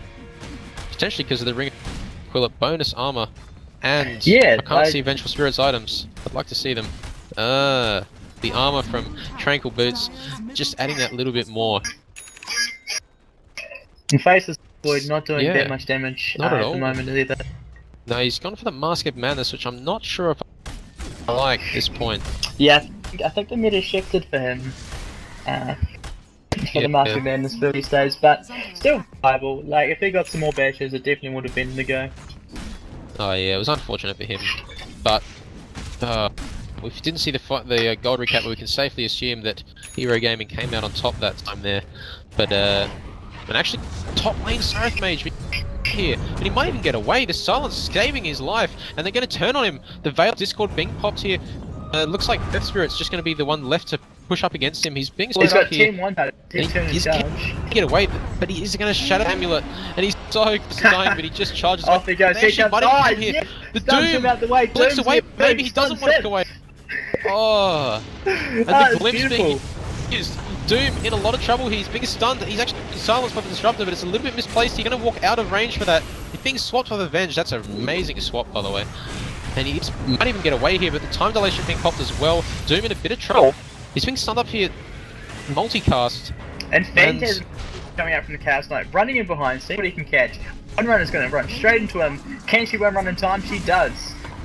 Oh, but Frankie's, look how low she is, but she has got the win run. It does go down, and look at this dive from Spiritbreaker. Can't pick up the Doom. Doom very close, one more hit, and he does go down. That's a really good kill, but they actually might get vision on here. The swap going to be up very 10 seconds away. Will she need it? He might even be a charge away here. Oh, we're missing a triple kill. Oh no. Missing a triple kill. Yeah, Chaos Knight really just run amok amongst them. All their cooldowns were gone, and Spiritbreaker managed to get out and save himself, but his team did get destroyed. Earth Spirit plus CK, too strong. It's working out really well for them. This Earth Spirit pick is... I could just say that you never want to leave that hero in the pool. Yeah, or at least like, pick it yourself. So far, every game that we've seen him today, 100% win rate. It's insane. The hero's ridiculous, and here, Spiritbreaker might want to think twice about that. The vengeful swap being used on Ogre. He's been silenced as well. Looks like he might go down here, and he does go down. Dominating for Earth Spirit, and the Disruptor Glimpse has been used, but the Glimpse being used, but it looks like it could be counterproductive here. The Chaos Knight, look at this, going down here, and Scarlet Mage being silenced up, being actually not being able to lock in those kinetic field there. Doom being used on Spiritbreaker, and he's slow. He can have a painful death here. And he does go down. It's still too. Actually, very nice shackle there. They just need to get out of here alive, I think. They don't go for this. He's actually got the purge. He's got the purge, and he has to take down Faceless Void. Does go down because he's silenced. Yeah, big tanky hero. It's just like working in favour. Now, McFrankie's, what do you think about the decision from Doom to get the purge? I mean, me personally, I think it's excellent. Such a strong spell. There's a reason that in Dota 1, at the end, towards the end before moving to Dota 2, they took all the purges out of the game. Like, there used to be, I think, 3 purges on the heroes as base skills, and they were all taken out because they were too strong. And now, but it's such a strong skill, so the fact that he can pick it up is awesome. It does cost 120 mana, but he can easily handle it with his mana birds. Oh yeah, like at this point in the game, it's 23 minutes in, he's got, you know, the intel has built up over the levels, 38 plus 2, so he's got a fair amount here. And looks like Disruptor's into the wrong neighborhood here, walking uphill here with no vision. And going down, unfortunately for him. Doom has got the Blink Dagger, so he could even actually initiate. He's purged up the Ogre Magi, who has been mini-stunned here, but he does stun in return, but he is getting focused down, and no one there to help him. Really good pick-up potential here on the lineup of the Ero. Yeah, they're doing well. I did say on the Wind Ranger, I definitely did not see that coming as an item choice for her. Going into these massive tank heroes, they already have a Vanguard. Sorry, not a Vanguard, a Blads, so that's plus 5 armor. Skywrath has an Aquila. These guys are already stacking up the armor. Yeah. This is what Doom's good at. He's good at being super tanky. He is naturally a low armor hero, so he needs that armor, doesn't he? Yeah, and then we have him scaring off. Green casts teleportation, and it looks like they're just going to let him have Plateau at this stage. Disruptor's going to go on in. We'll see what he decides to do. The tower's going, and Styra's going to back off to the base. But yeah, you don't want to test that. They want to defend high ground. CK really aggressive reality rift. Oh, that's instant death. Chaos Knight might have regretted his decision here. The damage from Desolator really hurting. Yeah, taking very down for hard. 1,000 gold, but Ogre getting the kill. Yes, Oh, the Windrunner really gold may have chain wanted was 1,700 for Oh. one death. comeback gold Dota, guys. 6.83 and Faceless being really burst down, but does he have time walk to get away? It No, looks he like he does doesn't. And they're going to keep diving for the Windrunner. She's getting really low, and they do take her down, but we're missing the Ogre Magi here going down. We do get him, and Skarath Mage getting another kill. Spirit Breaker, he's had enough. He's just keeping farm, I think. Yeah, I don't think he defended solos here. Might as well try and push, get some gold, maybe distract a few of them away from the base. Oh, this is not looking good for Visionary Gaming. I mean, Frankies, how do they defend from this? Like, the drum, even the drum's been popped here. And it looks like they really want to get a kill here. Disruptor big swaps, and then just burst it down. Well, Disrupt is such a mid-Skyra. good ganker, so I think if they capitalize on that a little bit, maybe get some vision, and then as they start to back off, glimpse one back, pick them off, rinse repeat, maybe get some gold, get enough gold so they can fight them as a damage. It's optimistic, but look at this. The Ogre just getting away. He's being chased by a melee creep, but it looks like Skyra, I think, completely focused here. But Windrunner getting another kill. 817 gold. Windrunner actually hitting a lot with that Desolator. Yeah, doing a lot of damage. The ulti devastating the other team. Unfortunately, without the ulti stick, the cooldown is quite big, sitting at 60 seconds. And she's still getting a 40% damage reduction here. Needs the Aghanim Scepter here. The ulti stick. Needs the ulti stick here to help her out. But And pinging still out only Chaos on Knight. 1000 HP, and these guys have so much range on their heroes. Skywrath has huge range. Vengeful has huge range. Yeah, Desperate it has is- huge range. So these heroes are going to be able to pick her off. And with 1000 HP, she's going to be caught and die without being able to retaliate. Oh, Spirit Breaker cancelling that charge, but McFrankies, you are correct. I think one thing that's okay here for the Windrunner though is they do have these great heroes like Spirit Breaker and Faceless Void to frontline for her, so that she can just sit back and do damage from afar. But yeah, you are right. Like they do have a reality rift, completely put her out of position. And Faceless Void's actually building towards a Battle Fury. So going for a carry build.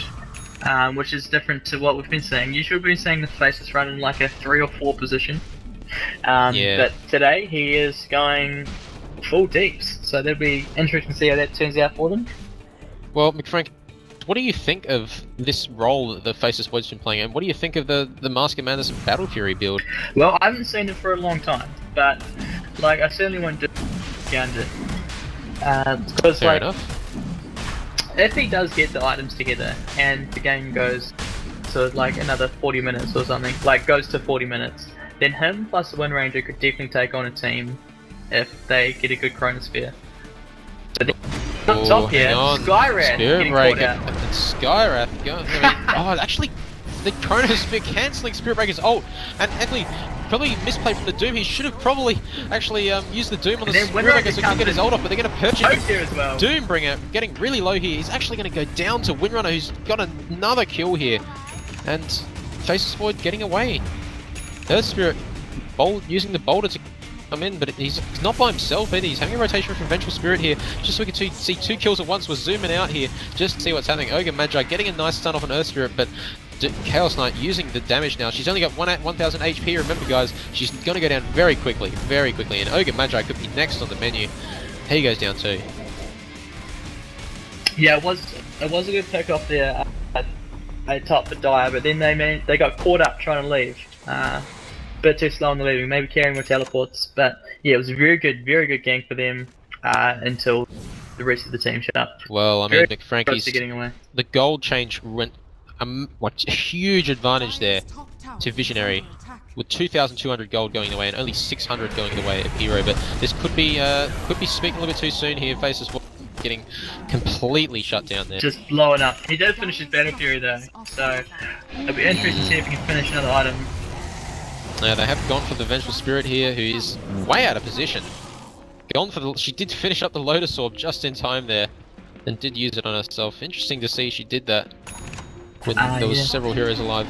Well, a Lotus Orb can definitively win a fight. Oh, because of charge. The charge being used on Lotus Orb can cause some interesting effects to fights. Yeah, Lotus Orb is a very underrated item, I think, in a lot of situations. But this Shackle not catching a tree, but Very actually, nice she could be in done there trouble. by the Spirit. The Oh, she comes Windrunner down. in a lot of trouble. She's going down, she's getting damage at the time from the Earth Spirit, and Ogre Magi just trying to run out of there, being burnt down. The Disruptor actually really deep dive here from Earth Spirit. He might be in trouble here. Does he have any way of getting out? It looks like he's might even get bashed again from Spirit. He does, but he's got so much regen here.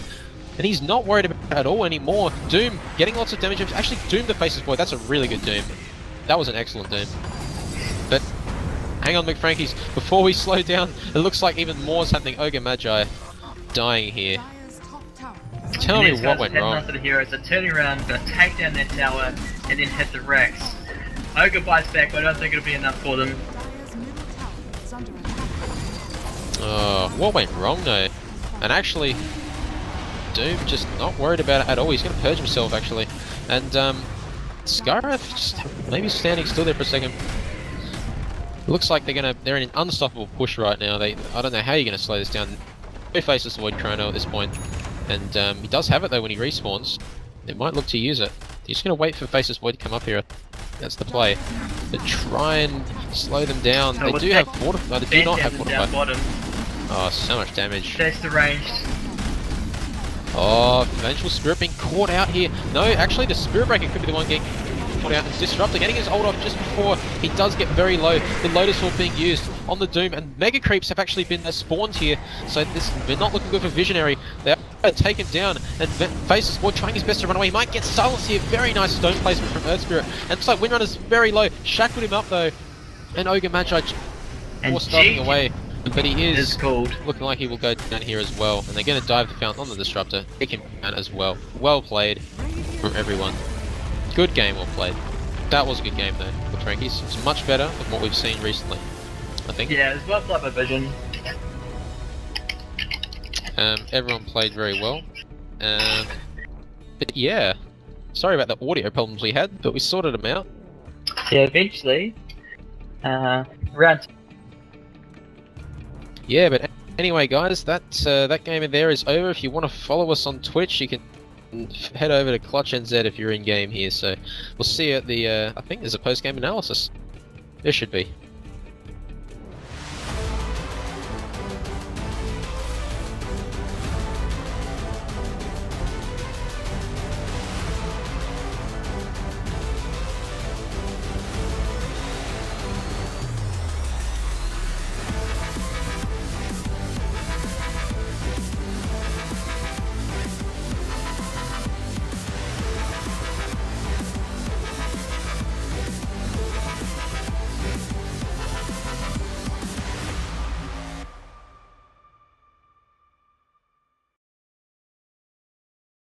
Sweet. Welcome.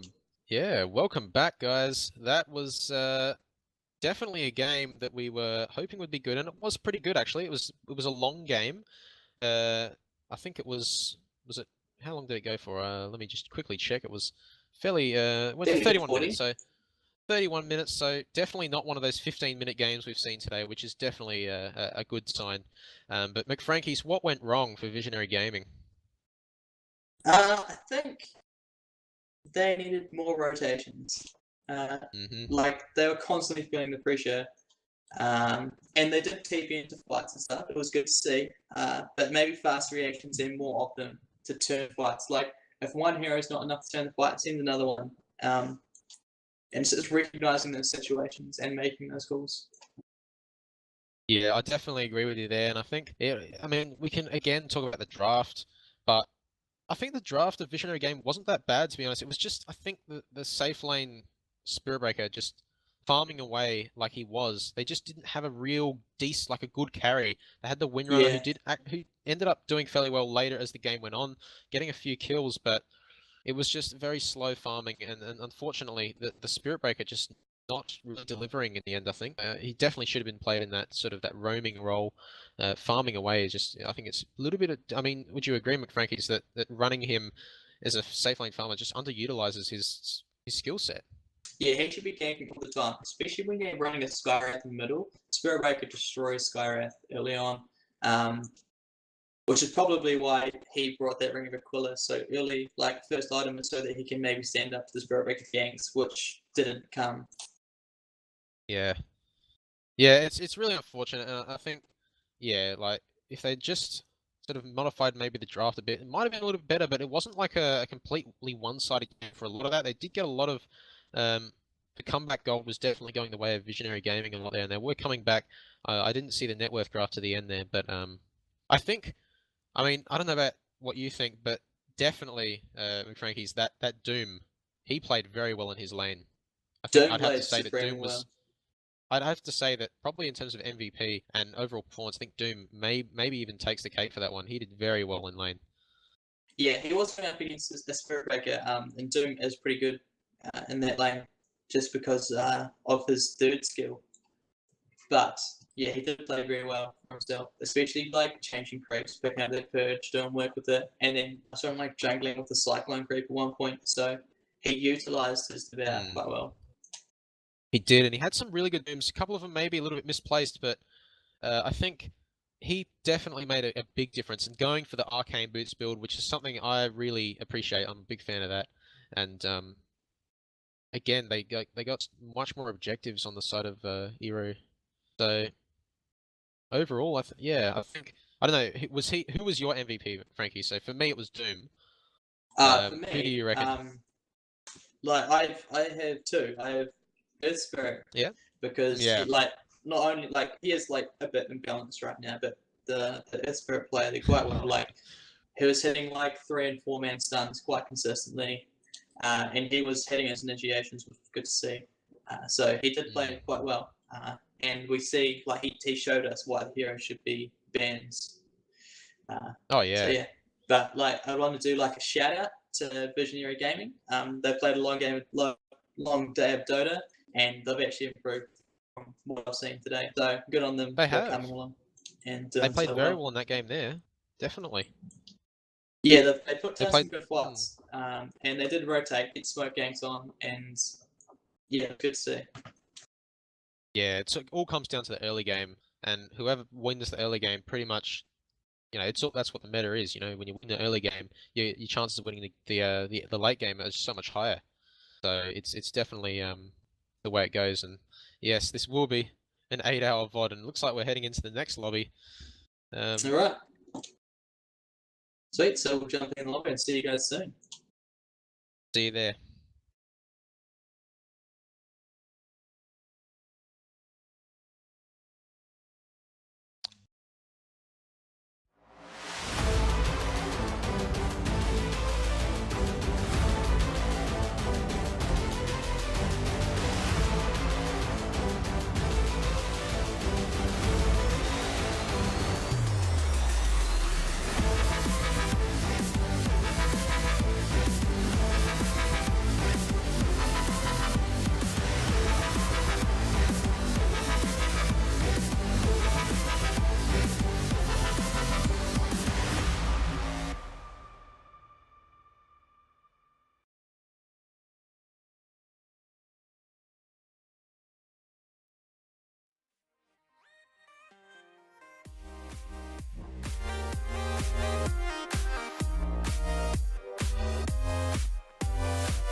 I'm running away from a past I left behind.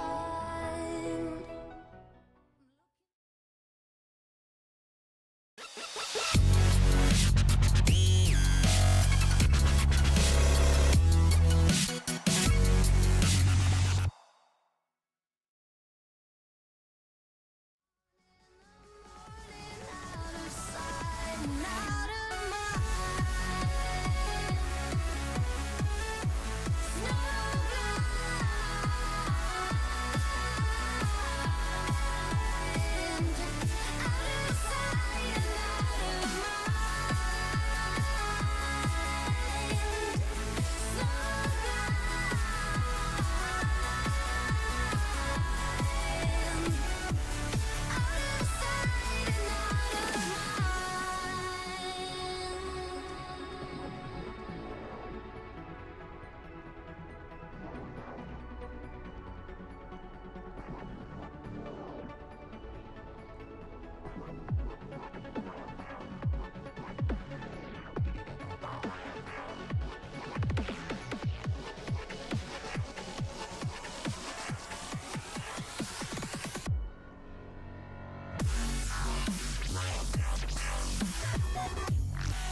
in a nightmare, but you keep doing it for the thrill. Well, this is reality, you only live it once, so wake up from your dream. But just for tonight, let the lines get blurred, let your thoughts be free, let your thoughts be free.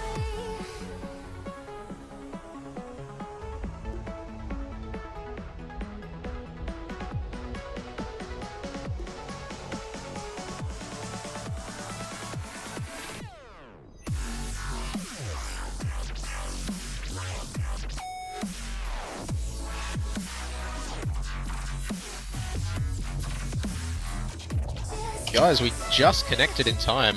I think it was like 2 seconds left on the clock. But we're back, guys. Ero Buddies and Naughty and Nice. This is a game that we've all been looking forward to. McFrankies, you've been looking forward to this one? I think this game will be very solid, and it's instantly got better because Erskro. I've seen him play twice or 3 times today, and each time been pretty disaster. Like, yeah, he has been winning games all day. I'm sure he has in the other pool as well, in Pool B. But Lone Druid being burned out already, which is standard. Yeah, pretty standard. I don't like OD getting banned out too, but Lone Druid is just one of those heroes that if you can't deal with them, don't let him into the game at all. Because... No, exactly. You need to counter pick the hero. That's the problem. Like whenever there's a Lone Druid, you have to pick heroes that counter him. And though the heroes that counter Lone Druid are kind of heroes that easily countered themselves. Like especially the Sven. Like the Sven is just one of the bigger counters now, and he gets counterpicked a lot. Invoker getting picked up by Naughty and Nice though. Very shy hero, as everyone knows, is a frequent first round ban. But today he got thrown and Naughty picked him up. But speaking of counters to Lone Druid, a real decent counter to Lone Druid is actually a Nax, because his, I think it's his feast. Oh, the Nax, yeah. Yeah, not a so hero when he I hits it, like. I love him. Such a good hero. Yeah, guys. Obviously, the McFrankies here is a big Lifestealer fan, and I happen to be a one of the biggest dislikers of the hero in terms of how good he is. Whenever someone picks it on my team, I fear for my life in terms of my MMR. But we probably won't be seeing him this game. Bounty Hunter first pick here. And what do you think this does? Oh, Bane as well. well, Invoker is one of those heroes that doesn't stand up well to gank, so it's actually going to be a ganking hero. So the next few packs we're going to be seeing some solid support for that Invoker in middle lane. Someone who doesn't need the levels can roam and can gank, I think is what we're going to be seeing. But Bane, yeah. Like, what do you think that a bounty hunter, like, I mean, obviously this is a really good rotating combo on the Invoker, but in terms of bounty hunter, like, what do you pick, like, after, like, if you see the enemy team pick a bounty hunter, how do you counter pick him, and, like, what's safe options to go, like, because you know your options of jungling are sort of limited now. well, this is becoming popular in this sort of, like, number 4 position. I've seen him in a few games. Zeus. Snuck in there. Yeah, Zeus. And he just needs like an 8 lens, and then all of a sudden he's a big problem during a team fight. Standing at the back, chucking off lightnings. But Lion coming out, so he's very good to roam and gang and support middle lane as well. So that'll be good there. We have 2 bans coming up next. Lion's a good pick here for sure, and it's going to provide really long disables on Bane here. He's going to delay his Fiend Strip, rather cancel it very easily. And Death Prophet, I think Death Prophet was a good ban here, to be honest. I really like the Death Prophet against the Invoker in this sort of situation when you've got heroes to roam on it. I think it's a perfect ban, to be honest. Yeah, very well ban. But what I would love to see from Ero Buddies is to pick up a Phantom Lancer and stick him in battle against the Invoker. Yes.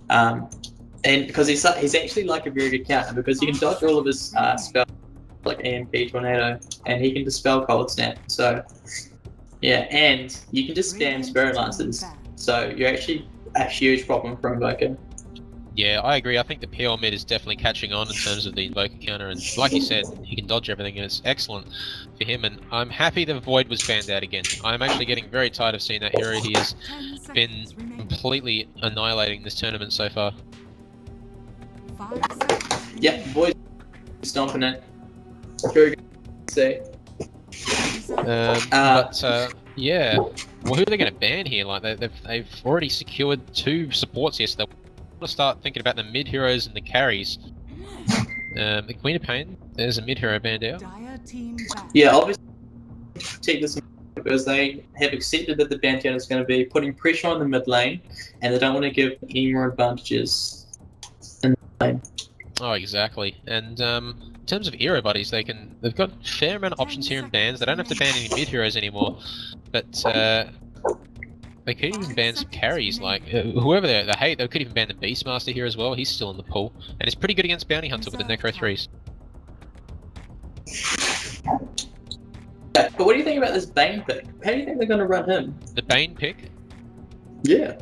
The Bane pick is just going to be used to rotate on the Invoker and set up for like Shuriken tosses, set up for whoever's going to be in mid against the Invoker, and they could even pick the mid hero here. If it is a PL, it'll work out fairly well for them because the Nightmare into Phantom Lance, Shuriken toss, Janata, it's sort of unconventional in a way, but if you think about it, it's pretty deadly. And Invoker, early levels, he can't really Ghost Walk away, and if he does, he's super slow.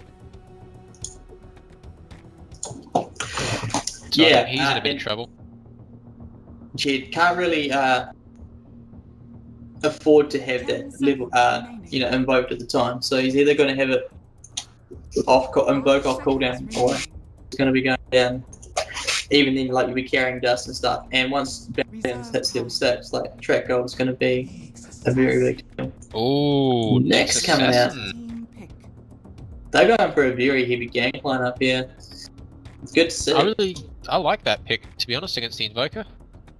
Really, really gank heavy though, you are right.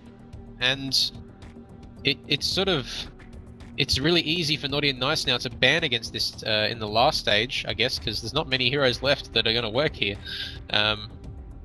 But I like this next assassin pick. It's sort of very interesting in terms of the farm distribution. Now they've got lots of heroes that don't need a lot of farm at this point. Well, I mean, they do need levels, but lots of roaming opportunities for them. Big gank potential, you're right. Big gank source coming out here, but everybody's tired of getting picked up by Naughty and Nice. Yes. Premier off-lane hero. Yes, Premier indeed.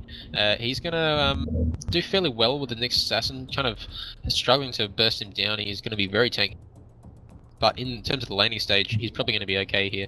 They haven't got a lot to deal with the Tidehunter. And I don't think it's going to be an aggressive tri lane or anything like that, so he'll probably be up against a solo carry, we can assume, which we haven't seen picked yet. They could pick their carry now if they wanted. No Spectre available in the pool.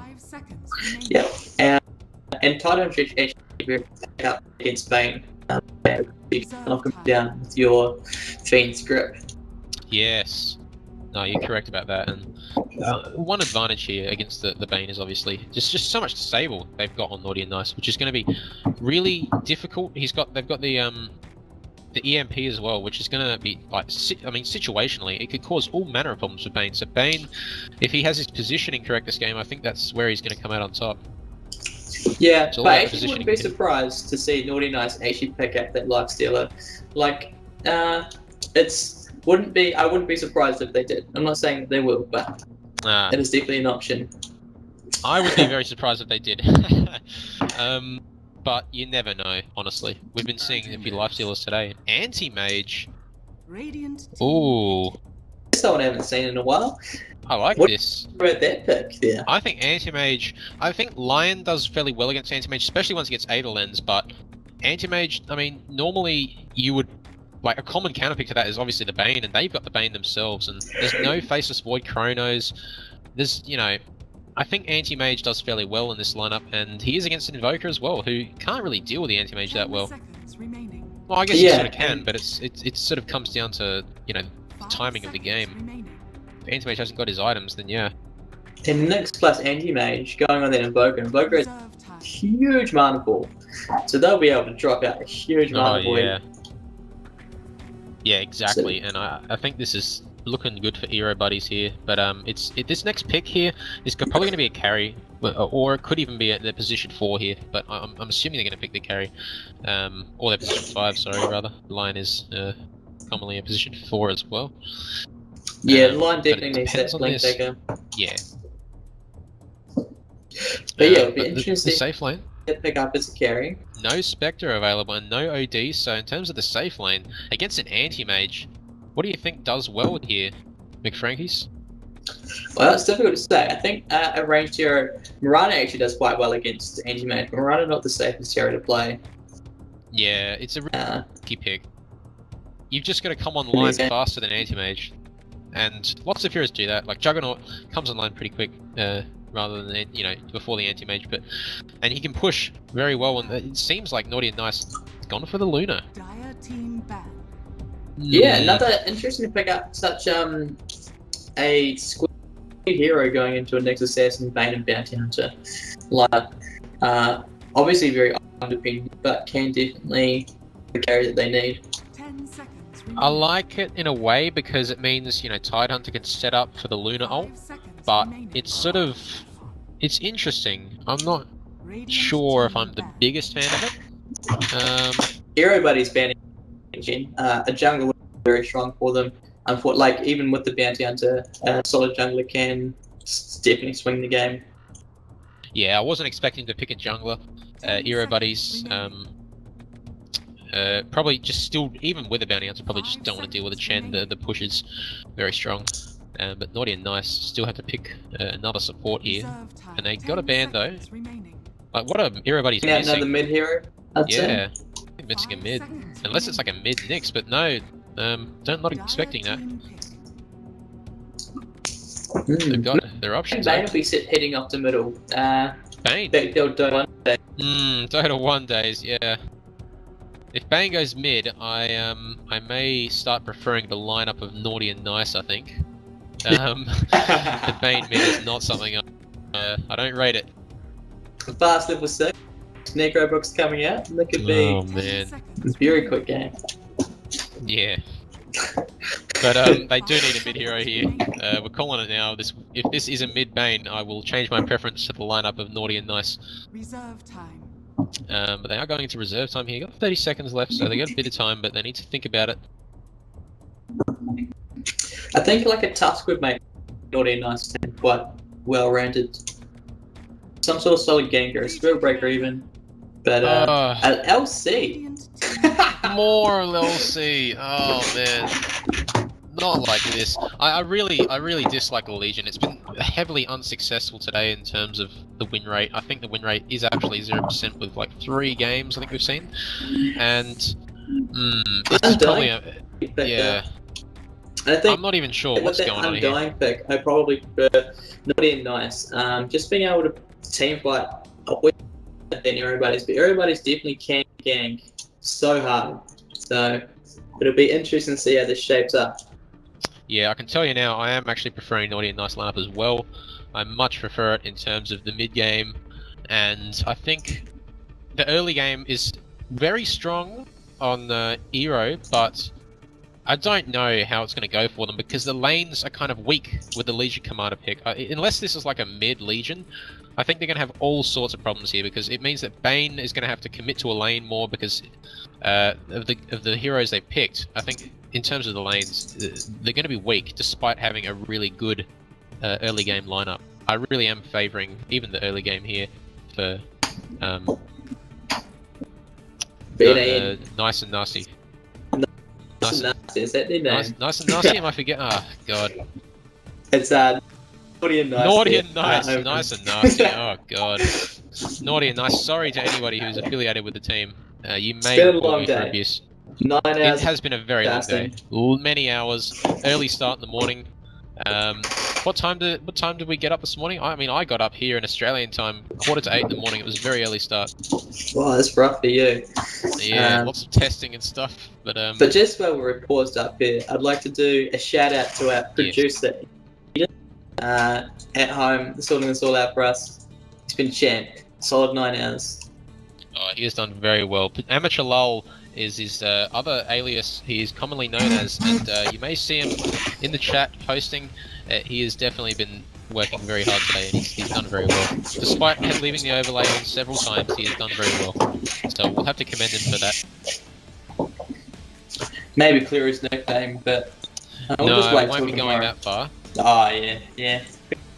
No, we won't be clearing his nickname. Amateur Lull, definitely a name that suits him, and still waiting on this reconnect here. But yeah, I do agree with you here, McCrankey's little enough. Naughty and Nice, definitely I prefer it. Not Nice and Nasty. I think honestly, like if they get ganked heavily, like if they keep them down, so if Luna doesn't get the farm, Cloaker doesn't get the farm that they need, they're not going to transition very well into mid game, and that's where their team will come undone. And Ero definitely has the ability to line up to do this. So they do, yeah. It's just this Legion Commander pick is strange because where do you run the hero here? Is this going to be an offlane? Looks like it is an offlane Legion. So I'll see another offlane Legion. A bit happy with that. Yeah, I'm a bit happy that they are running him in the offlane. I was worried they might even try and run him in the jungle or something like that, which I really would have disagreed with. But here they've done the right play, I think. Running him in the offlane and a bounty hunter roaming with a sort of a Bane helping out wherever needed. Is probably say what you want about Legions. Yeah. This one is definitely experience. If you have a look at that hero and check out his Arcana Twin Blades, this guy has a lot of experience. Yeah, the Arcana definitely increases his chances of winning, for sure. It looks a bit scary, the Arcana, so it sort of maybe puts a little bit of fear in the enemy and makes him think twice about even trying to get the kill on her. But up top here, NAN has moved into secure this top rune. They can see this anti-mage. He's waving to them. It looks like we're just going to trade runes here. Yeah, obviously Invoker wants this one. That. Definitely, and looks like it could even be the Nyx Assassin mid here for. It looks like Ero. they've pulled him the tango, so it'll be pretty likely that it happens. Yeah, for sure. I think it's probably the right play. Either, you know, it's a strange lineup with the Legion, but yeah, the Arcana definitely proving to increase his chances of winnings. And this game, guys, has just got underway. McFrankie's. Yeah. Early predictions. Who's going to win this one? Well, Poker's already set himself up the ward, and like I do like NAN's lineup. And Barrington is just hiding in the trees there, following this guy. I'm seeing what he's up to. He did get spotted out, but I do think NAN can win. I think they're more likely to win, but Ero, if they play this right, they're definitely they're definitely going to win if they keep these on top of these heroes. Yeah, for sure. And they've actually decided to run the Tidehunter in the safe lane here with an aggressive tri-lane for the Luna against the Anti-Mage. I actually kind of don't mind this play because shutting down the Anti-Mage is core here, and without committing heroes around the map, they can just literally just run an aggressive tri-lane like this, but they might have. And Legion's one of those heroes that doesn't mind going toe-to-toe with that Tidehunter. Yeah, so it's beneficial for her. Tidehunter might get gone on here just to zone him out. Still It's getting getting levels pretty though. low. Do this. Managed to step up to the next level though. But the splash doing work, and he can just walk in there and do that at these low levels, but Legion Quanta doesn't mind it so much because of her passive moment of courage. Yeah, it definitely helps her out in lane here, but it's probably the reason why everyone in the pub scene picks her in the jungle, because she's very sustainable in that respect. And haven't seen any rotations mid just yet. Pretty surprising we haven't seen any just yet. The water's already down there, so and Boca, they're picking up the gloves of haste. Obviously, going to try and rush that Midas. Yes. Maybe even before the boots, it might seem. Yeah, Which is not something if you're going to rush a always- Midas, just might as well go for it, especially in that mid lane. Yeah. What do you think about rushing a Midas though, and avoiding the boots against such an aggressive hero lineup for Ero here? Now they've got the Bane and they've got the Nyx as well. Well, so far it's 2 minutes and he's happily sitting there, and he doesn't mean he's winning his lane against the Nyx. Nyx doesn't have any mana. I think he's setting himself as a bottle now. Yep, bottle's on the way to him, so things may swing and we may see some rotations soon. But at the moment, he's happily getting last hits. Currently 11 last hits, 12 now. So things are going well for him. No, they are. I think this is what they need to rotate on him soon, though. I think if they want to make use of this early game lineup they've got. But anyway, yeah, this is sort of in terms of last hits. We look at that. Invoker is coming out on top, but Luna is actually slightly ahead of the Legion, and much further ahead than the Anti-Mage. And Bane could be in a bit of trouble. They actually dropped the Tombstone for this. It is probably only level 1 here, so they are going to go for him. He's actually going to get Sunstrike, and he's going to Brain Sap, but he's so close to dying. He does go down. The Nightmare being used online. I think that was definitely the right play to use it on the line. Yes. He got it in the clutch, put it himself, and it would have been nice to see him dodge the Sunstrike with it, but he no him knowing that. Yeah.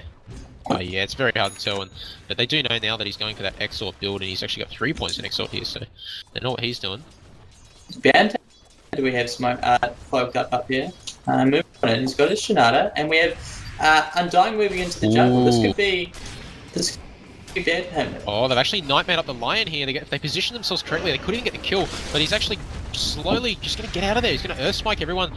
A nice stun here from Luna. Have vision of Bounty Hunter there, so he's a little bit close.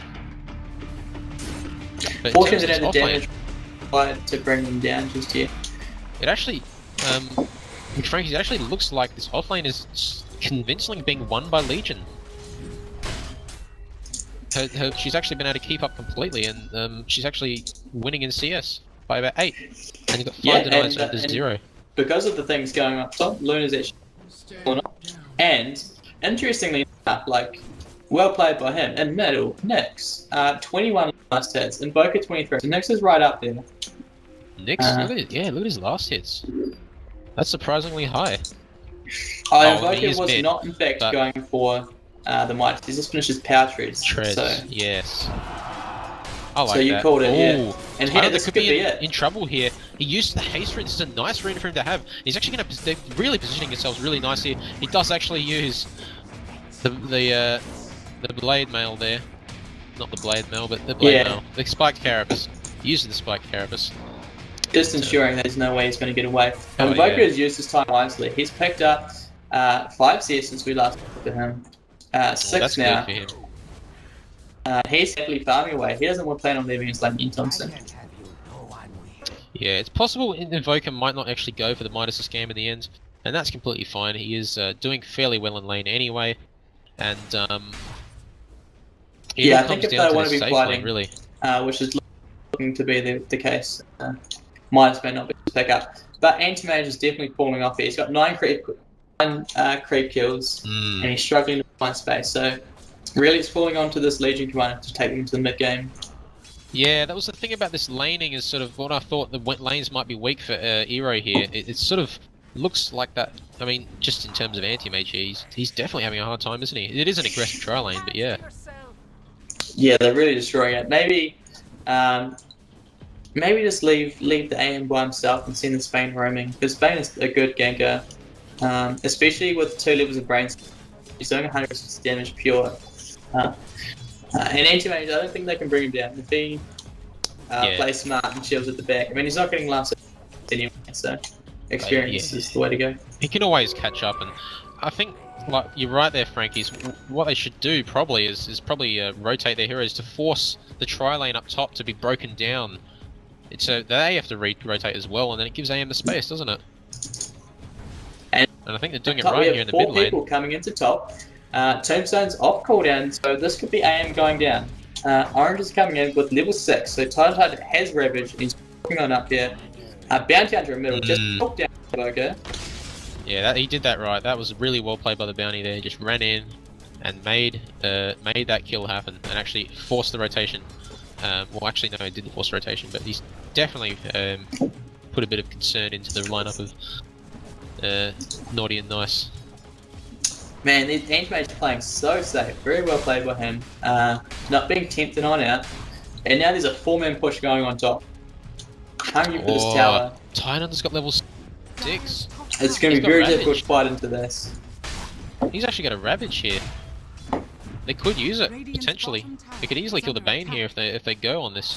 The Legion, though, is actually taking advantage and just farming this lane. No one there to contest her.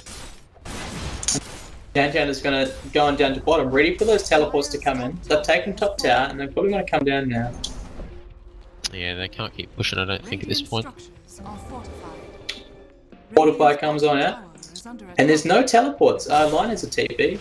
Undying's got TP. For some reason, they're holding on to them. Looks like here they come. McFrankie's, you're right. Ravage he does have Tombstone. They do potentially away. So if he's not careful, he was going to get caught out here, but they appear to be going off quite happily. Looks like mid lane might be the next location of the next encounter. Bane just getting his next item. I can't see what he got. Looks like it may have just been boots or an observer ward there. Bane did set it down here, so he's going to see anything. He might even just consider taking this bounty rune. Ward's there on the line. Probably going to see one going down in mid here. Oh, look at that timing of that sentry. He puts it down. They know that Nyx is here. They set it up. They're going to drop the tombstone. They're going to chase after him, but he's just going to run out of vision. He just ran out of that sentry vision. No lockdown or anything. The Lion, they probably should have waited for Lion to get there, I think. Yeah. Patience is the key to catching those sneaky arrows. And they could even re-engage here. Nyx Assassin, they don't have a sentry here. Actually, they do place one, and Nyx Assassin could be in trouble. They go on him again. Does he have? He does have Spike Harrison. He might just run away. And but he's actually going to get dusted. The Sunstrike won't land, and he is going to run through the trees. He doesn't get caught out by the Earth Spike. Really nice dodge from him. And he sends one back himself. Well played there, well played. Just getting out of there. But they know there's a sentry there, and Ravage is online, so. Oh, they do it. Yeah, you are right about the Ravage. This is going to be big if they do decide to use it. You're actually taking the Ravage, the Nightmare off with the Forge Spirit, so well played by Invoker there. And they're actually kind of getting a little bit surrounded here. They're going to be careful. The Bounty Hunter coming in with Shuriken just backing off. He probably wants to get that track off. I don't think he has level 6. He doesn't. No track here. It's unfortunate. Nyx Assassin's got his ult again. Could look to get a kill, but they are just going to back off. He might even be able to one-shot the Lion here, I think. He does, Yeah, and he gets out too with that. Oh, the Ravage look at comes this out. Ravage. And actually going to go on the Sunstrike coming in, but not catching out anyone there. And oh, it did get the Bane there. And risky from the Nyx Assassin to go for the Lion. He probably knew he'd die there. Yeah, Nyx a little bit greedy. May have gotten out, but they committed the Ravage to get him, and Bane got caught too. I suppose it is creating more time for Legion Commander to farm that lane, and for Anti-Mage to keep farming as well, who has resorted to going to the jungle. He's very far behind though. He's still got a long way till his Battle Fury. Yeah, I would like to see Bounty Hunter get level 6. I think that would be a good point in the game for these guys. Now, another thing we should talk about here, hang on. If we could go to the items of Legion Commander, we can see that she's gone for the Mask of Madness build. What do you think of that one, Mads? Not Mads, McFrankie's. McFrankie's. Sorry about that. Honestly, Smoko, I don't have much experience with the Mask of Madness build. It's a new one on the scene for me. I'm more traditionalist, like Blink Dagger. Yeah. Handed like the of Morgaddon or like the Desolator. Yeah. Yeah, I think Here we if are. you go for the Mask This of guy's Madness, in trouble. The team is here. Could be in, yeah, he could be in trouble. They're pinging it, the mad pings. They actually commit the duel for this, and then Sunstrike coming in. Do they actually have any? They can't lock him down though. No duel victory at all, and actually Legion Commander dying here, and Nyx Assassin getting 3 stuns at once. This is huge. His very own Ravage, and he's going to get Spike Carapace up, and he's just going to run away here. They might have to commit to the Bane here. I don't know if they have the lockdown though, and he does just get away. Very close though. And Anti-Mage probably needs to think about his positioning. And oh, the Cold Snap being popped, and he does have Spike Carapace. They're going to have to be careful about this. The Titans are actually getting very low. The Mana Void being used. We were expecting that one. He does use it. And oh, and the Anti-Mage very low. He does just get away. And he's not going to get Sunstriked or anything because Invoker did get focused down here. Bounty Hunter rotating in with the track. Very good fight. Going the way of EV, getting into the jungle. Unfortunately, didn't get the duel up. Nyx held onto his ulti, which I think was the right decision because he managed to reposition and get a stun on 3, which really put the fight in their favour. So, good foresight there by the Nyx. Yeah, and Ero actually getting 1,500 gold out of that, so that was definitely valuable for them.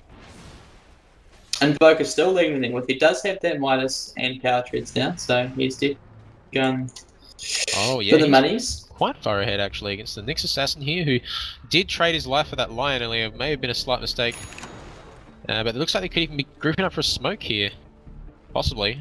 I feel like they know that he's there. Look at that! The sentry just randomly placed next to the Nyx. The game sense is real. The dust being popped. They have the Hex. The Spike Carapace is not going to be available for him now, and they do just take him down with a nice deafening blast into Meteor. And they just blow him up. They were waiting. They knew he was there, so that's very good by them. And tied up to getting very close to that Blink Dagger, which was let them push towers.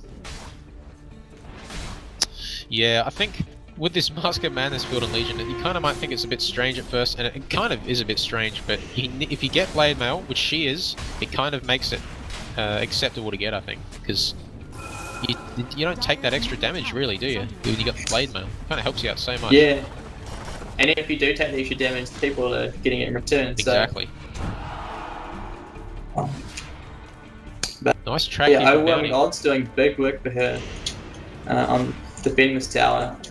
Ravage is they're up. actually going to Shuriken 2 people at once, 3 people at once. Nice Shuriken. Yeah, Bounty are doing so much work on this defense. Oh, they're going to keep going. Next coming in. He caught out. Does he have Ravage? I don't think he does. They're He going to does keep have going on him. Ravage. They do take him down. Goes down. Oh, the Mana Bird coming down onto Lion and taking him down. That was a pretty good trade. Very well. That was a very good trade. In fact, it was 2 kills to none. And not much gold really going the way out of that, but it's still worth it for sure. Bounty Hunter doing heaps of work with the Shuriken toss combined with the track. Oh, Anti-Mage in trouble here. He does get Sunstriked, and he's pretty low here. He has to be careful. The Tombstone being dropped, and there's actually been Fiend Script here, losing all of his mana very quickly. Legion Money getting a duel. It's a very nice duel, but Luna ult doing so much. Lion Finger of Death, finishing her off. And of course, this is not the end of Bane. Well, what is the end of Bane? He does go down. There's Bane going down. Maybe a bit of hope there for has him, a but... Vanguard, recognizing that he is going to have to get involved in these fights. So, good by him. He's going to build some power trees up now. The Vanguard is not something we normally see, yeah. I guess if you are playing from behind, it is something you're careful of. The Battle Fury is what he needs most, I think, and the Treads, obviously. He needs to get back into this with the farming capability, so as soon as he gets Treads and Battle Fury, that's going to be good for him, but it has been delayed. Actually, they're going to cold snap the Bounty Hunter here, but actually this is a nice Ravage, but the Luna did get bursted down there by Nyx. Nice use of his ultimate there, and the Nightmare on the Invoker kind of sort of keeping him alive in a way. May have been able to take him down, but there's a nice mana burn there from the Nyx Assassin. They're going to keep chasing him down, but if we zoom out here, we can see both heroes. Titans are going to be okay here, and Undying is just all by himself here. They just need a few attacks, and they should be able to take him down. They might even try and get the dual damage off, and they do. That's really well played there, just delaying his death. And they get the Tombstone gold too, 175 gold. Going I think it was a mistake Bane. to drop that Tombstone. Yeah, and now if they chose to push, the buyback isn't there to buy back and drop the Tombstone. It's on cooldown for 70 seconds. It's a big cooldown. Like, McFrankie's... Ero got so much out of that fight there. They got 2,300 gold, and no gold in profit to the way of Nice and Nasty. Nice and Nasty. God. Nice and Nasty. I think EV has definitely been playing from behind after that tri lane. It's been very difficult for them. Nexus managed to finish 8 lanes. Leaves a teleport scroll on the ground. Yes. Good pick up for him. Nexus has been playing very well this game, like being in all the right places, often getting caught there, but being in the right places to scout and then position himself to make these opportunities. Yeah, it's going to be, I think, once the Legion Commander gets the Blade Mail, it's going to be something they want to like capitalize on. They should probably fight after that, I reckon. Yeah, she's just, yeah. I'd like to see a Blade Mail with a Blink Dagger, but I think that's a bit too far away for the foreseeable future. But down here, Bountown is following this this Invoker, and Invoker finished up his Yield Scepter. Ooh, that is a nice to have. He's moving fast now. And he does book it. Invoker very fast. Yeah. Lots of pings but down bottom here, 3 moving in. This. Invoker they're rotating down. This could be a big fight here. They are rotating down. They want to defend this. They do have Fortify, I'm pretty sure. No, they don't have Fortify, so they're going to have to be quick about this defense though. They want to push them away. Bountown has managed to scare them off though. But I don't know if they did see the ward get placed, getting pinged out now. So there's a fresh ward getting dropped down now. Yeah, only after actually having a mech here, Frankie's. Yep, going for those GG boots. A very popular build, which I highly approve of. GG boots, like strong start in the mid-game. Pretty much, and you see, you know, lots of bounty hunters go for like the phase boots, Desolator, you know, Skadi, MKB, whatever, and then you know, you see the ones with Guardian Greaves, and you look at the win rates. And Guardian Greaves is definitely the way to go. Yeah, especially if they can get them fast, as Bounty Hunter is, like 18 minutes. And he's got Mech and the Arcanes. Yeah, he's doing fairly well here, and you know, if you look at net worth, he's pretty low down, but he doesn't. I mean, if you ignore that, he's going to make a big impact just with these items. He's making a big impact already. The comeback gold is massive. So Anti-Mage finished trades. Has Blade of Electric, probably going to finish that Yasha, going to Immense Star. Skipping the Battle Fury at this stage. Really? That's not something we normally see. No, definitely not. But he has been playing from behind. Like, even those items don't reflect it now at 18 minutes. He has had a very rough time. It's just the well-played fights by them and getting the track out from that bounty that's really pushing in their favour. But at the moment, smoked up going through the jungle. And look, he's instantly backing. Like, he knows something's up here. It was pinged out. They it's knew a it good was smoke coming. going. It's a very good idea to go and gank him, but he is just going to sit back at the tower. Like, that is... They must have seen the smoke coming. They must have seen it in the water or something. I must have seen it past. Next was in the middle. Maybe he saw it go through. Yeah, you're right. They must have.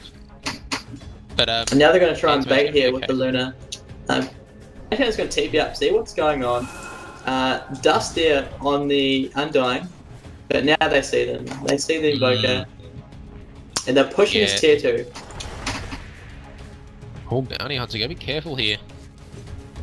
He does have the mechanism. He does, yeah. That's gonna be pretty big this fight. If he can get that off without being bursted down, that is gonna be huge for them. And It's gonna Legion's help down definitely against bottom. Undying. Master Bandit's up, ready to take that tower. Looks like she's got the she has got the blade mail, and she will need to probably rotate for this if they do commit for a fight. The Ravage is up, and this is like the tombstones have actually been dropped there. Really nice positioning for that, and they're gonna just focus down this tower. I mean, how do you stop this? I mean, look at them just trying to deal with these zombies. Oh, the Nightmare coming out from Bane here, but it's not gonna lead to anything. And this actually could be something here if they keep going, but they are just gonna blink away. And Nick's Assassin coming in from behind here. They'll be careful they don't have detection for it. And actually, he could even try and go for the... Oh, he does miss the stun! And it looks like he's going to get hexed here. The Spike Crab is being used. And actually, the Ravage catching out several heroes here.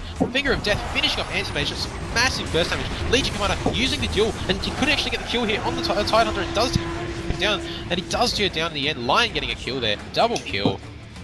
That was a really deep dive there from the Legion. Yeah, going in there... Very impatience from the Knicks really forced that fight to happen. His ulti was coming up to be running out of time, and he just decided to go in and try and make what he could. Unfortunately, he missed his stun, which was the turning point for that idea. I agree 100%. That stun miss was yeah, like you said, that was absolutely fight changing. They have been on point for the most part, so yeah. Not sure how how Luna managed to dodge that, but well played. And actually, you're right, the Yasha has been finished on Anti-Mage here. It is really interesting to see that he hasn't gone for the Battle Fury.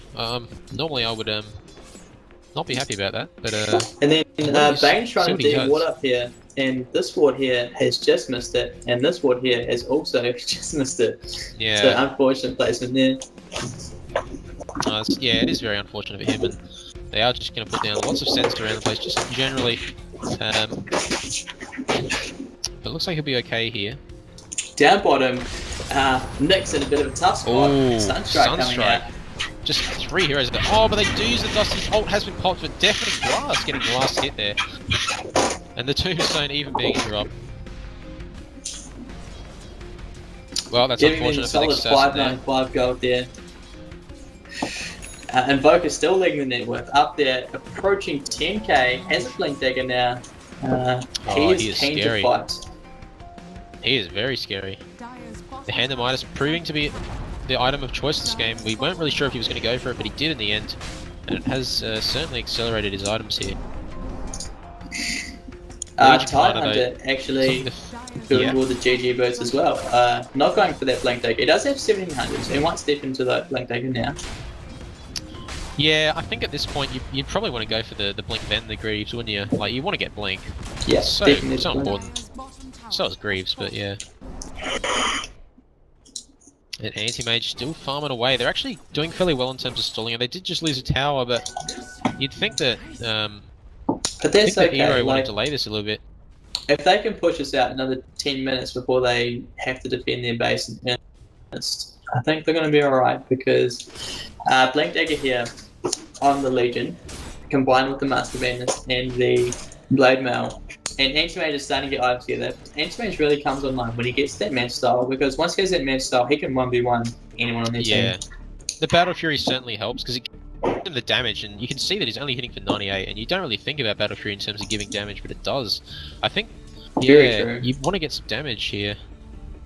I'm not really sure about this non-Battle Fury build, but anyway, Bounty Hunter might actually break the smoke here. They see him going into Roshan, and they might even use the dust here if they keep this up. And they see him there, they see him, he walks just in range, and looks like he's Sunstrike coming down. Dual striked and everything. So that's unfortunate for poor old Bounty there. I don't think he meant to go like that. Didn't expect the sentry, but it was good awareness that, you know, they saw the smoke break. Yeah. And they're just gonna push that Very top good, tower. They know they're in Roshan's pit, like there's nothing they can do, but just sort of forcing that rotation back. from the Invoker, who's actually blinked onto this. He's going to really try and defend this. The Blade Mail being used, the Invoker just going to cop a little bit from that, but Blink looks like he'll be right. here on the line. Oh, yes. But line Looks isn't like he's gonna be exactly okay. full up on mana there. And Roshan meanwhile- getting very low. Roshan Gonna get this yeah, Luna. yeah. Probably going to take this one. Does take that Aegis. Bane And actually Blink going for Dagger on the cloak side here. So this will be the what they've been waiting for. They've got the Blink, they've got the Aegis. Maybe time to go high ground. They've got a stack here for Luna to take down, which will probably finish up her med star. Oh yeah, they want to get that before they go in for a big fight here, I think. They might consider doing that, but she has to be back out of lane here to take that stack. And they're picking out the next. They still have that ward up there in the jungle, so they can see people moving around up there as they go past the ward. Yeah, the vision's definitely like going. I think it's really going the way here of what am I thinking? Both teams have got good vision, but Ero actually has some really nice vision here. Nice defensive vision as well. And the Roche ward's kind of being a little bit not really working out anymore. Well, they're not. It's not that just they're excessive, but now that Roshan's been taken, they're not really going to offer too much. Just that this one here definitely going to offer quite a lot. But look at this, they're all just grouping up top. They're going to force a fight here. And do they have the Mansa style finished up on Luna? I can't see. She's very close. They do. I think on the courier you'll find Ultimate Orb. Yep. And there we go. That's finished up, but it may be intercepted because there are heroes between her and the courier. So. Ooh yes, lots of creeps as well. They're going to be careful of the courier. And Nyx Assassin, this is similar to what we saw earlier. He's going to come in from behind. There is a ward already this time. there. It might be really help. He's already in. He's the invisible ward right sentry. now. He doesn't have He's his not even on. invisible. He's just chucking out a stun. Oh, big mana burn there. Nice mana burn. Nice stun. Catching out 2 heroes, and the Shuriken toss going to hit 3 people there. Actually, possibly even 4. Missed that. Nice blink out there by Line. You can't quite catch him. He did get hit by the dust though, so he's going to have to play a little bit defensive here. And the Nightmare being used on poor Luna. This is a very interesting defense. They're all sort of stuck here between. Yeah. There's downtown the Shurikens. Oh, there we go. Bane actually initiating on this, but he's going to get blown up completely. The Mana Void not getting a last hit here, but he's going to do a lot of damage. And the zombie's actually hurting down Bane here quite a lot. The Undying, one more hit from Anti-Mage is going to take him down. He does go down. That's a double kill there for Anti-Mage. And Luna all by herself here. She might actually be in a lot of trouble here. She has popped the Jump of Endurance here. She's been tracked. This could be a big kill here for them. They're just going to hit her a few more times. Really tanky. Bane getting the gold, and if we wait for this fight recap to give us some amazing info on that, 1184 gold going the way of Ero. Very solid there, and a crit coming out here for the Legion, letting her be able to probably take on most heroes in their team. Even like most the entire team. So. Yeah, she's definitely able to duel the Invoker now and take him down quick, which is one thing they could even consider, but. Probably wants to get a few more duel wins to help out with the damage. She's still only sitting on 42 wins, 42 damage here, being 1. A little bit more would be optimal for her. But yeah, she's definitely not been fighting. Gained so much in that because fight. during that, she went and pushed mid, and that middle tower there, the tier 3 is nearly dead. So she wasn't there at the fight, but they managed to defend without her, and she did a lot of work with that. So very good to see. And he does have the Manta now on the Anti-Mage. Probably explains why he got the double kill earlier, and he's actually looks like he's going for a BKB now. Yeah, that'd be very good item for him. No more Ravage for you guys. In fact, nothing on their team goes through that BKB. It's just strange that we're seeing this item build here from Anti-Mage, and even skipping that Vlad's. Maybe Bounty Hunter could even go for that. Yeah, it's very weird seeing Anti-Mage not have Cleave come out of him. And the Vlads, yeah. Very interesting. I'd like to see what happens. Maybe he might even go for some more items we're not expecting. Yeah, that's working for them. I mean, they've just delayed the pushes, farmed out the gates. Only 28 minutes in, and things are sort of turning towards their favour. Oh, this is a nice initiation from Invoker. He's used up Deafening Blast, Meteor, classic combo. The Mech being pops though, doing so much work in the Glimmer Cape from the Bane. And Bane did sacrifice his life for that, unfortunately. A little bit out of position there. And, very nice not push much out else. there by Bandcounter. Oh, Ultimate support. Invoker. Slowed up there. But yeah, so they're looking to line up to push mode, but right now they have to make the choice. Do they want to defend bottom? And they do. Like, Luna's going back here. And Luna's going to throw down. She cannot take this guy. Oh, I missed that one, but yeah. So now, right now at the bottom, 2 people are going to teleport back now, and that's the push finished. Oh, they can actually go on this. Titan 2's just keeping in a little bit of a risky position. The Sunstrike not hitting anyone. Nice Earth Spike slowing down Anti-Mage, but no mana left for poor old Titan 2 here. Nice Deafening Blast. They can't attack for several seconds here, but it's worn off now. And they do hit him with that. Bottom. They have vision of him though. They're still going on him. The track doing so much work here, and they just need a few more hits on him. Invoker going down. They might even see the dominated creep here. And then down bottom, Invoker buys back to try and defend bottom. The tower's already gone. Luna buys back as well. 2 buybacks. Very late there in her death cycle, about to respawn, and with that fight, the top 2 positions of net worth have shifted from the Radiant to the Dire. That's massive. That is a big change. This split pushing from the Legion Commander has opened up so much for them. It definitely has. She's going there for the BKB now, almost has it too. Still with brown boots, doesn't seem to mind. The brown boots though, something you might be a little bit concerned about, but it looks like boots of travel might be the way to go if you're going to focus on the split pushing. Eventually, but she doesn't seem to need them. And she, at this point, she's waiting there for the Luna because she can take her. With that crit and the jolt, there's no way she can stand up to the Legion. Oh yeah, the Mask of Madness Blade Mail, which we talked about earlier, so much damage being reflected. But she is all alone in this jungle here. They just need a smoke and go in the right direction, but it looks like they're opting to go towards that mid lane, and they could even look to get the Anti-Mage here, who is not going to stick around. They are heading off, and Legion is just going to keep farming and position herself to go back to bot lane while they head on off middle. Frankie's, there's several heroes here for them to tick off. The smoke being broken here. Lion, they spot him out. He does blink in. It's a nice blink. The Hex being catching out the Anti-Mage. Nice little catching out the Bounty Hunter as well. He uses the mech, but it's not enough. And he goes down. And Anti-Mage did get out of that. Bane manages to get away, which is pretty important. Bane though, he is going to get down too. And actually, Nyx Assassin, not the right place to be. They aren't his wards though, which is good, but looks like he won't be able to get any return kills. Those were important pickoffs. Like, I didn't get to see the fight recap, but I'm sure it was big money for that Bounty Hunter. And again, though, Legion Commander pushing bot. Again, they're going to have to make a decision. Do we commit 2 or 3 heroes to defend from here, or do we push? Well, McFrankie's looks like they are committing to the defense by the looks of it. They really want to kill. She's just gonna probably TP here, I think. Yeah, she sees them back. Yeah, they've got a ward. It might have just caught them out here.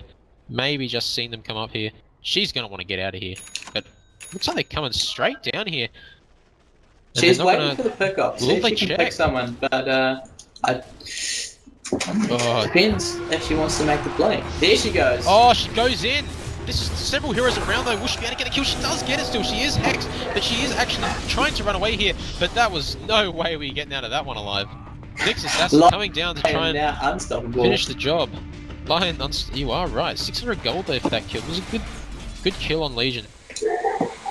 But Legion just sacrificing her life just for that little bit of dual damage. Maybe she knows she can afford to do that. Dual damage worth more than her life. Oh, they might actually pick up the Undying. He's been all caught out all by himself. And the Spike Carrot. Oh, there's a nice ult here, Fiend Script, and they get the streak for Lion. Double kill for for Bane. And how much gold was that? Not too much, 471. Yeah, interesting. Those two heroes not worth much at all. But Anti-Mage sitting with 3k in the bank. Probably saving for buyback. Maybe he's going to spend it out on the BKB. Remains to be seen. Yeah, we're not too sure yet. It probably is the BKB, to be honest. Especially against this lineup that they're up against. Nyx Assassin using his ult again. He's been making great use of his ult here. Whenever it's been off cooldown, he's just been using it. Yeah, and with the change to his ulti, the cooldown now lasting close to the duration. And even at the max level that it is now, the duration is actually longer than the cooldown. So that's really good for him, actually. Yeah, he's got the arcane boots well, he had the arcane boots earlier to support that, which is definitely nice for him. And I think they know he's there though. They're pinging. Oh no, they're pinging out the ancients. They see the ancient stack. They see the dominated creep as well. No one's killed it just yet. Oh, he's actually gone on the Luna here, but they're probably about to take it down. They have used the gush. He's going to get mini stunned here, and they're actually going to go after him. The Luna stun is being used. They're using the creep here as well to help him finishing him off, and the Luna getting the last hit. I think Finger of Death is very actually popped that as well. Misjudgment there. His ulti was just off cooldown as he died. So. Oh, anti-mage in a lot of trouble here, but he is just going to blink away. And that means definitely Blast is down, but we're missing something here. Possibly a kill on Legion if they can catch up to her, but she does have a big high ground. Oh, she's going to go back. She's actually going to straight on Voga. Nothing to stop her. And look at this, she's just taking up so much damage here. The Luna ult not going to be able to hit her. She does go down in the end, and this is not a good result in the end.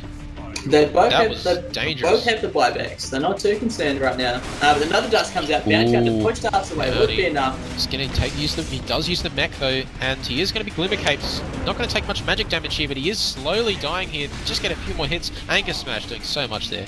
I think Anchor Smash was doing so much against Legion as well on Secret Shop. Definitely. 6% damage reduction is such a huge amount. And they're going to try and defend this, the buyback. And actually he's just going to Fiend Strip, but that was optimistic. He's been hexed and he's been Earth Spiked. But now they commit to a fight. The buyback's coming out. Legion's back, X-Ray's back. They cancel the TP. Shuriken cancelling Luna's TP. She is going to get down here. Dual damage again for Legion Commander. 420 gold. 420 guys. And they're actually going to keep committing to the Undying here, who does get completely bursted down here. And Luna has no buyback, so if they choose to go middle here, this could be a Rax. But they're looking at Roshan. He is up. Yeah, they could definitely. I think taking Roshan might be the play here. They're worried about the top lane though. Trankies, look at this. They could even go down. Oh, they've got the fort comes they are out. Rotate back. And Bounty goes back. Gonna farm that up. Oh, he's trying his best to get the catapult. Will he be able to? He probably will be able to get in time here. So that tower should be okay. Very low though. But down here at the Roche pit, Anti-Mage can't take that by himself. He doesn't have the damage. Doesn't have the Vlads. That's what he doesn't have. He doesn't have any lifesteal or damage. He has 132 damage. So he's definitely not doing a whole lot. Yeah, he's the item build is the weakness here. Won't be able to take Roche anywhere near as easily, but mid lane, I just missed something. The duel being used again on Invoker. The BKB is losing its time, and they are going to try and defend this, but nothing they can do against the BKB. How many seconds is left on that Legion Commander BKB, Frankie? It's only been used a couple times, so it's down to 8 seconds. That's still good. Oh, the Lion ult just being used there on the Nyx. That's a fair bit of damage. But here, they have secured the vision here. They have a ward out in the mid lane, they have a ward in the jungle entrance. So, they're ready to come into this area. But LC, what she just picked up? Boosted Cho, we're finally going to upgrade those brown boots. That's right. Definitely the play, I think. Especially with the split pushing he was doing earlier. Might want to continue doing that. Looks like the aggression has slowed down. Might have to go do that, maybe. Looks like she is. So as these teams regroup, let's take a look at the net worths. Yeah. Legion Fun is up there, pushing 16k, very close. Has a Soul Ring in her stash for some reason. Probably just came off the courier. What do you think she's going to go for next? She might even consider finishing up the Daedalus. It's possible. Definitely an option she can go for, and I'm not too sure though. She has got the blink. She's pretty much got all the items she needs, but yeah, the Daedalus is probably something she might think about getting. It's going to add so much to her damage. But I think she may have had that Soul Ring earlier on in the game, and it's now in her stash. I'm thinking. Yeah, that's indeed correct. Yeah. But they've chucked down 2 wards. They're not keen for anyone to sneak up on them. But Nyx is going straight in there, and he gets spotted out instantly. They're going to spot him out. Will he actually get his ult off? He might not even get to use it here. He is not going to probably be able to get out of the sentry ward. He is going to get used here. Lots of damage. He uses himself as well. And he does get the Sunstrike off, so he does go down. And Fiend's Grip being cancelled by Bane here, not being able to commit that for very long. He is going to Glimmer Cape up and TP away, but he might get caught here? No. No, just managed to get away. Legion unfortunately teleported right before that fight opened. She went to push top. And we have big teleports coming back to try and catch her out. But she recognises the threat and she backs off. Yeah. Oh, actually, the Undying getting the Vlads here on the side of the Radiance. Very nice. No one's picked it up on the Dire, though. I don't No, the Tidehunter has the mechanism in a stash, and he's going to build an ulti stick. So we're going to be seeing some waves coming up from him. Can we have a look? What's Anti-Mage got in his items? Frankie's? Still sitting there with that bit of BKB Manchester. He has got a bit of gold. He's getting a bit of damage here on the strength treads. Really lacking the damage. Yeah. I think the Legion here is... Look, she's just hanging her out. She wants to keep pushing, and she wants to wait until it's safe. They've pinged out where they are, and the smoke being used here, so they could even head over to the Roach Pit, head over to the bottom lane here, Invoke... what's his name? Anti-Mage, not Invoker. Might need to be a little bit cautious here. They are heading towards him very quickly. Well, with them moving in, they're smoked up right now, but they'll be probably going to try and pick up their Roshan, but here comes the Bane. He might even spot this out, they're pinging. I know something's up here. They're going to come in and check. Bounty Hunter could be in a dangerous position. He and Bounty Hunter gets right out of there very quick, and the wards go down. Dropped. And they are not going to be able to catch him out. They might be able to secure this. Invoker might try and last hit Roshan with the Sunstrike. He's not going to be able to do it. And he is actually going to try and go on this, the Bane, actually being EMP'd and put in a very awkward position there. Going down. Meanwhile, up top. Oh, Anti-Mage cancelling the Lion TP here. Actually, a very optimistic play. I don't know if we'll be able to take him down, though. This is a nice Shuriken toss and a track coming out from Bounty Hunter. Luna ult doing so much work here. She's just hanging around doing so much here. And this Lion is getting completely chased down, and I think he'll be going down. And Legion's going to take on this Invoker. Oh, she actually will, and she might. Hopefully, they don't. She doesn't duel the wrong Luna. Looks like she might here. No, she is not. She goes down anyway. Luna getting the kill. That's a big turnaround. It's not over yet. Actually, the Nexus is getting a really big stun on two heroes here. Luna could be in trouble. She's missing a lot of money here. There's no Mana Void available. They do use the Yules. She has actually been saved here by the Tornado. Nexus Assassin doing so much here, getting that pick off on the Lion, the Invoker rather. And I'm just going to hit the brain tracks now. From the Invoker. And Spike Carapace just slowing down Invoker here. They're pinging so much though, lots of pings. The fight recap showing a big advantage to Ero here. 2,700 roughly gold. Nexus Assassin in a lot of trouble. He's very low and he will probably go down. He's a little bit overstaying as well, but he did actually survive with the Spike Carapace here. Anti-Mage, he nearly has the Mana Void. Will he use it? But he can't. There's a BKB being used on the Luna here. And will he actually use it? He does. Well, he could even Mana Void without the BKB, but she's very high on HP here. She won't go down, and Anti-Mage will just blink away. But he's not done yet. They might even catch him out. Invoker does! Oh, here we go! Tornado. He's in trouble. He needs to blink, and they do blink. The Glimmer Cape being used, and he will juke around the other direction. He won't get spotted out here, I don't probably going to eat it here. Oh no, Bane. Is this the right play? I don't know. His Glimmer Cape is still off cooldown. The Yule's being popped. He's going to probably Nightmare the Invoker, but he's going to get Gold Snapped cancelled. He might set it up for Nexus Assassin. They do get the kill on Invoker. That is a massive... there's a massive impale there from Nexus Assassin, saving his life, but Anti-Mage could be the one to die here, and he probably will. He does go down. Oh, Anti-Mage didn't need to die there. It was unfortunate for him. There's a lot of momentum, and gold going very convincingly the way of the Radiant. Yeah, after that fight for sure. Luna, nearly at 20k. She's got that got the Eagle Song, has enough for the Butterfly, and is putting it together. Dire's middle tower is under attack. Yeah, they're thinking about this, but they will back. Buyback. Legion Commander is something they don't want to mess with.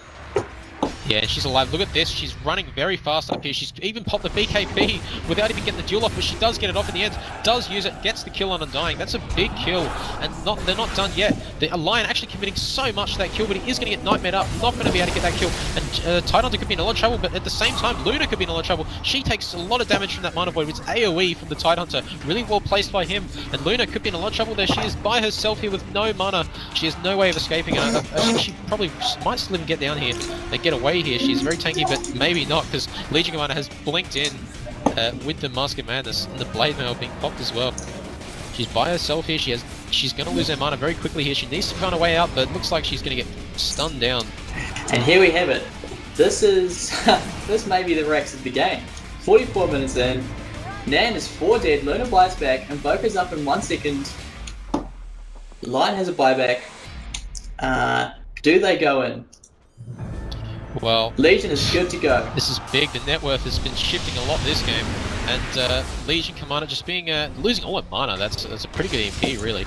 But they're not done yet. The Ice Wall being popped. I haven't seen an Ice Wall for a long time this game. They are going to go down. Actually, Anti-Mage doing so much damage against Lion. He might even commit the Mana Void if he has it, but he doesn't look like he may have that, and he is going to blink out. But they're not done here. The BKB on Luna being used. Actually, this could be a big dangerous play from Bounty Hunter as well, but Anti-Mage blinking forward, going for that kill, does get it. And they can't sustain this. And they are going to back out here. Oh, the Tombstone. just getting caught at the end. Gosh. And Nyx Assassin very low, doesn't want to get spotted here. If he goes in for this, he knows he is dead. He is just iron things up, making sure that Oh, if he goes for this, but he just wanted to get the damage, I think. Him and Bane just causing trouble there. Oh, the Glimmer Cape. He's alright here, but no, he's not alright. Oh, he's going to juke around to the Very north. nice little sidestep there. That was nice. That was well played. He was running around in different directions, and it looks like the Butterfly actually being finished up. Yeah, for, Butterfly coming out. Luna. All of a sudden, I don't know if Legion can take her in a fight.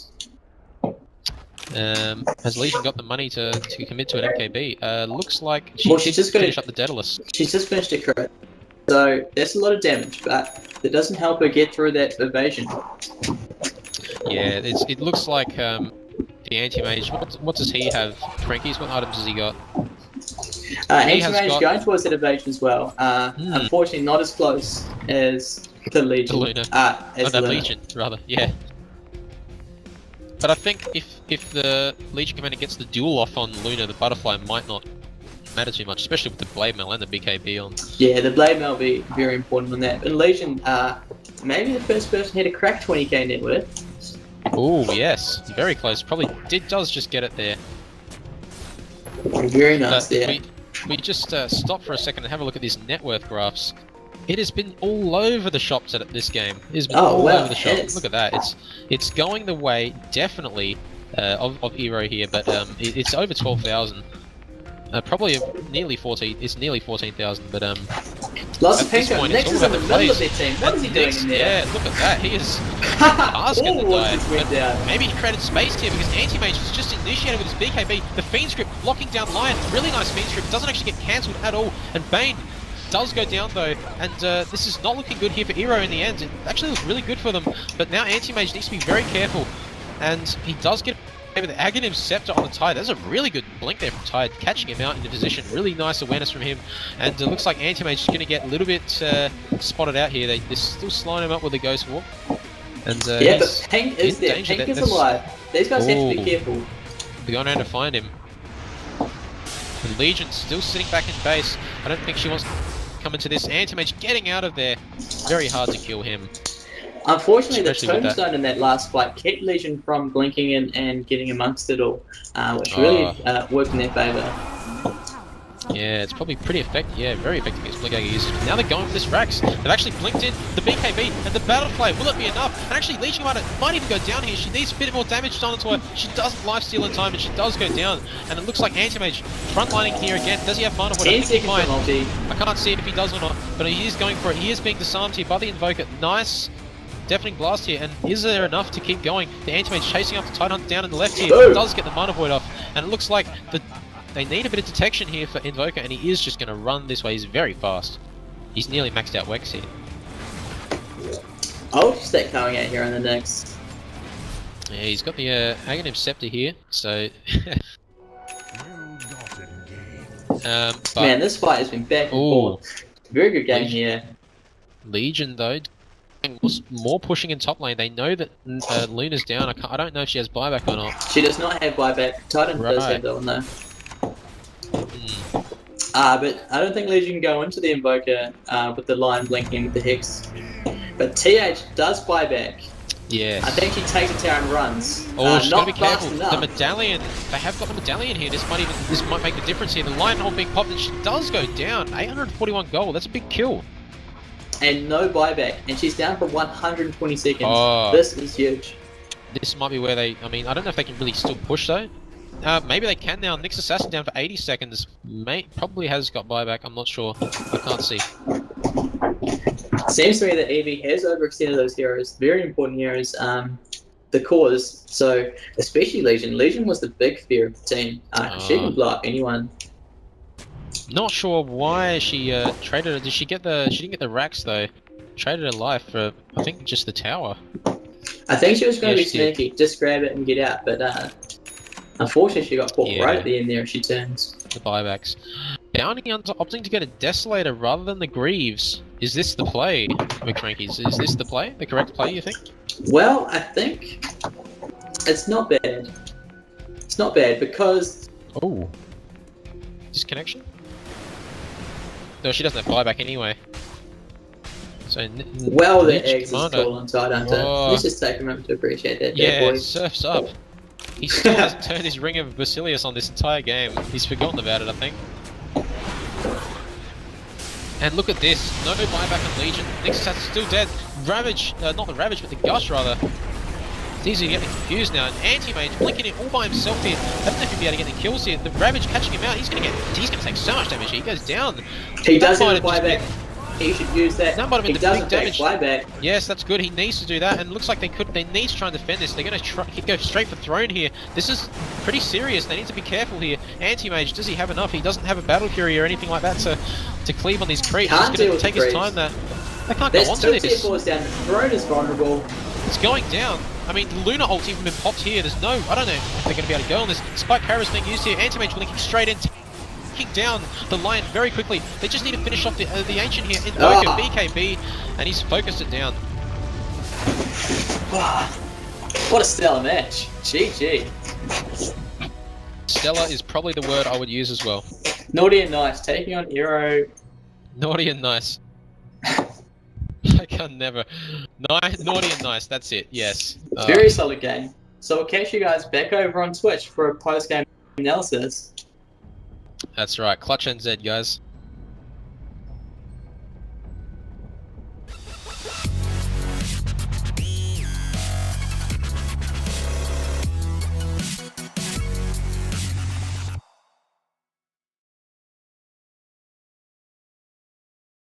Welcome back, guys. We are back. That was definitely one of the better games we've had today, for sure. There's lots happening.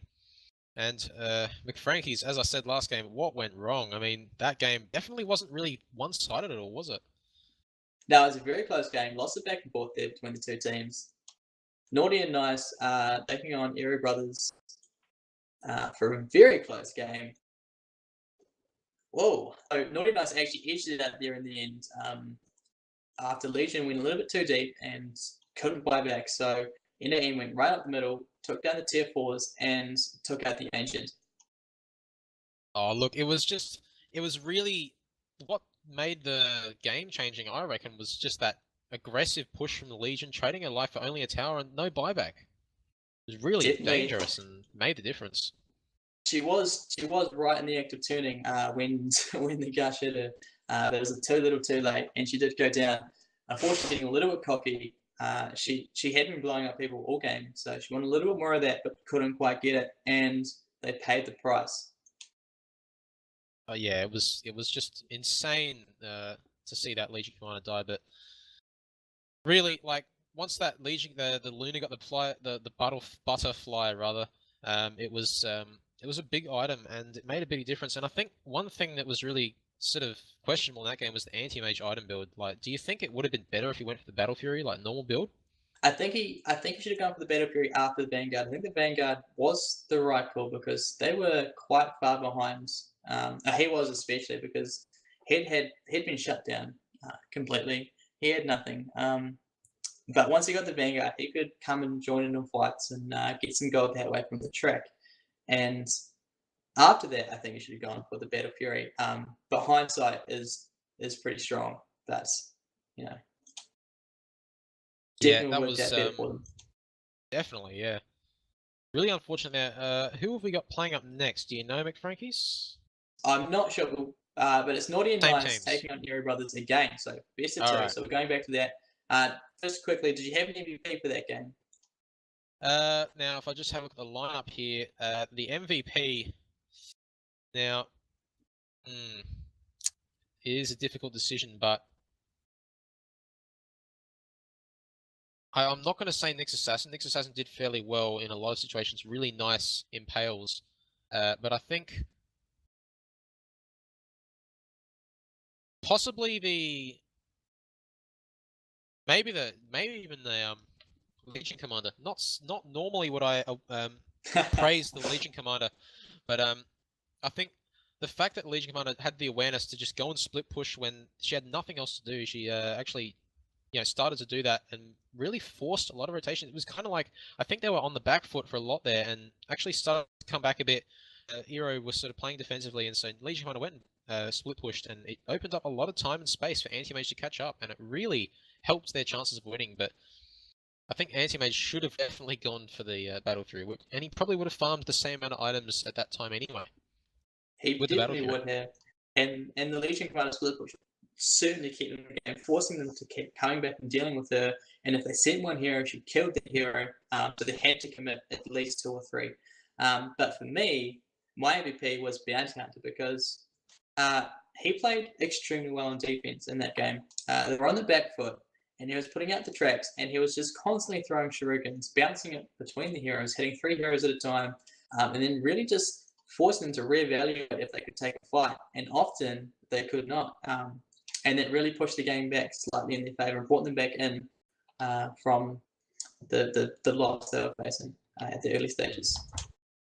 Yeah, that was definitely important there, and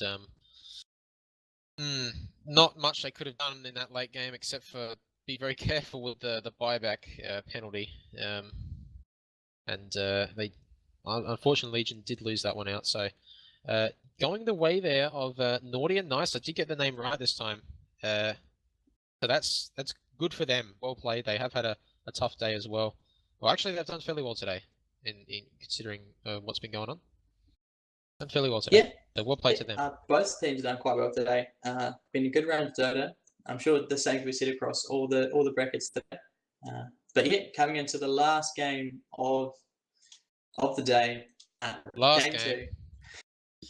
We're all tired. We're all running out of voices here, and the problem is, I mean, we've got even more Dota tomorrow, don't we? More Dota tomorrow. Lots going on. Tomorrow, we're bringing up a different tournament, so not the ANZAC one. The qualifiers for the Cyber Gamer Finals. Yeah. So that'll be good to watch. But again, we do have to thank, once again, we have to thank ANZAC for hosting the tournament, and then My Republic for actually funding the prize money, because, I mean, there's an entry fee for the tournament. It's very small, and it's probably worth the reward, especially when you actually get some more of that money, and it just it motivates these teams to do so well. When we've already seen some plays this tournament already. Yeah, and these are only like the qualifiers. Yeah, this is just the qualifiers. We've been seeing some next level Dota. So that prize pool put up there by My Republic, mad props to them. Really bringing out some top quality teams and players today. So good to see that sort of thing in the scene. Yeah.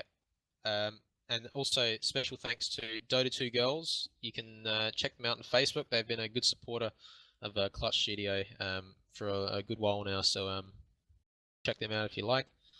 And is this be filling up at any time? Looks like it has been filling up very quickly. Yes, we could be starting very soon.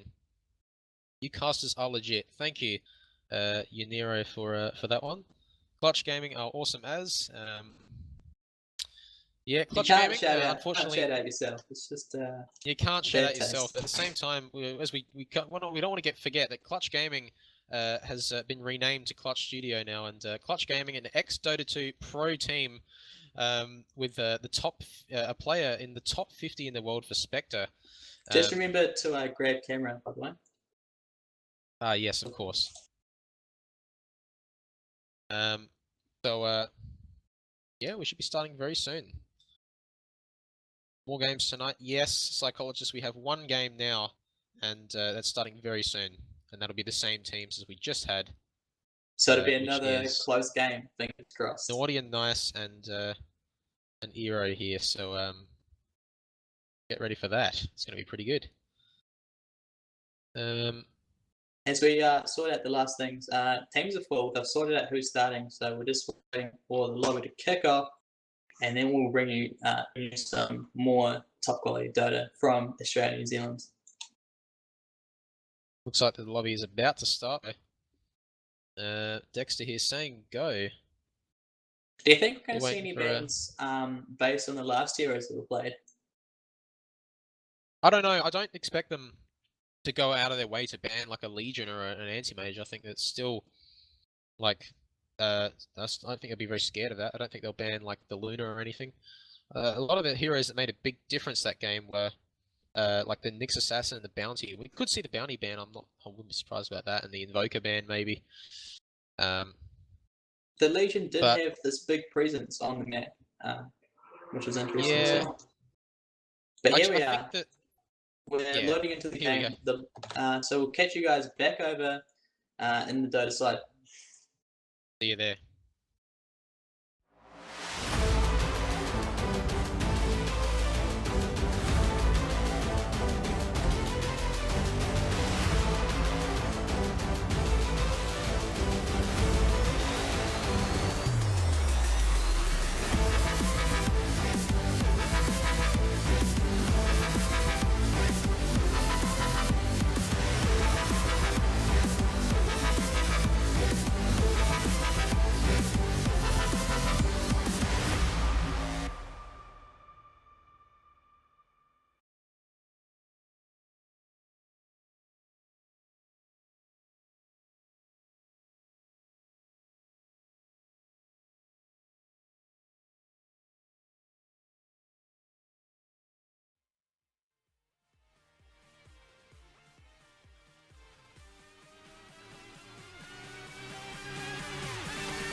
Walking on ice, paper thin,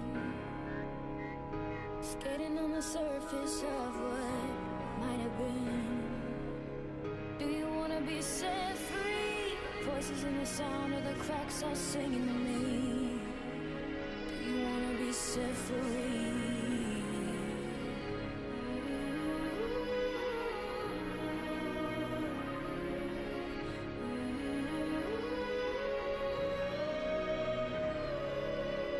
If you come back looking for me, keep your eyes off the ground. Let me hear you take off for a drive. If you come back looking for me, if you come back looking for me, if you come back looking for me, I'll be right back.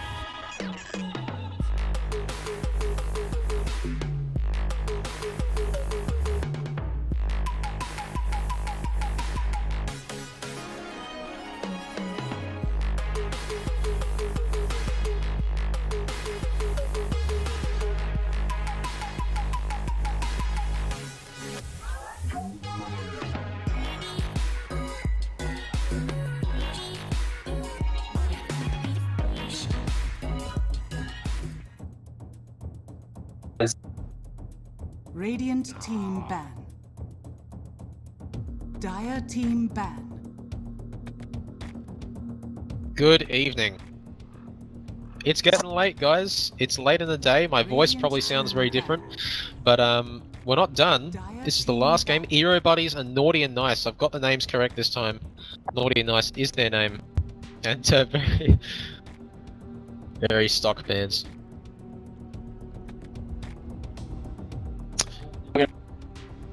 10 seconds remaining. Yeah, won't be doing that again. That's for sure. Earth Spirit, 100% win rate 5 today. seconds remaining.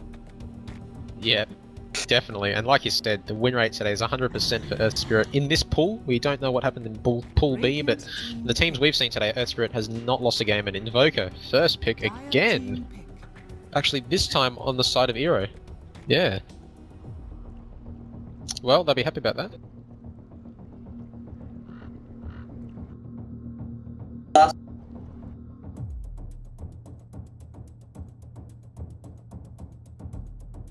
Yes.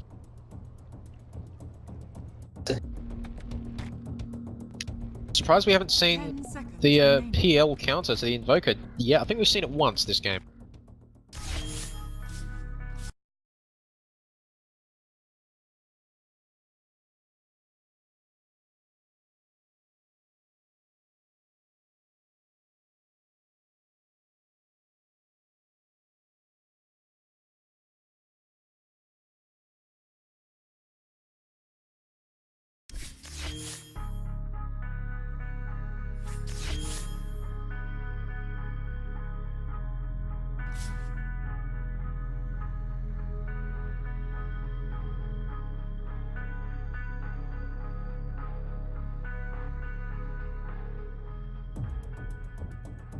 They want to pick up coming out here.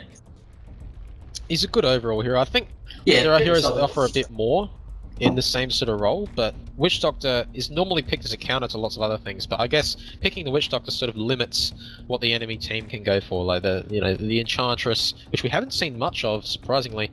The Nature's Prophet and the Chen all being, and even the Enigma being sort of risky picks now against the Witch Doctor Cask. That's for sure. Yeah, and we can even see them pick up the Void, which wouldn't be a bad move, being quite a contested hero in this pool. I think that's the play here, really. If they go for the Void, I wouldn't be too surprised. I'd like that, to be honest. It's a really nice combo. I mean, if they don't pick it up now, it's going to get banned or picked straight away. So Money back guarantee. You're right, dude. I agree. They should go for here. I mean, they've shown the Witch Doctor. It wouldn't be a bad combo, but maybe they're looking at something a bit more. The Spectre. Very solid pickup by them. I haven't seen Spectre get through the ban pick phase that often today. So it'd be good to see a Spectre coming out on Naughty and Nice. See what they can Spectre do. being an all-time favourite of the old Clutch Gaming. I've seen this hero a fair few times and actually being picked up by Naughty and Nice now, and Ero Buddies. I mean, how do you respond to a Spectre? Countering Spectre isn't as simple as like countering other heroes. One good counter to a Spectre is like a Naga Siren, simply because when Spectre ulties you can just sing away. Phoenix is a good counter too. That attack speed slow is devastating towards the Spectre. Oh yeah, and doesn't really offer any movement slows, but yeah, the attack slow, you're right, dude, is really big on that on that Spectre. And also, Phoenix can go up into their off lane solo quite happily against the Spectre Witch Doctor lineup. Yeah, he'd probably survive alright there, the Phoenix, actually. But we've actually seen some really strange roles for Phoenix today. We've seen a few like real sort of not even hard, not quite hard supports, but real supporty sort of lineups that haven't really worked out for Phoenix. Very greedy in terms of support, I think. Very, very greedy. Yeah, I think he's more in their number 3 position. Is a good place to run him. Give him actually a little bit of space to do some work. Ancient Apparition being banned. It looks like Naughty and Nice sort of maybe even thinking about the Clutch Gaming lineup of the Ancient Apparition Spectre every game, but it looks like the Ancient Apparition not available and the Dazzle being banned by Naughty and Nice. Yeah, unfortunately we had to retire from the competitive Dota scene when they figured out we were a one-trick pony. Yeah, that's unfortunate. The Puck though being banned out as well. I think that's a fairly good ban, to be honest. Yeah, offers quite a lot very here. solid. Especially against if, Phoenix. yeah. Good against the Phoenix, good against the Invoker too in that mid lane. For similar reasons to the PL, can dodge a whole lot of his things and has an escape. So yeah, and they've got a ban here. They they probably want to ban maybe more. They could even ban more supports. Honestly, the supports are sort of maybe something you want to ban out on for Ero Buddies here, because Ero Buddies, they haven't got a very good. Actually, the Void. And they banned the Void. Interesting. I guess Void coupled with Invoker coupled with Phoenix could be pretty terrifying. And I suppose you don't want to run Void with the Spectre, so safe call by them. Yeah, so it looks like, yeah, they got another pick here, and they could even consider going for their mid. They want to pick it before too many mids are banned out. Ero Buddies banning out the puck here as well. No OD available. Darkseer. First time I've seen him today. Be good to see him in the upline. I've seen him a couple of times today, maybe 2 times, possibly, maximum of 2. Yeah, he's been around a little bit, but not very hotly contested, not at all. But no, he has been picked up here, and it does offer a fair bit. And the Oracle instant counter to the Darkseer.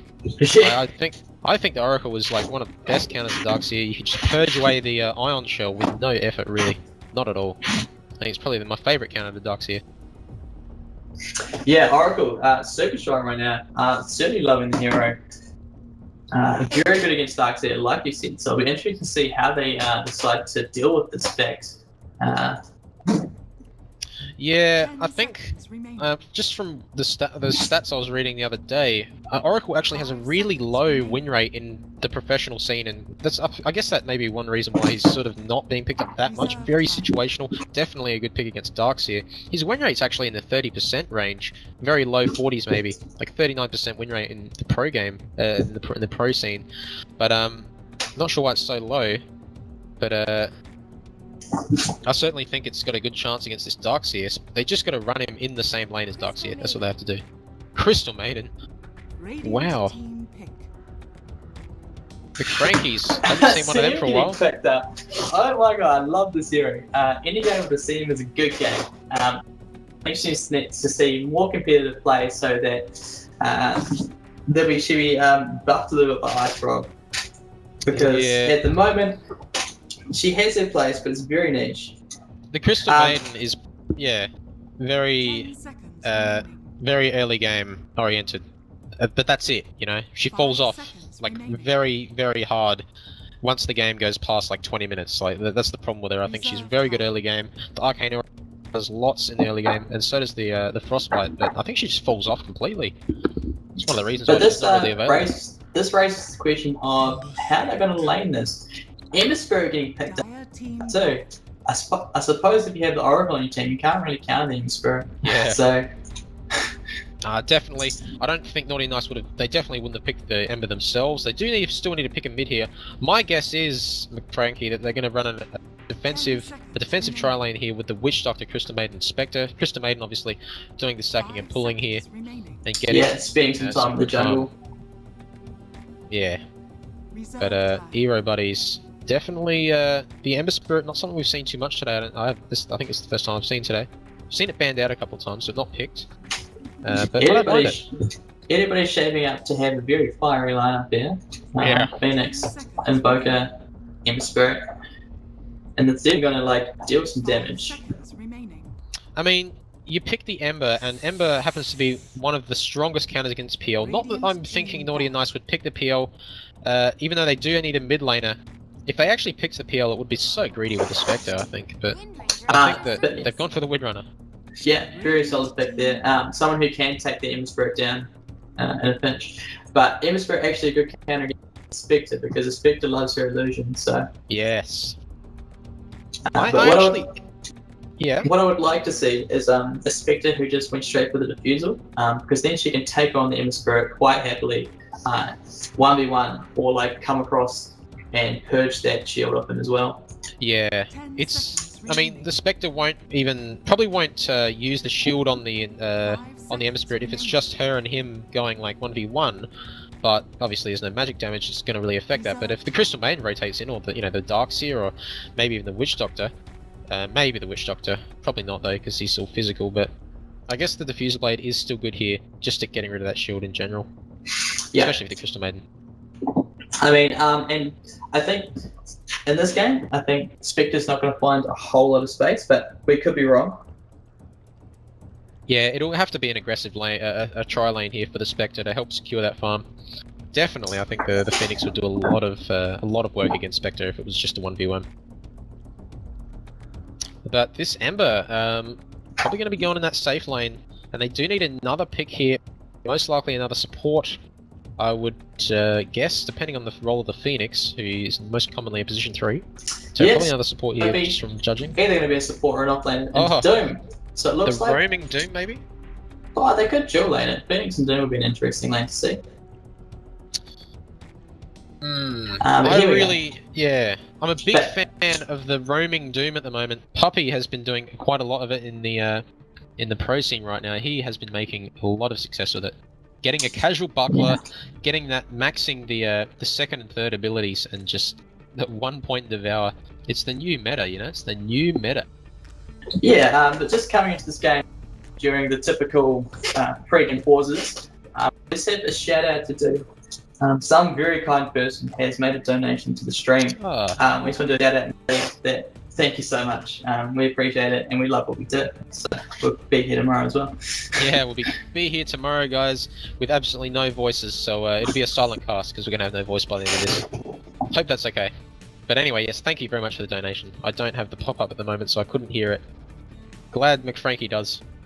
I think we did the same with him, but yeah, got the word from the producer. So coming into the last game, we have Ero Brothers, versus Naughty and Nice. I hope I got that right. Naughty and Nice.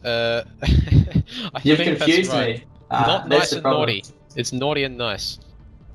Naughty and Nice. 90. I am 100% sure on that. It is Naughty and Nice. It has to be. Absolutely has So to be. If I'm wrong last about that, game of the report me. day, the last one was goody. Naughty and Nice took it out barely. So this will be quite an interesting lineup. Spectre getting into the game, Invoker getting into the game, and the first time today I've seen a Phoenix. So this will be a good one. Ooh. It's got to be the first time you've seen an Ember Spirit as well. Very true. And an Oracle. And an Oracle. I do love watching Oracle. Oracle is actually one of my favourite heroes to play in Dota. Definitely a really, really sort of underplayed hero in a lot of senses. The win rate on the hero is about 42% in the pub meta, and is actually maybe even 39% in the pro meta. The hero is very, very low success, but when you think about the hero, the skill set, it's actually a really nice skill set. For sure. I think Doom, if he gets ahead early on this game, will be a person to watch. Obviously, it's going to be a core here. He's picked up a wood. Going to be heading to the offlane, I'd say, with that wood. Yeah. And I'm actually able to see items this game, probably because I'm not flagged as cameraman. Oh gosh, does that report mean me I'm now. a cameraman? I'm not sure. Can you see items? I'm pretty sure you probably can as well. I can see items just fine. I've never had that issue. We're both cameraman. Oh shit. We should probably figure that out before we go much further. Amateur lol can let us know what the verdict is on this. I hope he knows. Maybe not. Yeah, so Amateur lets us know if we're just watching Invoker right now, because that's what I've been doing for the past. Well, I'm going to spectate Darkseer now. So I'll spectate Darkseer and you spectate Invoker, and we'll find out what's actually being on the stream. Let us know what you're seeing right now. Is it a Darkseer or is it an Invoker? And Amateur lol will let us know, and we'll sort it out. Yeah, so having a look at the items here, Invoker going for that Blades of Attack, trying to get the edge on the mid-middle. But here we have 4 people coming in to gank this Invoker, push him off this rune. Spectre here, not the typical Spectre play. Usually you send them in just to try and ninja the rune. But that's what a popular thing is to do. But unfortunately, Yoki gets picked off. Oh, Phoenix, just doing a little bit of damage there. Mistiming the rune snatch, I think. A little bit early there. Hemisphere has a wicked hat on. Does he? He does. That is a pretty cool hat. But just have a look at the player view. Look at that. That is mad blinging. Look at those. What do you call those things on the top there? Little jewels. Little rabbit. They're like the Little rabbit ear Ribbons? kind of things. Ribbons, that's it. That's a good word for it. Yeah, ribbons. They look pretty cool. But in middle, Wind Ranger getting a fast level 2 because of that rune. Yeah, and she's in the advantage here on the rune. Look at this damage she's doing to Invoker here. so The blades much of it- damage. That is actually 2 Fairy Fires. Oh, look, this could even be First Blood here. He's actually got the Null Talisman as well, and he's gonna actually just survive with the Tango. He did use the Tango. That was a correct move for him. That was nearly First Blood. That was very clutch. Putting down the Iron Branch, getting the Tango. If he did not do that, he would be a dead man. If he had decided to try and step over to the tree to hit the Tango, he'd be a dead man too. So very, very good thought by him. Oracle should try and purge this iron. Maybe not now, but the Iron Shell is definitely the way to go to purge those. The Fortune's End should be used. And also another thing I just noticed here, we didn't think about. The Fortune's End can purge off the Surge from Darks here, which is also very nice to have. Yes, Situation, so I've but just nice. been informed that the camera will auto swap between us. So, yeah. Excellent. Well, Yeah, we have to deal with that one. Well, I mean, now I can see items. I guess it's a little bit nice for that. But look at this top lane. There's 3 heroes against 2 here. Crystal Maiden does have mana for a Frostbite. She might think about it. They're actually going to go very aggressive on poor Spectre here. But Doom being cast up here. He's got the Maledic Poison used on him as well. This Spectre's going to have no attack speed here. Look at this, very slow man. She's going very low here. Got to be careful. He does use the Fairy Fire. Is going to get damage here from the Phoenix Burn. They can't even... I mean, this Doom just walked away taking pretty much no damage at all. Look at his regen. He did this get the dual lane Unholy is Aura. very strong. He's eaten a big creep, so he's given him and his buddy here additional 6 HP regen. So monstrous. Oh, look at bottom lane. This Darkseid could be in trouble. He actually loses his haste. Oh, rather the Surge, rather. That And he was gets a really hit good down. move from the Oracle. Purging that Surge just in time. Not prematurely using that Fortune's End. Really well played. First play. And they got 275 gold for that. But looking into middle, this Wind Ranger absolutely dominating. 17 last hits. Oh, Boosting yes. Invoker's 8. Yeah, does she is not hitting have hard. does not have a large lead on the levels, but definitely on the gold front. Yeah, lots there. Oh, what am I thinking? I saw the courier get pinged down and got really excited. I thought, hey, maybe they're going to go kill it, but it was actually their own courier, so nothing happening there. Man, so this Oracle has Doom and Phoenix, left the lane. Phoenix going a little bit too deep. She does not have the armor to deal with that. Oh, She Phoenix, looks like, look yeah, at this. she's going to go down. So close, and Witch Doctor could have nearly died there from Doom, but he is actually going to have to be zoned out here. He's going to regen up. Maledic Poison's not going to do much here. Only being level 1 as well, and he's actually used his Mango for this. Looks like he wants to kill. He's got Hadouken available. Will he use it? And he's actually in a and bad the scene position. He from the might want to use jungle. it. Will he get it off? He wants to get it off here, but he won't be able to use it. He wants to... Oh, I think he really wanted to use it on the Witch Doctor there, but didn't get it off. Yeah, they managed to Animation's catch out that. They've been very sick, but yeah. Bottom scene from lane the here, jungle. McFrankie. Look at this, Darkseid. He's in a bit of trouble here. He surges away, but look at this. The Fortune's End doesn't get to be used on him. That would have Yeah, I been don't really think. good there. Phoenix going down too. Getting a little bit too keen there. Sword kills. A little bit too got keen. the gold lust. Well, the Smoke of Deceit is on cooldown for the Crystal Maiden, so I didn't see that. Perhaps the smoke was used to kill the Phoenix there. Doom's still got the Hadouken available, and he's actually... So we're seeing this new build coming out, McFrankie's. You're maxing Infernal Blade, keeping 1 point in Devour, and then leveling up your Scorched Earth as a secondary component there in your skill build. Yeah, Infernal Blade being new on the scene does some serious damage, and just really you can cast it. Once it gets to 4-second cooldown, you can walk into people and just chase them down with your Scorched Earth. Oh, look, 40% bottom here, he's got the bonus. Surge, and there's no Fortune's End available. He's already used it, but he's so low, and he actually does go down one more just in range of the Purifying Flame. Skilled it at level 3 there. Good move for him indeed. That's the way you build the hero for sure. Worked out there. And Windrunner actually being under pressure here for the first time this game, with the Phoenix rotating in mid. Yeah, middle's been pretty static at the moment. Oh, they don't have detection for her, and this actually is a nice rotation from Crystal Maiden as well. They have vision of the Crystal Maiden. Invoker, a little bit out of position. They do use the Frozen, the Crystal Nova, that rather, and the Invoker Just getting now. cast. It's The absolutely Frost nuts. Nova, We've already seen the the damage Crystal on Nova, Wind sorry. Ranger up to 100 now. For some reason, I keep forgetting that Crystal Nova has been renamed from Frost Nova, and that was literally like a year ago when that happened. Man, the ice probably, circle that keep on top of that. throws out. The Ice Circle, yeah, Ice Circle. We're going to call it Ice Circle from now, and she could even decide to use another one on Doom up top here. He is going to be cut off here. He knows something's wrong though. He's going back. Will he? He might even TP here. No, he's sort of sitting still. I think he's. He's showing they put the ward down. The The Arcane smoke Boost is the way breaks. to go.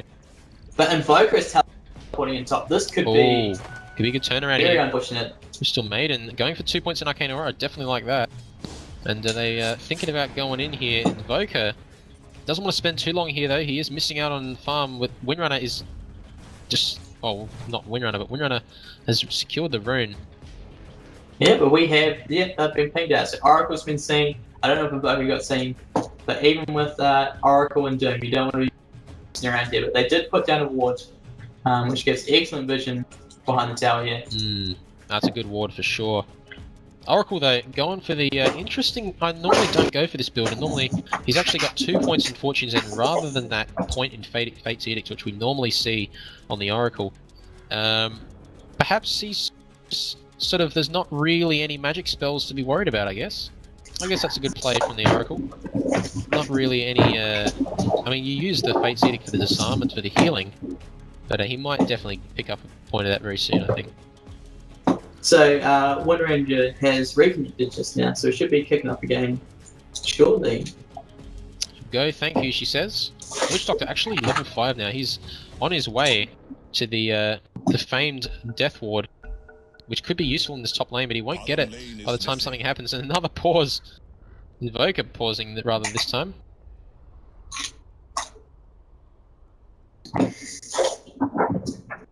Welcome back.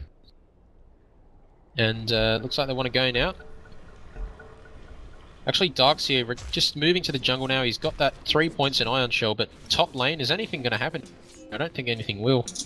Maybe. Well, actually, Oracle just using the Fortune's End here, probably not going to lead to much, but actually, Invoker going straight behind the tower here. No level 6 Witch Doctor, he's used the cask here. The Doom, yes, been used on Crystal Maiden. She's in a bad position, and the Witch Doctor could go down here. Probably should, though. He does go down. Fortune's End being committed, and Crystal Maiden here might want to get. She's not going to die here. She's going to survive, but she doesn't want to go back into range of that. But her Doom hitting her. Oh. I think that was just a misplay. I think she would have lived if she'd run away. But yeah, too keen to get involved. Too keen. And Darkseer probably wanted to get back here. Just going back for that creep. Wanted that gold there, and he just does get away with it. And Spectre in a bit of trouble here. The path with the trees is still open.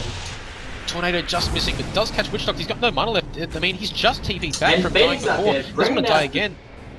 Actually, Invoker down under half health here. The Frost Nova being used, or the Ice Circle rather, and Invoker very low, goes down to that Desolate damage, and Doom being very aggressive here, going on the Witch Doctor here. He might even go down, but he has got the heal skills, and this is Doom taking so much damage. Windrunner, the ult has been popped, and Fate's Edict's being used on Windrunner. That's really well played. Can't use any attacks. I'm glad he skilled that at level 5, and he is one hit down from going. It was well played on the Oracle there, and the Doom actually does go down as well. Good rotation there by the Wind Ranger. Really taking that blood around. Overstaying their welcome. 1k, swinging towards the side of NAN. Oh, for sure. And yeah. Exactly, a 1k gold, 1012 to the minus 173. And they're pinging out top. I think they know there's a ward there. They were pinging this ward here. And I think they know that Phoenix is somewhere here. They're looking around for him. Maybe they're just going for the treads. Looks like the tread's being picked up for Spectre here. Spectre, be careful. Sitting on 400 HP, so they need to get out of there very quickly. And looks like he stayed around a bit too long. Oh. Gonna go down to the beam.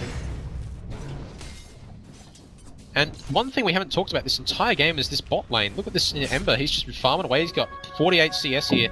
He is, 20, roughly 25 last hits ahead of the Spectre. He's had a good lane. And even, yeah.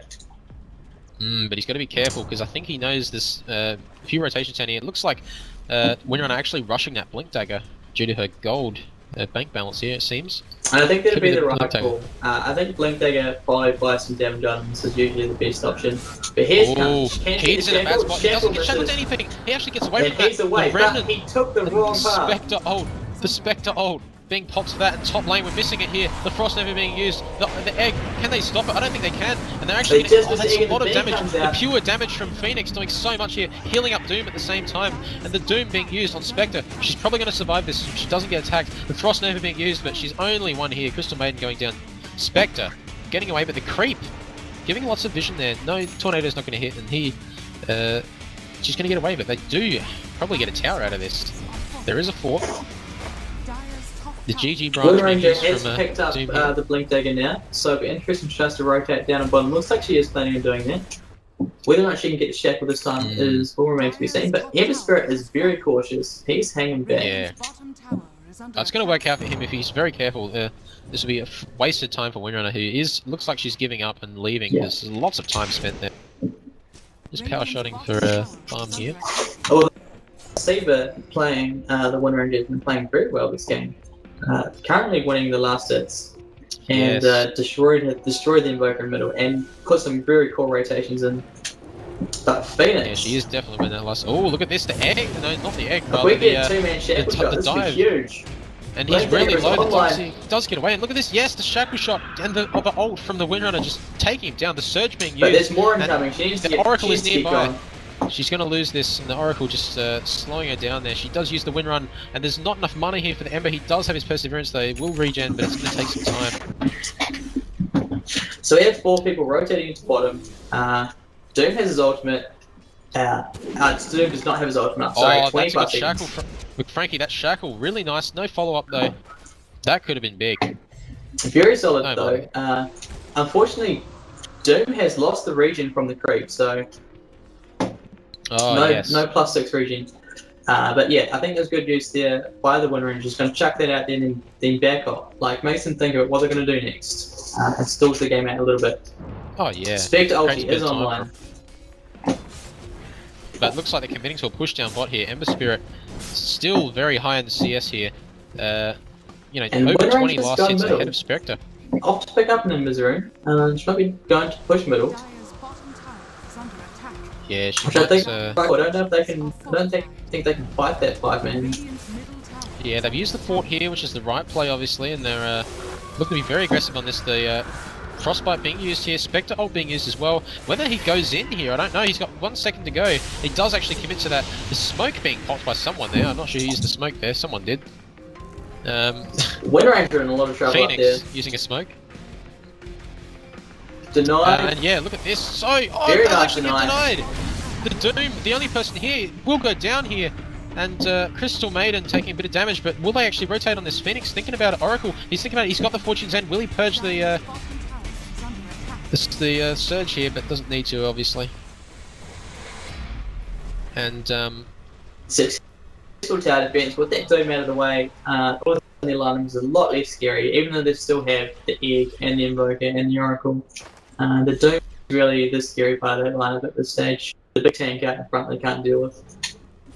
oh yeah, this Doom has been really successful today, I'm pretty sure. He's actually gone for the Bloods here, but look at this, they've gone straight on this. The Tornado, EMP, Darkseer in a bit of trouble here, but he will probably get, actually he's getting Searing changed up. This is a really good Searing change from Ember Spirit. This could be a double kill here, but he has been shackled, really good shackles, and his shield's not going to be able to damage down the Witch Doctor, well actually to get the Witch Doctor in the end. And Oracle just TPing out, and the ult being used on Ember Spirit. He's going to Searing Chains again. That's a really good Searing Chains. He was Excellent successful there. twice in a row there. Spectre, actually Darkseer nearly dying in the whole fight. Looks like he's going for that mech there. Yeah, once that mech comes online, a pretty big deal for these team fights.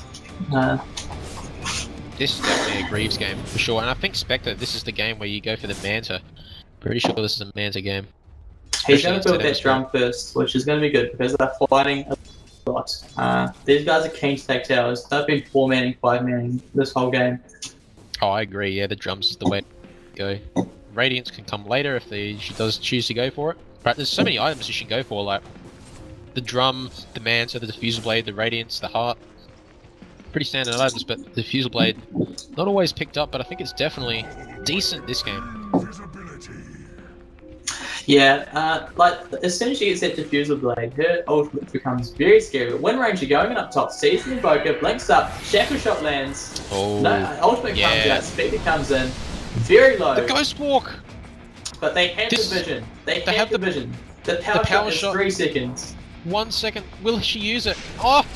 No! And Oracle could be in a bad spot, but he is feet eating. He's going to heal Oh, himself. no. Windrunner could be on the back foot of this. She might even go down here. She has the Windrun. Will she use it? She does use it. The burn damage getting it very low. Oracle finishing off with the Purifying Flames. And didn't get the catch out. The Spectre there though, just getting away. And in middle, Doom being pulled out on the CM. Ah, yes.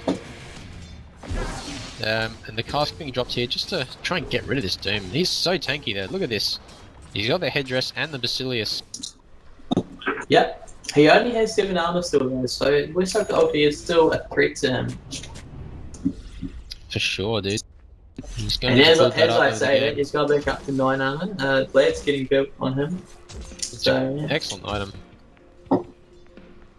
And they're thinking about top here. Look at this. There's 3 heroes committed to this. They're hiding in the trees. Spectre may not even know, but he's actually going to see the Fortune's End being used. Standing still there for a second. Not sure what happened there. The pure damage from Phoenix doing a lot here. Taking down the Cold Snap. The Tornado.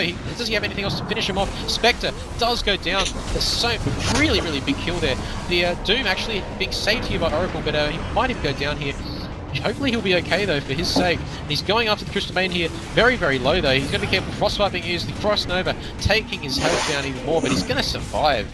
Doom leading the charge. Definitely Doom on the front lines. Wind Ranger couldn't make it happen.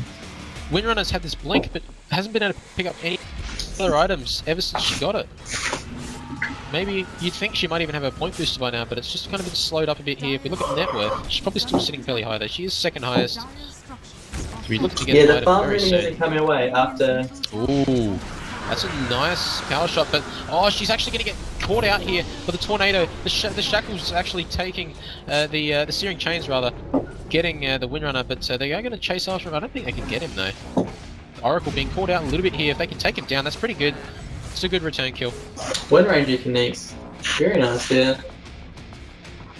The Shackles have been really good this game. Windrunner's doing some really nice The Shackles. Shackles have been on point. She just goes and chucks the Shackle, catches 2, throws the arrow, does enough damage to make people, think about what they're doing. Exactly. Yeah, and forcing situations like what just happened, getting them the Oracle. So, good play by her. Crystal Maiden just farming away, making use of the Frostbite, which she has kept 1 point in. Do you think this is normally? I think this is the right way to go, but do you normally go like this? I do think it's the right way to go. Yeah. If the laning phase had lasted longer, you'd probably be seeing more points in Arcane Aura, but as it stands, I think this was the right decision, seeing as how much action is going on this game.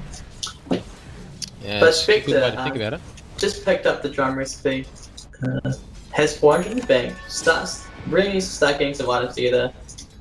Farming is really hard thing to do on the Spectre. Yeah, it's been slow farm for the Spectre this game. Still second highest on her team, but really far behind this Doom, in fact, who is kind of snowballing this game. He's done very well, and actually bottom here. The Darkseer getting pretty low here, but Windrunner has Fate's Edict. She can't do anything about that egg. And pure damage being done here. The Fortune's End locking her in place. She doesn't have any way of getting out here. And Ember Spirit, can they keep going? He's used the Remnant here. The Surge, though, being popped, and there's no way of catching up to him unless they have no blink on Doom.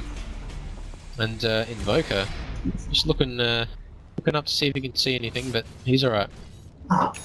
Yeah, Ember Spirit, 7.6k net worth, very farmed at this stage of the game. He's definitely pretty scary. Building towards those Battle Furies. Yeah, he'll be going for the Battle Fury build this game. Very standard, in fact.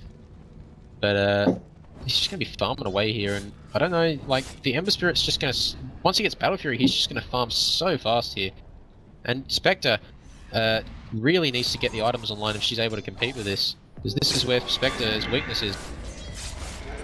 Taking longer to come online than other carries. Yeah, Spectre does have a global presence, but yeah, they've done a pretty good job of shutting it down. The defensive trial. the Doom and the Phoenix offlane was a very Yeah. strong combination. Wasn't expecting that. Especially- Ooh, they might even pick the courier off here. They're going to see it. It does They have are. a mech That's though. when They the will get courier the at the mech. base. If the courier does go down, it's okay. The Duxie does have his mech, and they're actually controlling the courier here. I think they know. And look at this. They actually blinks on this, even though he was smoking the seated. The ult being used on Oracle. He's going to heal himself, and he's going to try and TP away. He might even get away with this, and it looks like he does. Whether he dies or not, I don't think he will. He will heal in base, double the healing, and actually getting nice vacuum here. Darkseid taking out 2 heroes, but the Ember Spirit just using Remnant and getting away, and Oracle surviving through all of that. Yeah, Oracle just showing off the hero just very nicely there. And he's actually going for the mech here. Definitely a big fan of that. And looks at this, all the rotations mid. Ember Spirit's pretty low here. He does have a Remnant, and he's got no mana though to use any more. And the EMP being dropped here. Spectre going from nearly full mana to absolutely none. Very fun skill that EMP. Very fun, yes, indeed. Love playing against Invoker. Yeah. So the mid lane here though, there's a few heroes hanging around. Looks like they could try to. There's lots of pings coming out. Pings on this ward here, so I think they know something is up. They might even de-ward it here if they have any sentries. And this is Shackle a doesn't quite catch. Shackle? There are 4 Doesn't people quite here in catch. the middle. Oh, they might even be going for this. There's a Veil of Discord actually on the Phoenix, so this is the first time we've seen that. There's a nice searing change. Both heroes being caught out here. Both heroes going down as well. The Witch Doctor not lasting long at all. And the Egg Monstrous just damage. being used for in combination with this Veil. Phoenix absolutely crushed it in that fight. I'd love to be able to see the damage recap there. Damage done 2,095 to the 578. So there's a bit of damage being done, but definitely a gold swing going the way of Ero here. Yeah, so Ero went down last game very slightly in NAB, so if they do take this will be 1-1 between them. Oh, actually the Doom being popped here on the Windrunner. This is going to be double kill here, and Windrunner, no way of getting out there. Ember Spirit still going, hitting so hard on the poor Witch Doctor here. He goes down very quickly, and the Battle Fury being finished. That may be part of the reason for that. And Oracle just healing up here on the Invoker, and they might even get push this. Doom, actually, no, the drum being popped here by the Spectre, taking down Ember, so they got something in return. And that was 1,100 gold going the way of Darkseid. And we look at fight recap. Still coming out on top though. Killing the Ember Spirit was Ero pretty big. Buddies. All of a sudden, Spectre now has 2.5k, so Well, we'll see what he does with that.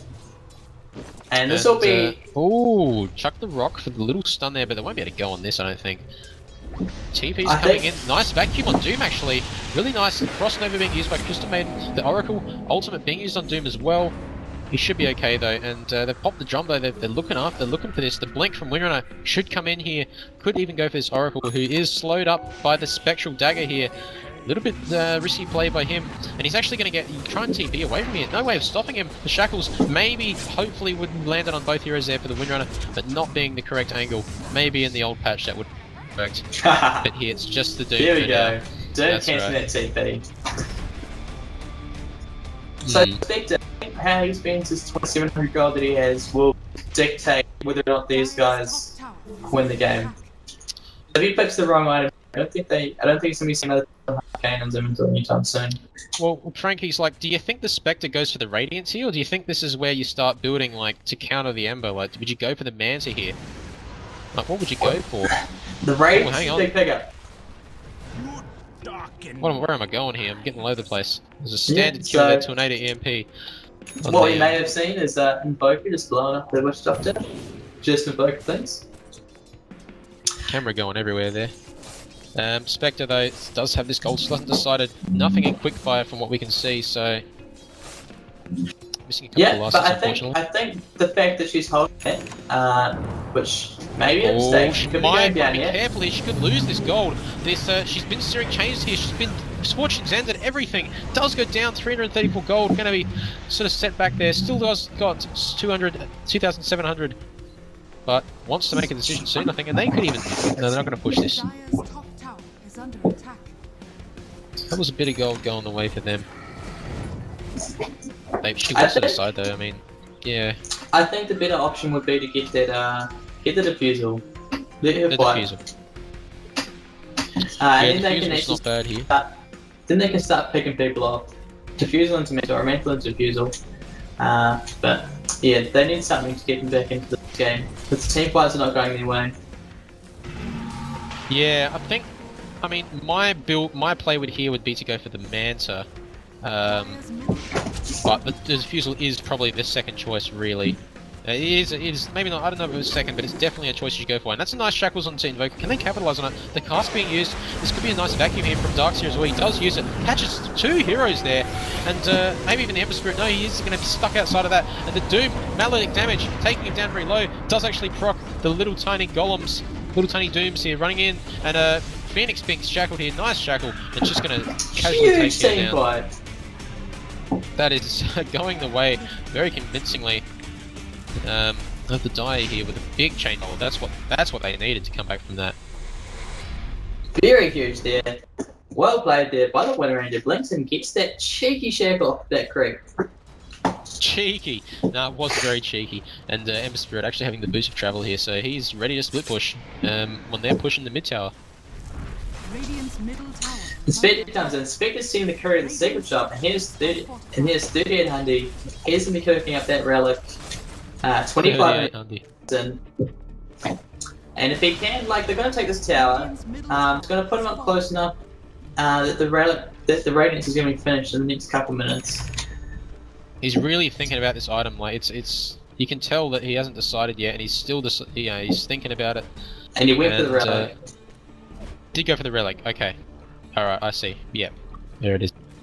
Yeah. So he's getting close. They're gonna have the radiance soon. I think they have to really protect him until he gets to the line. Even after that. But I think after winning that team fight, there's a lot more confidence on their side. This road is still huge, but they've just shown that they still take fights. Yeah. Dark Gems plus Witch Doctor ultis plus CM ultis. They have a lot of damage. It's not often they get to put it down. Though. It's like really nice shackles from Winter, and actually picking up 3 components of Ags here definitely picked up the farm, picked up the pace there in terms of farm, which is good to see. And Smoke Gang here coming out from then. Not going to be targeted here. It'd probably be this Invoker who could be in trouble. Did they have detection for a possible Ghost Walk? He is not. He doesn't get shackled to a tree, and will he invoke it? Looks like he won't. Does not have that opportunity. Very quick. Spectre ult just harassing there. Yep, just Spectre ulti like securing it, getting vision, making sure that they're safe. But this return Smoke Gang from Eevee coming in. But Nan's already here. They're going straight up for that Doom. Look at this money on the Ember Spirit though. He's got so much gold here, 3,000, and they could even think about. Look at these 2 TPs top. Darkseer not a good position, and they could even go on this. The Courier being spotted as well. Lots of options available. They actually go straight for the Witch Doctor. Look at how it didn't last long at all, and they're not done here. There are relics available for Ember, and he does go forward. He does get the Searing Chains and the Sleight of Fist off as well, and he is going to get purged out of that, and that's an easy kill there.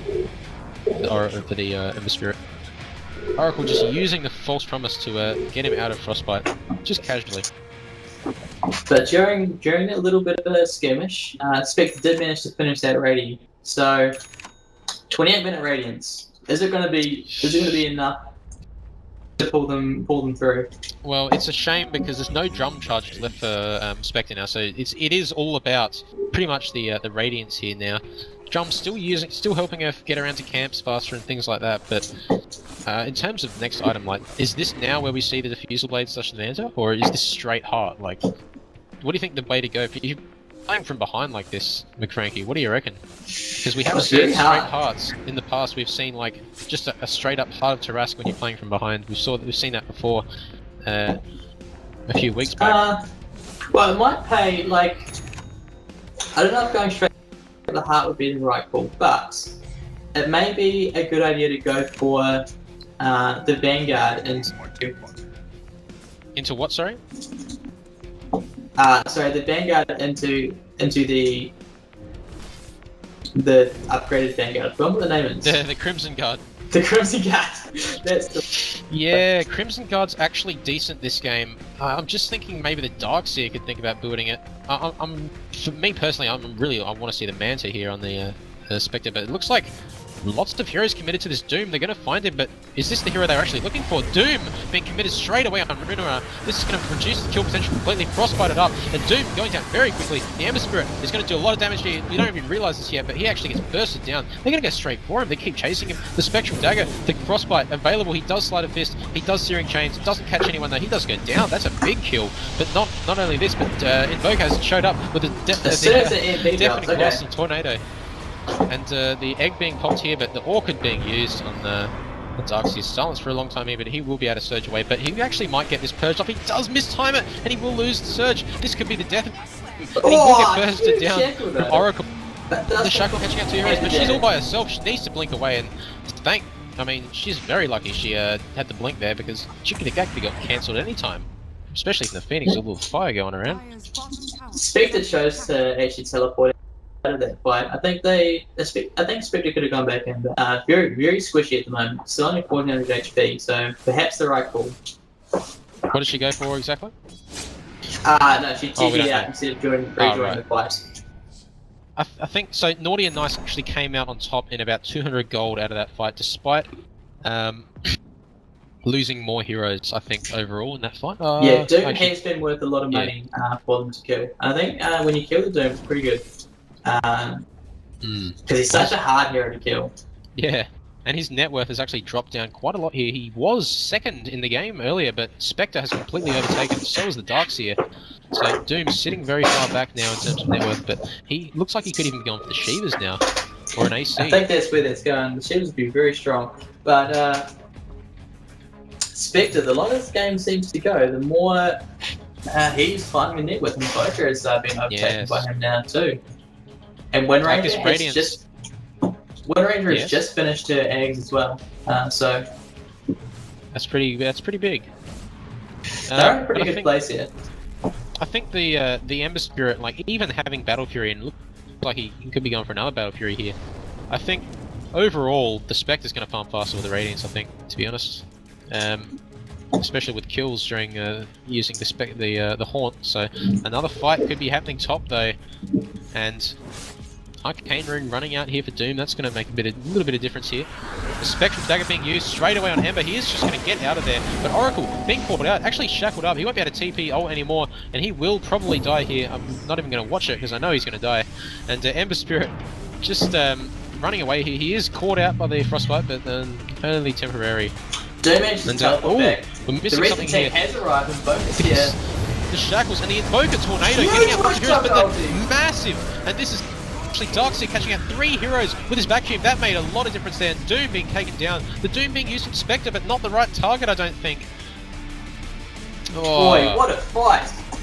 Did you see the Darkseer vacuum? That was big. Yes, that was huge. 3 Darkseer heroes plus Witch Doctor really just showing us how it's done. Showing us how it's done. We were doubting them. Exactly. I was certainly doubting them. Boy, did they shut me out. 3k going their way on the back of that. Yeah, look at that. 3k. That's big. Lots of damage being done throughout that fight. And this tower is going to be melting. They do have a fort, but I don't think they're going to use it. They might consider it, but I don't think so. There we go. And 2 towers off the back of that too. A lot of money going their way after that little skirmish up top. Spectre sitting up there with 3.5k. Yeah, they're just... Witch Doctor sitting around 2k.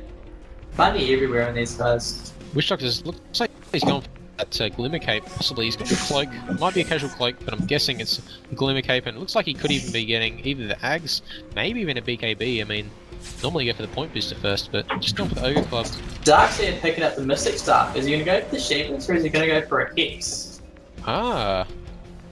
I'm guessing it'd be the Shivas. I think Shivas works really well this game. I mean, we're probably not going to see the Crimson Guard like you mentioned, but actually, they're certainly not behind anymore. My dreams have come true here. I think this is going to be the Manta build on Spectre. I was hoping to see it's either that or a Skadi. It's a very safe build, Manta. Yeah. I'm assuming it is the Manta. It's just really good because you can just get out of the shackles from Ember, which makes a big difference because you can't inflict damage when you're you're shackled, and it is not shackled, searing chains, which is going to last for 3 seconds at level 4 here. So it's a fairly long disable, really. And the Manta allows them to actually 1v1 anyone, like super dispersion. Sorry, not dispersion. Desolate 65 bonus damage. Well, yeah, dispersion and desolate are doing a lot of work. Yeah, both of them.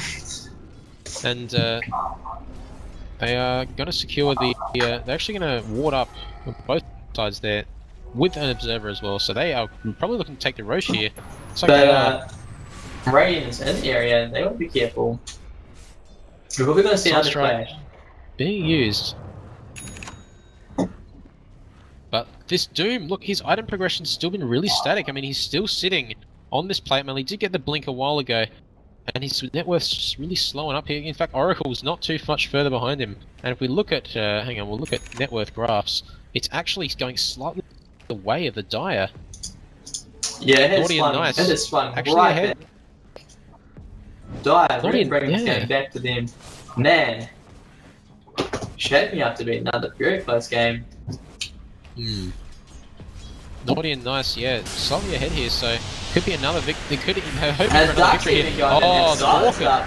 He's actually going to purge it up with the Greaves, but it's not enough. This is so much damage here. The Ember Spirit just trying to slow down that Spectre, and the Shackle's not hitting anyone there, unfortunately for the Windrunner. And oh, look at this Crystal Maiden. Got, you know, she could have been two-shotted there. And actually, this is a huge vacuum from Darkseer, taking out all 4 heroes there. Ember Spirit in a bit of trouble. Can he use his Remnant? He does. He does get Oracle ulted as well. This Witch Doctor ult was doing so much damage to Doom there. He actually goes down. Crystal Maiden dropping the ult as well. I think the only person in range for that is the Phoenix Egg, and they're going to take it down quick if they want to, and they do. The Oracle using the Fortune's End, and this is Crystal Maiden going down, and this is Ember Spirit. He's all by himself here. Can he just get away with this? Everyone's low except, and he is low as well. He goes down. Invoker a little bit late to the party. He does show up. Oracle is, you know, going all in here, trying to get this Darkseer. He does get away, and Oracle going down to the Crystal Maiden Frost Nova. So she goes down. And Invoker getting away. And Invoker skulking away. But 2 buybacks coming out there from the Dire, which means that the fight recap showing both teams going into $. Look at that. Slightly still going towards Naughty and Nice here. Very slightly. Yeah. So just but I think that was the right call there by Darkseer. His buyback was huge. That vacuum wall, very well played. Yeah, that vacuum caught at like 4 heroes. I think Ember was the only one that didn't get caught because he wasn't even there. But that was a massive. That's 2 really good vacuums we've seen from Darkseer here. And we've actually seen the Diffuser Blade being picked up with the Manta being put on hold. So you were right, the Diffuser Blade was the go-to here, but hopefully the Manta, and even if it's not a Manta, it's a Skadi. I'm at this point, I'm happy with both. Yeah, he definitely wanted the health from the Manta, but the Diffuser Blade gives him so much versatility. At least Lincoln's do so much work in his fights. But boy, can he take these Ancients. That is for sure. Oh, Invoker could be trying for a pick-up here on the Darkseer, but he is just going to Guardian Greaves that and run away. The Ghost Swamp being popped straight away. And Speak to Ulti, just scaring them off, keeping his team alive. You can see Immortal's got a fair amount of time left. They might want to try and use it. I think they can probably take a fight here. I think they wait for the Spectre Ulti before they try. Yeah. Try ambitious. It's a fair amount of time though. 95 seconds remaining for that. But it looks like they are sort of grouping up mid here. Maybe they might even risk it. They do have Aegis the Immortal though, and they do have Diffuser Blade with full charges here, so they might even think about it. Looks like Crystal Maiden even going for that Aether here. Nice to see that. But Darkseer has got his vacuum. We might see more really big vacuums here. Nice Tornado from here, just slowing down the Windrunner. And EMP going to burn over half her mana. And it looks like she's going for the Skadi this game. So we have a ward out here from the Witch Doctor. Very nice. And oh yeah, that is Darkseer hiding in the trees, waiting to drop the vacuum. He's got the blink and he's got the Greaves. And look at the Fate Edict being used on Spectre. Has to back. No, can't attack. And the Veil being caught here as well. It's a good try from the Windrunner on the Shackle there. But meanwhile, Ember's just been pushing top. Look at that. and he's got lots of gold in the bank. Looks like he's probably... hang on, let's have a look at his items. Oh no, I'm looking at Windrunner there for a second. He actually does have the Lincolns here, and he's got 1800 gold to spend for probably the Daedalus. Oh, they're pinging out the Darks here. He could be in a bit of trouble here. And this is Ember Spirit using that Lincolns to full effectiveness here. He's got a Remnant, so I don't think he'd be too worried here. And he can easily get out of here. And this is really nice bait there from him. And this is 2 heroes. Spectre really low here as well. And this Agustin would have been popped. Can they actually turn this around? Darkseer is dead though. Do they have anything to go around? They are going to come in and try and save the Spectre. But Spectre not lasting long here. And Doom actually being saved by the Oracle there. And Spectre could be dead again. Probably wants to buy her items. Can't buy them. And this is a nice death ward, but it's not going to catch anyone. Tornado not being able to stop the BKB from the Witch Doctor. But they're not done here yet. The Doom mini stunning the Witch Doctor here. The Sunstrike not hitting anyone here. The Oracle level 4 through both flames, finishing him off. The Maledict Poison on the Doom. He might go down here. He does go down. Really good Maledict Poison damage there from Witch Doctor, and this is not looking good for Oracle there. Oracle's very low. Does go down as well, and this is just disastrous here though. The Diffusal Blade being used, actually this could be disastrous here for the Ember Spirit. Does he have Remnant? He doesn't, but he does get the Searing Chains off. The Spectral Dagger just missing Ember. And he might get away here, they just need to find him, and Spectre looking forward to it. She wants to get this kill, but being Searing Chains again. This could actually be a turnaround if he wants to get back on this. He needs a bit of help. The Sunstrike could make it. Ooh, just misses. Just tipping the side of him, not quite connecting. Oh. And look at this, Spectre running back. No, she's decided not to go on that. Could have thought about killing the Ember again. He does have a Remnant now, and probably will place one now. So he's. But there was 2 going the side of EB, and the Gold Wrath has actually gone all the way back in favour of Ero. Yes. Ero Buddies definitely coming out on top of that. I didn't get to see the recap, but fair bit of gold change there. If we look at Necrocross. Nearly 2.5. It's a very marginal victory, a very marginal lead here, despite the kills being 8 kills in the favour. Still not that big of a lead. Daedalus being finished on Ember. Picked up. Yeah. That'll be a changer. And I think that's why there's a bit of hesitance of going into that Nant style, because that gives Ember Spirit more sleight of fist targets, which could be detrimental to their team play. Yeah. I kind of guess it's sort of... It's strange to think about it like this, but the Spectre, the Manta style, adds more targets for the Searing Chain, which means it's less likely to actually chain heroes, I guess. It's sort of strange to think about it like that, but I think in a situational point of view, the Manta would offer a lot against the Ember here. I mean, he can Searing Chains the heroes as well, but it's just the illusions would get in the way and cause confusion, I think. But anyway, could still be going for the Manta, could even be a Skadi here. I wouldn't be surprised if it was a Skadi. But yeah, Windrunner just got the Hex. Windrunner's got the Hex there, so that's pretty good for the Ember, which I'm guessing she's going to be focusing that. But they need to break Lincolns before they think about using the Hex on him. So yeah, well, she's got her ulti for that. Yes. They do also have the Frostbite for Crystalmain, which might be used for that, possibly. Or the Spectral Dagger. But anyway, yeah, they go on him.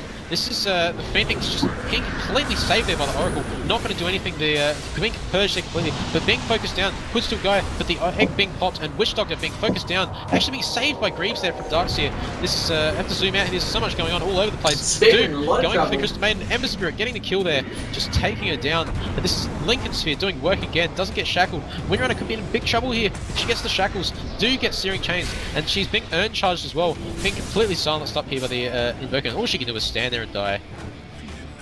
Sad story for Windrunner here, but they're still going for the Darkseer. Does still get Searing Chains. That is really well played by Ember there. There's a full 5-man going down. And very well, look at very the good recap fight there by EB. 2k going their way and negative 2k inside of Nan. Like, it's the net worth's nearly doubled since before that fight. The net worth lead, rather. Still not huge. Solid. Still not huge net worth. Yeah. For sure. Really on the back of the Oracle. False Promise just being supremely strong. And these the AC for Doom being finished up. Looks like he went with the AC rather than the Shivers. Yeah, fair enough. Good option there. More armor all rounds. And looks like they want to try and defend this. Down for 30 seconds. So they can push this up if they Chester, looks like they are. He's been veiled as well. The veil damage and this. That's a lot of damage. Just implodes. Icarus dive. Giving the vision for Emma on the Icarus dive. Just going in and look how fast he's hitting with the Alacrity. This is something you don't want to be up against. Dire's middle barracks is falling. Yeah, and now they're going to keep going. They're going to push that bot. Yeah, Look at that. Spectre's down for 10. Wind range is back. Oh, Shackle. Both Oracle backing up these heroes. I don't know if they can take the 5 here. And Darkseer tipping in. They need more heroes though. They need this Witch Doctor as well. And they don't have him. This could be a nice. There's a nice hex on the Phoenix though. Will he get saved by Oracle again, like last time? It looks like he is. He's been ulted by the Oracle, and he's going to be probably just trying to get out of there, I think. But this is a nice meteor damage from Invoker and Ember Spirit, leading this pack still here. And this is Phoenix Egg not going to be able to get any kills here, but does successfully get used. And very awkward engagement. Ice Wall, sort of solidifying that. Yeah. Ensuring a safe getaway for EV. And actually, this could be another Daedalus here for the Ember Spirit. It does have the Demon Edge. Whether that or it might even consider an MKB. Possibly, probably, could be an MKB. Good against the Witch Doctor. But, I mean, hopefully it's a Divine, but it could go either well, way. Divine, yeah, it could be a Divine Raid. We can dream. He can also, I mean, it's very risky. I mean, it's definitely an item to use and feed it to the Spectre. It's a great idea. Just giving it to the Spectre, and actually this is a Manta style build we are seeing for Spectre here, so going for that Manta, and then probably wants to go for either that Heart or the Skadi afterwards. Probably the Heart this game. Lots and lots of damage. Jonathan Jarrett's going underground. And Phoenix might even look to try and slow this down. The attack slow going to put this Roshan off quite a long time, and Phoenix being locked down by the Crystal Maiden here. Can she be saved by Oracle again? Oracle's on his way down, and the Invoker just running away from this. No, I mean this isn't even hurting that much. The BKB going down for Witch Doctor. Crystal Maiden's trying to TP away, but that's another Sleight of Fist doing so much damage, and that is the power of Daedalus. So it looks like he's going for the MKB. Oh, they've got vision of the Windrunner, but the Fortune's End will not land and does not lose the invis. They're pinging out the Roshan, but can they actually contest this? No sentries available, so they won't be able to see Windrunner heading in. Looks like she will try and steal it. She needs to break the Lincolns though of Ember. She has actually. She's going to try and take the Roshan. Does actually get the kill. Does get the kill on Roshan, but not getting the Aegis, and does buyback on the Crystal Maiden. She's the only one though alive, and Ember frontlining this. This is an aggressive push. No real defense here though. Spectre still dead. Witch Doctor buying back, but Crystal Maiden dieback. Not good for her, and this is actually 3 hits on the Witch Doctor. Ember Spirit. Ember Spirit with Alacrity, very scary right there. I mean, the gold chain's not even that big for 2 heroes, and they're going straight for Throne here. Is there any way of defending it? Darkseer is alive, but he hasn't got wall. I think he's the only one here. It's too far away. Fortification isn't up. Still spawning in 10 seconds, and this is the Ancient going down. This is GG well played. They're going to die in the fountain here, but that's a good game well played, everyone. That was a pretty even game for most of it. Very tight game. Going the way of EV towards the end there, so that leaves the series 1-1 between these two teams. I'm sure they're itching to go again. Well, yeah, that was well played. Ero Buddies winning that one out there, so 47 minutes though, long game, but anyway, we'll be heading over to the post-game analysis, I'm guessing, on Clutch NZ Twitch. Come watch, guys. See you there.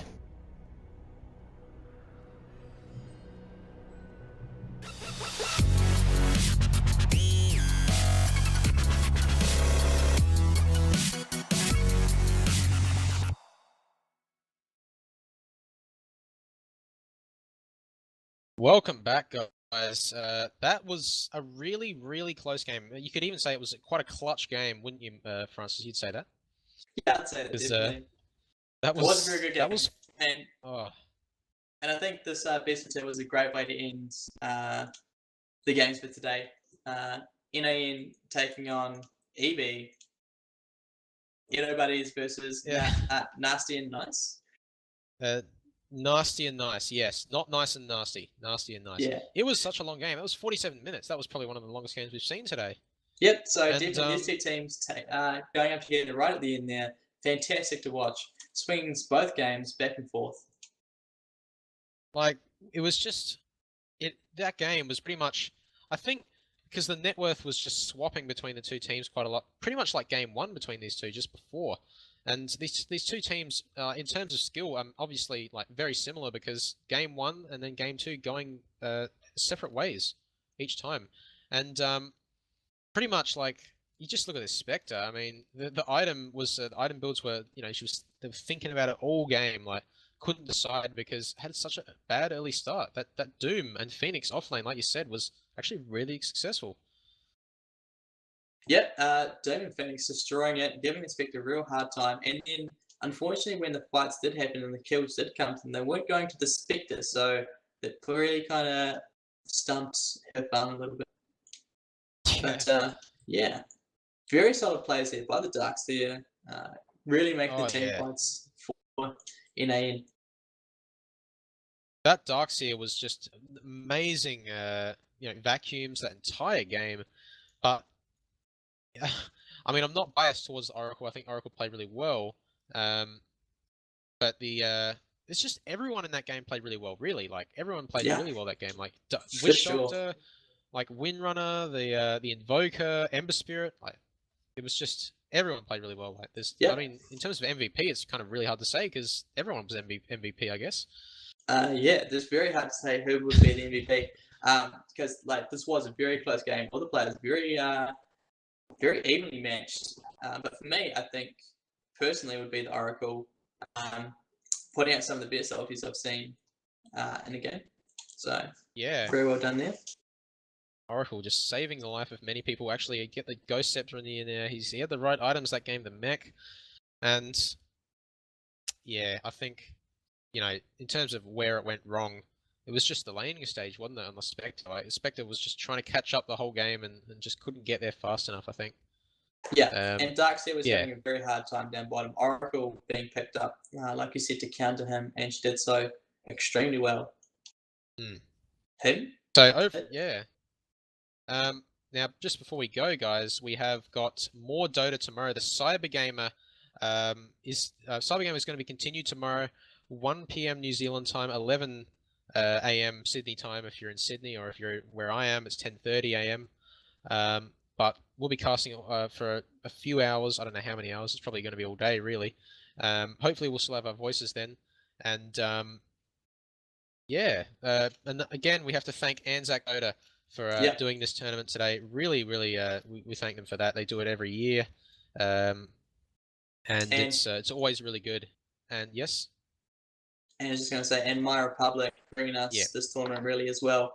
Big shout out to them because you know these things wouldn't happen without businesses like My Republic getting involved. And you know, as always, Dota2 girls helping out Clutch Studio for a little while now, so you can always check them out on Facebook if you want. And Psychologist in the chat for being the man. We thank you for that. Producers just letting us know. But yeah, that was Psychologist the one who gave the donation. Yes, thank you very much for that. I didn't get to see that, but I am now being made aware of it, so I shall commend you for that. Yeah, very cool. Very cool. Thank you. So, is there anything else we need to say? Nah, just keep getting involved tomorrow for some more sweet games from the New Zealand Australian Dota scene, which is really well. I mean, this has been what probably close to 10 hours of Dota today. To be honest, it's been a long day. Very but long day. everyone did very well. Maybe not 10 hours. What am I thinking? Maybe 8 hours. Just got a clock. But everyone nearly 11 hours. Okay, all right, nearly 11 hours of Dota. Everyone played really well, and it was good fun. And we will be on tomorrow. We hope you guys had a good time today. I think I certainly had a good time. Tiring time, but it was good. It was definitely good. All right. And, so thanks for tuning in, and hopefully we'll see you all tomorrow. Get ready for the outro, guys. See you later.